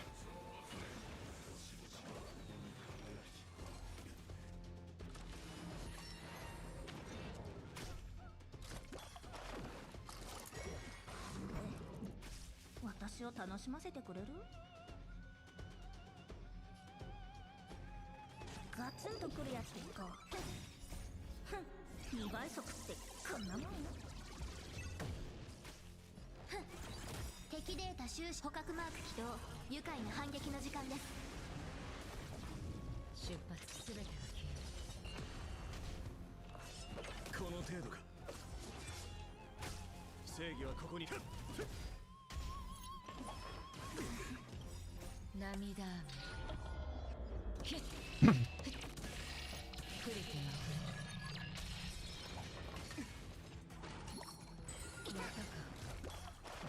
すぐ餌にかかる。ガツンとくるやつでいこう。 Okay, so far the music is good, but nothing too crazy. ランドゥの名の小説の志は朽ちることなし。あなた引導を渡そう。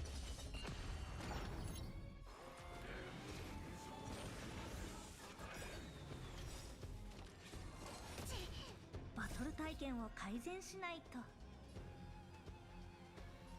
I really wanna kill my Pela here, huh?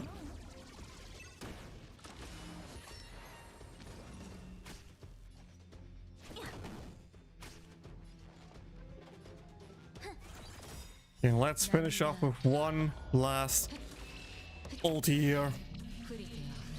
Boom.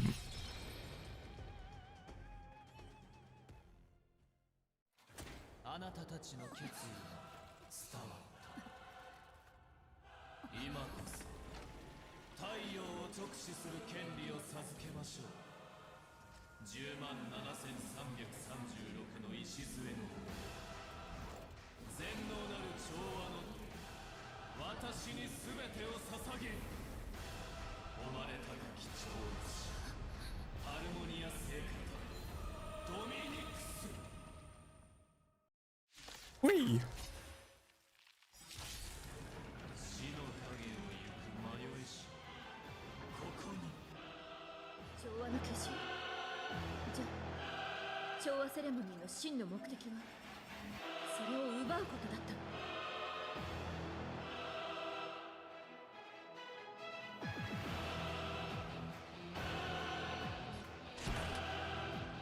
ガツンとくるやつでいいか。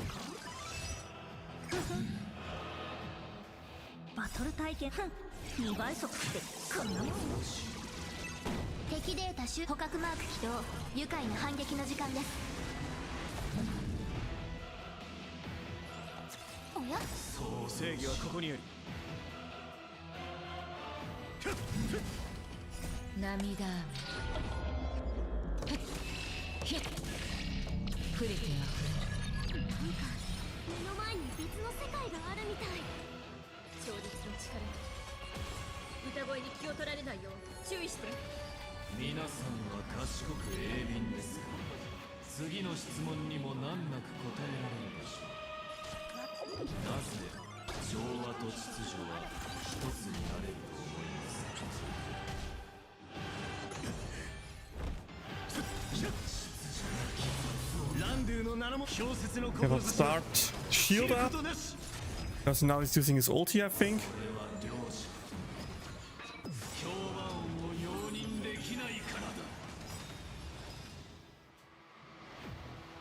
That was not too bad. Okay, use the ulti here, why not? That should kill. Then we get to the next phase, or whatever the next phase is. That lower?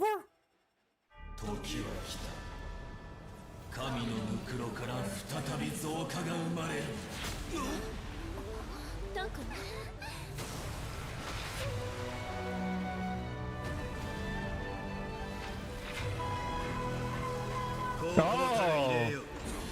我が命に従え。ザン。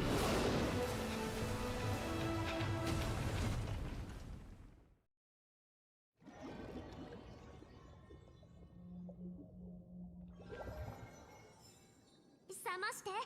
目を覚ましてってば。Wait, that's it? ちょっと起きて。いつまで寝てるの？もう大丈夫？うちの声は聞こえる？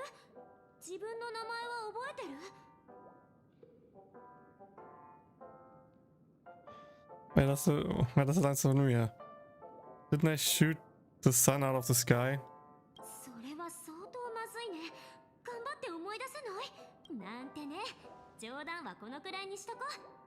シンくんの力がいくら強くても、あんたが記憶喪失になるほどじゃないでしょ。大丈夫そうで安心したよ。 I thought the boss at least has like 3 phases and like a sound drop or anything. No, the boss fight was just over. The boss fight was just over.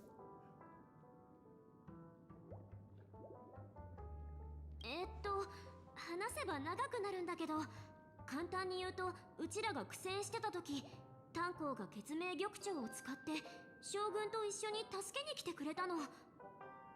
そんでうちらは現実世界に戻ってきたってわけ。ほら、ここはあんたの部屋。みんなも無教から戻ってきてて、姫子たちはロビーで将軍と話してるんだ。目が覚めたなら列車のみんなに大丈夫だって報告しに行こう。ついてきて。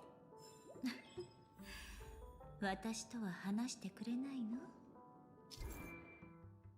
寝ぼすけさん。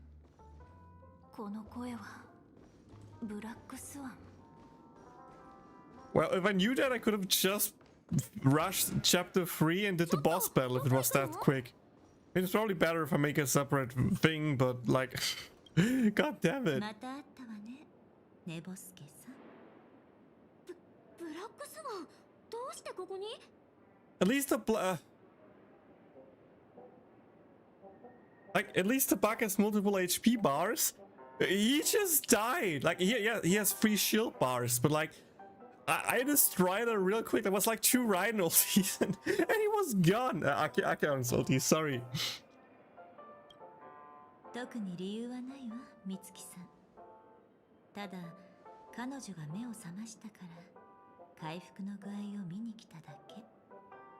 将軍の一撃は確かにタイミングは良かったけど、破壊力も凄まじいものだった。司令の力が衝突したとなれば、普通の人なら影響を受けるのは免れないでしょうね。でも幸い無教は私の独壇場だから。ハルモニア聖歌隊が崩壊する前になんとかあなたたちを救い出せたの。え、そうだったんだ。ありがとう、ブラックスマン。どういたしまして。まあ私も貴重な記憶が消えるところなんて見たくなかったから。あなたたちは仲間に会いに行くのよね。私も一緒に行っていいかしら。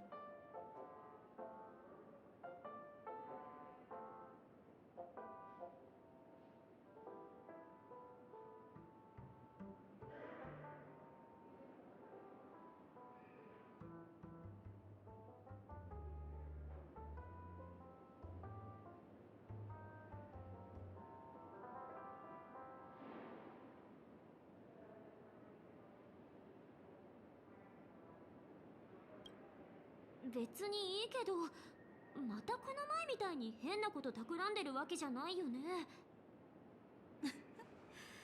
まさか私がおかしな真似をしたことなんてないでしょ。少なくともあなたたちの前では。姫子と幼児ちゃんはまだ忙しくしてるだろうから、先に炭鉱に会いに行かない？年を取ると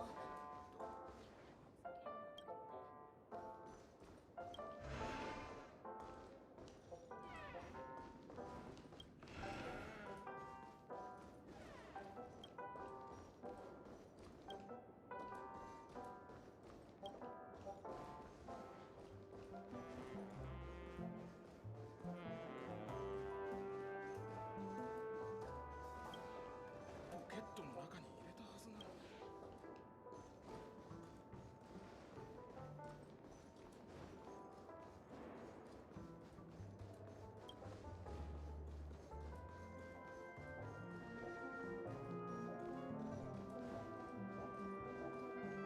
見て、やっぱりあのカウボーイと話してる。目が覚めたのか。気分はどうだ。ベイビー、あんたがあいつらの言ってた性格だな。I'm fine. Thank you. Dunhang, do you have a lap about everything? Forka? I myself prefer spooning. Lamau, dude. Vlad, not sure if you know that, if you know the answer to that, but do you know how I get into the locked rooms in the lobby? I'm missing some chests in the lobby, so I feel like it's unlocked rooms because there is a map there, so you should be able to get in there somehow, but I don't know how. Also, what you mean with the story is not over here with 2.2? Do you mean 2.3 will continue the Penacony story, or do you mean the after the epilogue counts to the story? So we're not done with the story yet, and because we have after story left. I'm confused by that sentence. 私が紹介するわ。こちらはブートヒルさん、巡回レンジャーよ。私たちはある人物を追っている途中で偶然知り合って、その流れでサンデーさんが驚くべき陰謀を企てていることに気づいたの。だからあなたたちを見つけて、列車の人たちと一緒に世界を救うことになったのよ。遠慮すんな。俺ら巡回レンジャーは困っている者がいれば助太刀するをモットーにしてるからな。ダンコ、あんたらの選手じゃこう言うんだろ。まあ、おおむねその通りだな。 Yeah, just to wrap up, okay. ちょっと待って。 The epilogue, pretty much then. ある人物を追ってって初めて聞くんだけど、列車まで追いかけるような相手って誰？いい質問だ。そりゃもちろん。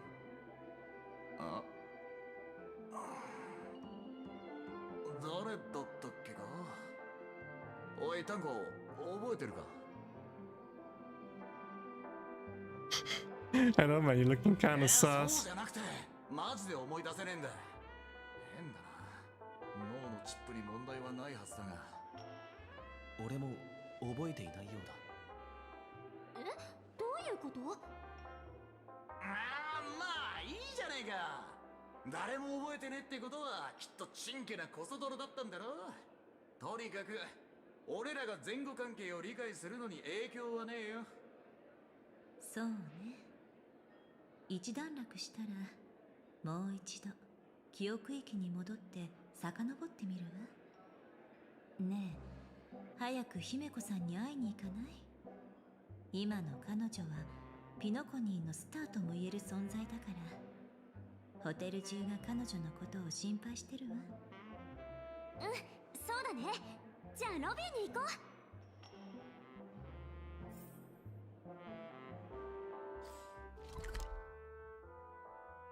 Okay, before we do that, I want to check something real quick. You said I should check the guest book.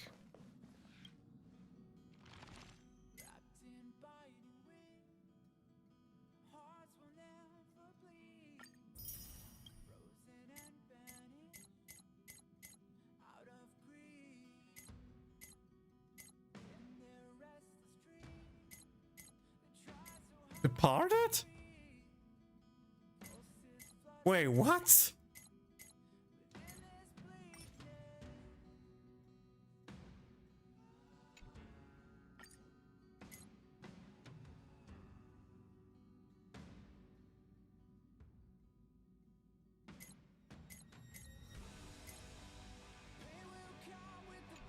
He was...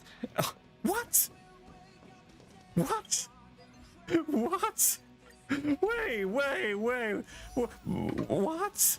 Hey. Huh?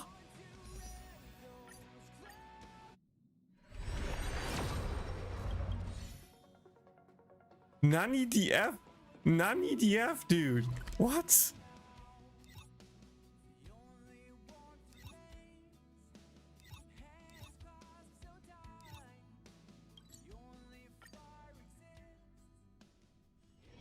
記憶が残る場所、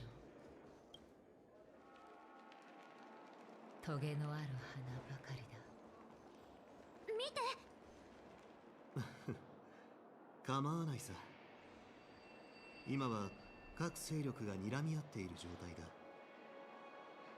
万が一に備えるという意味でも、我が同盟が請求列車に代わって仲裁に入った方がいい。諸君を危険な目に遭わせるわけにはいかないからな。それにカンパニーは功を焦ってはいるが、結局は平和の名を掲げる団体だ。そしてファミリーは身体極まりながらも調和を目指していると主張している。我が同盟はこれまで理屈で人々を説得してきた。今回も双方過去を水に流して握手を交わせるはずだ。ケーゲン将軍は大義をよく理解しているのね。先週同盟が間に入ってくれるなら、ピノコニーにもすぐに平和が訪れるでしょう。 Yeah, he was born in a dream, so he is pretty much a meme.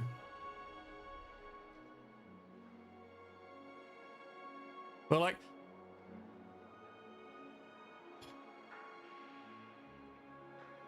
so we have now a dead person in our team, or we can play a dead person since Misha is now, you know, departed. Let's say it that way, departed. That's so odd. That's so weird.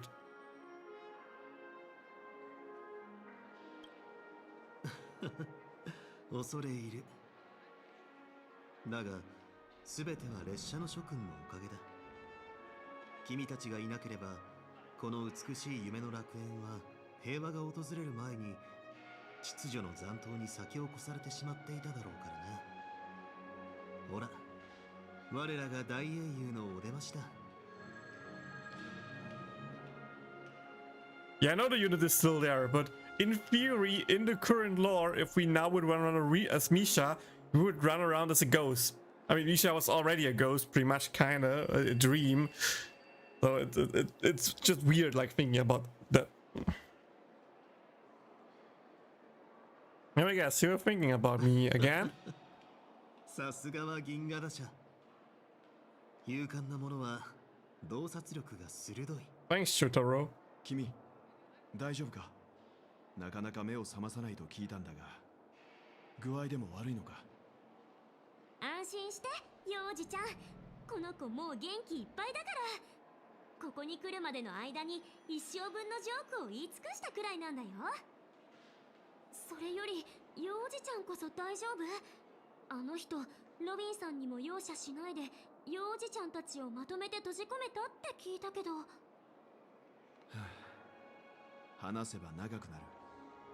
だがサンデーさんは体裁を気にする人だから、俺たちに危害 Yeah, no, it's typical stuff in Honkai Impact. Just feels weird as I only use Genshin. 俺たちの意識を自身と結びつけた。つまり意識の中に閉じ込めたということだな。ケーゲン将軍がハルモニア聖歌隊を倒してくれたおかげで、俺たちは脱出することができたんだ。うちらにもその調律ってやつ使ってきたよ。それってつまりうちらも危うく閉じ込められるところだったってことだよね。あの時サンデーさんは簡単に私たちの息の根を止められたはずなのに、そうしなかった。これで確信したわ。きっと彼は本当に私たちとの公平な決闘を望んでいたのね。Yeah, Jinyun is still a weird case because we don't know if her original person is dead or not. 少し複雑なんだが、一言で言えば、今の彼はオーク家の前当主なんだ。カンパニーはピノコニーのファミリーの責任者は彼であると指摘した。そして銀河の平和を脅かす危険があるという理由で、ファミリーの代表として騒動の責任を負わせ、今回の件をピアポイントで裁判にかけるよう求めている。Didn't he even announce that we should hear more about Tingyun soon or in future updates? 彼を含む秩序の残党は敵であり、この騒動は内部の反乱だと主張した。これによりカンパニーは理屈的にも感情的にもファミリー内部の問題に介入できなくなったんだ。本当にそれぞれの思惑が入り乱れているな。じゃあロビンさんはどうなるの？ロビンさんとサンデーはこの調和セレモニーと切っても切れない関係だし、実の兄弟だし。So to be honest, there are not that many characters now. Get back to third. They only have a lot of variants, like in Konosuba as it takes basically. More like different forms than outfits per se, but I know what you mean. 彼女にとってこの件は降って湧いた災いだったとしか言えない。同盟は仲裁の過程でこのことを慎重に判断するよう、できる限りファミリーを説得しよう。そろそろ時間だ、諸君。私はカンパニーの要人たちとこれからの交渉について事前の話し合いをすることになっている。諸君も横で聞く気はあるかい？これは宇宙全体に関係するような話だし、他ならぬケーゲン将軍のお誘いとくれば私たちは断らないわ。ただカンパニー側に歓迎されなかったら。まさか歓迎するに決まっている。彼らは諸君のことをピノコニーで信頼できるカンパニーの盟友だと言っていた。歓迎しないわけがないさ。ましてや請求列車のような頼りになる立ち会い人がいてくれれば議論もスムーズに進むはずだ。さて、諸君の意見はどうかな？じゃあお言葉に甘えさせてもらいましょう。Yeah, Robin. I feel bad for Robin. うちはそういう真面目なことにはアレルギーがあるから、先に部屋に戻って荷物をまとめとく。気にせず行ってくるといい。こっちは俺と姫子が顔を出せば大丈夫だ。俺も先に列車に戻ろうと思う。車掌が心配していたからな。状況を説明しておいた方がいい。ええ、お願い。それであんたは？私とベルトと一緒に行く？それとも他にやることがあるのかしら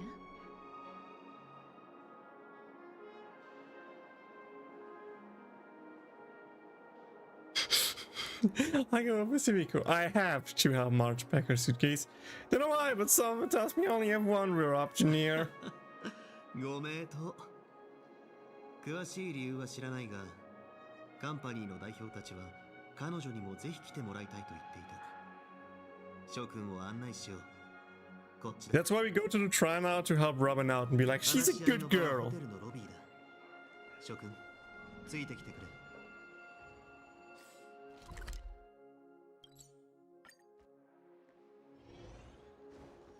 アベンチュリンさんにトパーズさんまで来ているのね。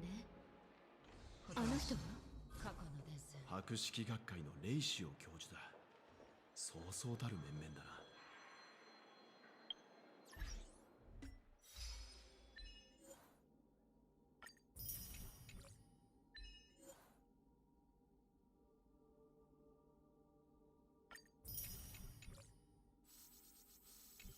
Okay, 2 small achievements. I don't think we got a lot of currency out of that. Nope, absolutely not.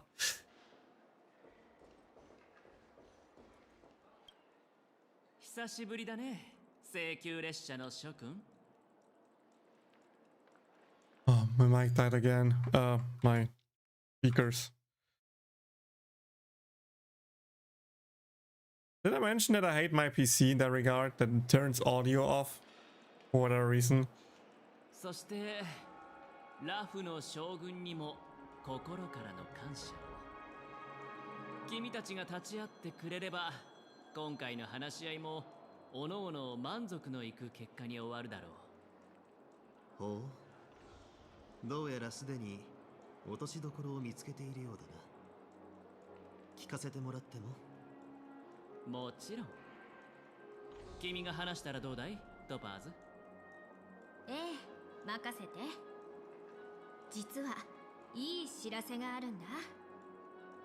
戦略投資部の重要案件グループの会議で評決を取ったら、絶対多数のメンバーが次の決議に賛成したの。長期的な宇宙平和を考慮するため、ピアポイント本社の承認を経て、戦略投資部はカンパニーを代表してピノコニーに対する主権の宣言を永久に放棄するとともに、ファミリーのピノコニー再建事業を無条件で支援するものとする。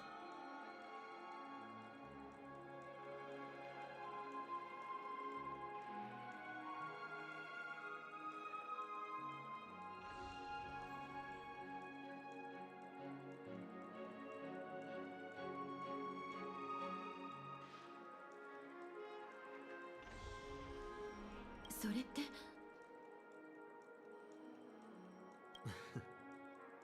面白い。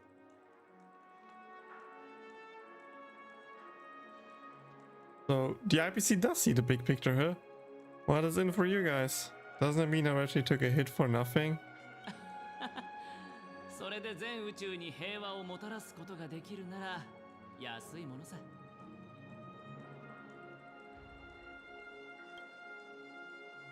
カンパニーの話は終わったか？なら次は僕。100%, yeah.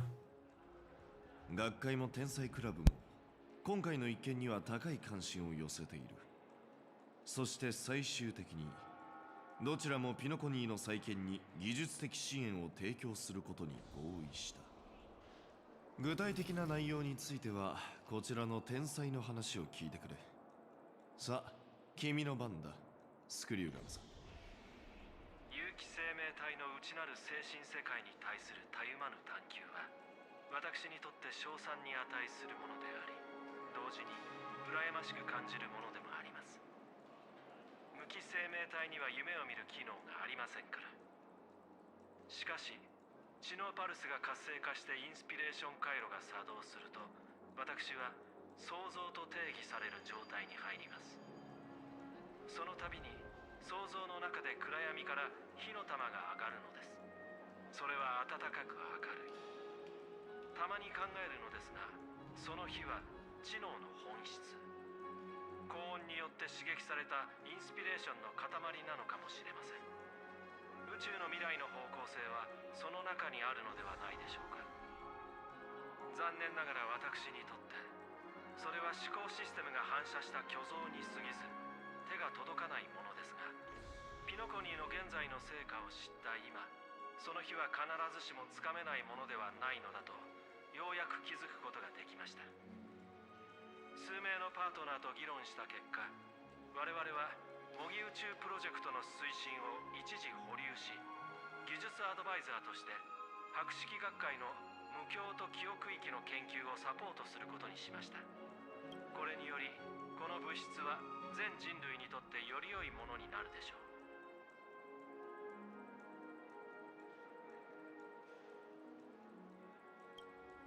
それだけでなく、カンパニーを通じてガーデンともコンタクトを取った。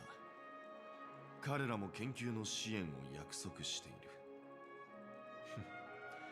ピノコニーの夢追い人たちは本当に幸せだ。 Or they have free access to the dreamscape, for practicing, for training, for I don't know what. Or they just get knowledge from Penacony. You think this is all too good to be true? 特に天才クラブのメンバーが世俗の研究に興味を持つとは考えにくい。だが、やめておこう。何はともあれ、いい結果になったわけだからな。What? Yeah. What's so simulate universe? 道理でみんなが彼女にも来るように言ったわけね。ピノコニーの問題を解決しようとする諸君の気持ちを知ることができて本当に良かった。この先の交渉もきっと合意に達することができるだろう。これでピノコニーの未来は決まったようだが、列車の諸君、まだ何か気がかりなことはあるか？平和こそが私たちの最大の願い。それ以外に求めるものはないわ。わかった。特に気になることがないなら私はこれで失礼する。君たちは安心して旅立つといい。後始末は我が同盟に任せてくれ。もうピノコニーの今後を心配する必要はなさそうね。私たちも新しい旅に出る時が来たみたい。ああ、賛成だ。じゃあ、あんたたち二人は先に列車に戻っててくれる？私は美月ちゃんを迎えに行くついでにチェックアウトしてくるから。それとブラックスワン、あんたも私に用があるんでしょ？さすがはナビゲーターさんね。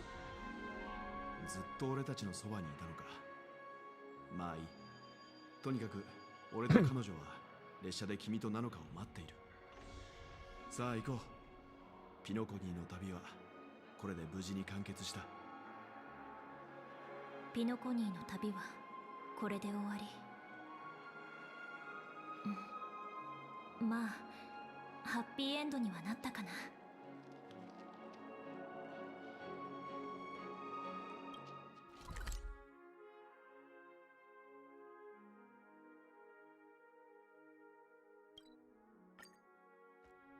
お前を待っておったんじゃ。航路会議を始めるぞ。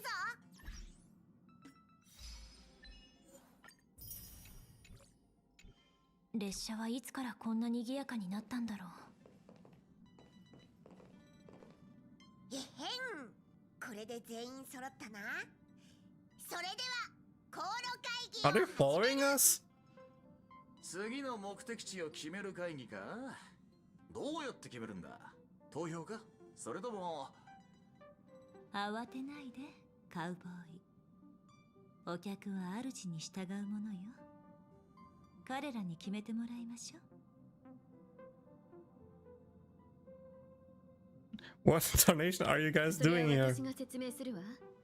ブートヒルとブラックスワンはそれぞれ事情があってしばらく列車のみんなに同行したいと言ってきた。They really join Lamau.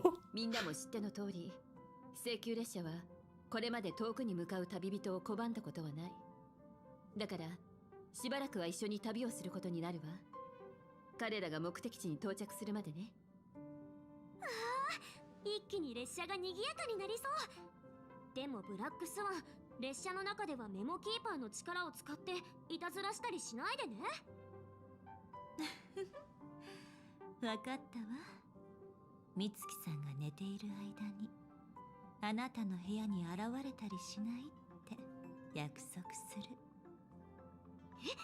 怖いんだけど。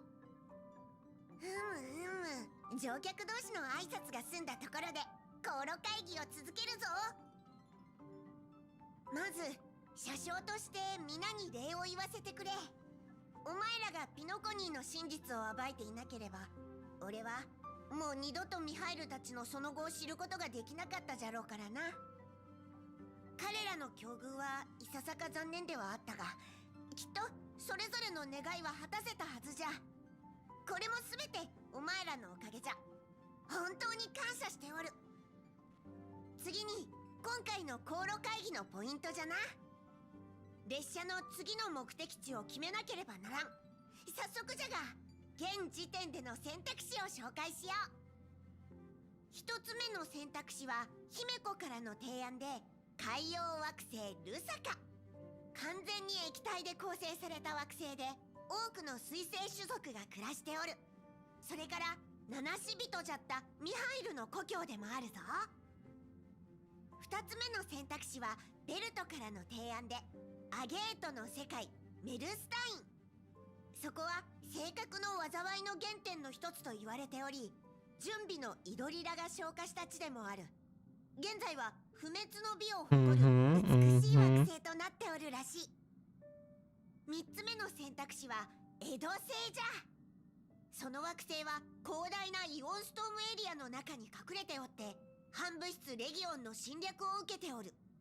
じゃが最近そのエリアからの救難信号が突然途絶えたため、カンパニーが俺たちに状況確認に向かってほしいと言っておるのじゃ。 Dude, I wish Firefly was here. 最後の選択肢はブラックスワン提案のガラス光体パトレ・ビニツィアじゃな。絶滅大君風炎によって完全にガラス化された惑星帯で、今では弔い霊人の劇団の有名な支部の一つになっておる。 So many options. ああ、選択肢が多すぎて迷っちゃう。それじゃあまずは各自行きたい目的地を選んで、その後で投票して多数決で決めましょう。I can't make up my mind. それならまずはエド星に行ってみない？そこが一番危ない状況にある気がする。七死人としてうちらはエド星の人たちに手を差し伸べるべきなんじゃないかな。 Robin without a brother could easily join us. 救難信号が突然途絶えたのであれば、おそらくは手遅れだろうが、それでもやはり確認しておいた方がいいだろう。君たちの判断は間違ってない。俺もエド星に投票しよう。みんながそう言うなら現地へ行って状況を確認しましょう。私もエド星に投票するわ。エド星4票、危険1票。どうやら結論は出たようじゃな。次の目的地はエド星じゃ。航路会議はこれにて終了。俺は航路の跳躍パラメーターを調節してくるから、お前らは先に休んでおれ。跳躍できるようになったら放送で知らせるからな。跳躍が始まるまで何をしようかな。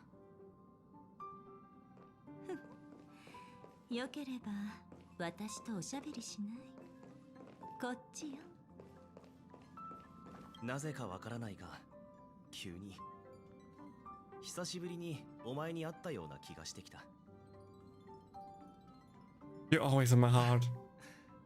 お前がまともなことを言うかもという期待は捨てた方が良さそうだ。This time you must disembark with us when we reach our destination. ああ、わかった。今回の旅が無事でありますように。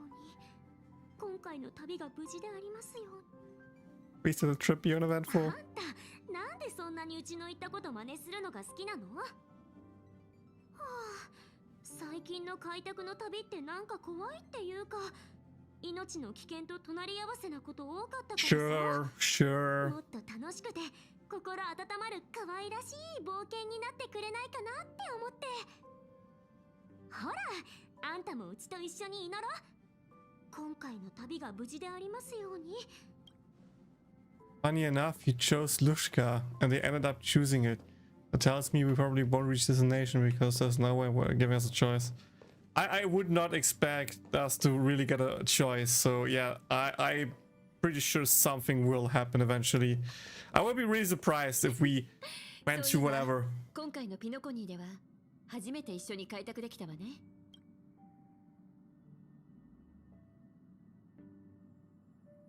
I hope we can trailblaze together again someday. 安心して。私たちが列車で一緒に過ごせる時間はまだまだあるから、今日は早く休みましょう。ここしばらくは本当に大変だったから、今のうちにしっかり休んでおかないと体調を崩しちゃうかもしれないし、今はまだ。君はどんどん優秀な開拓者になっていくな。Yep, I'm super duper awesome. 君は本当にすごい。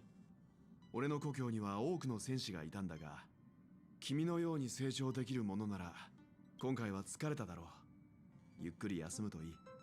次の旅での活躍も楽しみ。Okay, now only Butcher left. Then we can talk with. この請求列車ってのはマジで快適だな。だがちょっと意見させてくれ。この列車にはなんでモルトジュースがねえのは仕方ないとして、せめて他の何かは用意しとくもんだろう。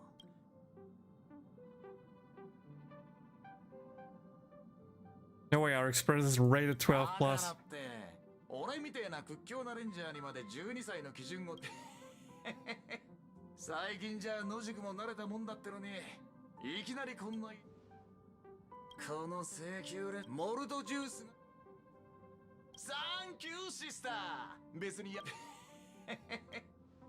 Okay, you could actually choose different options. あら、 Summer patch would be so cool. 窓の中の星々の間にあなたの影が映ってる。あまりはっきりとは見えないけど、どう？美しい夢の旅には満足できたかしら。 Rather roller coaster ride. It's just so peak. Keep it coming. It kind of left me wanting more, you know. Seems like there are still lots of loose ends, no? It's nothing short of a Deus Ex Machina. When the next story comes, I'll be checking the 2 easy box again. What are these options, dude? まあ、とても激しい感情ね。汗ばむほど熱くて病みつきになりそう。 Just use a button. あのささやかな選別の品を返してもらえる？もう待ちきれないの。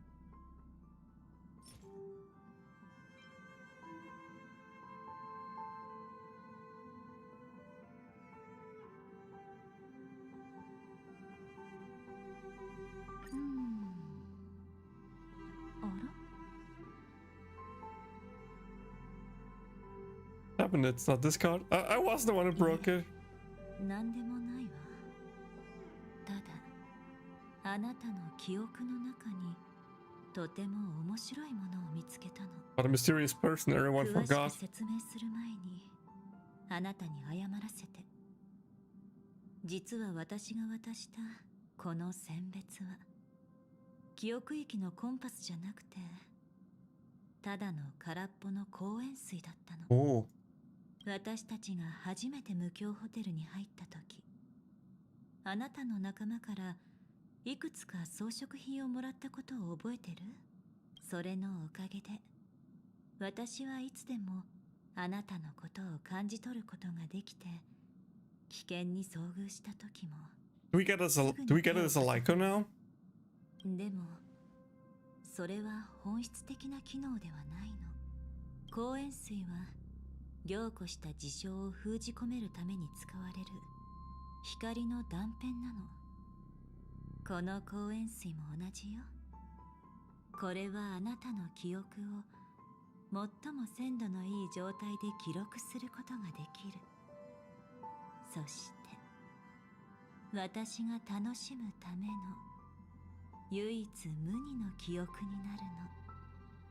この世の万物は精神と知能から生まれたもの。その力こそが記憶。世界に取り残されないようにするには、世界に自分のことを記憶させる必要がある。あるいは自分たちの記憶で世界を再構築しなければならないの。人の一生は長いように見えるけど、力を持った記憶はその中からほんのわずかしか抽出できない。嬉しい記憶、悲しい記憶、楽しい記憶、重苦しい記憶。でもあなたは違うわ。記憶は未来の投影よ。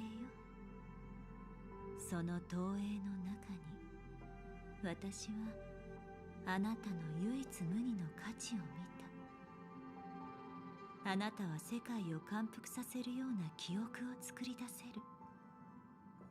その記憶は宇宙の未来の方向性を映し出せるの。He's also talking so slow. Ah. 記憶はこの窓から見える星々のように輝くことでしょう。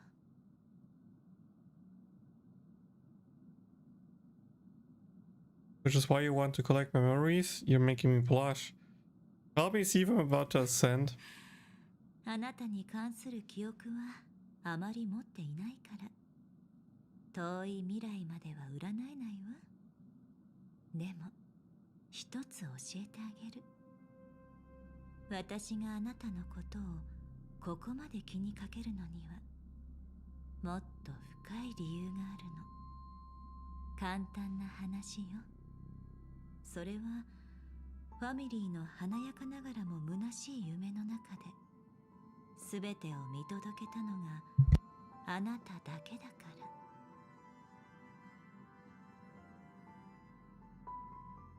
ら。This grandiose and ostentatious dream.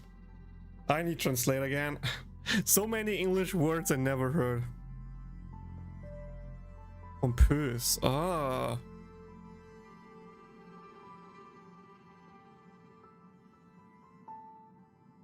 What does this mean? 焦らないで。答えはちゃんと教えてあげるから。ほら、あなたの友人たちを見てみなさい。彼らは次の目的地のことで気持ちが高ぶっていて、現在と未来に対する期待にタイミングを選びたいのよ。あなたが完全に肩の力を抜いている時、ぼんやりしているよ。夜にしましょう。キャンドルとアロマ、柔らかいベッドも用意して、あなたに心地いい夢の世界を作ってあげる。そして各乗客は注意せよ。間もなく跳躍が始まる。ついに出発するみたいね。この先でまだたくさんの輝く記憶。ああ、そうそう。あの空っぽの公園水であなたをもてあそんだ。生命は一つの迷宮。記憶以外私たちには何もな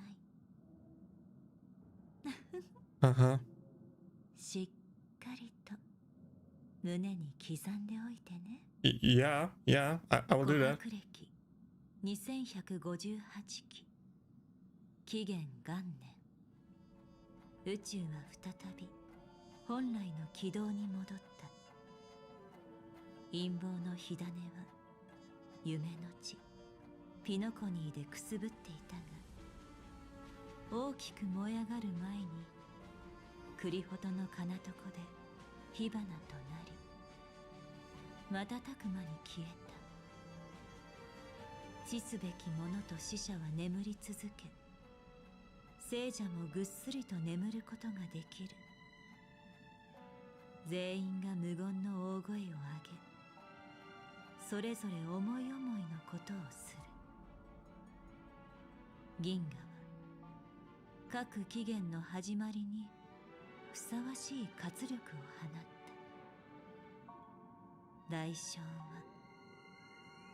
ただ一組の兄弟のわずかな悲しみだけだった。赤子が生まれ、恒星が消える。そして銀気が広がっていく。聖宮列車の物語はここで一段落したが、 Trailer words. Oh yeah, true. 時は進み続け、開拓の旅も新たな章の Alright, can we just all like read that this ending is just like a movie where they want to teaser us that there's like a next movie, a follow-up movie to that?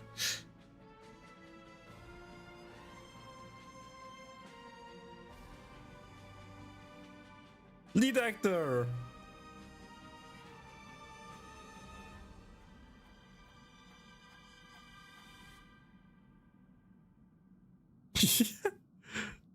Joachim durchgebissen werd young? Question mark.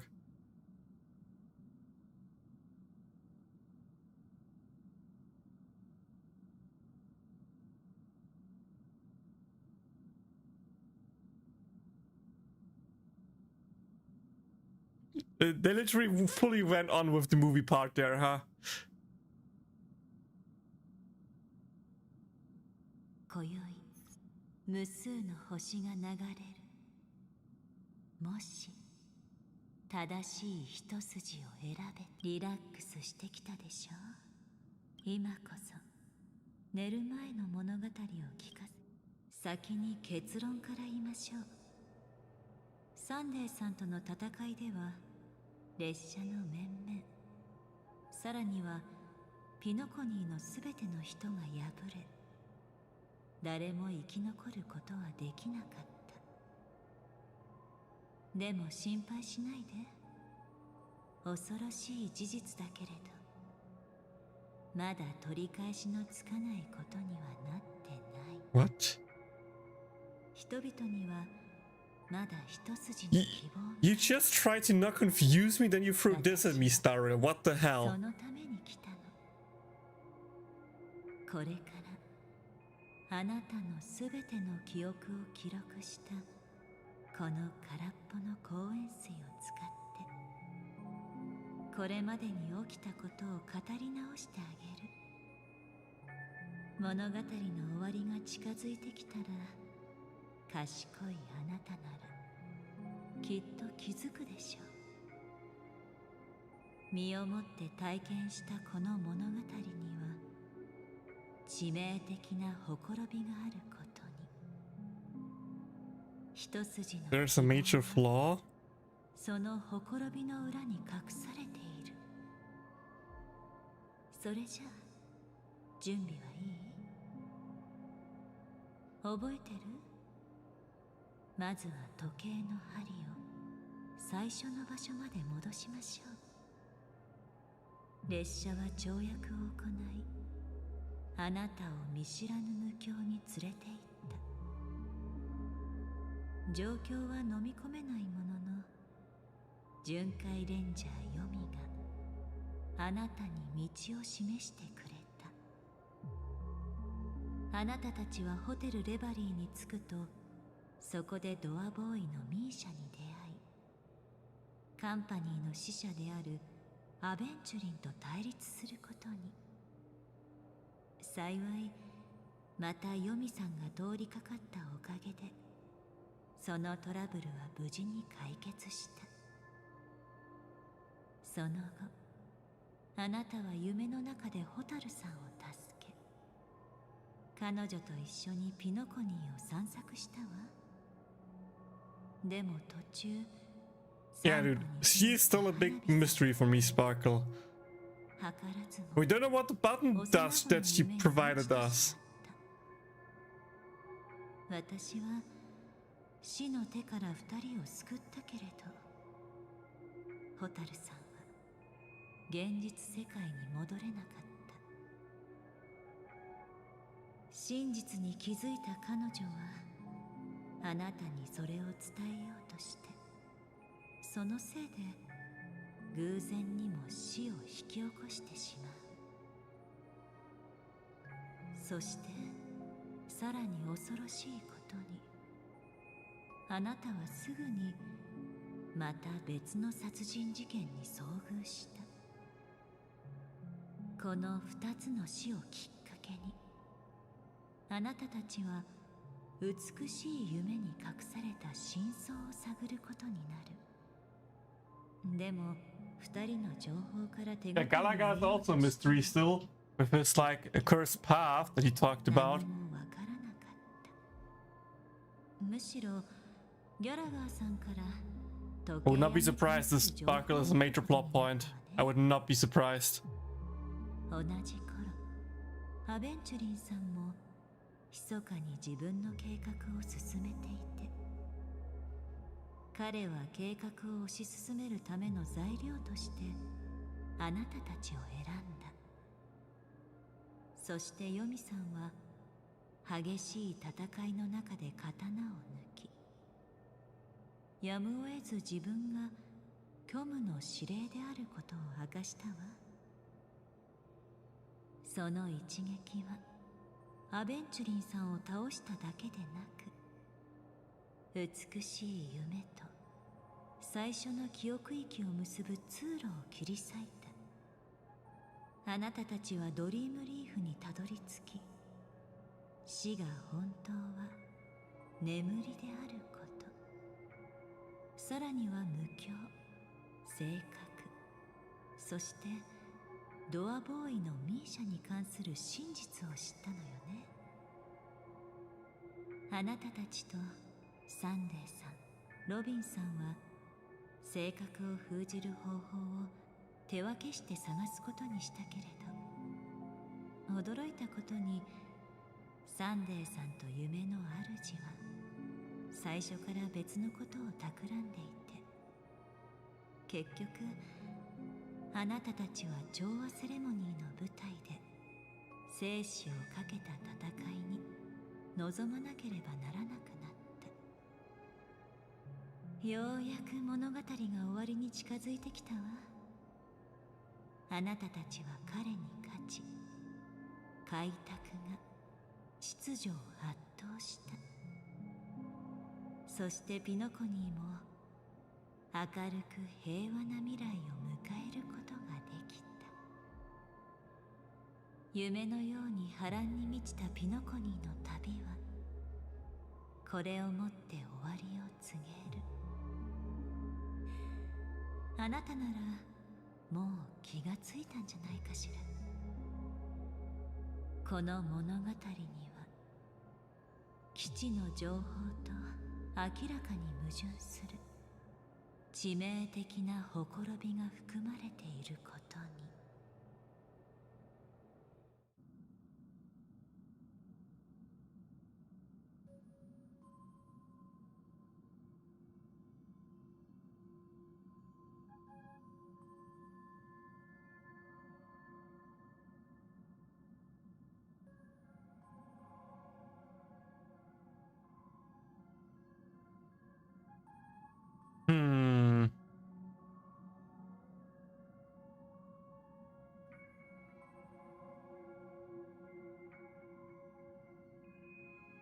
花火さん、物語の中で誰よりつかみどころのない人物ね。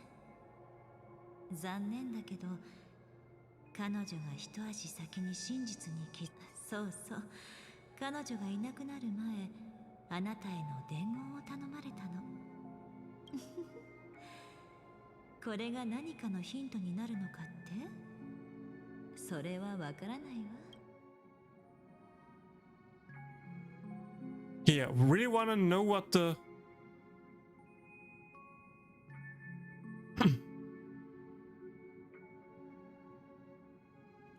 I really wanna know the true answer that I can choose the others first. I think answer 1 is probably the right thing. I think either 1 of 3 right now is the right thing. I think Firefly, Death, and Death is discussed as dormancy is not a major flaw, right?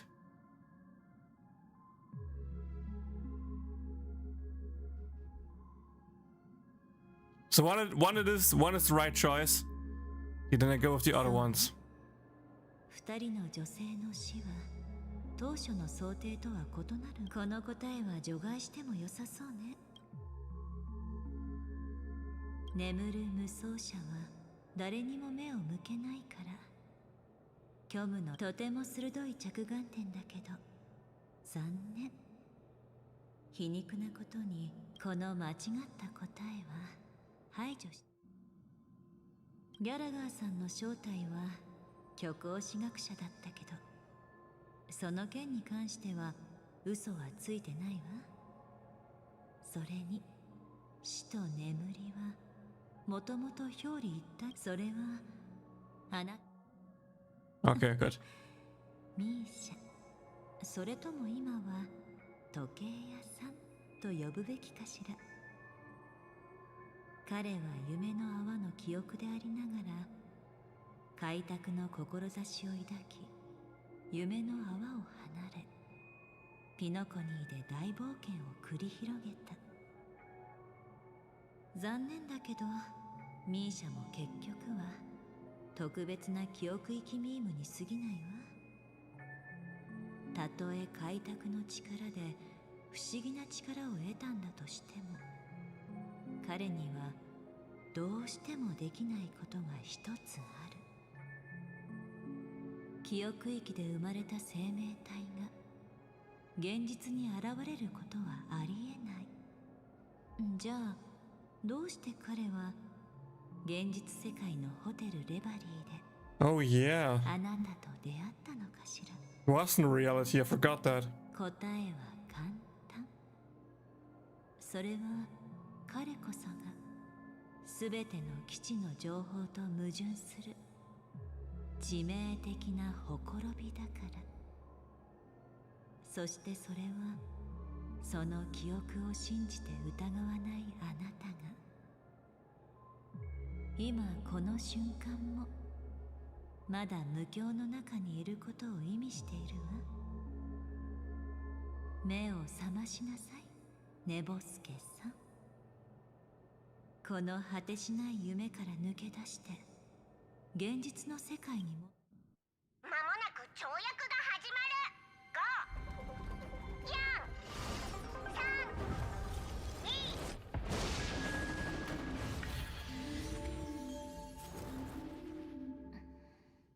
Yeah, we're not really jumping.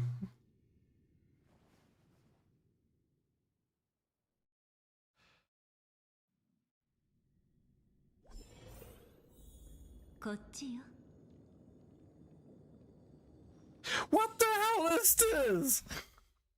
What the hell is this story? また一人。よかった。ありがとう、ブラックスワン。これでやっと安心できるわ。This is really strong with this scene. 今はまだ状況が飲み込めていないだろうが、できる限り説明しよう。ただ、すべてを説明する前に、一つ理解しておいてもらわなければならないことがある。ここは無境と現実世界の狭間。エナの夢から目覚めた人々がいる場所だ。サンデーさんの野望は覚えてるかしら。彼は正確、オーク家の10万人余りの医師、そしてピノコニーのすべての人々の願いを利用して調和の力を奪い、秩序を再び世界に降臨させようとしていた。残念ながら真実はそれだけじゃない。アスデナに入った時から私たちは性格の影響を受けていたんだ。今思えばあなたと私があの見知らぬ無境で出会ったのは思考が乱れ始める前兆だったのかもしれない。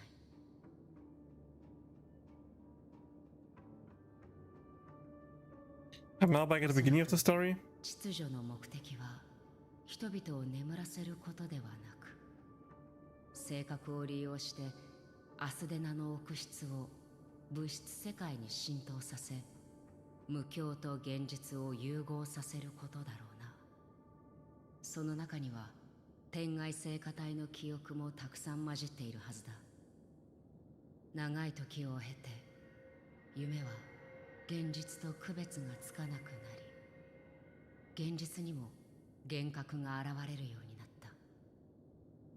誰もが自分の意識ははっきりしていると思っているが、その精神はすでに秩序の殿堂に入っている。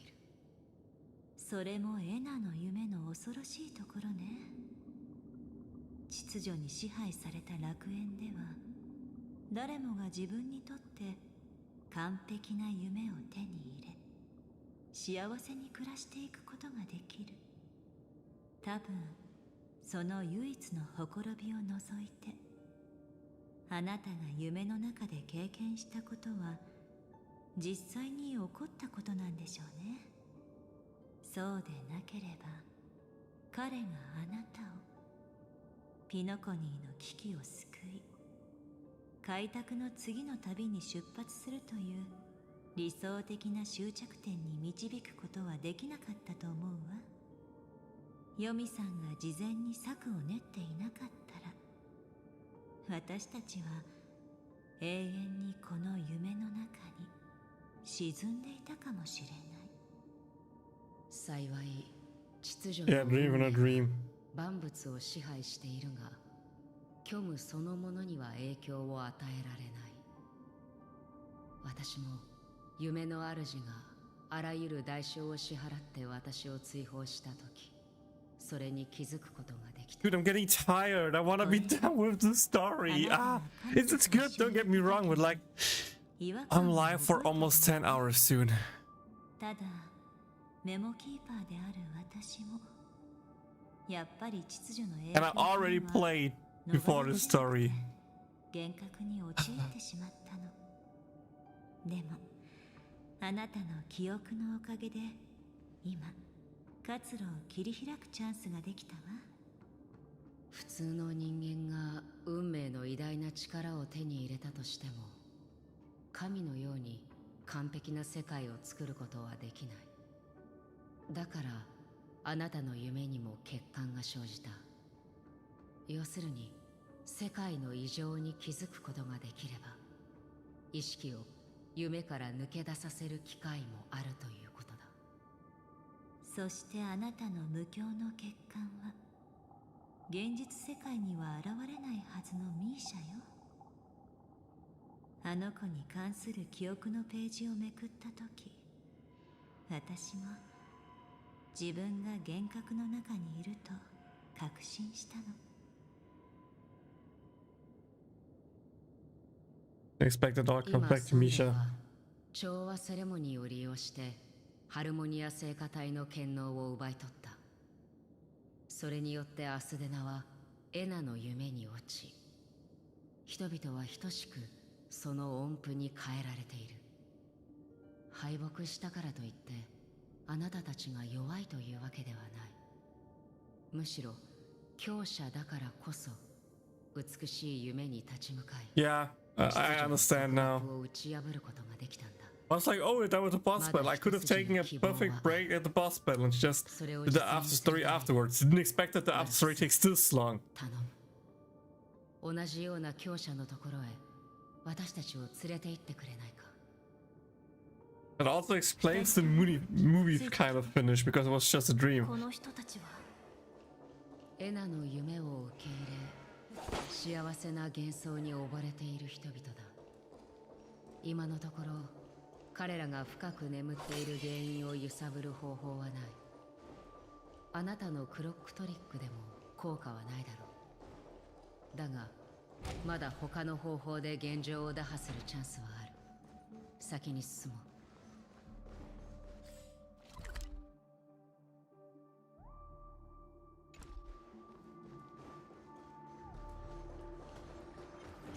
ほとばしる過去のデス。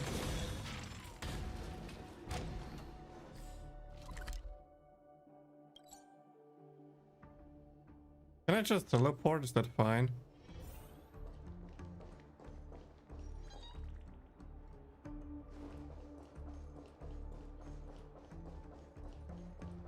着いたわよ。 Robin! まさかロビン。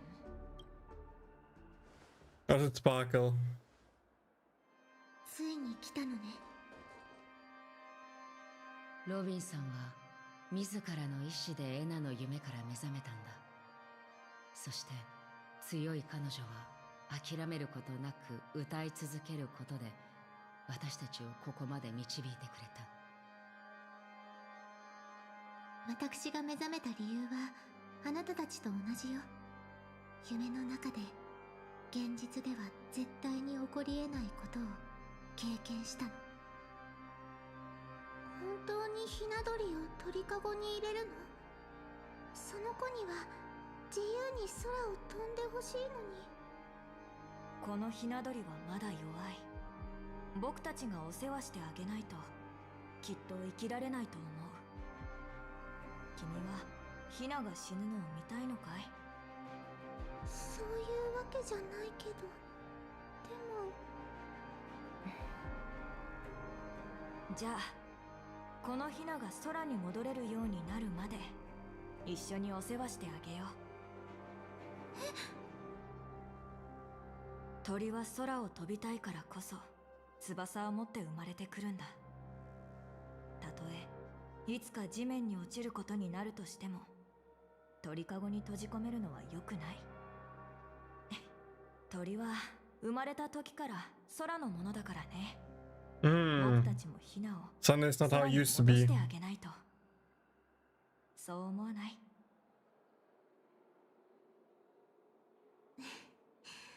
その幻覚は甘すぎてただの夢であるとはっきりと気づかせてくれたわ。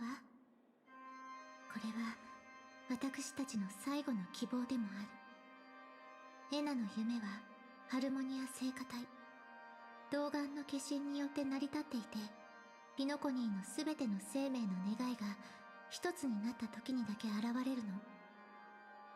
今それは人々の夢の中で眠りたいという願望によってとても強固になっているわ。 Wait, yeah, 破壊するためには when I got my new outfit, we saw like this mysterious girl silhouette which we haven't seen yet.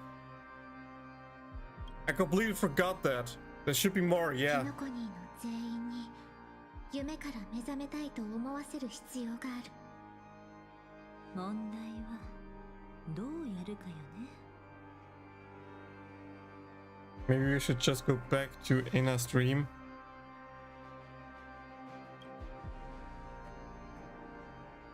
人間が抱く美しい幻想への憧れはほとんど執着に近く、その真理は無意識のうちに Yeah, exactly. 残酷な真実に抵抗するのよ。私だってわざわざ彼女が完全に無防備になるよう準備を整えて、彼女自身に真実を明らかにさせることでようやく目覚めさせることができたんだから。でもピノコニーのすべての人となると、それほどの規模の人たちに同じ意志を持たせるなんてとんでもなく難しいことでしょうね。ああ、この計画はアイオンを復活させるのと同じくらい難しいかもしれない。だが How much longer is the それでも黙って story? いているわけにはいかない。これは宇宙の存亡に関わる危機なんだぞ。数字なんかにこだわってる場合か。 Oh well, someone just making dramatic ブラック entrance. スワンのおかげだ。大したことはしてないわ。ピノコニーにいるメモキーパーたちに感謝するのね。あなたの3人の仲間もそれぞれの夢から目覚めたはずよ。これは計画の第一歩だ。ガーデン・オブ・リコレクションの助けを借りて、あなたたちのように強い人々が徐々に夢から目覚める。目覚めた自由意志はエナの夢を揺さぶる不協和音になるだがこれほど Not 大 that きな long 目 now. 標を前に数十人では数が少なすぎる。短時間で数十万数百万単位の自由意志を目覚めさせるために他の方法を考える必要があるな。内部からの突破が難しいなら外部に助けを求めればいい。奥室に満ちた聖系であるアスデナには共感覚無境という不思議な現象がある。それは初めてここを訪れた時、ほとんどの人は別の誰かの思考の中に現れ同じ夢を共有するというものだ。そして今この瞬間、アスデナ聖系には一つの夢しか存在しない。つまり大勢の聖艦旅行者がアスデナ聖系に跳躍してくれば、彼らの自由意志がこの夢に混ざり、その基盤を揺るがすことができるということか。でも呼び寄せた人たちが美しい夢に落ちてかえって秩序の土台となってしまう可能性もあるわ。本当に難しいのはあなたたちのような強い意志を持った人たちをどうやって短時間で集めるかという。 I have no idea. どうやら血明玉鳥を使うしかなさそうだな。いや、その必要はねえよ。先週同盟を動かすまでもねえ。一生に一度しか使えねえ宝物は大事に取っておけ。数千数万の自由意志んなもん。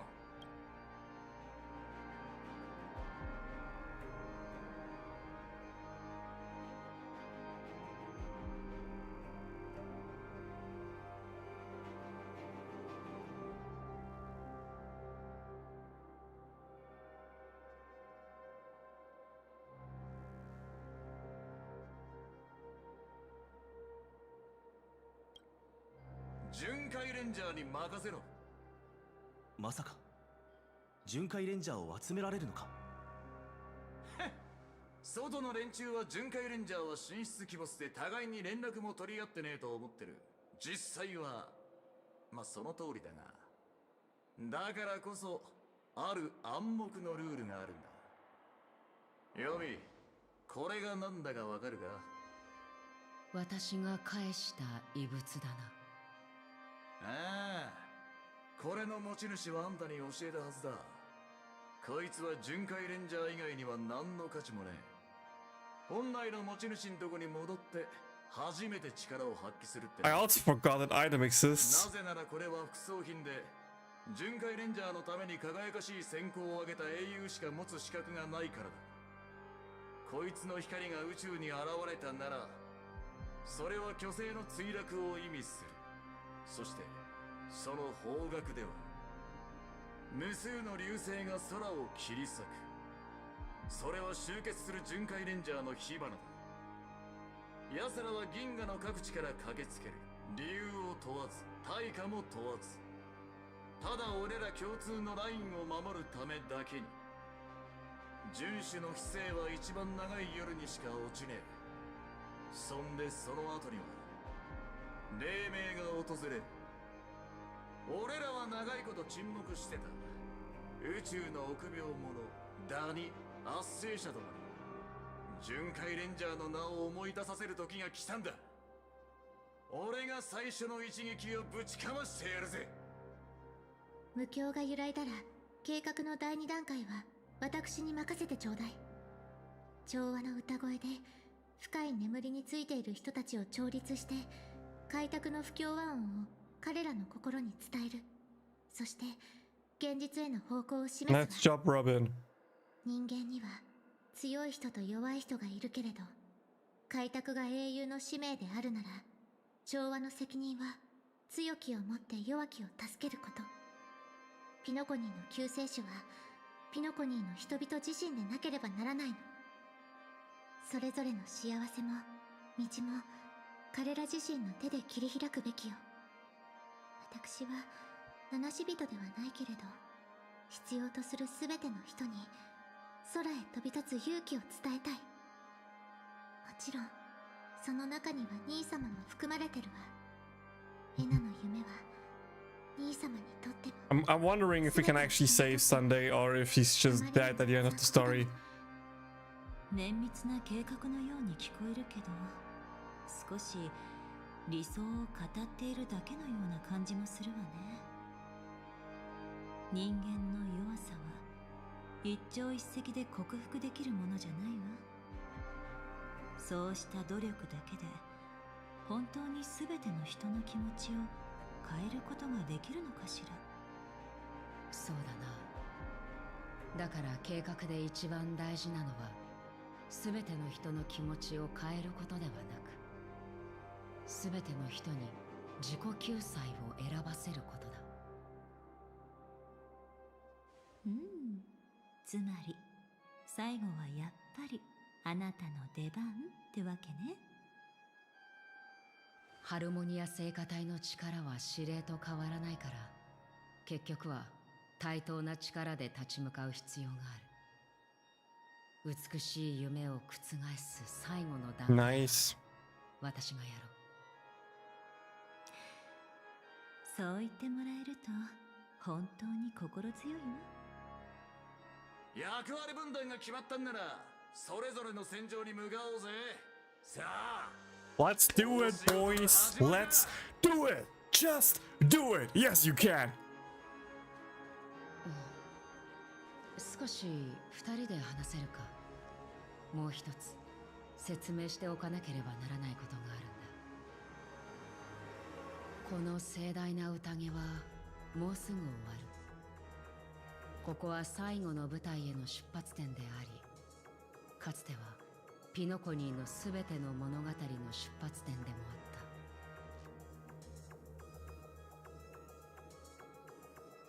った。We're facing unprepared. This is where Firefly uncovered the truth.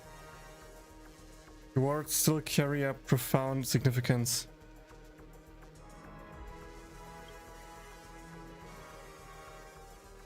ああ、彼女が最初に死の向こう側に別の世界があることに気づき、その情報を私たちに伝えた。 Firefly probably also has an appearance somewhat at the end story, right? 果てしない夢の中で私があなたたちと状況を打破する鍵を見つけられた。 Wait, okay, now it works again. すべてある人物の献身と努力のおかげだということ。その人物こそホタルだ。夢から目覚めた彼女は星の海で列車を見つけ、秩序の残党に関する情報を教えてくれた。それには脚本の助けもあったのかもしれないが、その代償はあなたも知っての通り、密航者であるホタルは私たちとは異なる方法で無境に入った。ホテルのドリームマシーンやファミリーの助けもない。彼女が夢から目覚める唯一の方法は本当の死だけだったんだ。どうか彼女の意志を無駄にしないでほしい。これは私たちが全てに勝たなければならないということではなく、 Yeah, I agree. 私たちの決意があの勇敢な少女に恥じないものでなければならないということだ。それで準備はできたか？ Let's embark on a final stage. Again, let's do it! わかった。では目を閉じてくれ。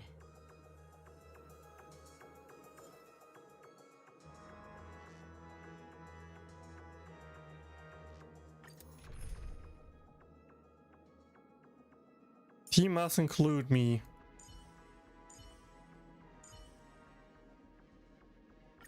Let's include the story one, because I need to include that, I guess.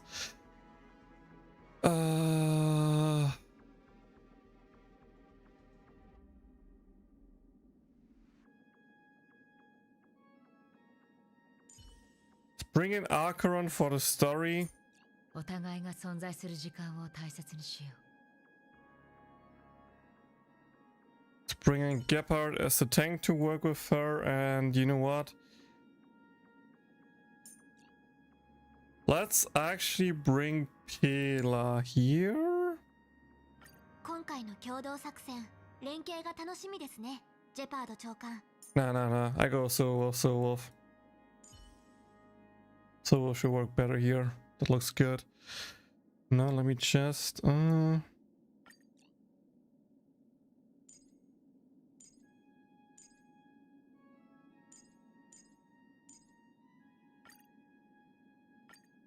Karen doesn't benefit from getting hit, so I put her aside. You're basically looking today, started drinking a little. My family's still telling me on Discord your final wasn't story.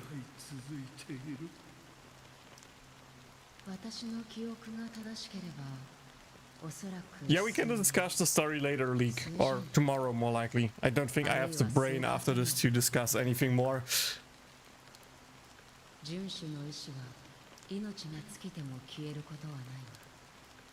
幸いついに亡者の魂を導くことができた。これでもう生前英雄だった彼らが虚無の傀儡になることはないだろう。見ろ、海面の影は全て消えた。覚えているか、亡者の無念が。 Oh wait, can we not at least get one more sub after the freaking 8-hour stream, guys? Come on, 8-hour stream and I didn't even get a single sub, donation, bit, anything this stream. Come on, guys. Come on. At least bring me to 10 out of 20 subs on Twitch. なぜなんだ。この雨はなぜ私を選んだ。それはまだ無念を晴らしていない人がいるからだ。凡人が運命の道を歩むというのは小舟に乗って水面を渡るようなものだ。曲がりくねった跡を残しながら可能性という名の無数の波紋を広げていく。一瞬にして過ぎ去る人間の一生に比べ、こうした Two deaths down, one more to go. Hopefully not. I hope that gap part is enough. At least before it worked pretty well, unless the boss is completely different.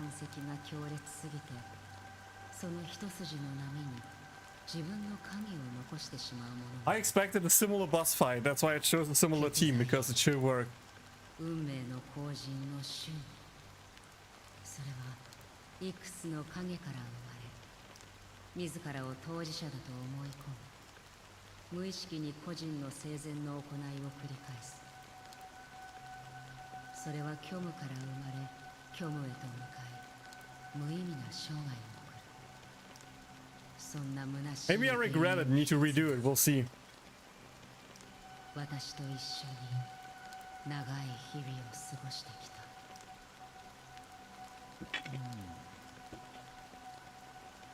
そうだったのか。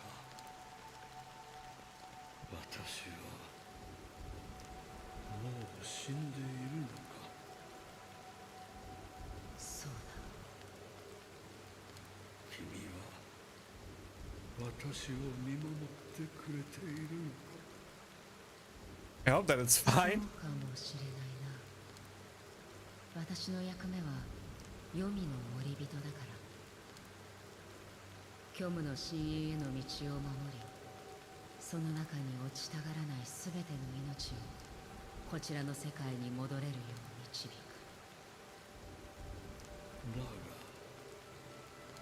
それが死者たちの望む結果だとしたら、それでも君は変えたいと思うのか。わからない。ただ、かつてある人がこう言っていた。いつか自分がこの世を去る時が来たら、誰かが墓前に花を手向けてくれることを願うと。たとえそれに意味がなくてもか。たとえ意味がなくても、やらなければならないことはある。似たようなことは私も多く経験してきた。手を出せ、そして目を閉じるがいい。私があなたの願いと共に歩み続け、それを叶えよう。この視界にある最後の無念を晴らすにはそうするしかない。私はまた彼らに会えるのか。ああ、きっと。なぜならそれを教えてくれたのはあなた自身だからだ。あの列車のこと、かつて2人の仲間がいたこと、中外で終わった開拓のこと。 Wait, is he the guy who got... no, the girl got sucked in. 巡回レンジャーと出会ったこと、そしてもう二度と戻れない故郷ピノコニーのこと。 He's another one of the nameless, right? He's the other guy.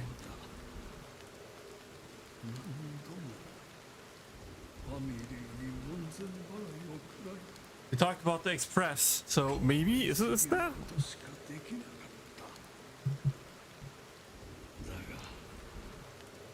私の仲間がまだそこにいることは分かっている。たった一人で。ミハイル、 Yeah, it's Tiernan. そこにいるのだろうか。この手を取り、ついてきてくれ。そろそろここを離れよう。あなたは長い、とても長い道を行くことになる。辺りには暗闇が広がっているが、恐れることはない。その道の果てには必ず1月の赤が見えるから。それは存在の色だ。それを追いかければおのずと進むべき道がわかる。そして最後にはあなたたちがきっと太陽の下で再会すること Now we need to only learn more about the girl who got sucked into the black hole. 死があなたの長い夢を終わらせること。そして目覚めの世界へと導くことを願う。存在の地平線へようこそ。ここは眠る無双者の無数にある姿の一つであると同時に、目覚めた人々が虚無に別れを告げる出口でもある。ここで最後のお別れをしよ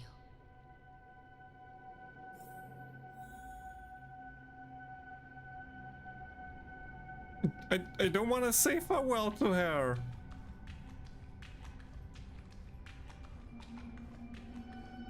現実と想像の境界線は明確にするようにね。わかった？生命は一つの迷宮。記憶以外。君の計略が決して露見しませんよ。エナの夢は兄様にとっても全ての人にとってもあまり完璧ではないがしたり。乾杯。招待状の質問を覚えてる？生命体はなぜ眠るのか。そう、生命体はなぜ眠るのか。私たちはまだその答えを見つけられてないが、もうこの夢から目覚めようとしている。あるいはそれが答えなのかもしれないな。ここから出て来た場所へ戻るんだ。そしてピノコニーを夢から目覚めさせよ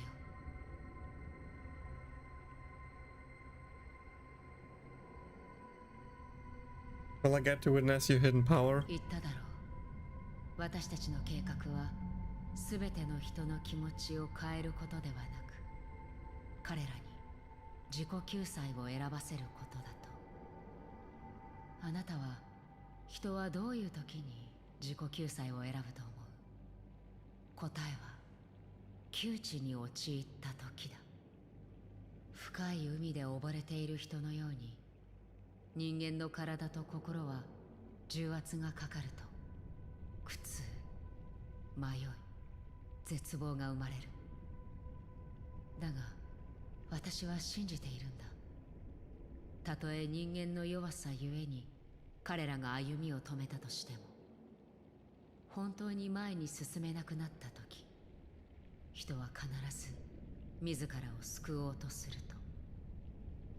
そして今ピノコニーには彼らを導くのに十分な英雄たちがいる。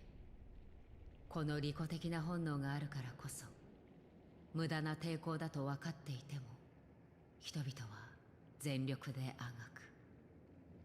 馬鹿げていると思うかもしれないが、これも一種の構想なんだ。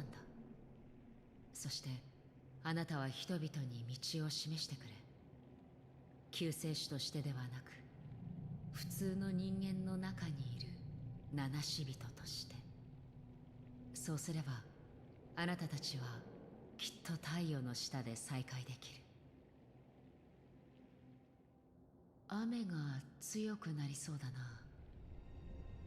別れる前に最後にいくつか質問させてほしい。Oh, music. 美しい夢の中であなたは多くの人々、多くの出来事と固い絆を築いてきた。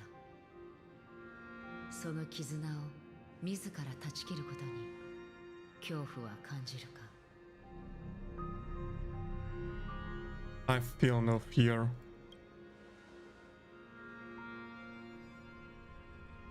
仮に巨大で現実との区別がつかないほどリアルな無境があったとしよう。そこには別れがなく、誰もが満足感と幸福を得ながら永遠に楽しく生きていくことができる。あなたはその中で暮らしたいと思うか？ I would never ever want to live in a dream. ならその美しい夢が壊れ、あらゆるものが消えてしまうとしよう。友人、家族、赤の他人、そして爽やかな風、空を飛ぶ鳥、星々。最後にはあなた自身。全員、彼らの記憶の中の全員、その笑顔も涙も、果たした約束も果たせなかった約束も、最後には全てが定められた結末に向かっていく。旅立ちの時からその旅の終点を知っていたとして、あなたはそれでも旅を始めるか？ I would blaze a trail without hesitation. そうか、よかった。重要なのは答えではなく、あなたが決断を下したということだ。耳で聞き、手で触り、頭で考えることで感じ取れるものがある。それを大切にして感じることで私たちは存在できる。これは虚無を前にした人間に出せる唯一の答えだ。もし虚無が生命の最も原始的な恐怖であり、どんな崇高な信念もその巨大な影の下では取るに足らないものになるのなら、その影の後ろにはきっと世界で最も激しい光源が存在しているに違いない。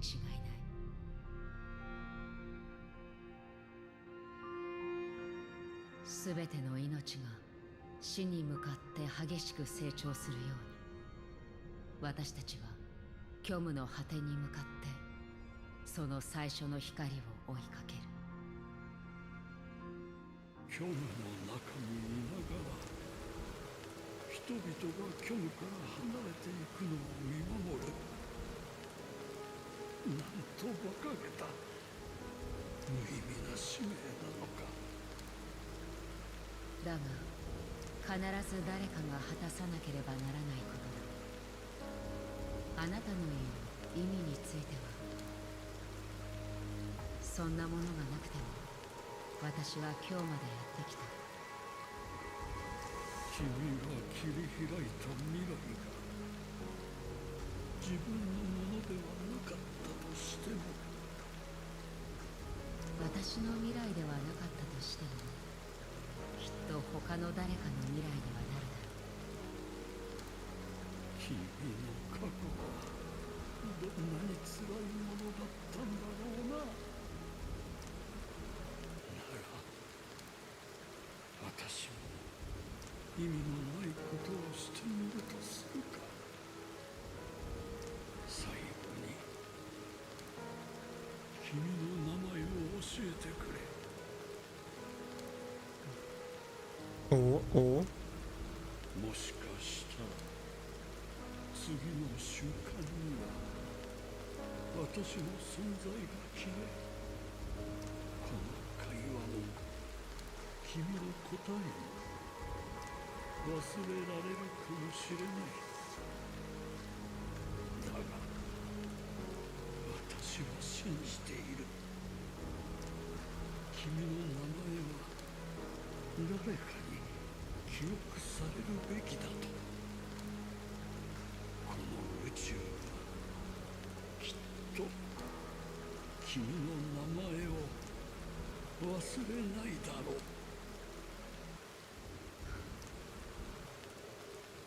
思い出すのが難しいこともあるが、一方で忘れられないこともある。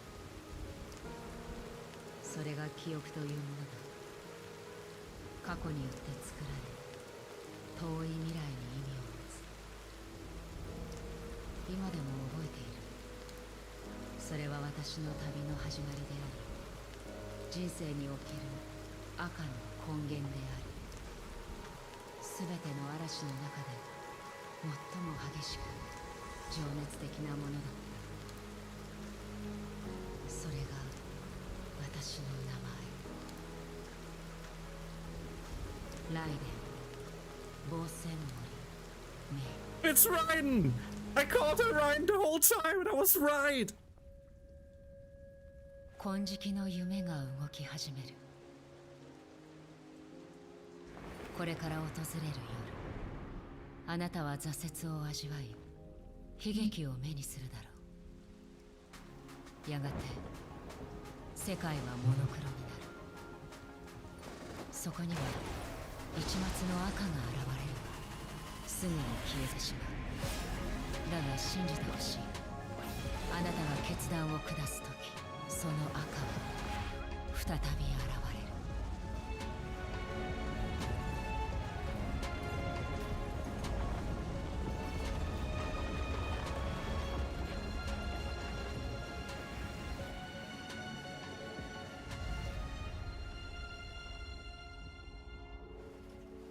この言葉の意味をよくかみしめ、目覚めの世界へ帰るといい。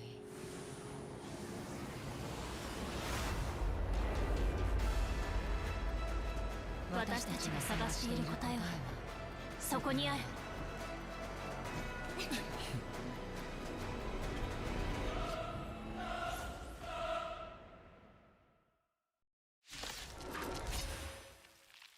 秩序の夢から抜け出したんです。ちょっと寝すぎちゃったけどね。ねえ、あんたの寝起きの悪さを見せてやって。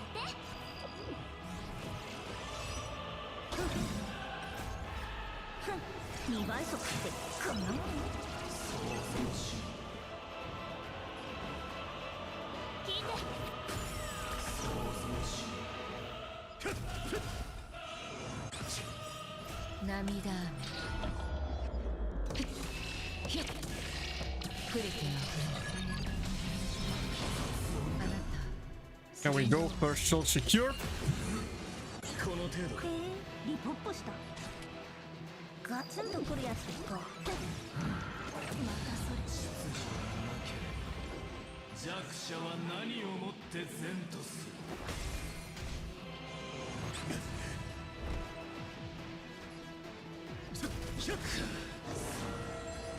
何か主張があるのなら、それを私に示してください。涙。 Like, look at that. Boom, boom, boom, boom, boom.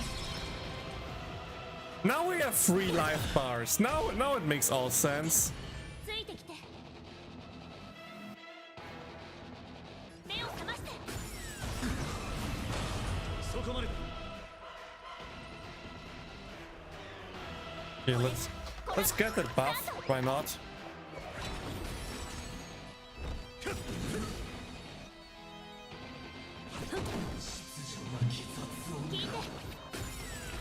出発の時間だ。リンゴを渡す。この程度か。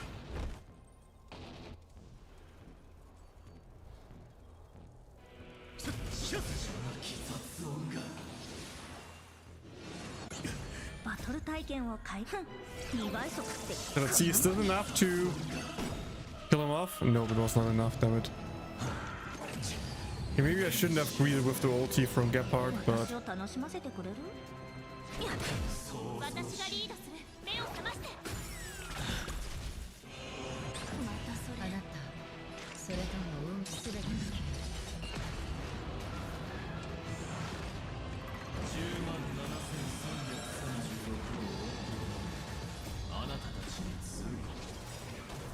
Should have used Gappa ulti before, huh? Okay.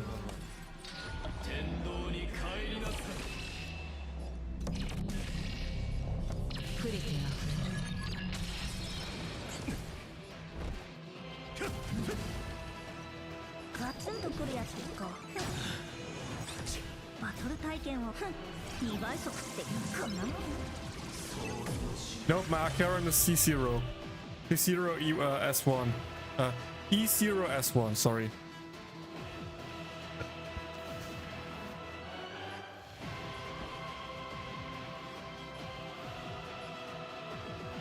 しっかりあいつの調律に引っ張られないで。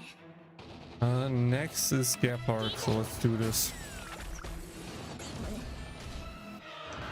この程度か。真理のする者は守られる。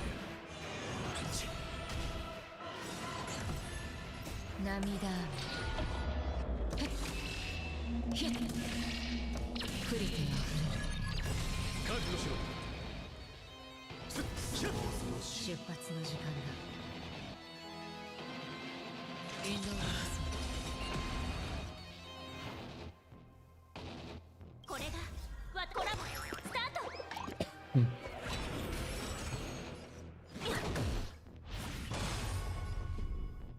目を覚まして。 I forgot the super break is I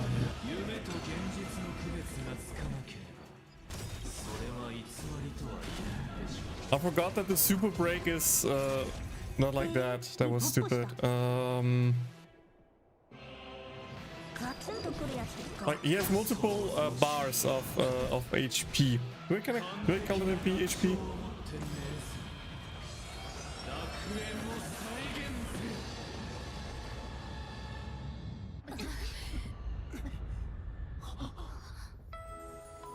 Robin!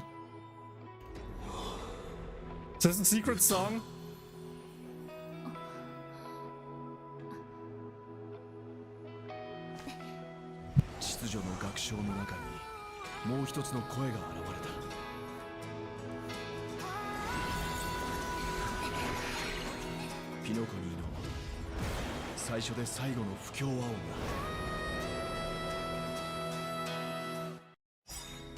That's cool, dude! That's so cool!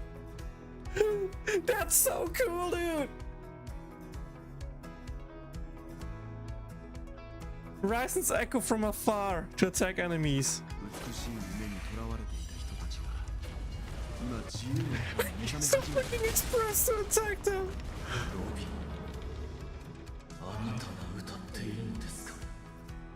兄様に聞こえているのはみんなの心の声よ。ここは彼らの望む楽園じゃないの。ですが、人々は依然として進むべき方向が分かっていません。私は空に輝く唯一の星となり、彼らを導かなければ。その星があるのが永遠に孤独な闇夜だったとしても。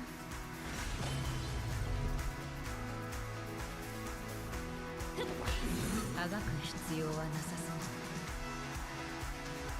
はいはい涙はいヒップリティ私たちが孤独でなかったなら、なぜ別々の道を歩むことになったのでしょうね。最後の交渉はこれで終わりです。すべての想像は終わり、麦の日に至る哲学の大人、万象を再構築するのです。あなたたちの楽園がより多くの人を救えるのなら、その手で私の進む道を立ってください。ランドゥの名の氷雪の志は朽ちることなし。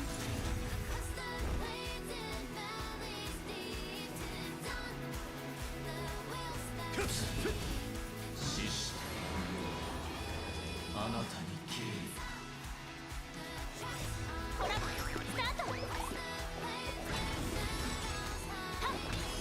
言語に近づく。私を楽ししませてくれる？バトル体験を2倍速ってこんなもん？ガツンとくるやつですか。You think shields can stop me? I have Robin's power on my side.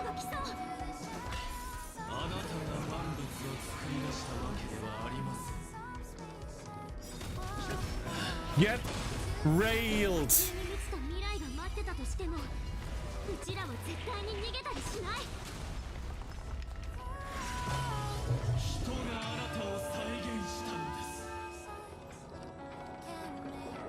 ガツンとくるやつですか。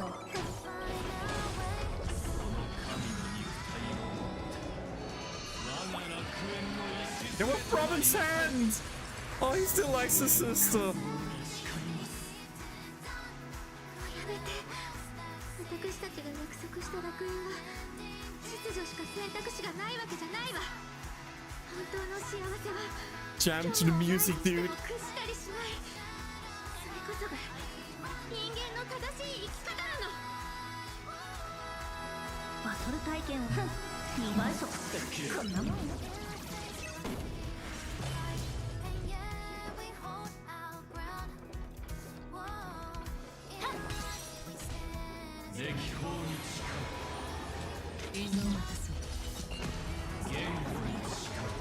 正義はここにあり。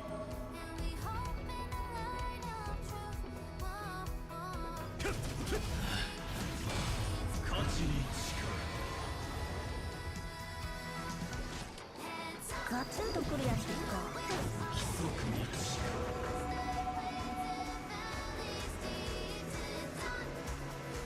目を覚ませ。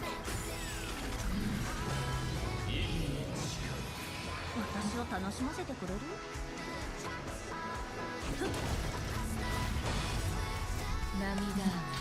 Yeah, Karen, show what you can do.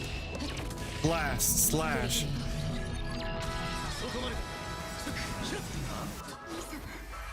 人間の弱さは他人に救えるものじゃないわ。 Get trained, dude. 出発の時間だ。ランドゥの名のもと氷雪の志は I'm finally getting through all these shields, dude.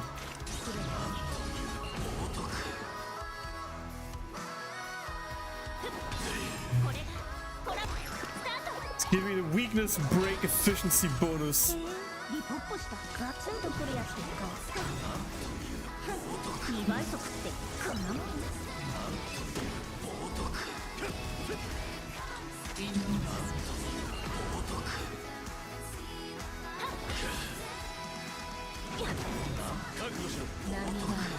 ？Let's finish it off, guys. 1, 2, bye.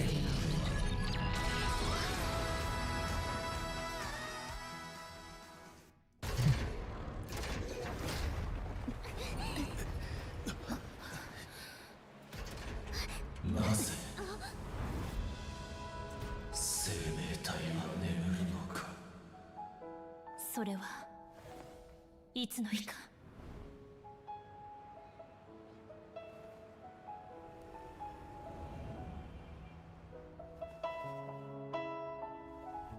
夢から覚めるためだよ。や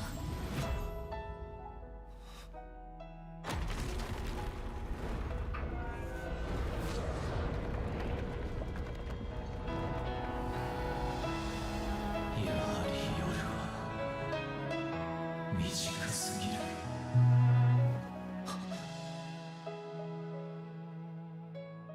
兄様、夢から覚める時よ。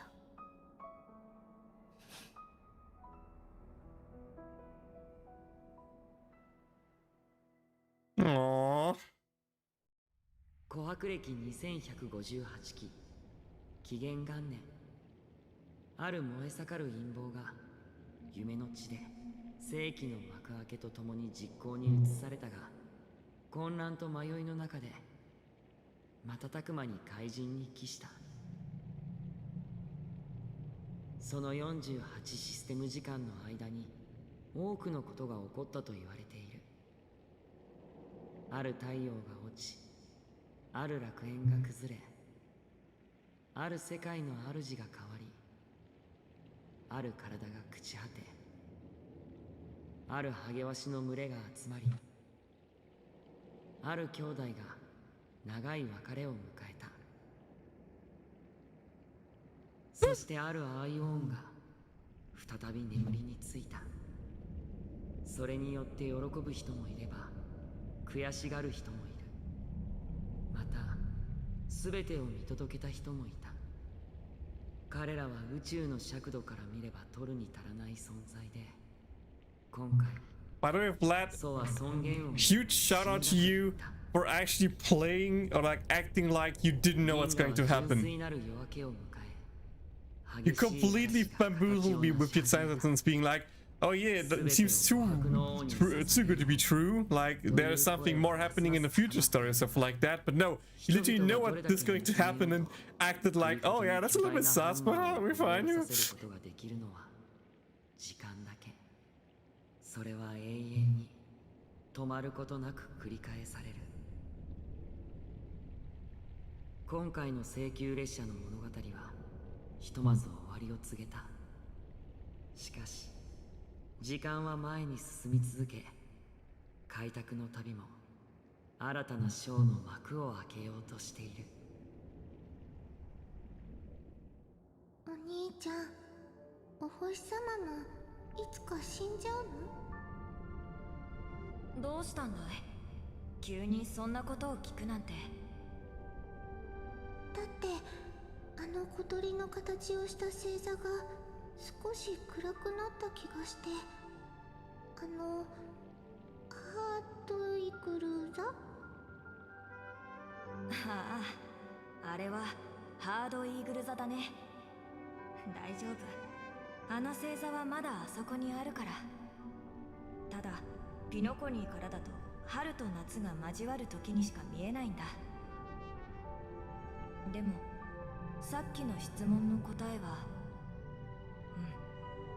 僕は星も人と同じように死ぬと思う。ところでロビン、知ってるかい？どの星の光も今のものじゃないらしいんだ。僕たちが見て He literally said Robin, but it still says trustful boy and girl. 光なんだって。その光は星が死んだ後も数百万光年の旅を続け、数百万年の時をかけて Yeah, that's true actually. That's pretty accurate. 僕たちの楽園にも同じように光る星が一つある。その星が照らす時間は永遠。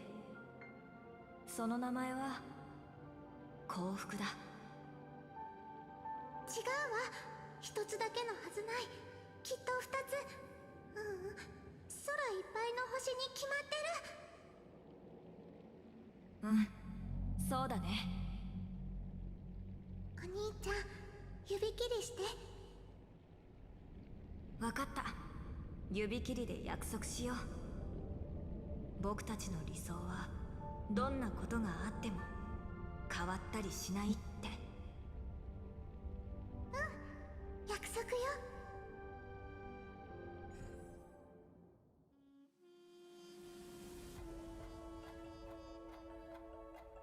Not a fake credits. We're in a dream and a dream and a dream, guys. We're still not done. Raiden Bosen Mori Mei. Penacony as Galaga?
So the whole thing with where we're going next in the Star Rail Express actually never happened, and we still don't know where we're going next. 今回の宴の最大の黒幕として勝者になったのね。おめでとう。 We're still not done, oh my god. わざわざからかうために電話してきたのかい？ Hi Jade. まさか。ただ今回も負けなかったことを残念に思っているだけ。たった一人で狼の巣に入り込み、ドリームリーフの真実を掘り出した上、あの準備の騎士の助けを借りて無事に帰還するなんて。はあ、それとあなたが開拓のお友達から手に入れた録音だけど、この賭けで最も価値のあるリターンになったわよ。でもそれを勝ち取る代償として奇跡を一つ失うのはちょっと高くつきすぎね。ついさっきダイヤモンドがあなたについての会議を開いたわ。予想通りだね。それでダイヤモンドは僕を降格させるつもりなのかい？それともこのまま銃の赤心から追い出すつもりとか？せっかくの機会だからかけてみたらどう？いいだろう。じゃあこっちは彼が僕を P46 に昇進させる方にかけよう。それで何をかけるの？本気でやるつもりかい？それなら何もかけたくないな。君が相手じゃ何もかも失うことになりかねない。ま、遊びでかけるならそうだね。僕たちが初めて会った時と同じようにこの命をかけよう。面白いじゃない。でも結局はダイヤモンドが決めることだから誰も事前に答えを知ることはできないわ。今ピノコニーに向かってるの。後のことが片付いたら一緒にピアポイントに戻って答え合わせをしましょう。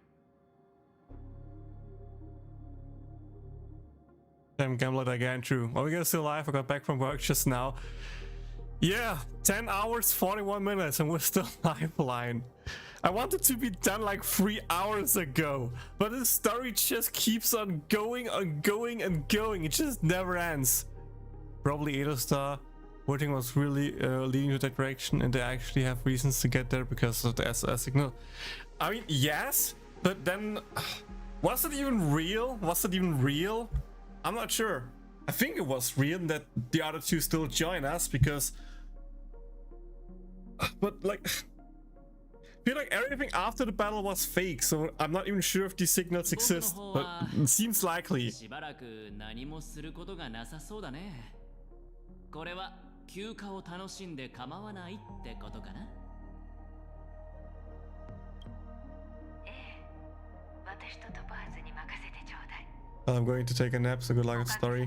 Thanks. I'm going to take a nap after this as well. A long, long nap. カンパニーの準備は整ったから。まいた種はすでに根を張り芽を出したわ。そして収穫の時が訪れる。おや？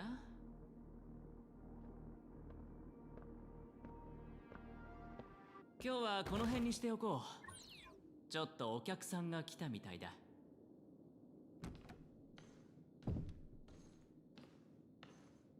はあ、今日は珍しいことが続くな。巡回レンジャー兼指名手配犯が自らやってくるなんて。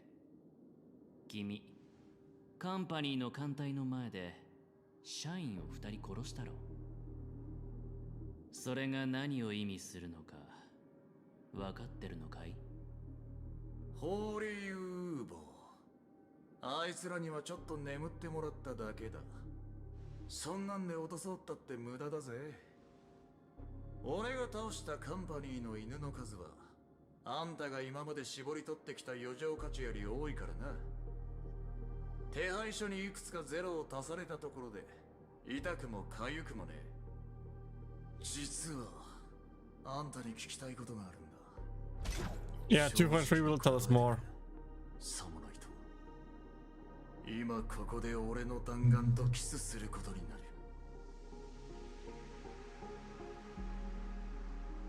教えろ。オスワルド・シュナイダーはどこにいる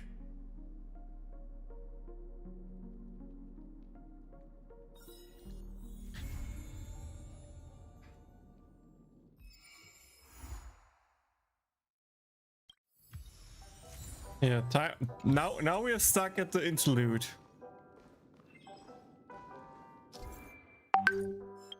So the next thing now will be the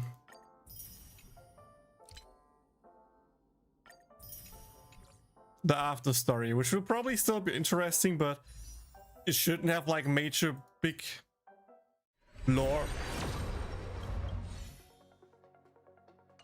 At least I would be surprised if we have more major lore in there. Okay. Still cannot get into the doors. God damn it.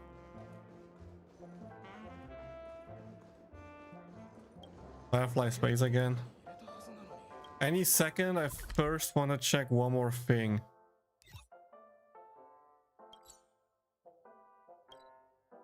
First want to move over there to unlock the boss.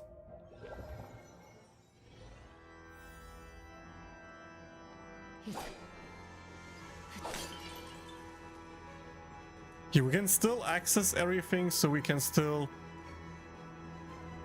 look for everything. Okay. Yeah, there's another book. That's what I expected.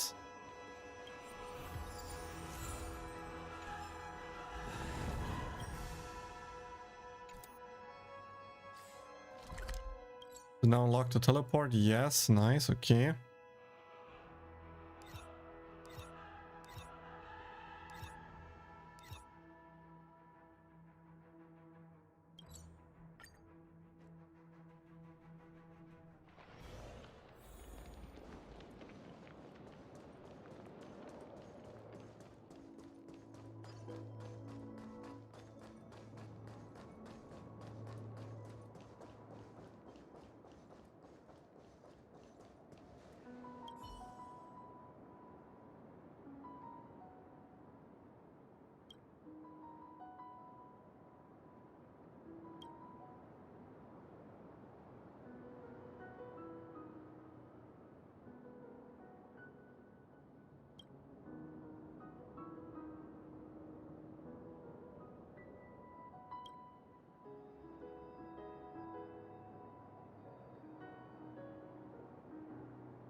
No.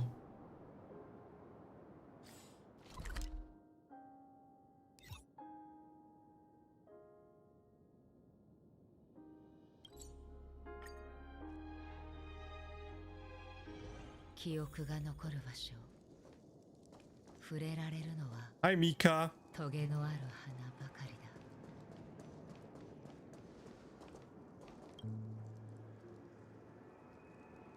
Full moon circle hovers over the dream's reflection, a child slumbering beneath the false moonlight. Regarding the clash of metal harmonies, faint light continues to uphold the silver curtain that shades the sleeping child. The stream is long, so long that even since silence reigns supreme in the untouched night with nary souls, it's as if all conflict has come to a standstill in this reprieve.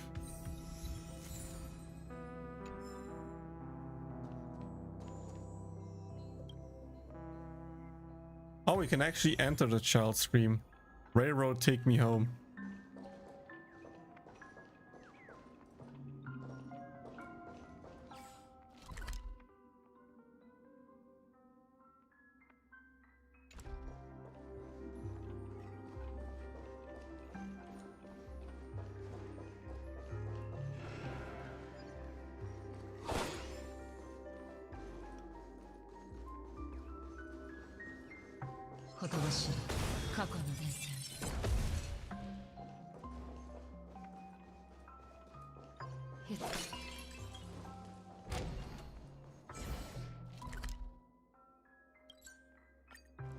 Just wanna know, did I find all the burps here?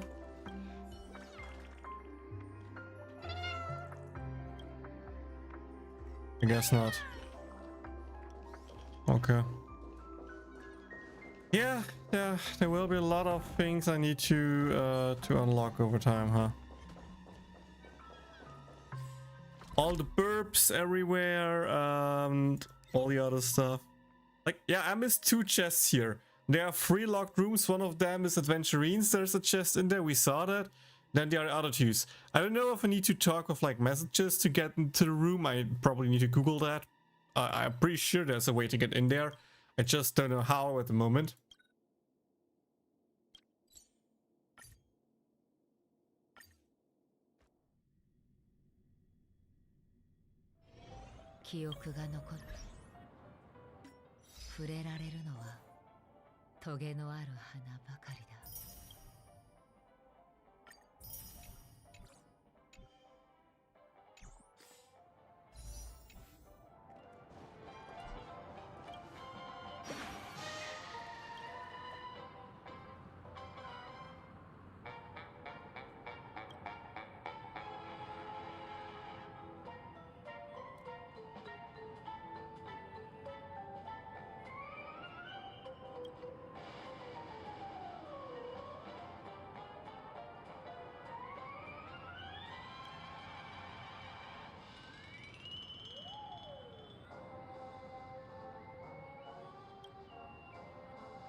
Oh, he's now called Compassi.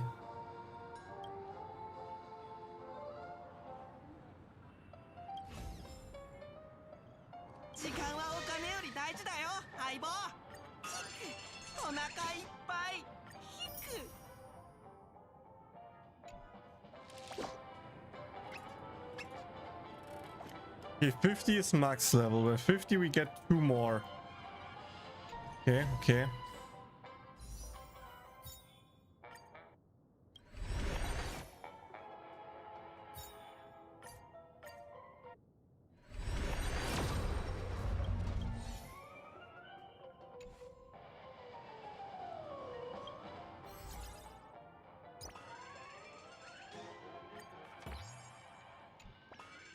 Now I can finally do the event, dude. Holy.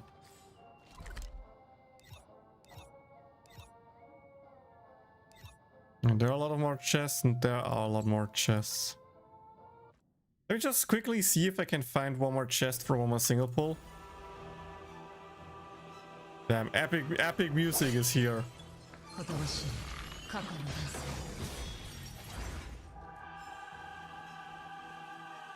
I'm pretty sure there's at least a bird somewhere here. But there should also be a chest, yes.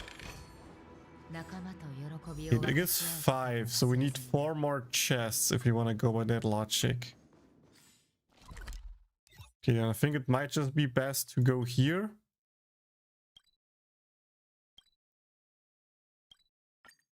And go the other path, right? You still need a 300 on standard banner? Really? Oh, I guess you know day 1 player then, huh?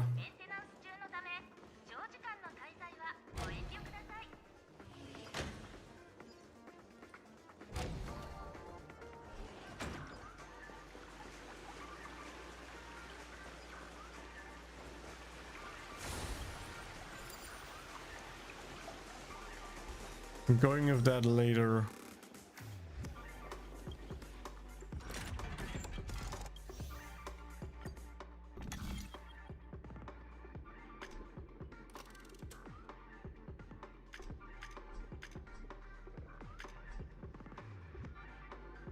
Ghosts and vacation.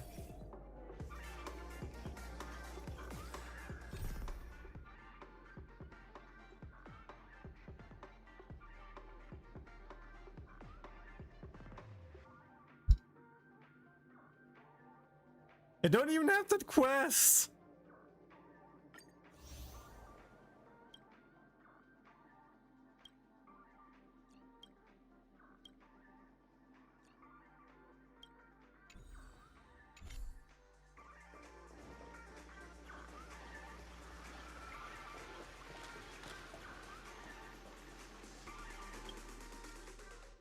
There's like another quest that I just need to accept through that stuff.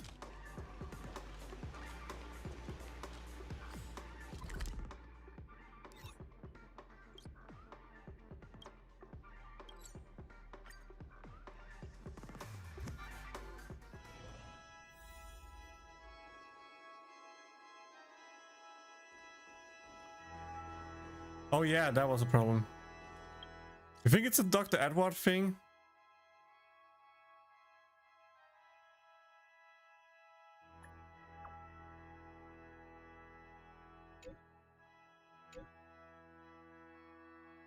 No, it's Masquerade Duet, it's something else.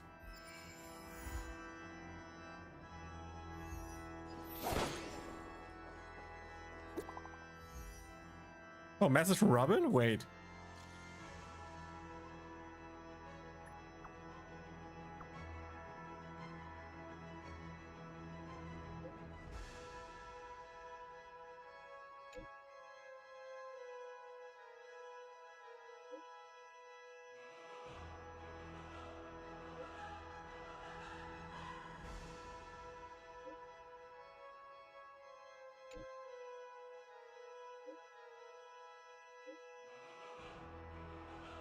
Wait.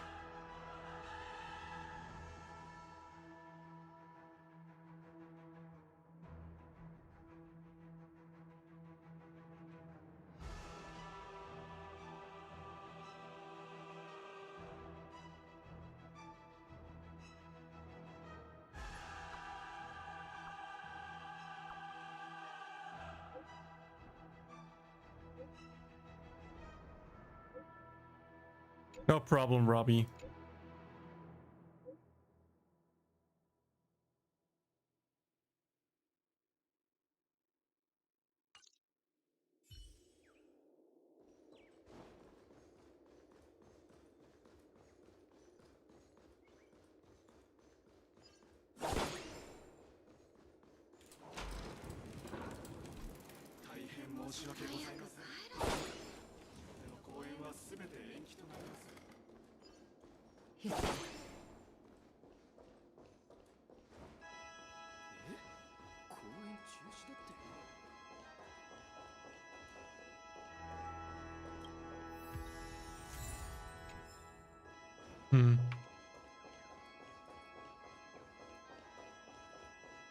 You just want something about recreating trials on tape.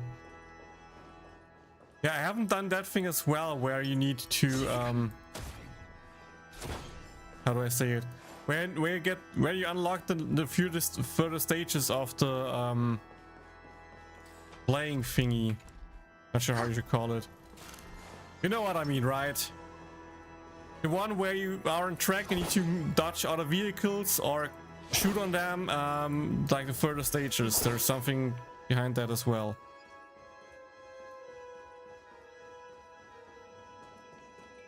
Oh, look at that. That should be enough to get my stuff. That should be enough to get my my bow. ガツンとくるやつですか。2倍速ってこんなもん。Yeah, Raiden. Useful ult. Useful ult. Yes, I can call you Raiden now. You are Raiden, okay? また罪を背負ってしまった。60 Stellar Jade. Easy clap.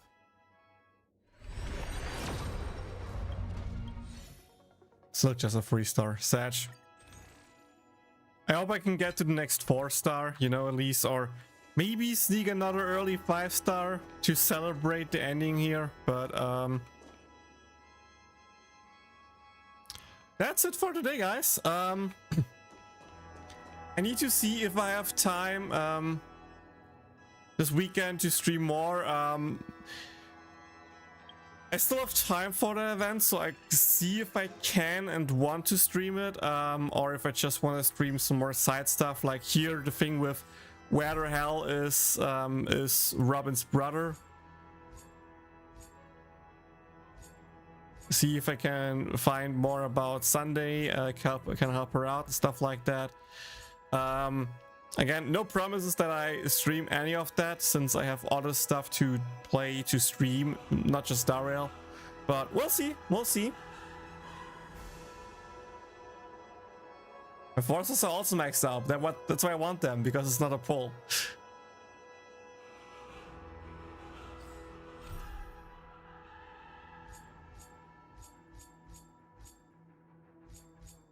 Yeah, I'll probably get the blue quest somewhere. I'll find it out. But yeah, that's it, guys. Have a nice day. See you in the next stream. Bye.